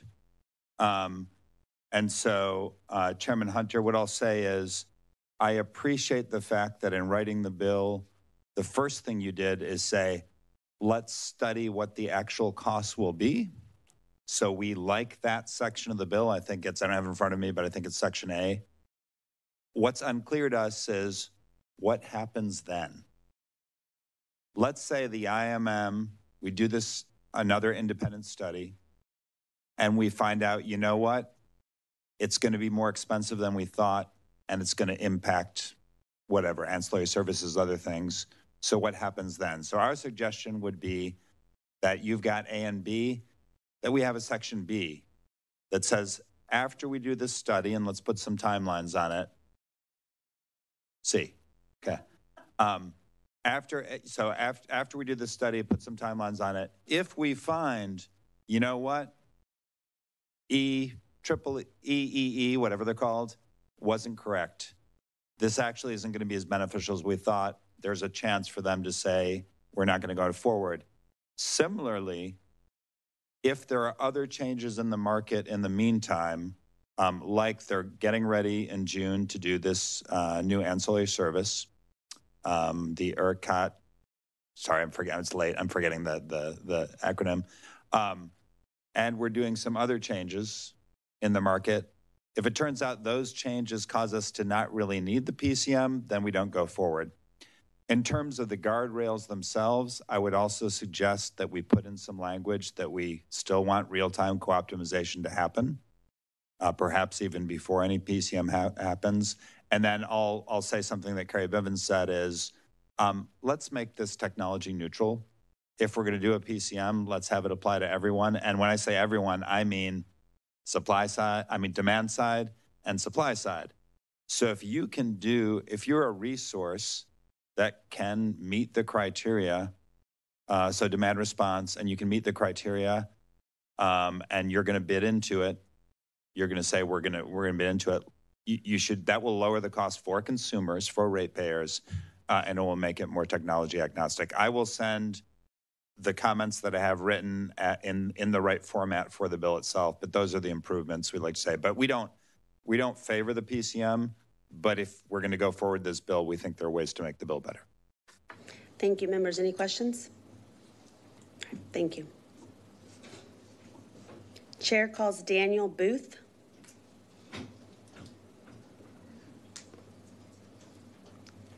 We have you registered as Daniel Booth, representing TexGen Power, testifying for House Bill 4831. Is that correct? That's correct. You may proceed. Well, good afternoon. My name is Daniel Booth. I'm the Chief Operating Officer of TexGen Power, which owns over 2,200 megawatts of gas-fired generation in Texas. Here today to testify for this bill, and we are definitely serious about this issue. TexGen has had the opportunity to meet with many of you over the last few weeks. We appreciate the time that you've been able to spend with us. We're certainly open to further discussions with any of you, including those we haven't spoken to yet. And for those who we haven't spoken yet, and for the record, TexGen owns and operates some of the oldest gas-fired plants in ERCOT. Some were built nearly 70 years ago in the 1950s, but we also have modern, efficient combined cycle resources. We have gas peaking units that we think are going to be the types of assets that this grid needs in the future. And so we do have a perspective on how PCM would impact the full range of gas generation, including the old clunkers and the new peaking units, and can spend time talking about that if you'd like. Principally, we're here in support of PCM. We think it's the right solution for ERCOT. E3 looked at many different options to the discussion earlier. There was a question about whether E3 supports PCM. From our perspective, the answer is absolutely yes. They proposed many different market solutions. Their top priority was a capacity market, which they felt would be the most proven and beneficial market to establish reliability. Recognizing that might not be palatable, they proposed another solution, the PCM, which is novel. So the well-trodden proposal was deemed as not the best way for Texas, resulting in the need for a novel approach, which we think PCM does. And really the question is, what is the goal of PCM? There's been some discussion about how we're going to make sure we get 10,000 megawatts or 5,000 megawatts of new generation. If you frame the question on how do we get new generation, you're going to get a result that focuses only on new generation. But as ERCOT mentioned earlier, The issue is not getting 10,000. It doesn't help you get 10,000 of new megawatts and you lose 10,000 to premature retirement. The issue is that 90,000 or that 100,000 that ERCOT mentioned. We think PCM addresses the full range of dispatchable capability, but importantly, it doesn't treat all gas generation equally, and some assets are worse off than others. Gas peakers, perfect. They'll do very well in PCM. Old clunky steam units like TexGen has, not going to do so well. And in particular, those units which are disadvantaged under PCM, it's still better than the current market. And so if we see an asset that's on its way to retirement in the current market, and we see PCM. Thank you. Members, any questions? I do. Representative Anchia. Yes, thanks for your testimony today. There's been sort of a differing set of opinions on whether PCM would incent and extend the useful life of older plants, or whether it would not. What is your assessment? My assessment is that it provides a lifeline to older plants, but competitively disadvantages them versus newer, more efficient, faster starting plants. And that's a feature, frankly. It's not a bug. So it would extend their life, but they would be less competitive because you would not want to, colloquialize this, raise your hand if you did in the forward market, if you did not have true confidence that it would be available, and you would suffer a penalty. Is that one of the reasons? That is one of the reasons. There's multiple reasons. The first being they're just not as well suited to capture actual performance credits in the residual market. They start slower. They can't ramp as quickly. They're more susceptible to forced outages. As it relates to the requirement to have bid in or offered into the forward market, as soon as you start stacking, a short position on top of penalties, on top of caps, it becomes more risky to offer those units into the forward market. And so there's several headwinds that PCM offers that disadvantage older units. That being said, these units should be on a path to retirement. Mm-hmm. Our view is, and we'll be the first to say, that a plant built in 1956 should not be the plant that we have for the next 20 years. Right.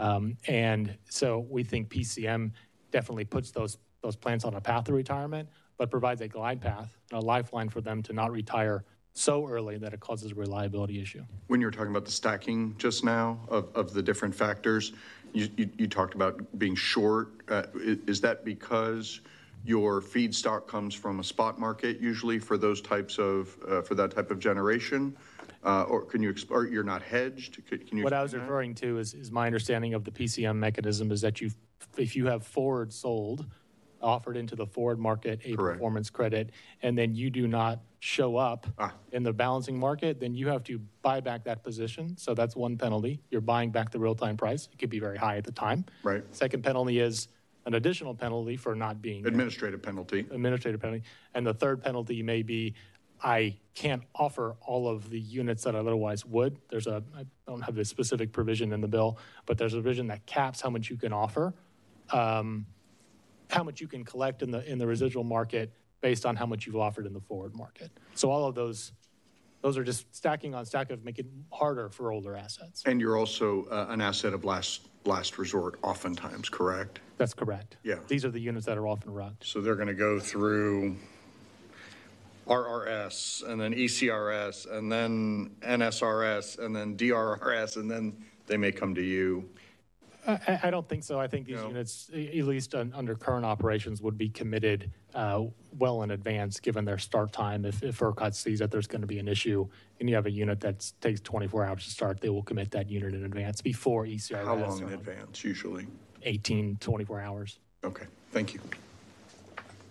Any other questions? Thank you.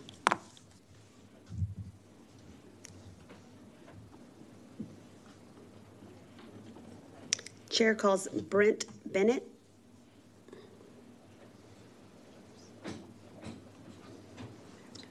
We have you registered as Brent Bennett, representing the Texas Public Policy Foundation, testifying for House Bill 4831. Is that correct? Yes, that is correct, Madam Vice Chair. Thank you. You may proceed.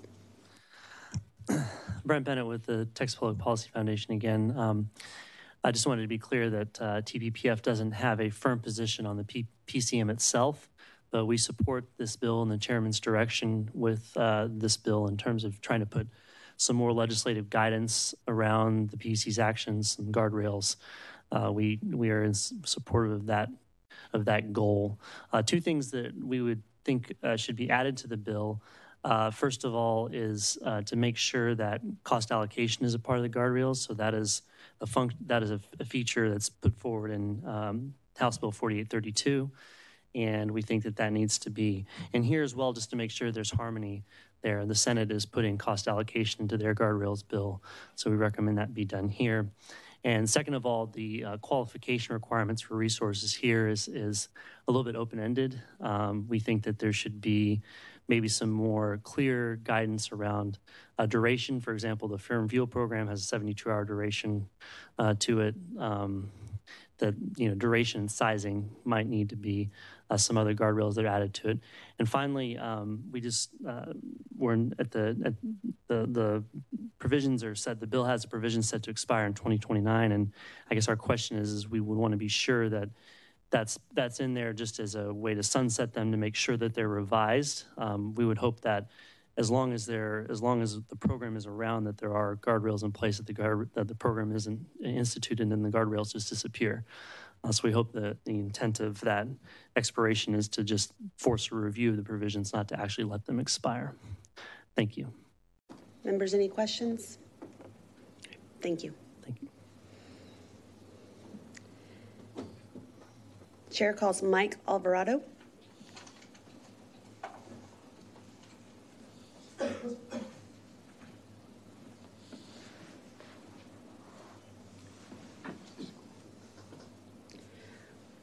We have you registered as Mike Alvarado, representing Wattbridge, testifying for House Bill 4831. Is that correct? That's correct. Thank you, Chairman and committee members. We appreciate the opportunity to provide testimony in support of SB 4831. I appreciated your comments about the seriousness of the issue. As mentioned, I'm Mike Alvarado, president of Wattbridge. In fact, we appreciate it so much we've invested $2 billion in this market in the last 30 months. $2 billion in ERCOT, in assets that we currently own, operate, and have under construction, 2.4 gigawatts. 1,800 megawatts are currently operating. All of our investment has been in fast start dispatchable generation, a technology we believe is ideally suited to cost effectively address the reliability challenges in the market. Our portfolio has proven to be very effective in that regard over the last 24 months. Unfortunately, the market we invested in over the last 36 months is not the market that exists today. The current market, where real-time prices are continually dampened through out-of-market control, makes it very difficult to maintain our current investments. Once we complete our facilities currently under construction in early 2024, we expect to put a hold on our investment program. We do not anticipate investing further in ERCOT until market conditions and uncertainty in regulation are alleviated. Our business plan is based on refurbishing turbines from other markets and installing them in ERCOT. If the market is not fairly compensating our gas peakers, these can be moved on to other markets that are more hospitable. It's just the reality of business for us.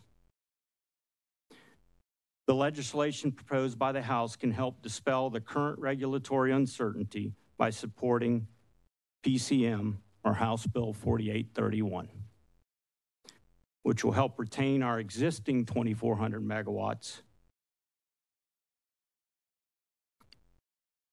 We do have several other development sites, many possessing the key elements in place in terms of fuel, interconnection queue position, transmission access, permit work being completed, and sites under control. But we're heavily dependent on these regulatory issues being resolved and creating a sustainable revenue stream for this type of generation. Thank you for the opportunity to provide our testimony. Chairman Hunter. So you indicated that out-of-market actions are dampening prices. Correct. Explain that to the committee. The mandatory dispatch of units that otherwise might not dispatch by ERCOT. That was a behavior that didn't exist when we initiated our investment program. Is that a word called rucking? Yes, sir. There you go. Any other questions? Thank you for your testimony. Thank you.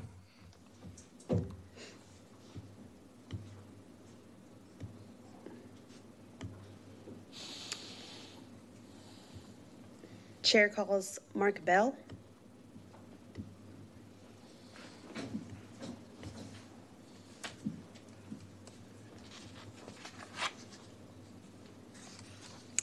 We have you registered as Mark Bell, representing the Association of Electric Companies of Texas, testifying for House Bill 4831. Is that correct? That's correct. You may proceed. All right. Thank you, Chairman and members of the committee. Mark Bell, on behalf of the Association of Electric Companies of Texas, supporting House Bill 4831 as filed. We support a comprehensive reliability market solution for the ERCOT wholesale market. It needs to have a reliability standard, and it needs to have enforceable mechanisms to build to that reliability standard. And it should be technology neutral and work with the existing market. There's only one market design solution under discussion right now that meets these principles, and that is the performance credit mechanism.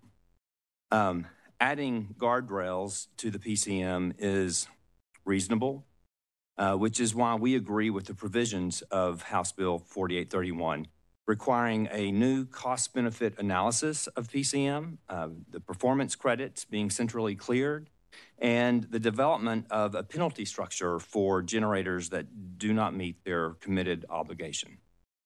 Additionally, it includes an independent review program by 2029, and we believe the guardrails complement the PCM as it has been developed at the PUC, and help provide greater assurance for the legislature and the public that the PCM is the right course for improved resource adequacy in the future. I'm glad to answer any questions. Members, any questions? Thank you.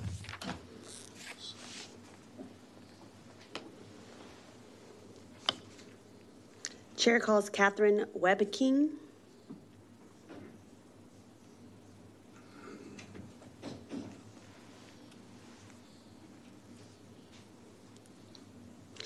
We have you registered as Catherine Webb-King, representing the Texas Energy Association for Marketers, testifying neutral on House Bill 4831. Is that correct? That's correct. You may proceed. Thank you. Catherine Webb-King here for TEAM, an industry association of retail electric providers serving mostly residential and small commercial customers here in Texas. And that's the perspective in which I'd like to offer testimony today with regard to this proposed bill. Thank you, Chairman Hunter, for bringing this legislation. And we do have very strong support for the idea that the cost analysis needs to come up front.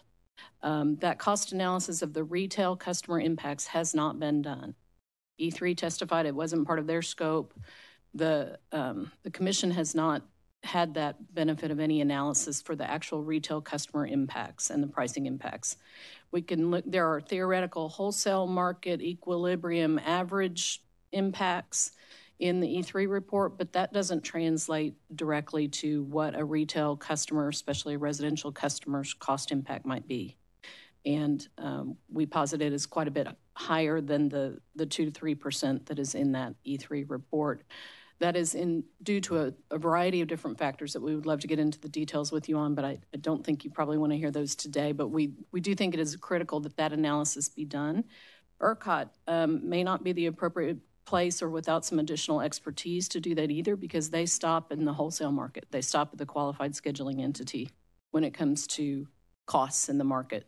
They don't translate those costs into retail prices. So we do think it is important that that be done, and that it be done as a threshold, not an afterthought. The concern we have is that with this bill as structured, it's titled a reliability program, but we think the cost and benefit analysis needs to be understood first, down to the residential customer impact. And if we have a section called reliability program, really the entirety of Senate Bill 7 from 1999 encompasses reliability aspects. Chapter 39, 151 starts with reliability as being a primary objective of the Commission and ERCOT. To have a separate section that's entitled Reliability Program, we don't want that to imply that the rest of the market design is not based on reliability, which we believe it is. So we do need to work with you on how we get that done. I do want to clarify that there are other aspects of this procurement that are critical for preserving customers' choice and customers' ability to get fixed price contracts. And Senate Bill 3 called for a reliability service to be procured by ERCOT. We think we might be able to accomplish the same overall arching goals to get there that may still allow preservation of the retail electric market. As crafted right now, with the guardrails that are in there thus far in the bill, we do have concerns with the ability to preserve that. Members, any questions? Thank you.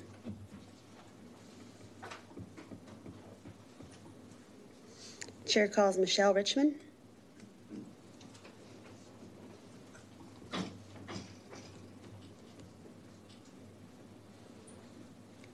We have you registered as Michelle Richmond, testifying on behalf of the Texas Competitive Power Advocates, testifying for House Bill 4831. Is that correct? Yes, that's correct. Thank you.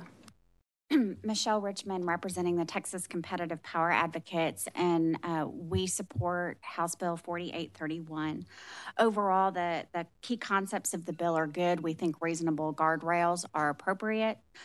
We do have some recommendations that would make this an even better bill. And we will also provide those and some language to the committee as well. The centrally clearing of the market is really important to transparency.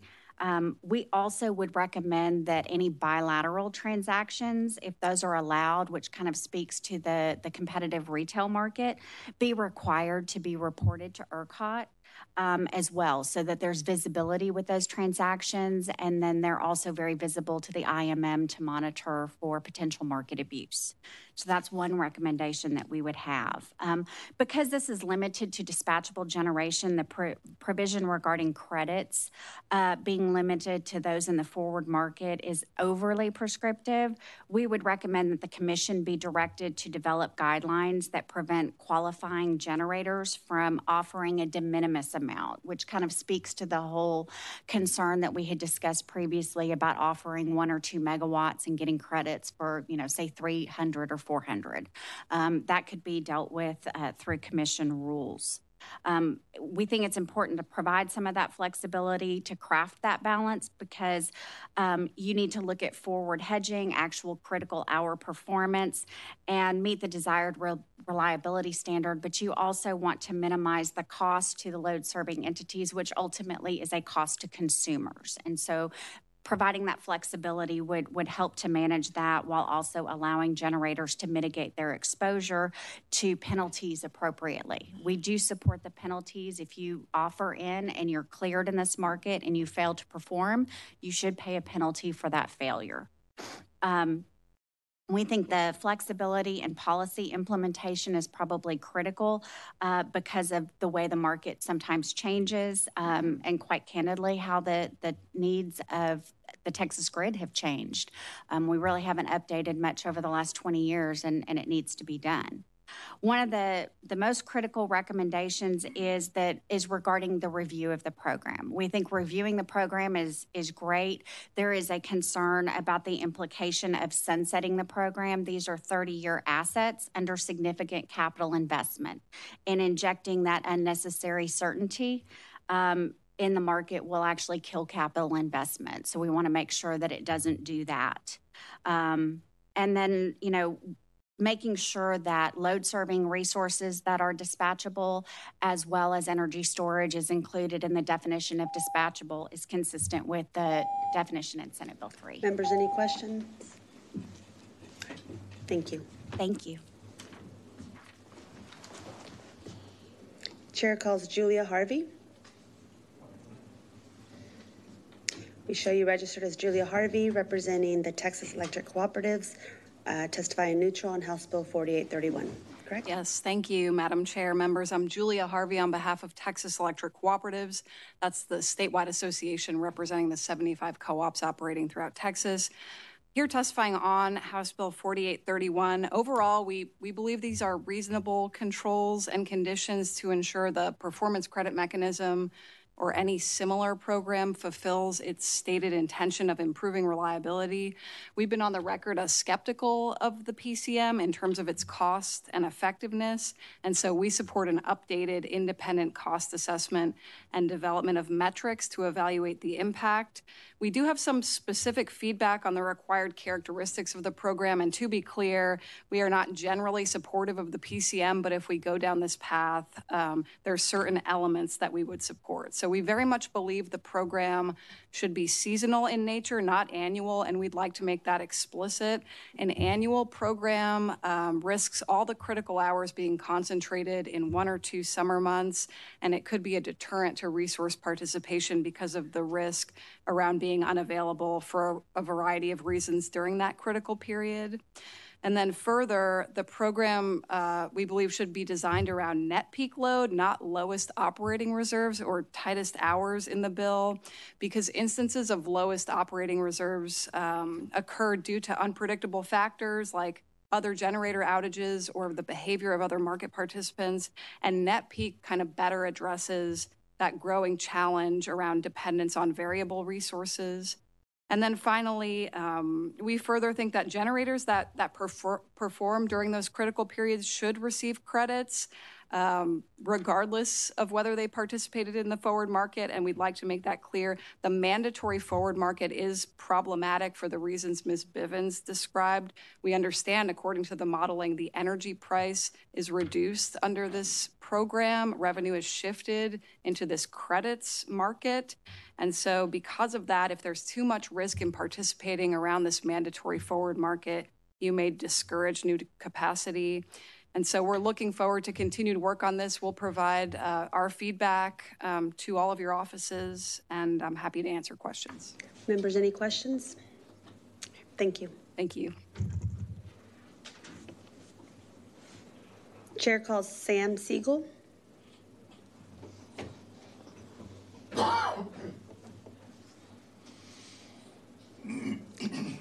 We show you registered as Sam Siegel on behalf of Vistra Corporation, testifying for House Bill 4831. Is that correct? That's correct. Thank you.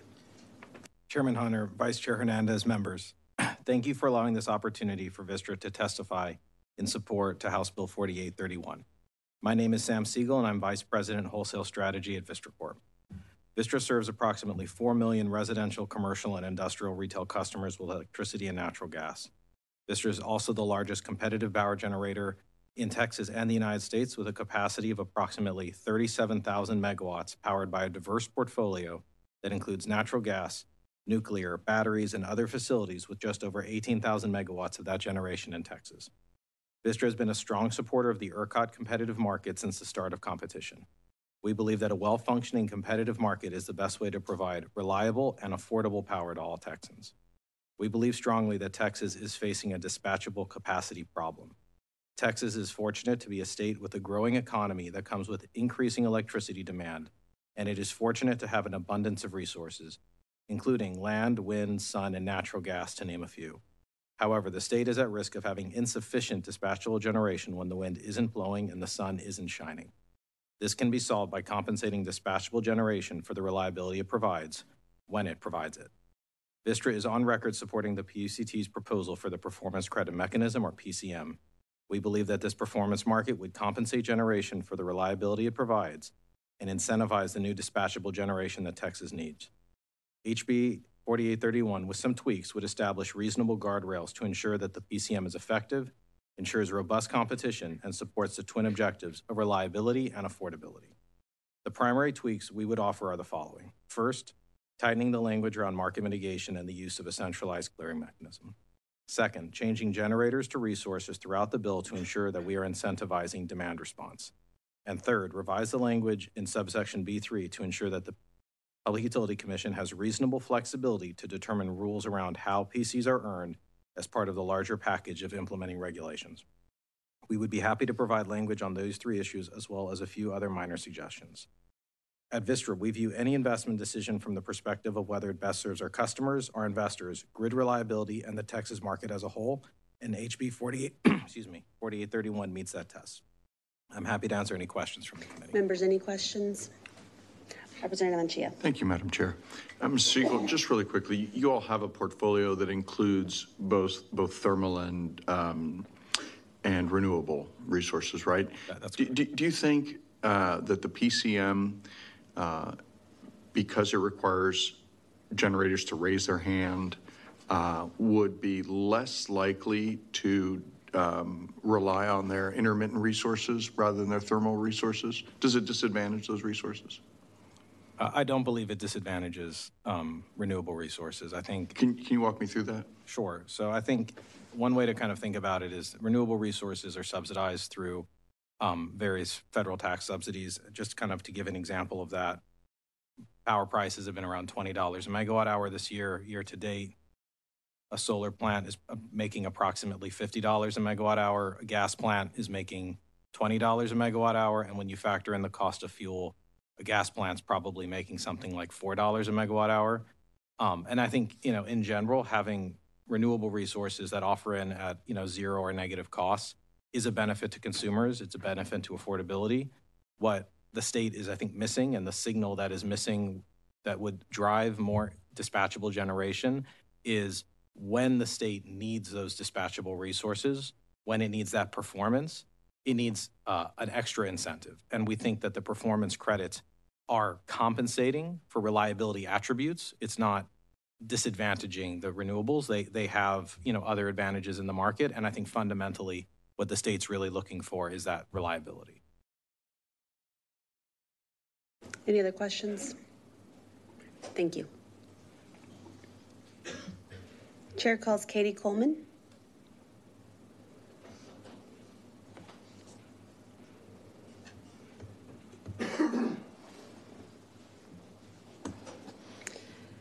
We show you registered as Katie Coleman, representing the Texas Association of Manufacturers, neutral on House Bill 4831. Is that correct? Thank you, Vice Chair Hernandez. Yes, we are neutral on the bill. We are opposed to the PCM. We support Chairman Hunter, your effort to try to put some guardrails around the PCM. We believe that that's a very important effort. There are a number of things that we like about this bill, and we would like to see some additional protections put in the bill. But one thing that I wanted to flag up front is this PCM is just the latest proposal from the PUC since Winter Storm Uri that would implement some form of a capacity construct. For a long time, everybody was talking about a different model, the load serving entity obligation. And then in November, it switched to discussion of this PCM. The current bill as written is very tightly bracketed to the PCM. If mechanically the PCM falls apart after we all leave in May, we would like these guardrails to apply to any capacity construct that is proposed. So that's one of our changes. Chairman Hunter, you mentioned, keeping the consumers in mind. We represent the largest consumers in the state. We care very much about reliability, but also cost. And we believe that there should be cost caps in this bill. It's been represented that we're going to get 5,000 gigawatts of generation for only a 2% cost increase. But I can tell you that my clients are contracting for power right now. And when they ask the retailers that they're talking to guarantee that they're not going to have more than a 2% increase in their bills, they cannot get anybody to sell them power. And so we are very concerned about what this is eventually going to cost, especially since we don't have any of the parameters fleshed out. In that vein, the requirement to have further study on the cost is very, very important. But like Mr. Reed mentioned earlier, it's important to know what happens with that information later. And so we would really recommend, number one, having a cost estimate done once the PUC has fully decided on the parameters, because there are a lot of things still up in the air that could dramatically increase the cost of this construct. So rather than E3, where it's kind of filling in the gaps with placeholders, we would want to know what are the actual parameters to understand what it's going to cost. And we would recommend having some kind of legislative oversight committee so that you are apprised of the continued implementation of this, and you can say, hey, this is not what we wanted you to do, or we have concerns about the cost going forward. So those would be things to strengthen any cost analysis. We would also like to see a restriction on partial implementation of the PCM. Even though there have been commitments that the PCM would not be implemented while the legislature was deliberating, there are ongoing discussions at ERCOT about what are being called bridge solutions that include partial implementation of the PCM. Those are not well fleshed out.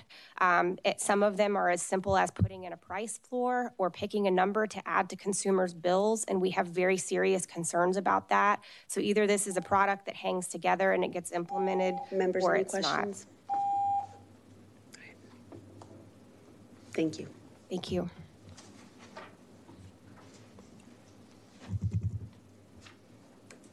Chair calls Cliff Lange.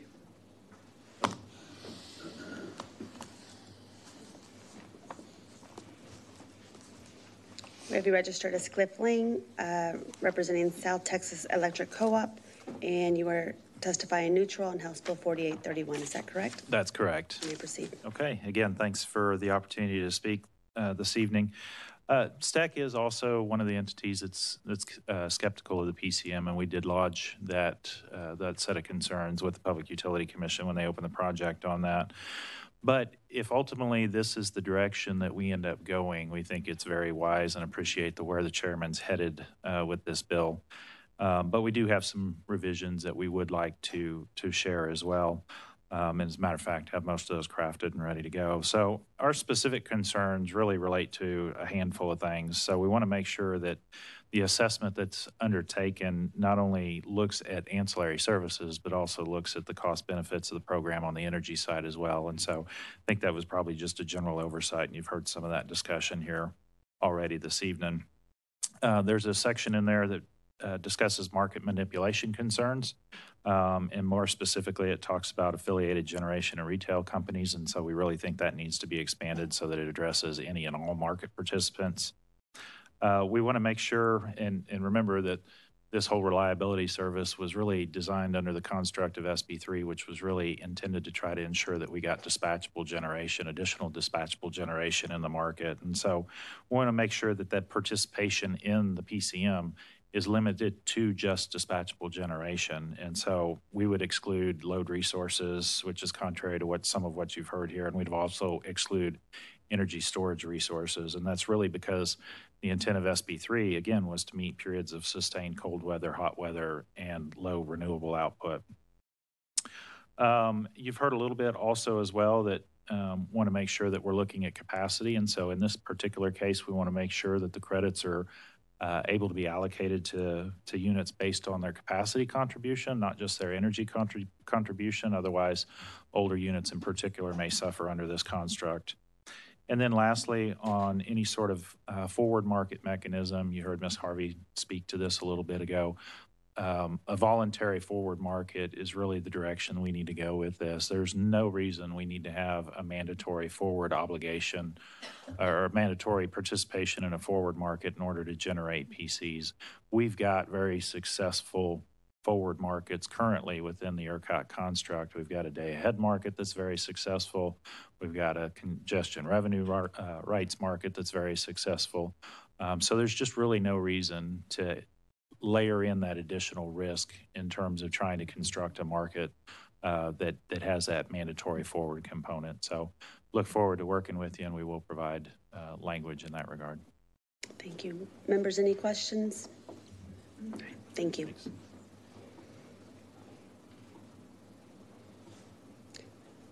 Chair calls Michael Jewell. Michael Jewell.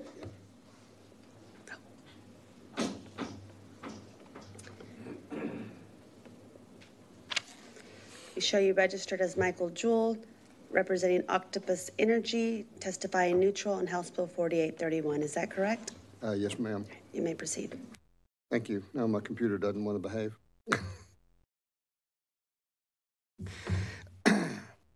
Thank you, Madam Chair.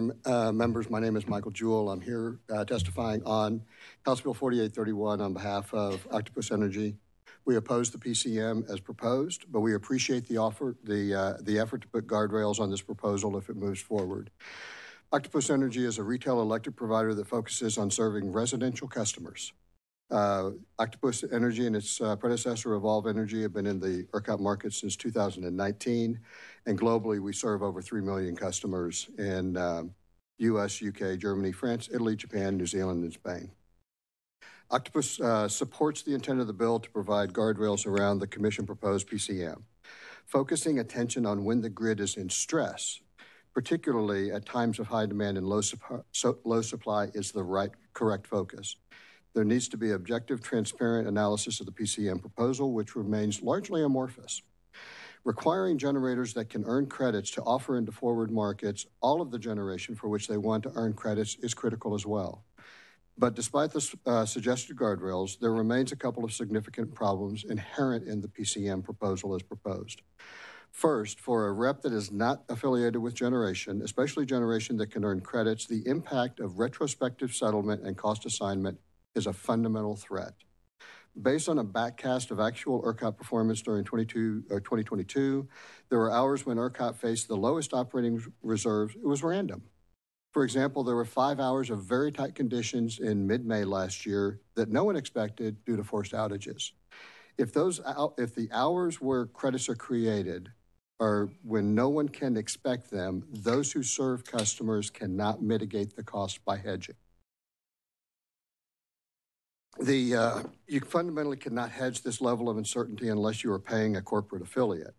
And for example, if a customer's contract ends between the day that a credit is created and then when you are assessed the financial obligation to pay for the credit, if that customer leaves in the meantime, the opportunity to be able to go back and actually charge that customer for the costs that they incurred is pretty difficult. The ability to get them to pay you a significant amount of money after they've already left you is very challenging. In order to be able to solve this, it would be really critical to ideally charge the PCM to the load-serving entities on a daily basis or at a maximum weekly so it can be incorporated into the charges. The notion about central clearing of transactions will not avoid market manipulation by affiliated reps and generators. Since payments from an affiliated rep to an affiliated generator is just moving money from one pocket to another. Members, any questions? Yeah, just one quick question. Michael, you're like the bionic man. Like, what happened this time? A ladder and I had a disagreement and gravity won. Well, I hope you recover quickly. Thank you. Any other questions? I've heard that a lot more, and I think it's really sound advice. Any other questions? Thank you. Thank you. Chair calls John Gordon.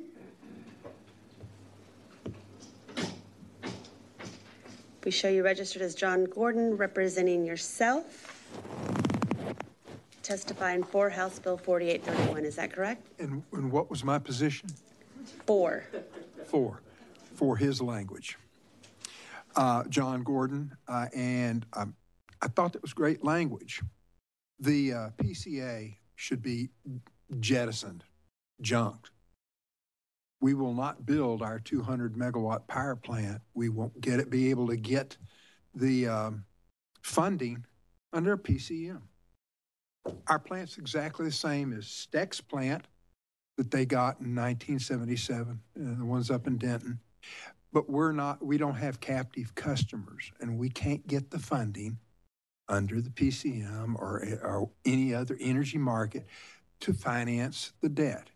And if you think that you're going to give $10 billion or whatever from the state of Texas, that is a terrible idea. I wish somebody would ask me about that, but he's not here. You have got a problem. You heard it 4 weeks ago. or 3 weeks ago, the head of ERCOT said we're 5,000 megawatts short. Right now, 5,000 megawatts short. We're headed for disaster. You had the former PUC commissioner that was also with FERC said you're probably getting close to 10,000 megawatts short. That's peaking capacity. This PCM does not address the problem. It will not generate that capacity to protect this. Chairman Hunter, thank you for saying that you're going to be bringing people in next week to see if they have solutions. And I look forward to being here next week with a solution. And hopefully it'll be listened to, and hopefully we'll get questions. But this PCM is almost a fairyland of what it would do. You cannot get straight answers. And I really regret that when you've asked questions, you have not gotten the responses. How much is it going to cost? I will explain how much ours costs per the consumers of the electricity. And that's the key. It's going to cost. In 1975, I was assigned by Westinghouse to set up Americans for Energy Independence. We'd lost our natural gas. Texas had started running out of gas. We built 200,000 megawatts of coal and nuclear plants in a 10-year period to rebuild our electric grid. We need something on that order in Texas to save ourselves from what might be more looming disaster. Thank you very much for listening to me. Members, any questions? Thank you. Thank you. Chair calls Kenneth Flippen.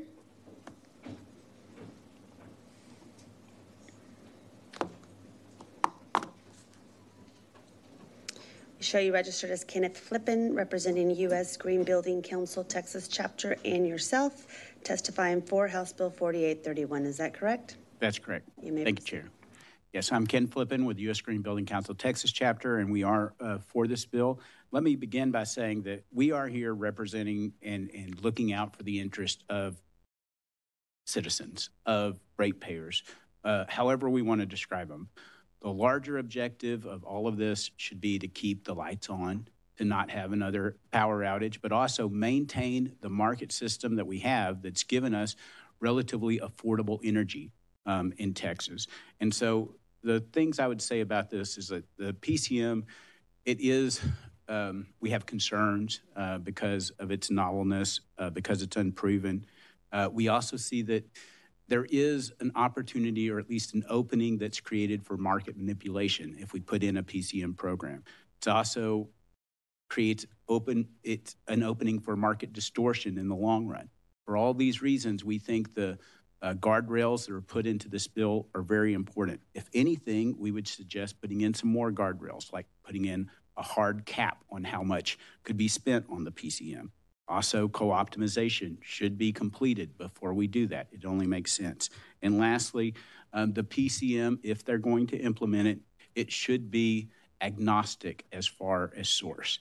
The last thing I will say is this: if there's a discussion about spending some of our surplus to do something to make the market work better, anything we would do that would affect the supply side is going to distort the market. What we could do is we could spend about $5 billion on making the demand side much more efficient. There's a study that I would be more than glad to provide that says if we spent $5 billion on energy efficiency and demand response programs in Texas, that we could take about 10,000 megawatts of peak winter demand off the grid. And that would give us more security than anything we can do on the supply side at a much more reasonable cost. Members, any questions? Thank you. Thank you. Chair calls John Pitts.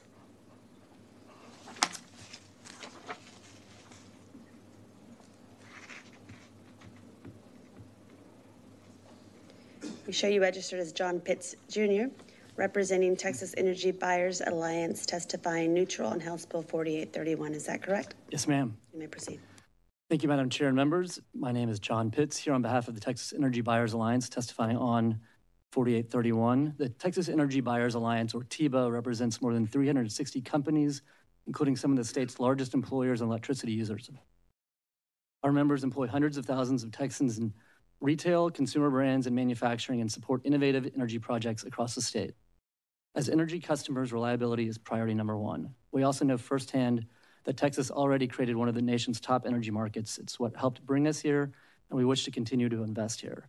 We are seeing literally tens of billions of dollars in industrial investment planned by our members and others in technologies like hydrogen, carbon capture, and others, new industries to Texas. But those new investments need access to buy the power they need to run the facilities in their cleanest way possible. Our members are very concerned about the cost and structure of the PCM as adopted by the Commission and greatly appreciate that this bill requires ERCOT to first study the impact to consumers as well as the market overall. We also appreciate the guidelines in the bill for the PCM structure and the sunset date. We would like to see some type of cost cap, as the PCM could result in extremely high costs to consumers.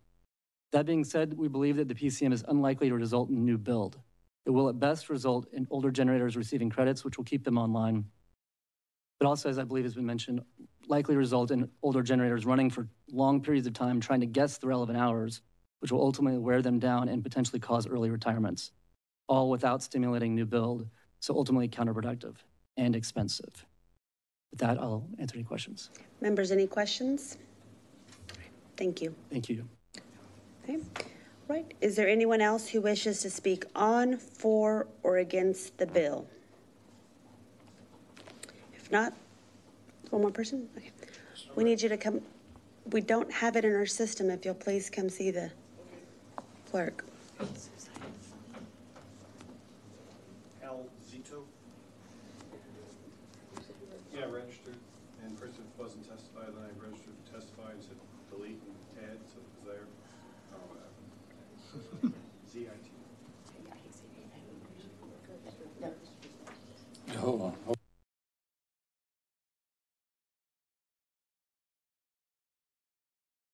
Okay, we do have you.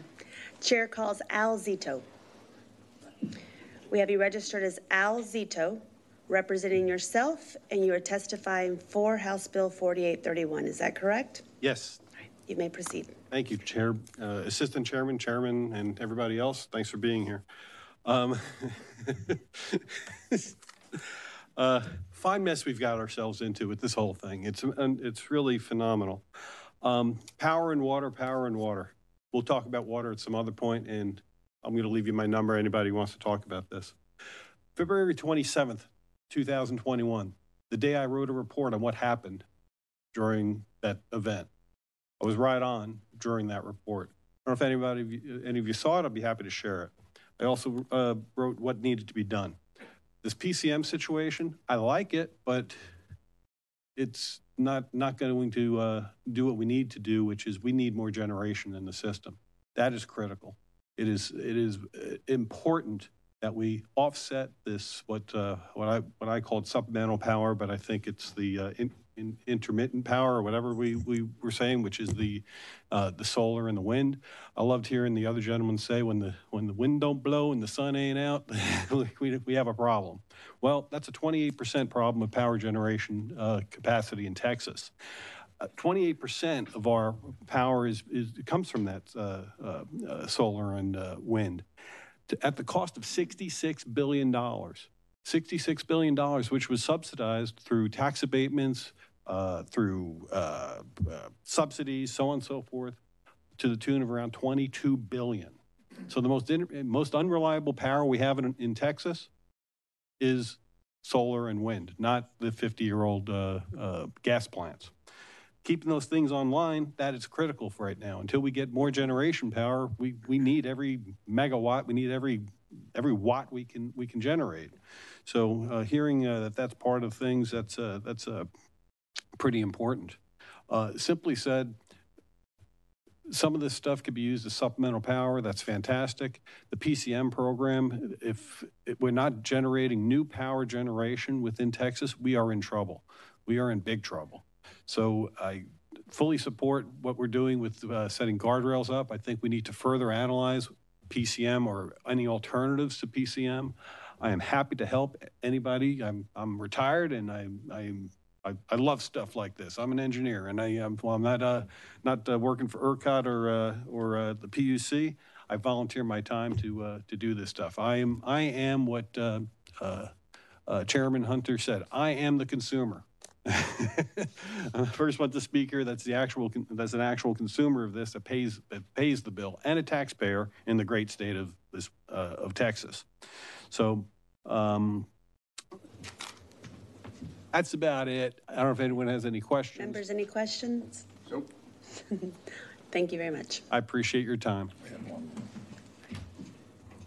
Oh, 214-763-2755. That's my personal mobile number. Call me. Thank you. I know that just went out to the world. We have one more witness.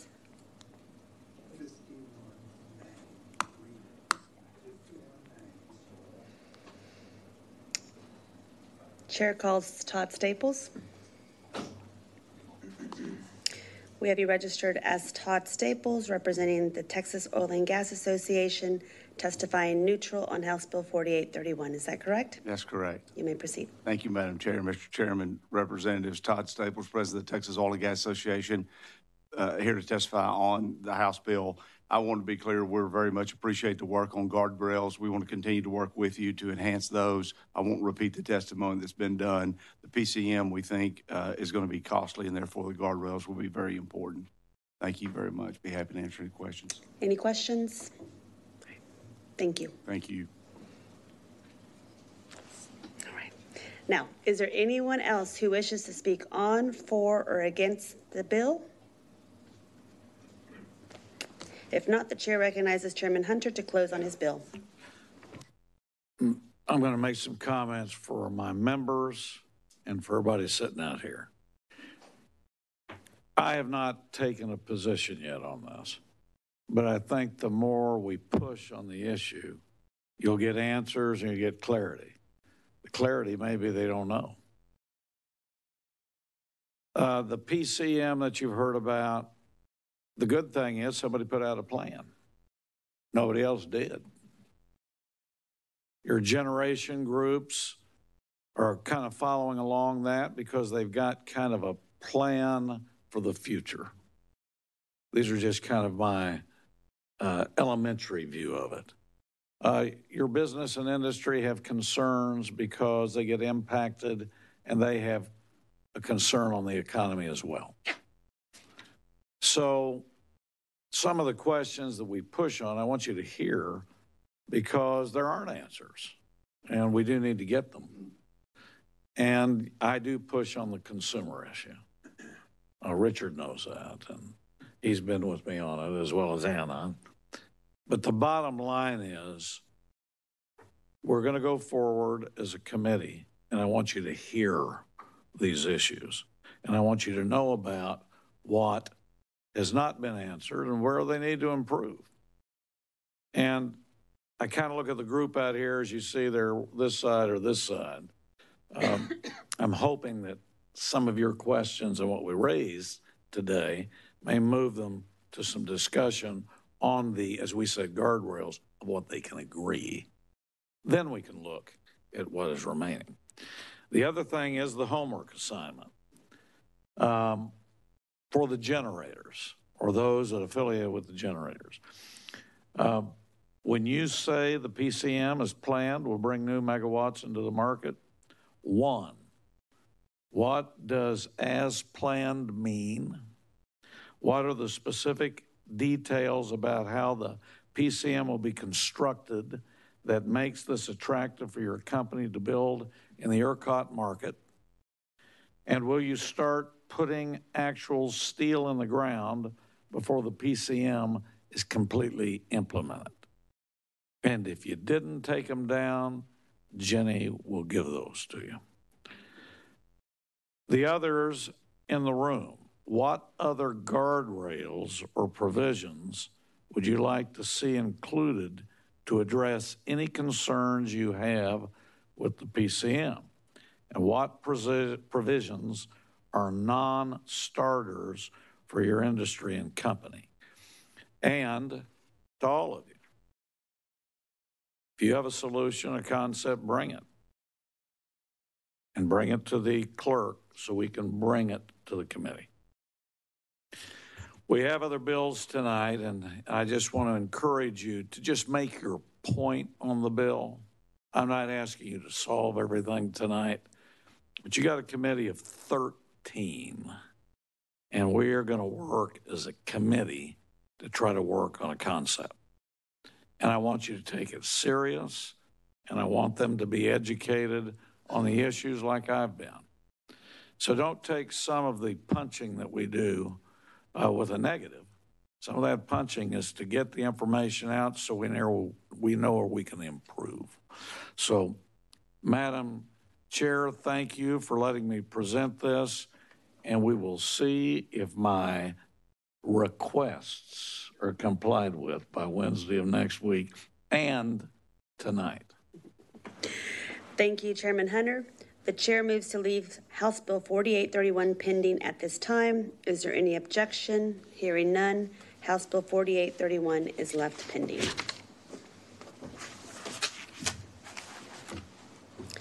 The chair lays out House Bill 4832 and recognizes Chairman Hunter to explain his bill.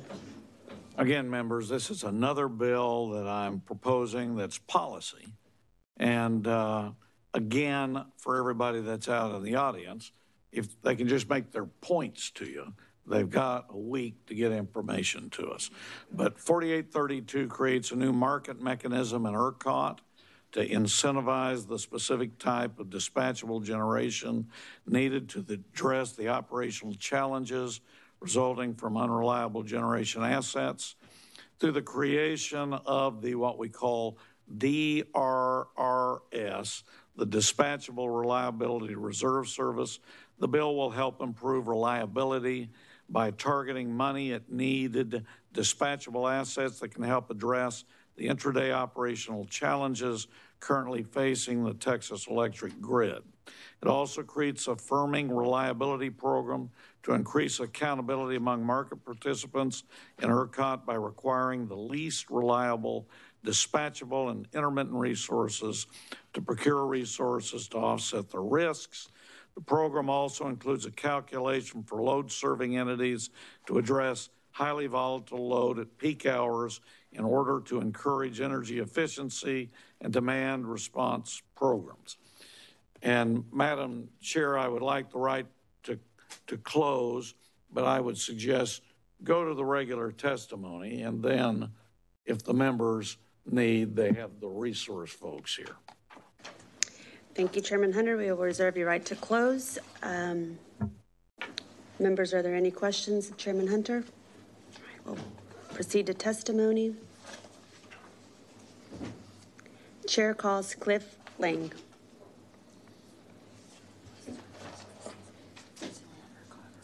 No, I told them I could call them later.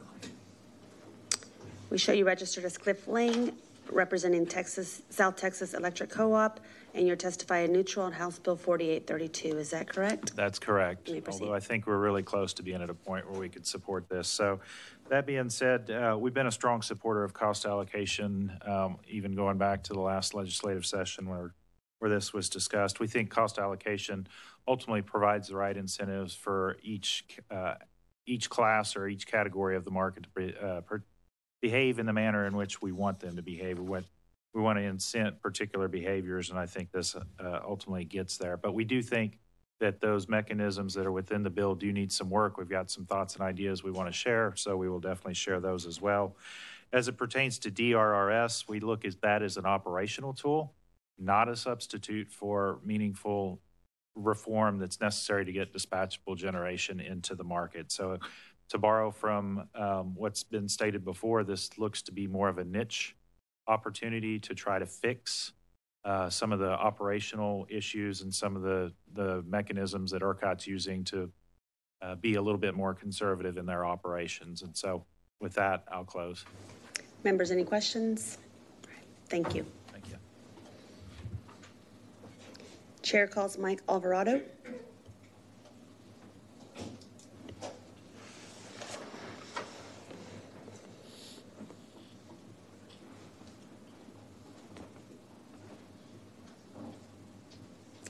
We have you registered as Mike Alvarado representing Wattbridge, and you are testifying against House Bill 4832. Is that correct? Correct. Thank you, Chairman and committee members, for the opportunity to provide testimony. We do not support House Bill 4832. Probably two reasons primarily. One, we think the cost allocation structure is indiscriminate.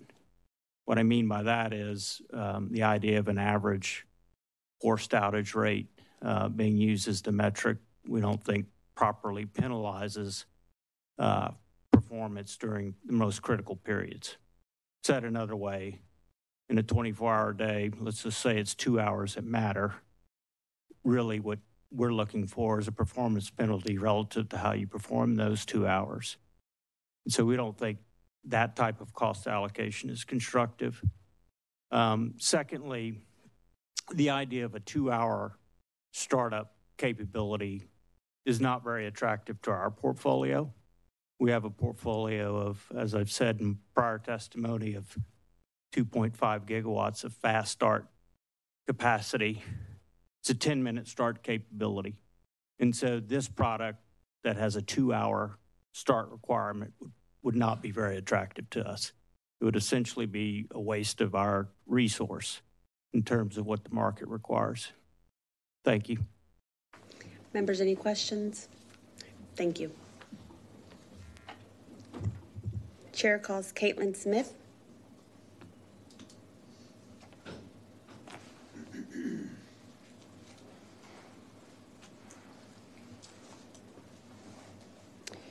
We show you registered as Caitlin Smith, and you are representing Jupiter Power and Texas Energy Storage Coalition, and you are neutral on House Bill 4832. Is that correct? That's correct. Chairman, members of the committee, I'm Caitlin Smith, Senior Director of Regulatory and External Affairs at Jupiter Power. I'm here to speak on House Bill 4832. I'm here on behalf of Jupiter Power, a leading battery energy storage developer, owner, and operator. Our fleet of assets includes the largest energy storage fleet in Texas with more than 650 megawatt hours in commercial operation. Also here on behalf of the Texas Energy Storage Coalition. It's an informal coalition of similar developers of standalone storage.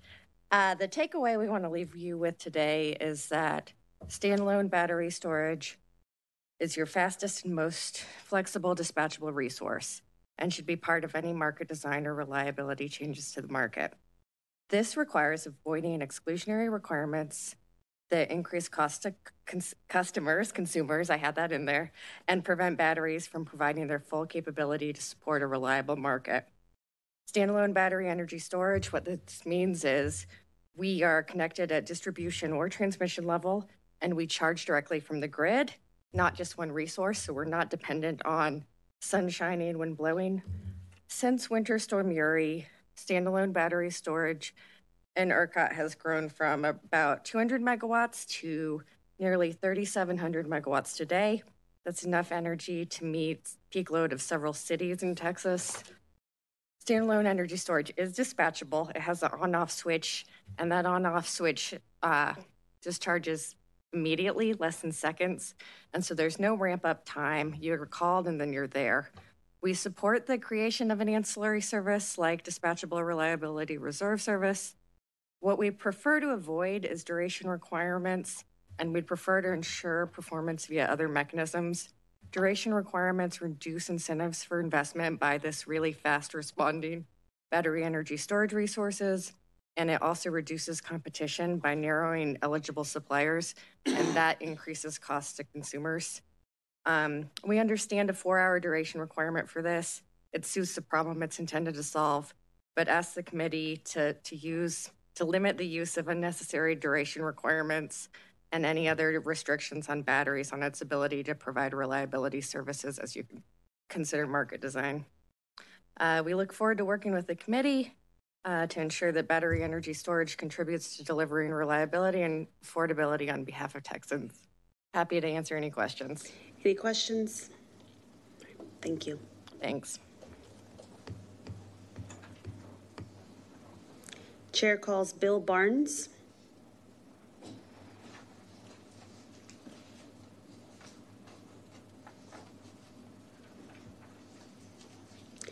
We show you registered as Bill Barnes, representing NRG Energy, and you are testifying against House Bill 4832. Is that correct? Yes, Madam Chair. Chair Hunter, Bill Barnes for NRG. We oppose the bill.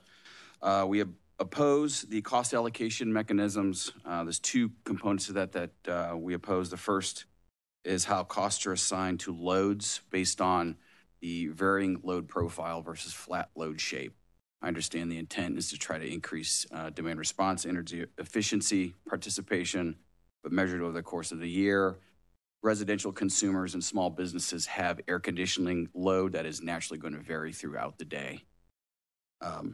Flat loads really will be associated to large consumers that don't vary throughout the day, have manufacturing processes. So the way that cost allocation mechanism is designed, it will naturally just shift costs from large customers to residential and small business consumers. So we look forward to working with the chair's office to improve that language. Second cost allocation piece we have concerns with is existing dispatchable generation piece. Forced outages in our current market are a function of the market design that we've been operating under the last 20 years, which we know does not value reliability the same as other market structures, and is subject to about a significant amount of price depression due to renewable resources. Right now, our installed capacity is about half renewables. So assigning cost to existing generation based on forced outages is really punishing them for operating under the existing market design. So we think there's some improvements that could be made to the methodology that we see there. We do support a DRRS, Dispatchable Reliability Reserve Service, for the sole purpose of providing an additional operational tool to ERCOT to reduce their RUC deployments or out-of-market actions.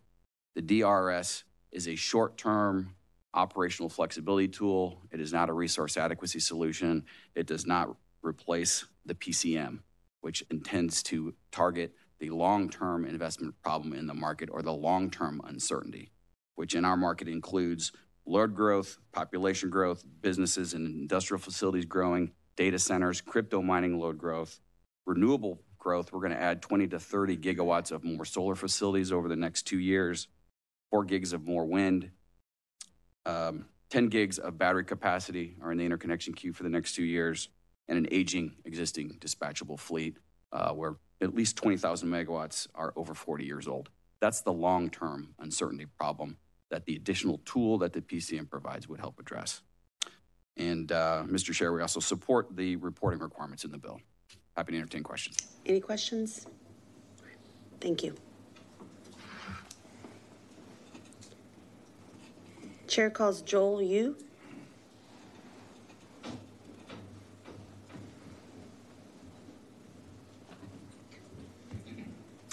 We have you registered as Joel Yu, representing Enchanted Rock, and you are testifying neutral on House Bill 4832. That's correct. Thank you, Chair Hunter, Vice Chair Hernandez, members of the committee. My name is Joel Yu, Vice President for Enchanted Rock, a Houston-based microgrid owner, operator, and developer with about 600 megawatts of dispatchable gas-fired capacity serving critical customers and the grid.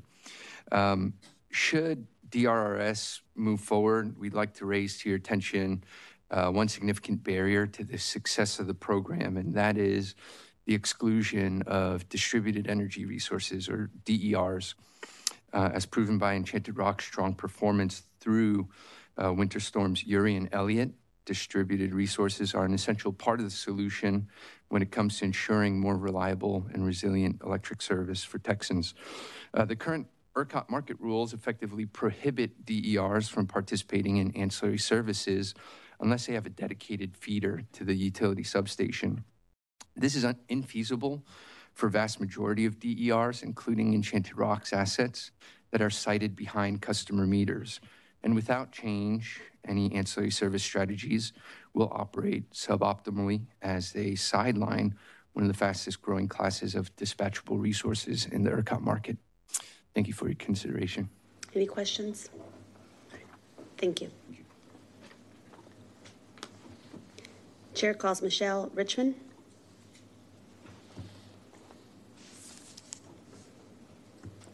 We have you registered as Michelle Richmond, representing Texas Competitive Power Advocates and testifying against House Bill 4832.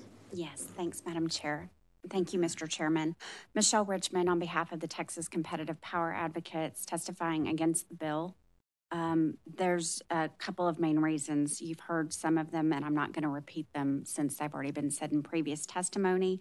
We're not opposed to the proposed ancillary service as a component of the market. I think the concern we have is that we support ERCOT and the PUC having the flexibility to define the ancillary services that are needed to meet the changing operational needs of the grid by requiring ERCOT to procure a specific ancillary service in statute.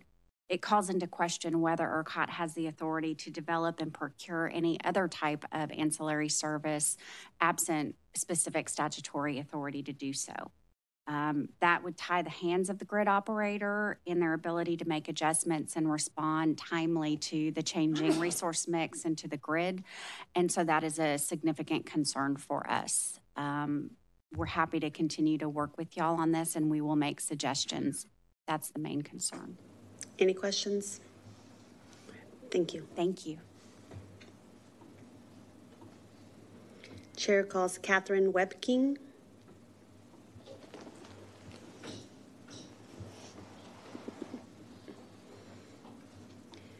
We show you registered as Catherine Webking, and you are representing the Texas Energy Association for Marketers, and you are testifying neutral on House Bill 4832. Yes, thank you, Madam Vice Chair.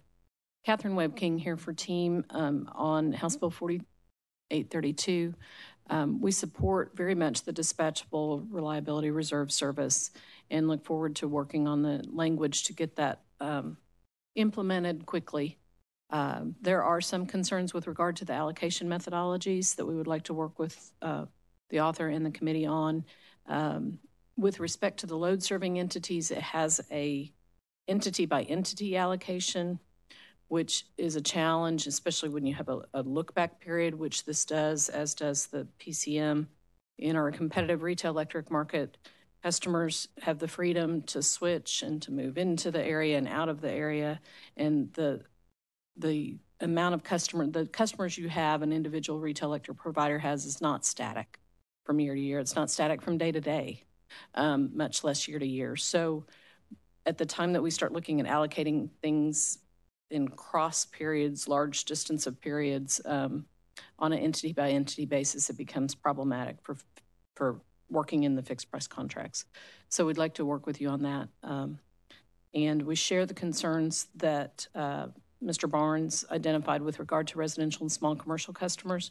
Those loads are weather sensitive, and that weather sensitivity would be, I think, unduly burdened in the methodology that's in the bill as drafted, but we look forward to working on it.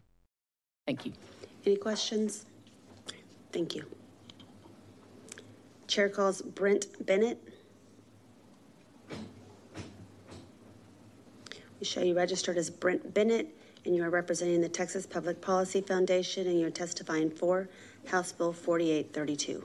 Is that correct? Yes, that's correct, Madam Chair. Thanks. And Brent Bennett with the Life Power Project at TPPF, testifying in support of HB 4832. And I'll just specify we're in support of the policy direction proposed here for cost allocation and also the reporting provisions, and we're neutral on the DRS as proposed, service as proposed here. If you look at the piece of code where this bill is modifying, right above it is what was added by Senate Bill 3 last session, which is to say that the reliability service should be sized according to net load variability. It should be sized to meet that problem of net load variability in the system. And what does that mean? Net load is demand, total demand minus wind minus solar output. And the problem that we're having to deal with right now is, okay, we need enough dispatchable generation in the system to meet that net load. The uncertainty in net load, the variability, is what is driving a lot of price uncertainty and is preventing, in our opinion, more dispatchable generation from being built because there's a lot of uncertainty around that. The PCM is, we understand the goal of the PCM is to ensure there's enough dispatchable generation to meet that net load, right? The problem is that if the variability of demand and wind and solar generation continues to increase as demand increases and wind and solar generation increase in the market, that variability is going to increase, and therefore the PCM will need to be larger and larger to account for that increased variability. The problem we're solving for is going to get larger. What cost allocation does, we think fundamentally, is it gives those market participants and dispatchable generators too an incentive to reduce that variability. And therefore, we think that having cost allocation is necessary in order to balance the market and also to put a check on the size of the reliability service to make sure that it doesn't just have to grow and grow and grow to meet a growing problem, that we're actually getting at the problem with cost allocation. So that is something that we think is very essential policy element of this bill, and we support the chairman's inclusion here. The final thing on the DRS program, we do think that could be a useful a tool. We also think that it's not sufficient to solve the entire problem because while there's operational and day ahead forecast uncertainty, what we're really concerned about is, as I stand here right now, I can't tell you what is the uncertainty in net load going to be this summer and next winter. Right, that is a much bigger problem than just day-ahead forecast uncertainty. So that's really what we're thinking about, is that longer-term issue that we really need to get our heads around. And so we think that DRS can be a part of that, perhaps, if it's structured correctly, but that something more is needed. Any questions? Thank you. Thank you. Chair calls Daniel Booth. We have you registered as Daniel Booth, representing Texas Gen Power, and you're testifying against House Bill 4832. Is that correct? That's correct. One clarification, it's Texas Gen Power, not Texas Gen Power. Daniel Booth, Chief Operating Officer of Texas Gen Power again. You're testifying against House Bill 4832. As we've discussed separately with many of you, Texas Gen firmly supports the PCM because we believe it's a solution that will ensure there's sufficient amount of dispatchable generation in ERCOT. We have a perspective on what it takes to get investment in ERCOT, and we're happy to discuss that perspective with any of you at the appropriate time. We share many of the concerns raised by NRG and TCP on this specific bill, but our biggest concern with HB 4832 is that it significantly undercuts the ability of PCM to accomplish its primary goal. The reason it does that is it converts PCM from an additional revenue source for providing reliability to one that actually generators have to pay for. HB 4832 flips the equation around. It says PCM will now be an actual cost to generators, not just a potential revenue source. PCM will definitely attract investment in new and existing dispatchable resources. I have to explain why that is, but HB 4832 will have the opposite effect and will nullify many of the benefits of PCM in attracting investment, which is why we are against the bill. The desire is to make investment in ERCOT generation more attractive, but we believe HB 4832 will have the opposite effect and significantly undercut PCM's effectiveness. Thank you. Any questions? Thank you. Chair calls Katie Coleman.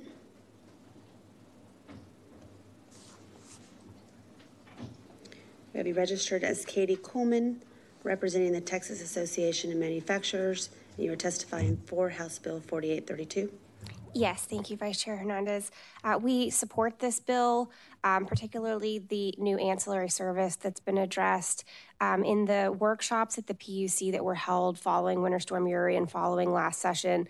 The independent market monitor actually is the one who said that the real problem is covering off this uncertainty day to day, and that if you cover that off, customers will have an improved reliability experience, and that's what this service is meant to do. Most of the reliability events we have really are driven by those operational issues. So this is a cost-effective tool to address that. In addition to addressing the day-ahead forecast issues, this also will be a new revenue stream for dispatchable generation in the market. And when you combine it with other existing revenue streams in the market, we believe that there is sufficient revenues to attract new investment. There have been other independent analysts and studies who have said that same thing. So this is not just my opinion. And I think the Market Monitor has testified that they believe that this, in combination with other available revenues, can support long-term resource adequacy. So we very much support this, this bill. The firming aspect of it, or the cost allocation aspect that you've heard addressed, we are neutral on that. That was not part of our proposal. But we are concerned that if it is overly complicated, it might slow down implementation of our service. So that's really our only concern with it at this point. But we're not taking a position on the merits of it. Happy to take any questions. Any questions? Representative Raymond? Yes. So I'll phrase it this way. Can you comment on how some of the things you've seen in the Senate and their proposals compare to this? Like, did you like any of that stuff over there? Or? So the Senate has a companion bill to this. I think they've made a couple changes since the bill was filed. One was to change the duration requirement. You've heard some people talk about this today, from 4 hours to 10 hours. So to qualify, you would have to run for 10 hours. This bill still has 4 hours.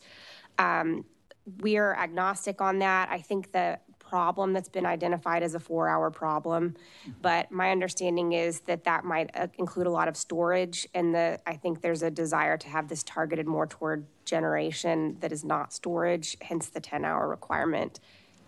So that's the main thing that they changed. But with reference to other ideas, because I think we can talk about all. Sure. I assume you're talking about the direct procurement on the Senate side. Yeah. You talk about whatever you want. Sure. As if you had any thoughts on any of that. Yeah, so we definitely have concerns about the direct procurement approach, even using state funding.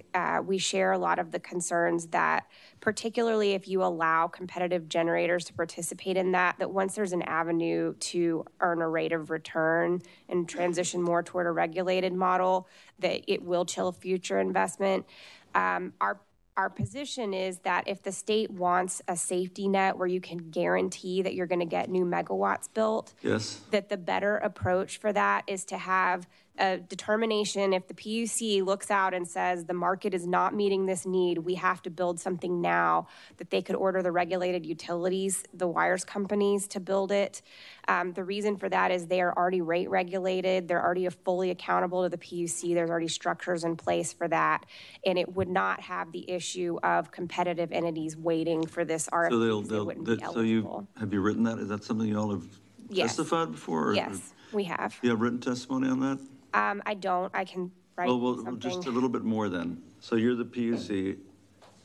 Just explain how that plays out. You're the PUC. You say, hey, we need some more help here. So I'm going to direct you. Is that what you said? You direct them? You can direct the regulated utilities to build the generation. Play that out for us. So it would be more of a safety net instead of something that you would be mandating right now. Well, how many megawatts is a safety net? Well, that's the thing, is the PUC would have to determine that we have a need that's not being met. So as long as the market is continuing to work, you wouldn't use it. But if they look out and they say... I'm assuming, maybe I'm wrong, that it would have to be getting close to significant to make them take that step, right?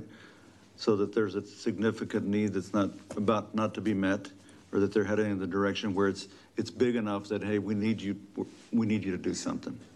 I think that's right, because I think that it should be, our view is it really should be a safety net, and that it's not a good idea to sort of front run the market by directing it. But you don't have an opinion on how many megawatts that is? Well, right now, if you looked at it, it would be 0, because all the analysis shows that we don't have a deficit right now. But if you look like in 2026... No, but if you've been listening to Chairman Anchia and others, I mean, we want the older ones to go off. Sure. We want to get rid of them, right? And historically... And they're going to be gone. I mean, it's going to happen. Yeah, and that's happened before. We had 5,000 or 6,000 megawatts of coal retire in like the 2018, 2019 timeframe, and we replaced all of that. It wasn't all with thermal generation. 5 megawatts. Okay. Okay. So what happens? And PUC says, what do they do?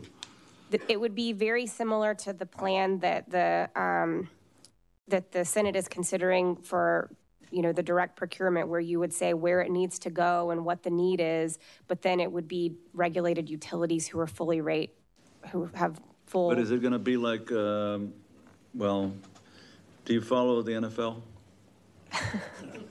Not really. Okay. professional Well, tennis. if you're a really good quarterback like Aaron Rodgers or Lamar Jackson, you tell your team, because your contract's kind of up, hey, pay me $50 million a year, guaranteed, or I want to go play somewhere else, right? So if we tell them, hey, 5 megawatts now, they're going to say, okay, yeah, we'll do it now. It's going to cost you. Well, they can't, though. That's the thing with the regulated utilities is so we can they're force subject them to a rate of return and full comprehensive rate supervision. So that is why it is different than an RFP with competitive entities where you don't get perpetual review of their rates. This concept of a direct procurement is more of a regulated concept. And it is risky to inject that kind of regulated concept into a competitive market. But our view is if you're going down that road, you should have some fidelity to regulated principles. So, Chairman, I want us to make note of this because this may be something that we want to think about. I don't know. I mean, you know.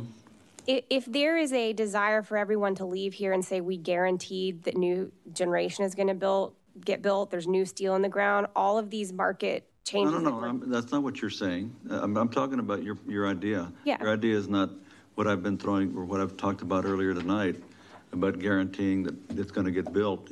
You're saying it becomes a sort of go-to, almost emergency situation, but within I guess early enough to where it gets built in time to avoid the catastrophe, right? Yes, maybe let me rephrase. If there's a desire to say, if we need new steel in the ground, we have a tool to make sure that that happens, this would be our preference as compared to other options. Well, as the chairman has asked, could you follow up? And I'm sorry that I hadn't heard that. I apologize. I had not heard that idea. I'd certainly like to see something in writing, you know, just absolutely what you're talking about. Okay. Absolutely. Thank you. Any other questions? Representative Anchia. Hi, Katie. Hi. Miss, I often times call you Copeland, but it's Coleman, yes. So I apologize. I'm trying to understand how this works, and this is really a byproduct of my ignorance, but not a byproduct of how you explained it. We want to incentivize this basket of services to come online and get paid to come on relatively quickly. Duration has been raised as an issue, and whether or not batteries could participate in this service has also been raised as an issue. Why wouldn't we want batteries to participate in this revenue stream? Just, I'd love to hear your perspective. So my clients' perspective on these types of issues has always been that you should not design services that are meant for one type of resource or another. Right. So our preference would always be figure out what the reliability need is, describe that, and then let anybody compete that can meet those eligibility requirements. So if that is the approach you take, my understanding is that the 4 hours is usually the length of the risk that we're trying to cover off with this. And there are potentially batteries that could perform for 4 hours.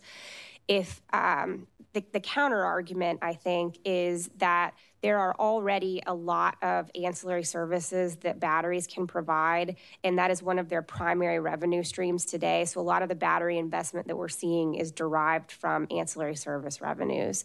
And if the goal is that you want generation that can run for longer to cover off these events that are more than 4 hours, that maybe this could serve the dual purpose of incentivizing that as well.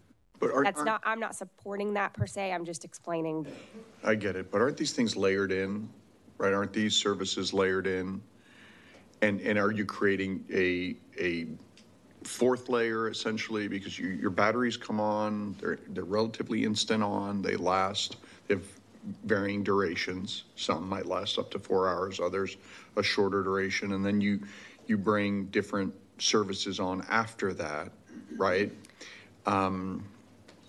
And so why would, I agree with your point that we should be agnostic, but also understand that we might be, that ERCOT might be layering services in and that they should be participating in some sort of revenue stream. Am I thinking about it incorrectly? I think what you might be referencing is over the past few years, there was a service where there was a quick response time and a duration requirement. And batteries are really good at the quick response. They weren't as good at the duration. And so that service was broken up into different components. And so now what happens is the batteries respond first because they're quick. This is the way that it would be designed. The batteries respond first, and then eventually it's going to be ECRS comes in behind for the duration component. That's how they're breaking up what was formerly all bundled responsive reserve service. This is a different approach. I think, are you asking if we could do that same thing with DRRS? I'm trying to understand where DRRS sits, right? So you've got these ancillary services where it would be deployed? Yeah. And would this be in the basket of ancillary services and accretive to ancillary services? Yes. Or it wouldn't sit outside of that, right? It would be on top of the existing ancillary services. Right. I think there is an open question of, and I apologize, there's two versions of this bill, and I can't remember which has this and which doesn't. I think there was a requirement in one or both of the bills that if you're providing this service, you can't provide other services. And we don't prefer that provision because as long as you have different megawatts assigned to the different services, we don't see a reason why the same unit couldn't provide more than one service, including this one. But I am aware that at least one version of either the House or Senate bill had that restriction in it. And that is not part of our proposal.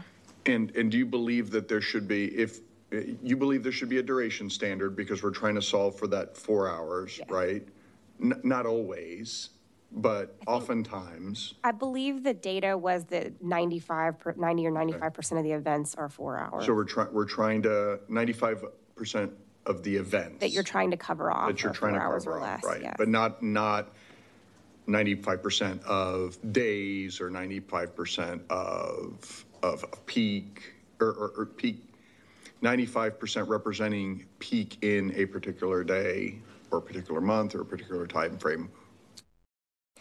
The events that are driven by the variability that we're trying to cover off with this service, where you have high demand and relatively low renewable output and often thermal forced outages, tend to be 4 hours or less. Okay. So this doesn't happen all the time. It's just when you have these 4 hour events, you need to bring these ancillary services online. Yes. Right. So today you've heard a lot of talk about rucking. One of the big benefits of this service is it would supplant the need for a lot of the rucking. Mm-hmm. That is because all the ancillary services that we have today are short notice time ancillary services. And so if those get fully subscribed or you want to use some longer lead time units, there's no tool to have a unit with like a 2 hour start time sitting in reserve. We just don't have a tool like that today. And so ERCOT rucks them on. And this would give them a tool where they don't have to turn the units on because they have a 2 hour start time. And our understanding is that would dramatically reduce the instances of rucking. Got it. Well, it sounds like maybe we can spend a little bit more time discussing it because yes. I want to understand how this fits in to ancillary services generally. And your organization has proposed DRRS as a substitute for a PCM, right? So in lieu of, you don't want a PCM, you think this instead would provide the right market signals to bring generation online. At least I've heard testimony from... I don't know if I would describe it quite that way. So when you hear about the PCM being a holistic solution or a resource adequacy solution or any of those terms, what that means is it's a way for the PUC to direct a certain amount of revenues to all the generators in the market. Uh-huh. This is not that. This is an ancillary service that is meant to cover off a specific reliability need. We do not agree with the premise that the state needs to have a tool to direct some amount of revenues to all the generation in the market. So we don't, whether it's PCM, FRM, LSEO, whatever the acronym soup is, we don't believe that that is something we should be doing. If you look at the revenues... Do you believe we have a resource adequacy problem? I believe we have a resource mix problem. Okay, but not an adequacy problem. No, I mean, part of the way to answer that is what reliability standard are you targeting? If you look at the 1 in 10 standard, which as it's been testified, that's what most jurisdictions do. It's a fairly conservative standard. We don't So have a capacity problem. No capacity problem. We have enough generation online. It's operational is what I've heard. The reliability events that we've experienced over the past couple years have been operationally driven. Operationally driven. Yes. And we have the tools in place. Your perspective is we have the tools in place to send the right market signals, especially if we adopt DRRS, to bring new generation online. So the way I New think, thermal generation online. Yes. Yes or no? Yes. Thank you. Yes. That's what I needed. Thank you. I'm done. Any other questions? I'm out of material. Thank you, Kate. I am too. Any other questions? All right, thank you. Thank you. Chair calls John Gordon.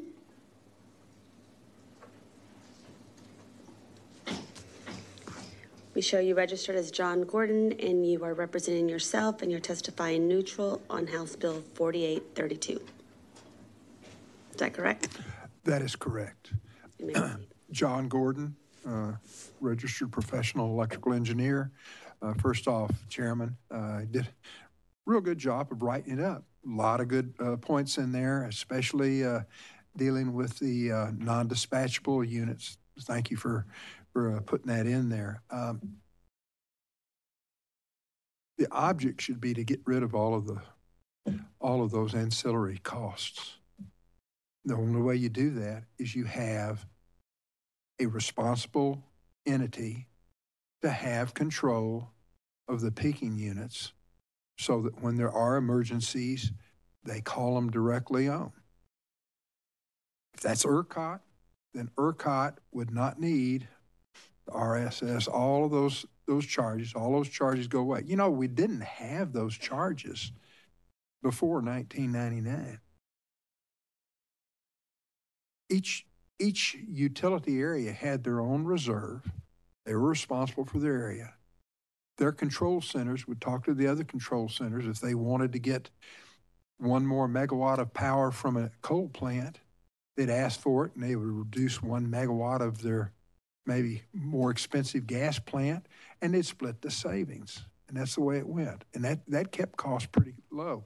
They really didn't have ancillary, all these charges. That only occurred after we freed everything up, and then there was nobody responsible for the reliability of the system. Like Houston Light and Power was responsible for its area. Texas Utilities was responsible for its area. Austin was responsible for its area. LCRA was responsible for its area. So we've gotten ourselves into having all of these charges. And they're, what, $1.5 billion a year? You need to have an entity responsible for the reserve capacity, and they have to have control of bringing it online when there's a need. And that's an issue we're going to be probably talking about next Wednesday.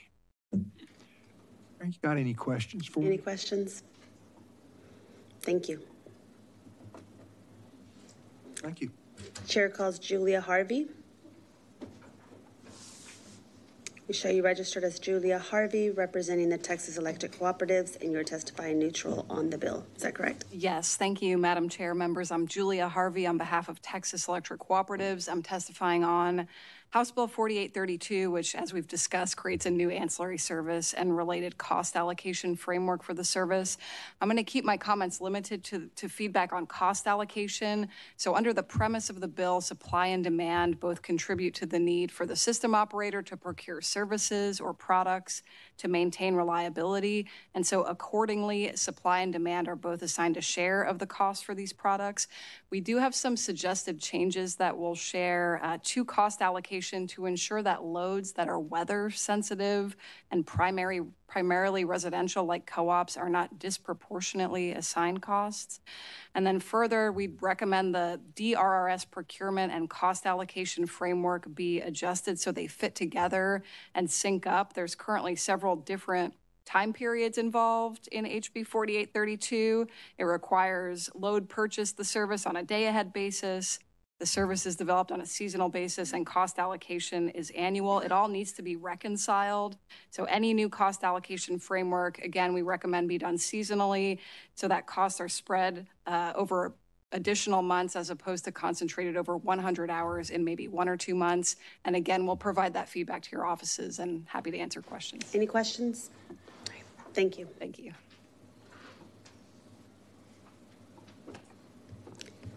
Chair calls Michael Jewell. We show you registered as Michael Jewell, representing Solar Energy Industries Association, and you are testifying neutral on the bill. Yes, ma'am. Michael Jewell on behalf of Solar Energy Industries Association, testifying on House Bill 4832 because there's aspects of the bill that we support, there's aspects that we oppose. We support Section 2 of the bill with regard to DRRS. Want to clarify one thing that was just said. ERCOT and the IMM have said a number of times 95% of the events that they need ancillary services for are 2 hours. 4 hours is a safety factor as it is. When you impose a 4-hour duration, what you do is you reduce the amount of competition and services with longer duration. We've already seen what happens when you do that in non-spend.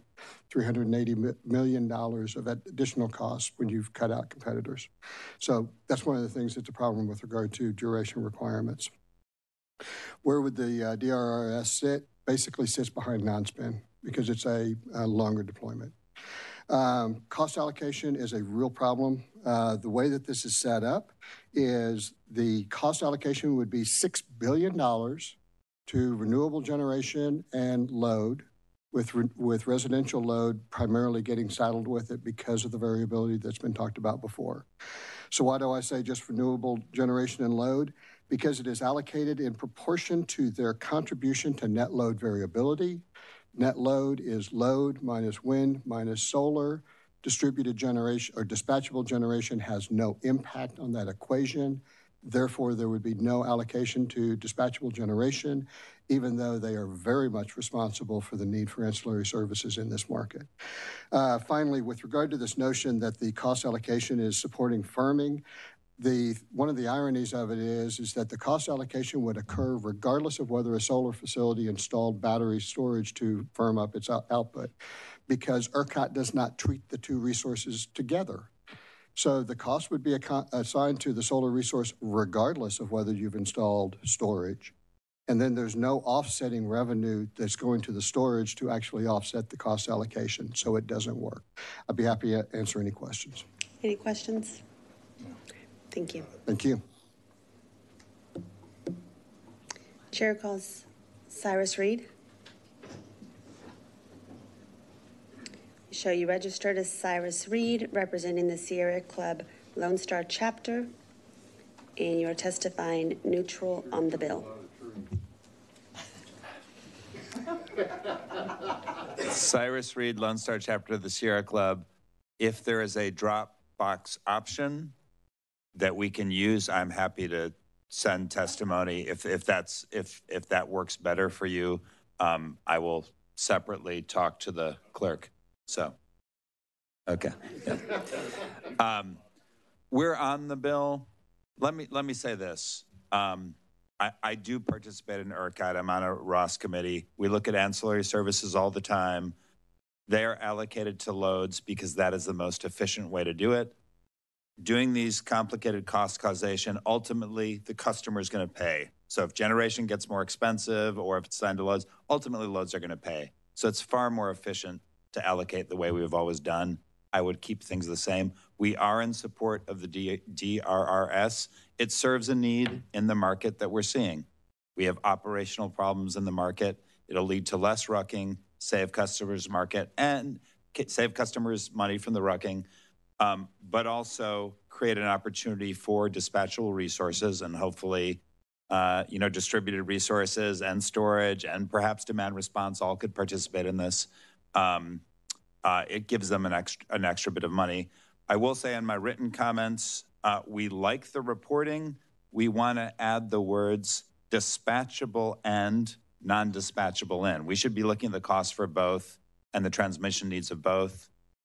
because we want more information. And with that, I think I can be quiet. Yeah, I can be quiet. Any I'm questions? All right, thank you. Thanks. That's the last witness we have registered. Is there anyone else who wishes to speak on, for, or against the bill? If not, the chair recognizes Chairman Hunter to close on his bill. Close. Thank you, Chairman Hunter. The chair moves to leave House Bill 4832 pending at this time. Is there any objection? Hearing none, House Bill 4832 is left pending.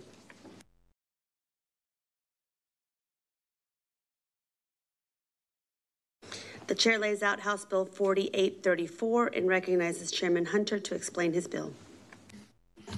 Thank you. HB 4834 establishes the Texas Energy Reliability Fund as a state-backed low-interest loan program used to incentivize new dispatchable generation on a competitive basis. The program would be modeled after the existing SWIFT fund used to provide low-interest financing for water projects. Loans could be utilized to finance up to 70% of either completely new projects or to add more megawatts to an existing facility. The bill directs the Public Utility Commission to administer the program in conjunction with the newly formed Texas Energy Reliability Fund Advisory Committee, which consists of members from both the House and the Senate. It's important that the fund cannot be used to finance state-owned facilities, pay one-time completion bonuses, or provide any type of guaranteed rate of return. Rather, the financing provided through 4834 will help lower the overall cost of capital for generators and lowering the cost of new entry and making building new megawatts in ERCOT more affordable. Any questions for Chairman Hunter? All right. We'll proceed to testimony. Chair calls Mike Alvarado.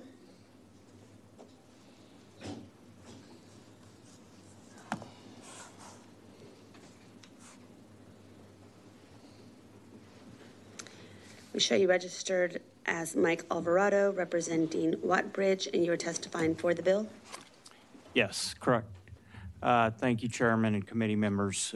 We do support 4834. We think it's a good complement to the PCM in terms of potentially attracting new investment. Thank you. Any questions? Thank you. Madam Chair, just one. Representative Anchia. Mr. Alvarado, do you believe that interest rates have been the inhibitor to new development? No. No. So a low interest rate fund that would be sponsored by the state, is that going to solve the problem? It alone is not going to solve the problem. Okay, no. Thank you. Any other questions? Thank you. Chair calls Bill Barnes.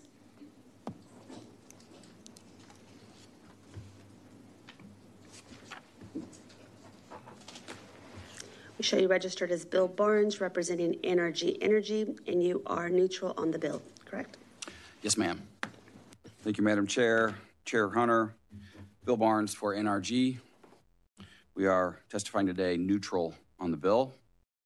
As a large competitive market participant in the ERCOT market, it is against almost every fiber of my being to support state involvement in the competitive market in any way, but yet here we are neutral on the bill.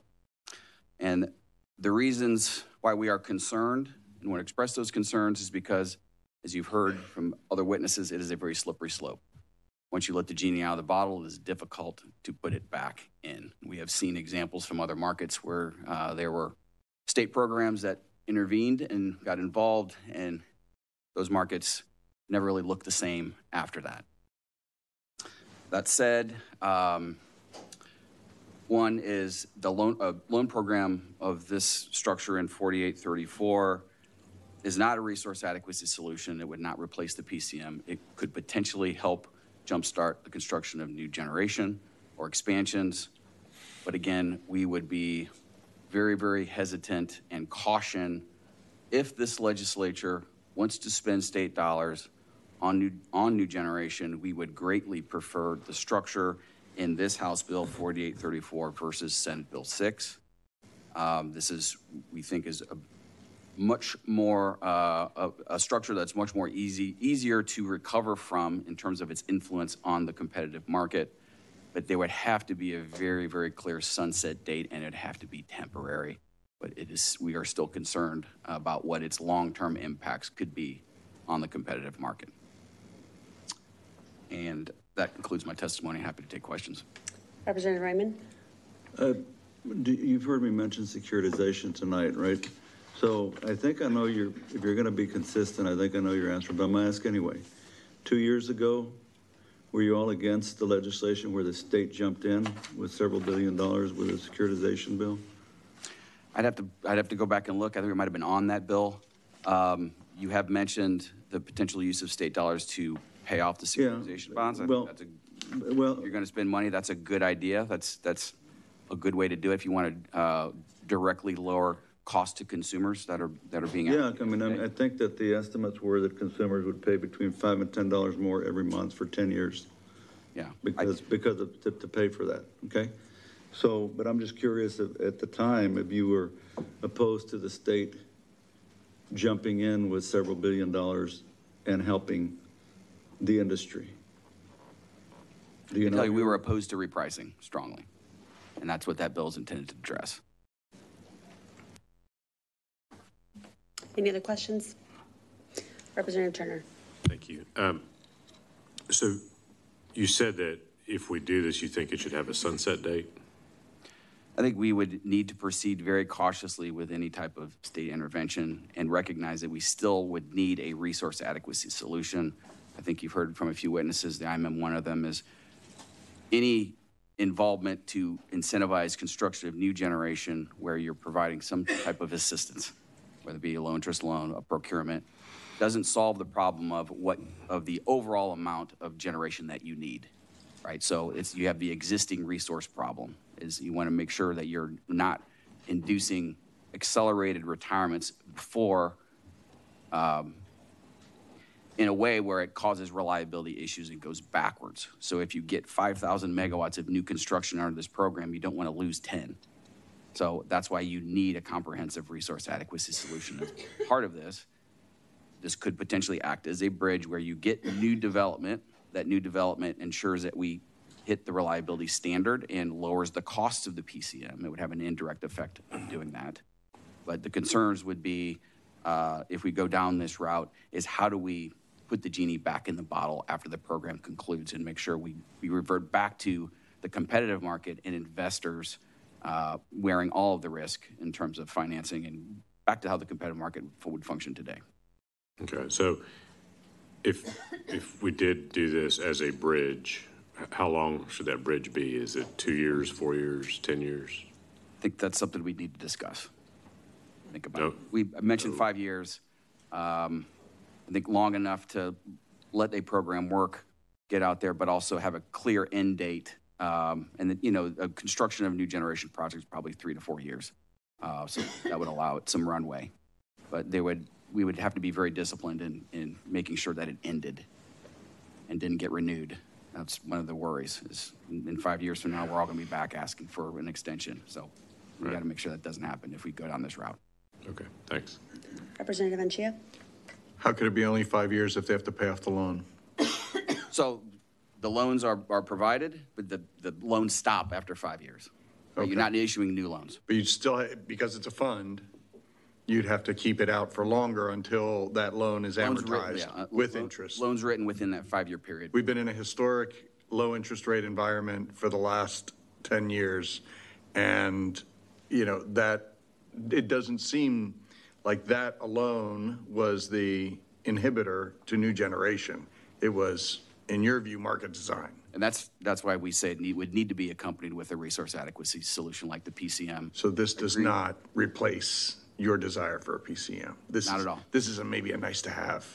It potential jumpstart for new development, but again, agree with the witness from Wattbridge is low interest loans that we've been in a low interest environment for a while now.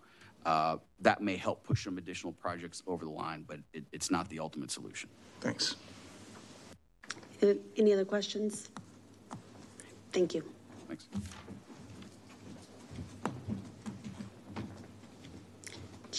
Chair calls Michelle Richmond.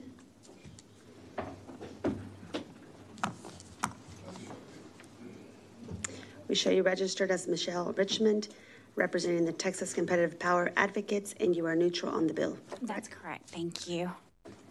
Madam Chair, Chairman Hunter, Michelle Richmond, representing Texas Competitive Power Advocates. We are neutral on the bill. You've heard from some other witnesses who have expressed some of the concerns that we have. One of the others that I would point out is, you need to have revenue to pay back a loan. So there should be a provision if you're going to move forward with something like this that makes it really clear that you have a receivership process so that the state doesn't become the owner of generation facilities, which would also be a concern. Any questions? Thank you. Thank you.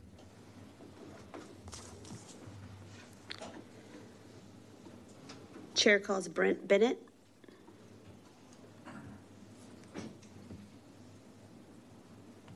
We show you registered as Brent Bennett, and you're representing the Texas Public Policy Foundation, and you're neutral on the bill.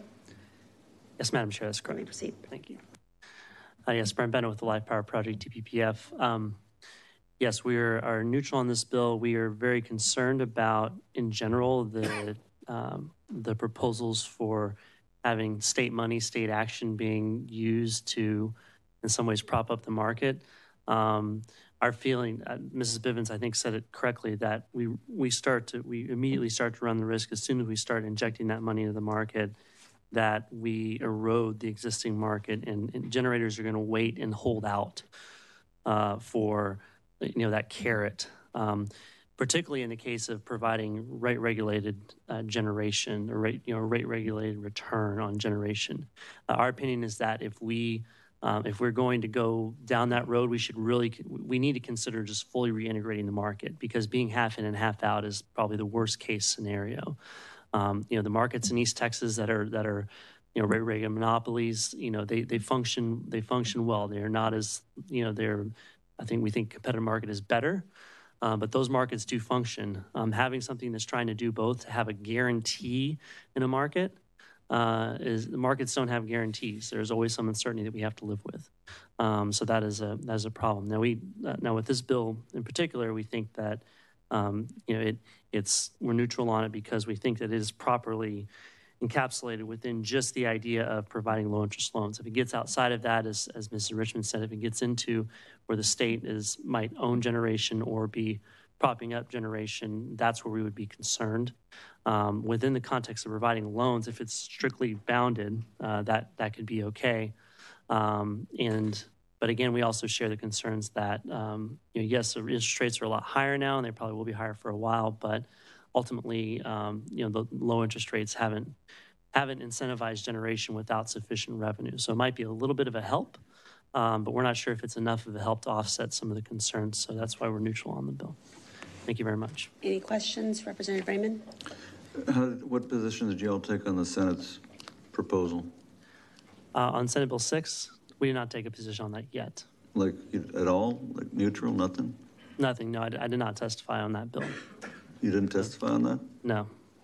Just we're still trying to process it and get our heads around what that means, what that concept is. Okay. So, but in general, we were very concerned about the idea of the idea proposed there. I mean, the idea of rate-regulated return.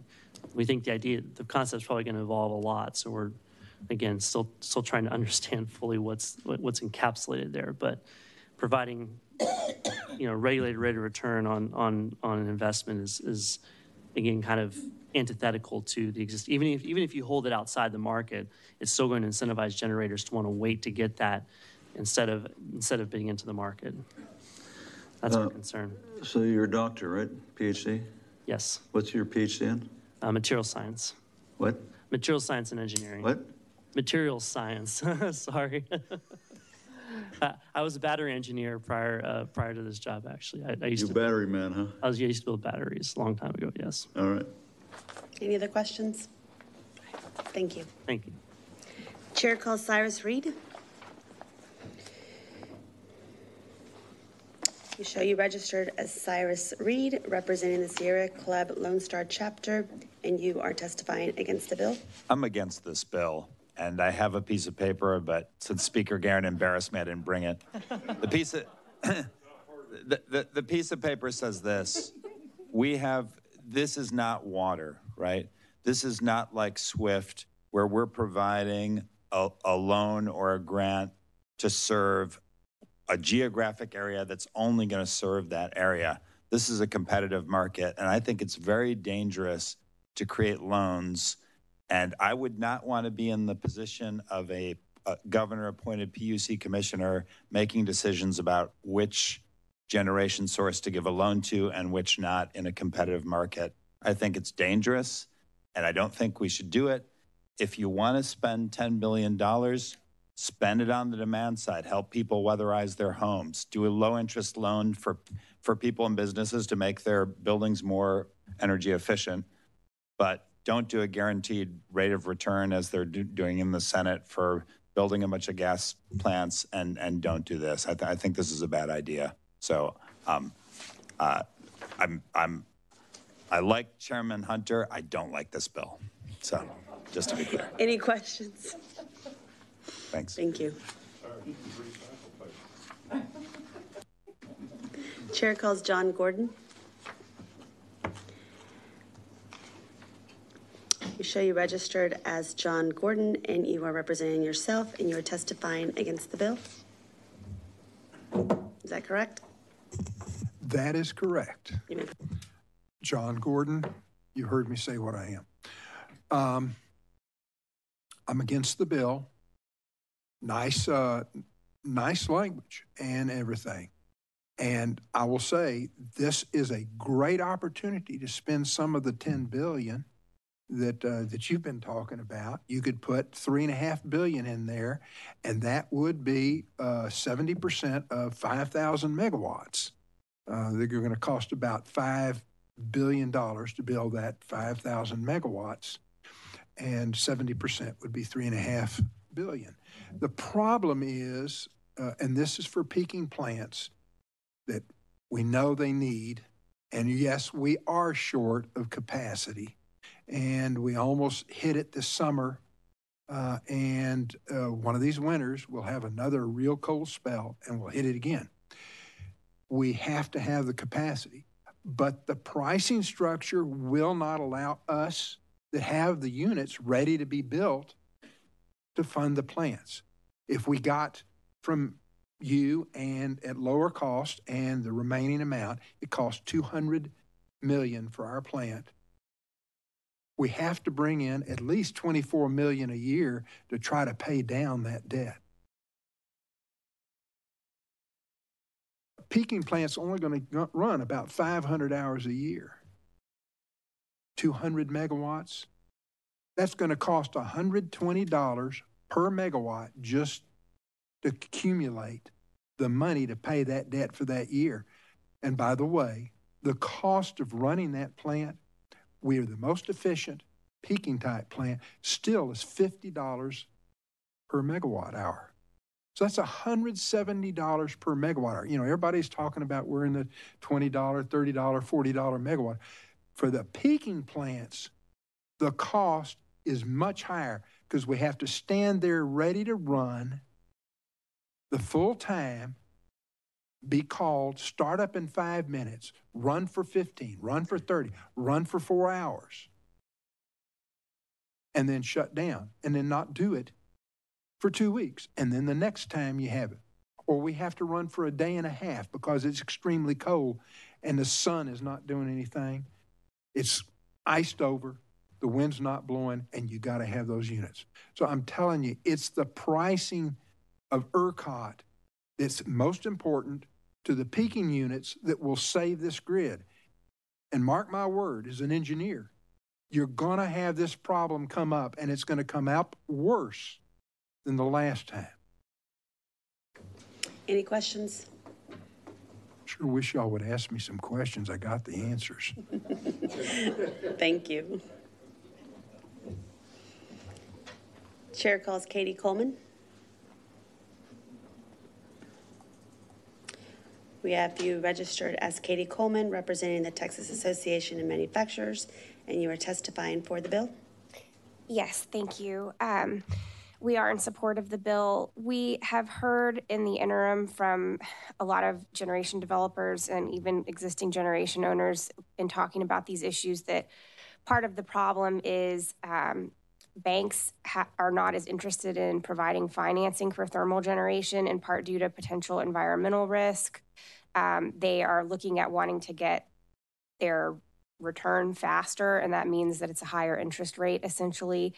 And so I think part of the idea here was that this would be a way to level the playing field, to make financing more accessible for thermal generation without, upending the market and creating a totally new market design. So one of the benefits of this approach would be if there's no new generation built, it doesn't have any impact, but it targets incentives for new generation, which is what I think everybody's looking for, rather than just providing additional revenue to the entire existing fleet. So we do think this is a good idea.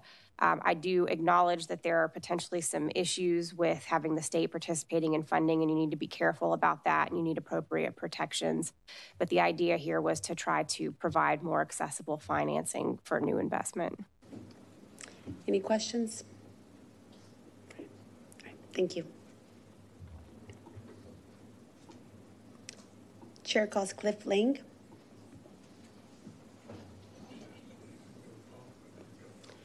We show you registered as Cliff Lang, representing South Texas Electric Co-op, and you are testifying neutral on the bill? That's correct. So I'll make my testimony brief. You've heard a lot of what other folks have said. So again, we're really neutral on this. Mostly because if this is the direction you want to go, I mean, we don't have any objections to that. Low interest financing is always an opportunity that we're looking for when we finance. But again, it is not the reason that we're not seeing dispatchable generation get built in Texas based on our observations. We do, when we meet with our board, we have discussions, what's our next build going to look like? What are the key influences to that? Interest rates obviously are one of those influences, but they are not the reason that, we may not be necessarily moving forward with any specific project. So, but that being said, if this was put in place, it would be an avenue that we would look for financing in that regard. So that's all I have. Any questions? Thank you. Chair calls Mark Bell.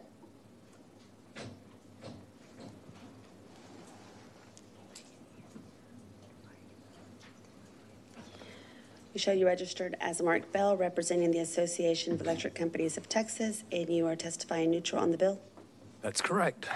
Thank you, Chairman and members of the committee. Mark Bell on behalf of the Association of Electric Companies of Texas, testifying neutral on House Bill 4834. While we have concerns that the loan program could create distortion in the competitive wholesale market, it is far less disruptive than an out-of-market construct, and should be paired with long-term reliability solution to answer the resource adequacy question. We have a suggestion on how to improve the program, such as including or allowing weatherization as an eligible use of the fund. And we look forward to working with the author as the legislation moves forward. Any questions? Representative Turner? Thank you. So you say include weatherization as a use of the fund. So what do you envision there? Well, I think there will be a phase 2 weatherization from the PUC, and I think there's going to be some federal weatherization requirements. And so, further protecting or weatherizing our existing fleets. Okay. I thought we have. That wasn't all done, and well, doing it to a higher measure would be potentially what would be the next step. Super weatherization. Super weatherization. So, well, I mean, I think that's it. I think we all want the fleet to be weatherized. Is it? I mean, is what has been done so far not adequate to Well, protect you know, against I extreme think weather they events? do it to a certain degree, so there's a standard of which it is weatherized to. If you want to go beyond that standard, I think we're seeing more winter events than we have previously, and in multiple geographic areas, and so just like we weatherized through the phase one of process, then, you know, we would do it. There's going to be a second tranche of this, Okay. I'm told. But generators have met the requirements in the Absolutely. legislation Every generator, in last fact, session. they met it before the next winter. Yeah. Yep. But we could do more. Can always do more. Okay. Thank you. Any other questions? All right, thank you. Chair calls Daniel Booth.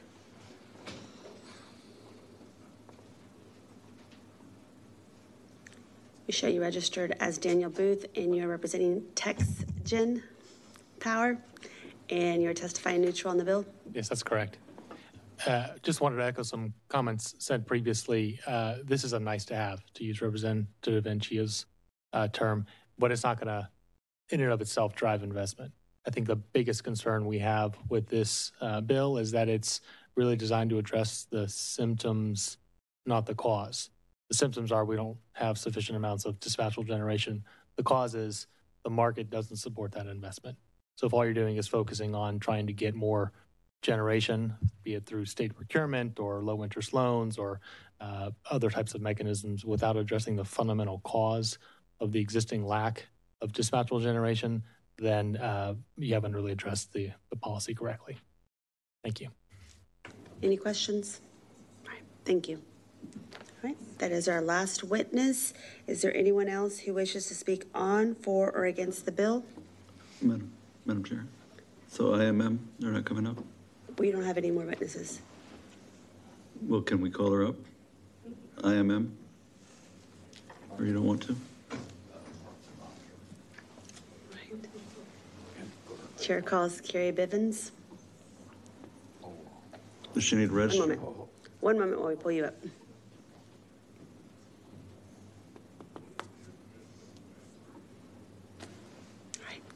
Show you registered as Carrie Bivens, and you are the IMM market manager, and you are neutral on bill. Yes, that's right. Carrie Bivens with Potomac Economics. Well, I was going to ask if you were neutral or for or against, or you've been telling us what you think, so I just wondered if you had any thoughts. Maybe on this one you just don't, but I thought I thought we paid you to have thoughts. I have some thoughts. You know. So are you sure you're neutral? Because that can change it.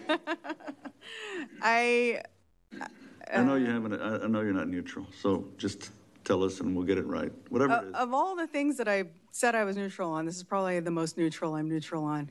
But not quite. I would agree with some of what Bill Barnes said up here before, that all of these types of interventions in the market have the opportunity to distort the market. But if we are looking at, you know, a universe of options, and one of those options is like Senate Bill 6 with the state procurement of 10 gigawatts of generation, or this, which is, you know, lowering capital costs and lowering the cost of new entry with maybe some sunset date and some parameters around it, we're not as concerned about that. It's, you know, it's still providing a competitive advantage and has some distortionary effects, but it's not as concerning as some of the other proposals. So you've probably said tonight, I mean, what do you think we should do? Like nothing? Just let it go and don't pass any of these bills, and y'all are gonna rock, they're gonna rock and roll? Well, I would say we've already done a lot. But I need to interpret what rock and roll means. Yeah, no, I'm good. I think that the commission has taken a lot of action already, and we support the addition of the DRS service. We think that, you know, we're currently meeting the reliability standard. We are, the market revenue is producing cost of new entry. It has over the 3 of the last 4 years.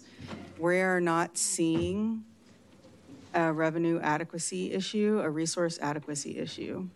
So, and if that's what you think, I mean, if you really think we really don't need most of these bills, then you should tell us that. I do not think the market needs any additional intervention. Fair enough. Any other questions? No. Noted. Thank you. You're welcome. Is there anyone else who wishes to speak on, for, or against the bill? If not, the chair recognizes Chairman Hunter to close on his bill. Close. Thank you, Chairman Hunter. The chair moves to leave House Bill 4834 pending at this time. Is there any objection? Hearing none, House Bill 4834 is left pending.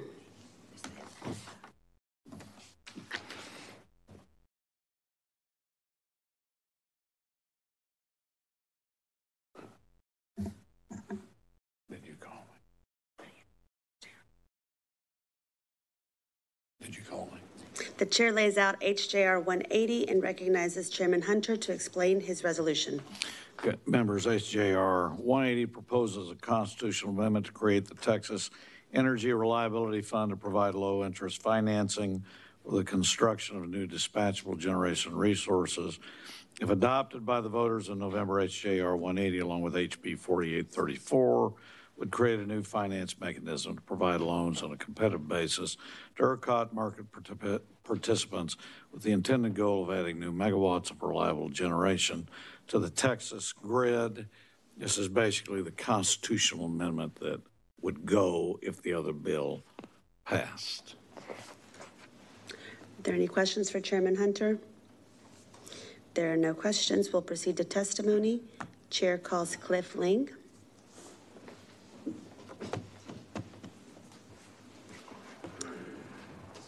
We show you registered as Cliff Lang, and you're representing the South Texas Electric Co-op, and you are testifying neutral on the resolution? That's right. So similar theme with the testimony. Again, you know, if this were to move forward, you know, it'd be a tool we would look at, but again, not necessarily something we think that is necessary to move the needle in terms of getting dispatchable generation in the state. That's all. Any questions? All right, thank you. All right. Is there anyone else who wishes to speak on, for, or against the resolution? If not, the chair recognizes Chairman Hunter to close on his resolution. Close. Thank you, Chairman Hunter. The chair moves to leave HJR 180 pending at this time. Is there any objection? Hearing none, HJR 180 is left pending.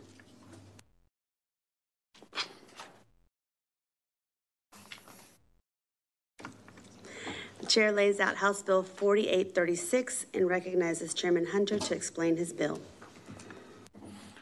This is the last one. HB 40 for today. HB 4836 clarifies the state's intended goal that 50% of installed generation be from natural gas resources. In 1999, the legislature adopted a goal that at least 50% of the generation in the state would be from natural gas. At the time, renewable generation was a relatively small portion of our fleet, as it was a new technology. For this reason, it was excluded when calculating whether our resource mix met that goal. Today, renewable generation in ERCOT is approximately 50,000 megawatts, which is a significant portion of our current capacity. This created a reliability risk due to the amount of intermittent energy on the grid. To address this issue, HB 4836 will give effect to the original intent of the natural gas goal by including renewable energy in the calculation. This will help create a more balanced generation fleet, increase reliability within the ERCOT market. It also updates statute to direct the Public Utility Commission to adopt rules to achieve this goal. Members, are there any questions for Chairman Hunter? We'll proceed to testimony. Chair calls Cyrus Reed.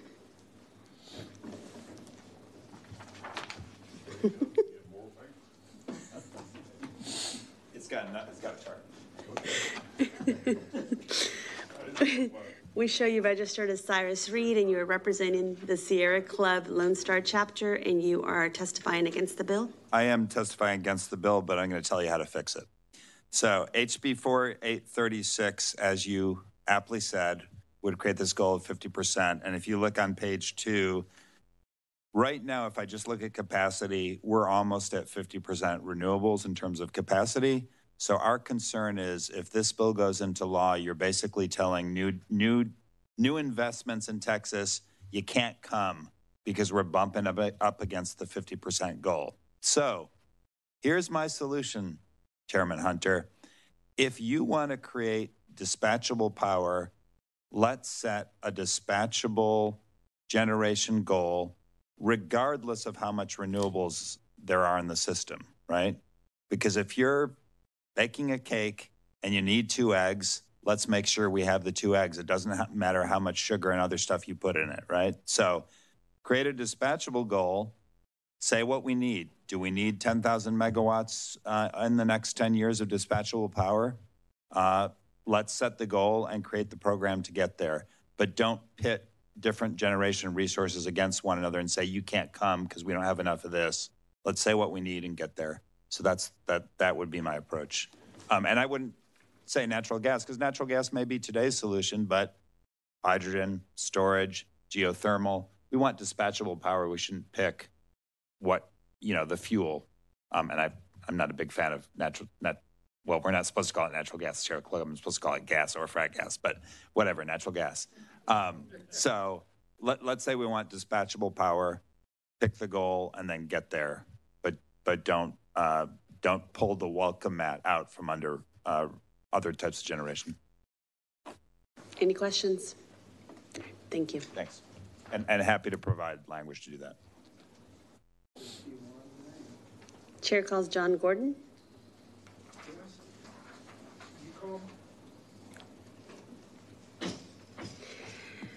We show you registered as John Gordon, representing yourself, and you are testifying for the bill.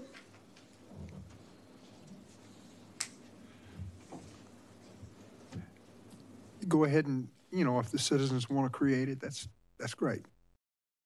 Any questions? Thank you. Chair calls Katie Coleman.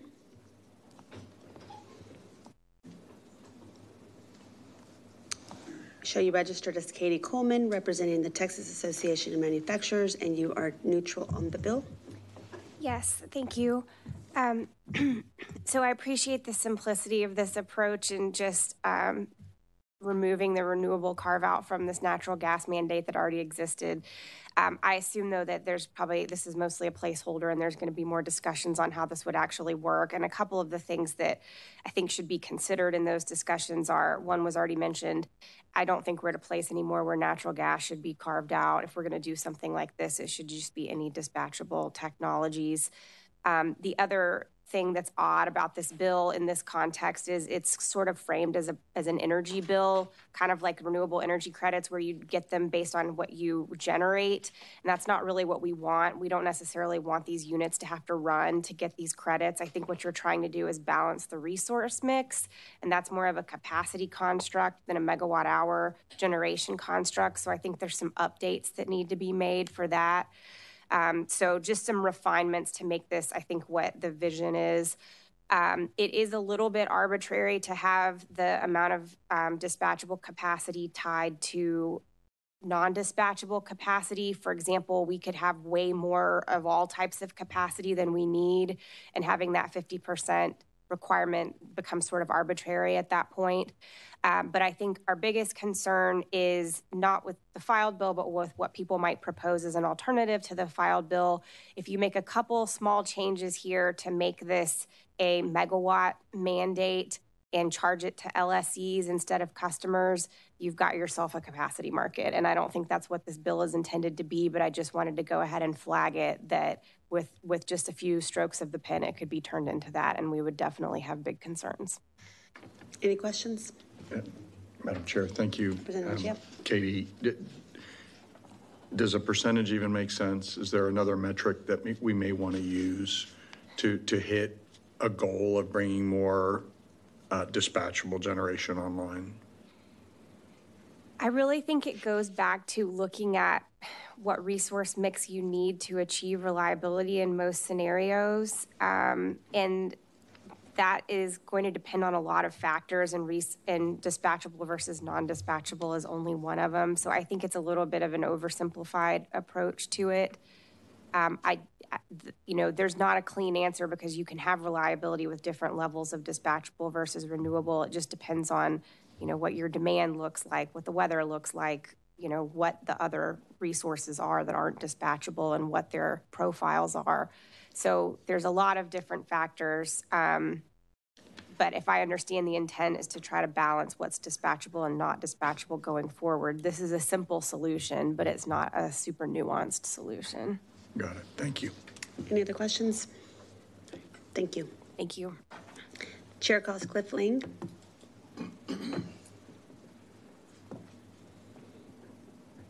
We show you registered as Cliff Lang, representing the South Texas Electric Co-op, and you are testifying for the bill? That's correct. So this really is a much needed update to the language in the statute. And so that being said, really welcome that modification there. I mean, only 2 words I have to say in that regard is great, Bill.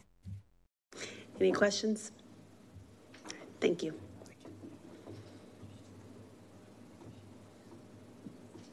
Chair calls John Pitts. We show you registered as John Pitts, representing the Texas Energy Buyers Alliance, and you are neutral on the bill?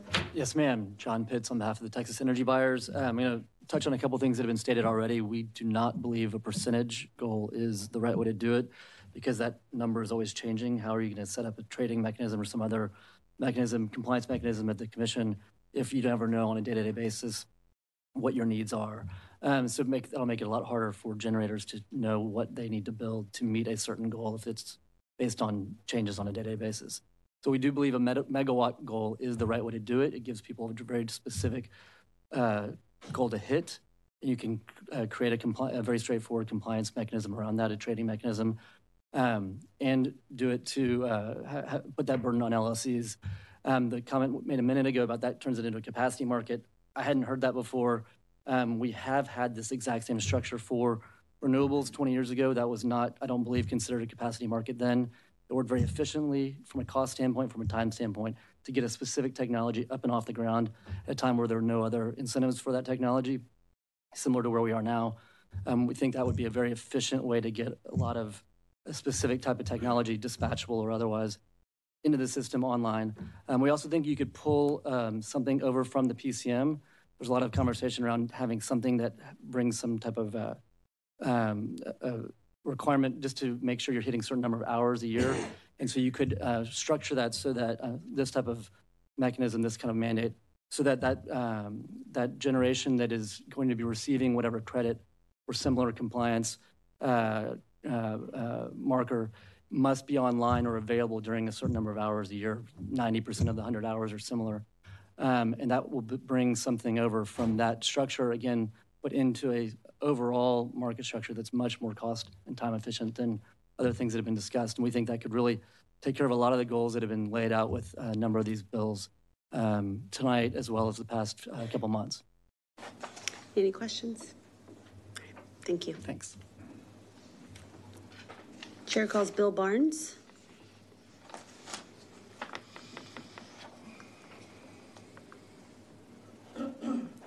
We show you registered as Bill Barnes, representing Energy, and you're neutral on the bill. Yes, ma'am. Thank you. Bill Barnes, NRG. We are neutral on House Bill 4836.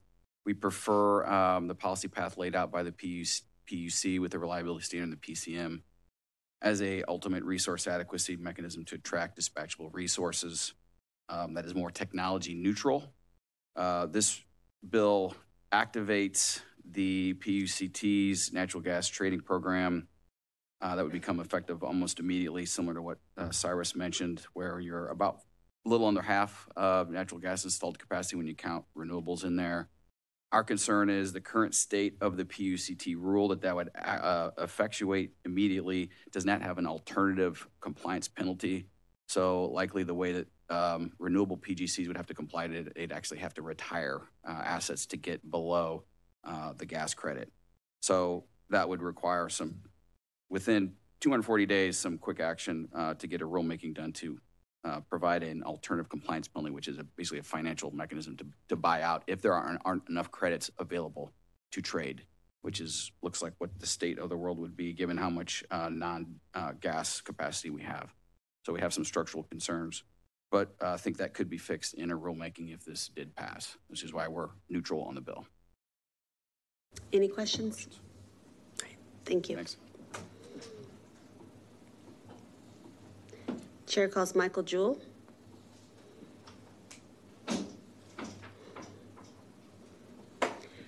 We show you registered as Michael Jewell representing Eolian, and you are neutral on the bill. Thank you. Well done. Thank you, Madam Chair. Members, my name is Michael Jewell. I am here testifying on House Bill 4836 on behalf of Eolian, that is a portfolio company of Global Infrastructure Partners. Eolian is a developer, owner, and operator of large utility-scale energy storage. In fact, last week, Eolian placed into service a 200-megawatt resource in Mission, Texas, that is the world's largest merchant battery in the world, here in ERCOT today. For those who say the companies are not investing in dispatchable generation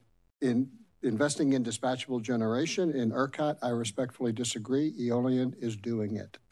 Mr. Raymond, Representative Raymond, you were earlier asking about, will people invest without a guaranteed cost recovery?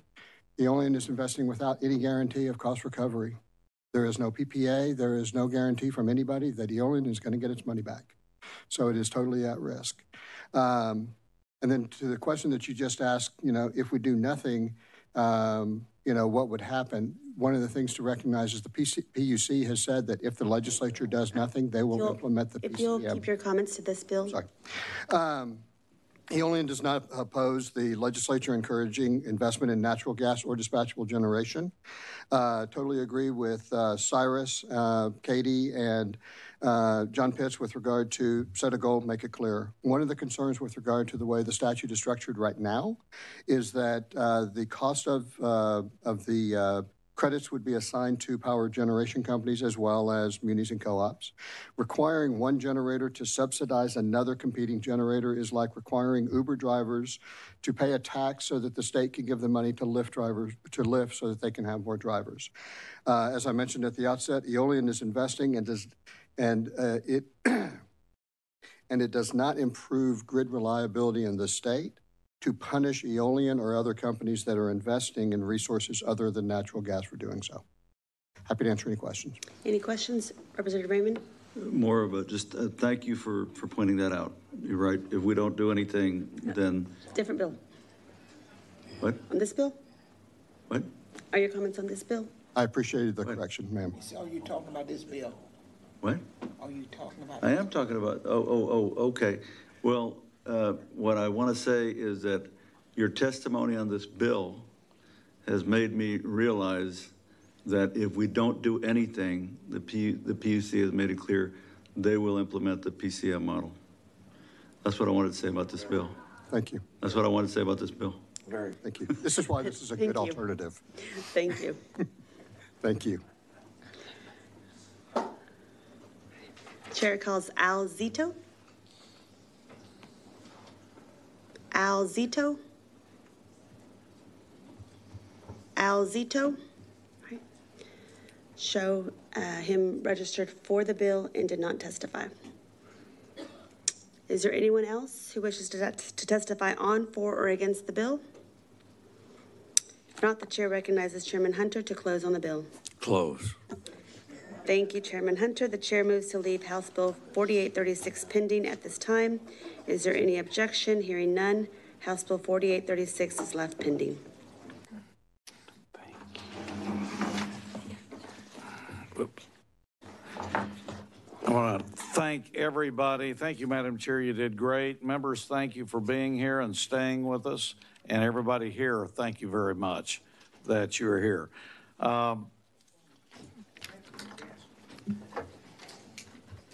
Is there any other business left to be discussed, members? That concludes our business for today. If there's no objection, the Committee on State Affairs will stand adjourned, subject to call of the chair.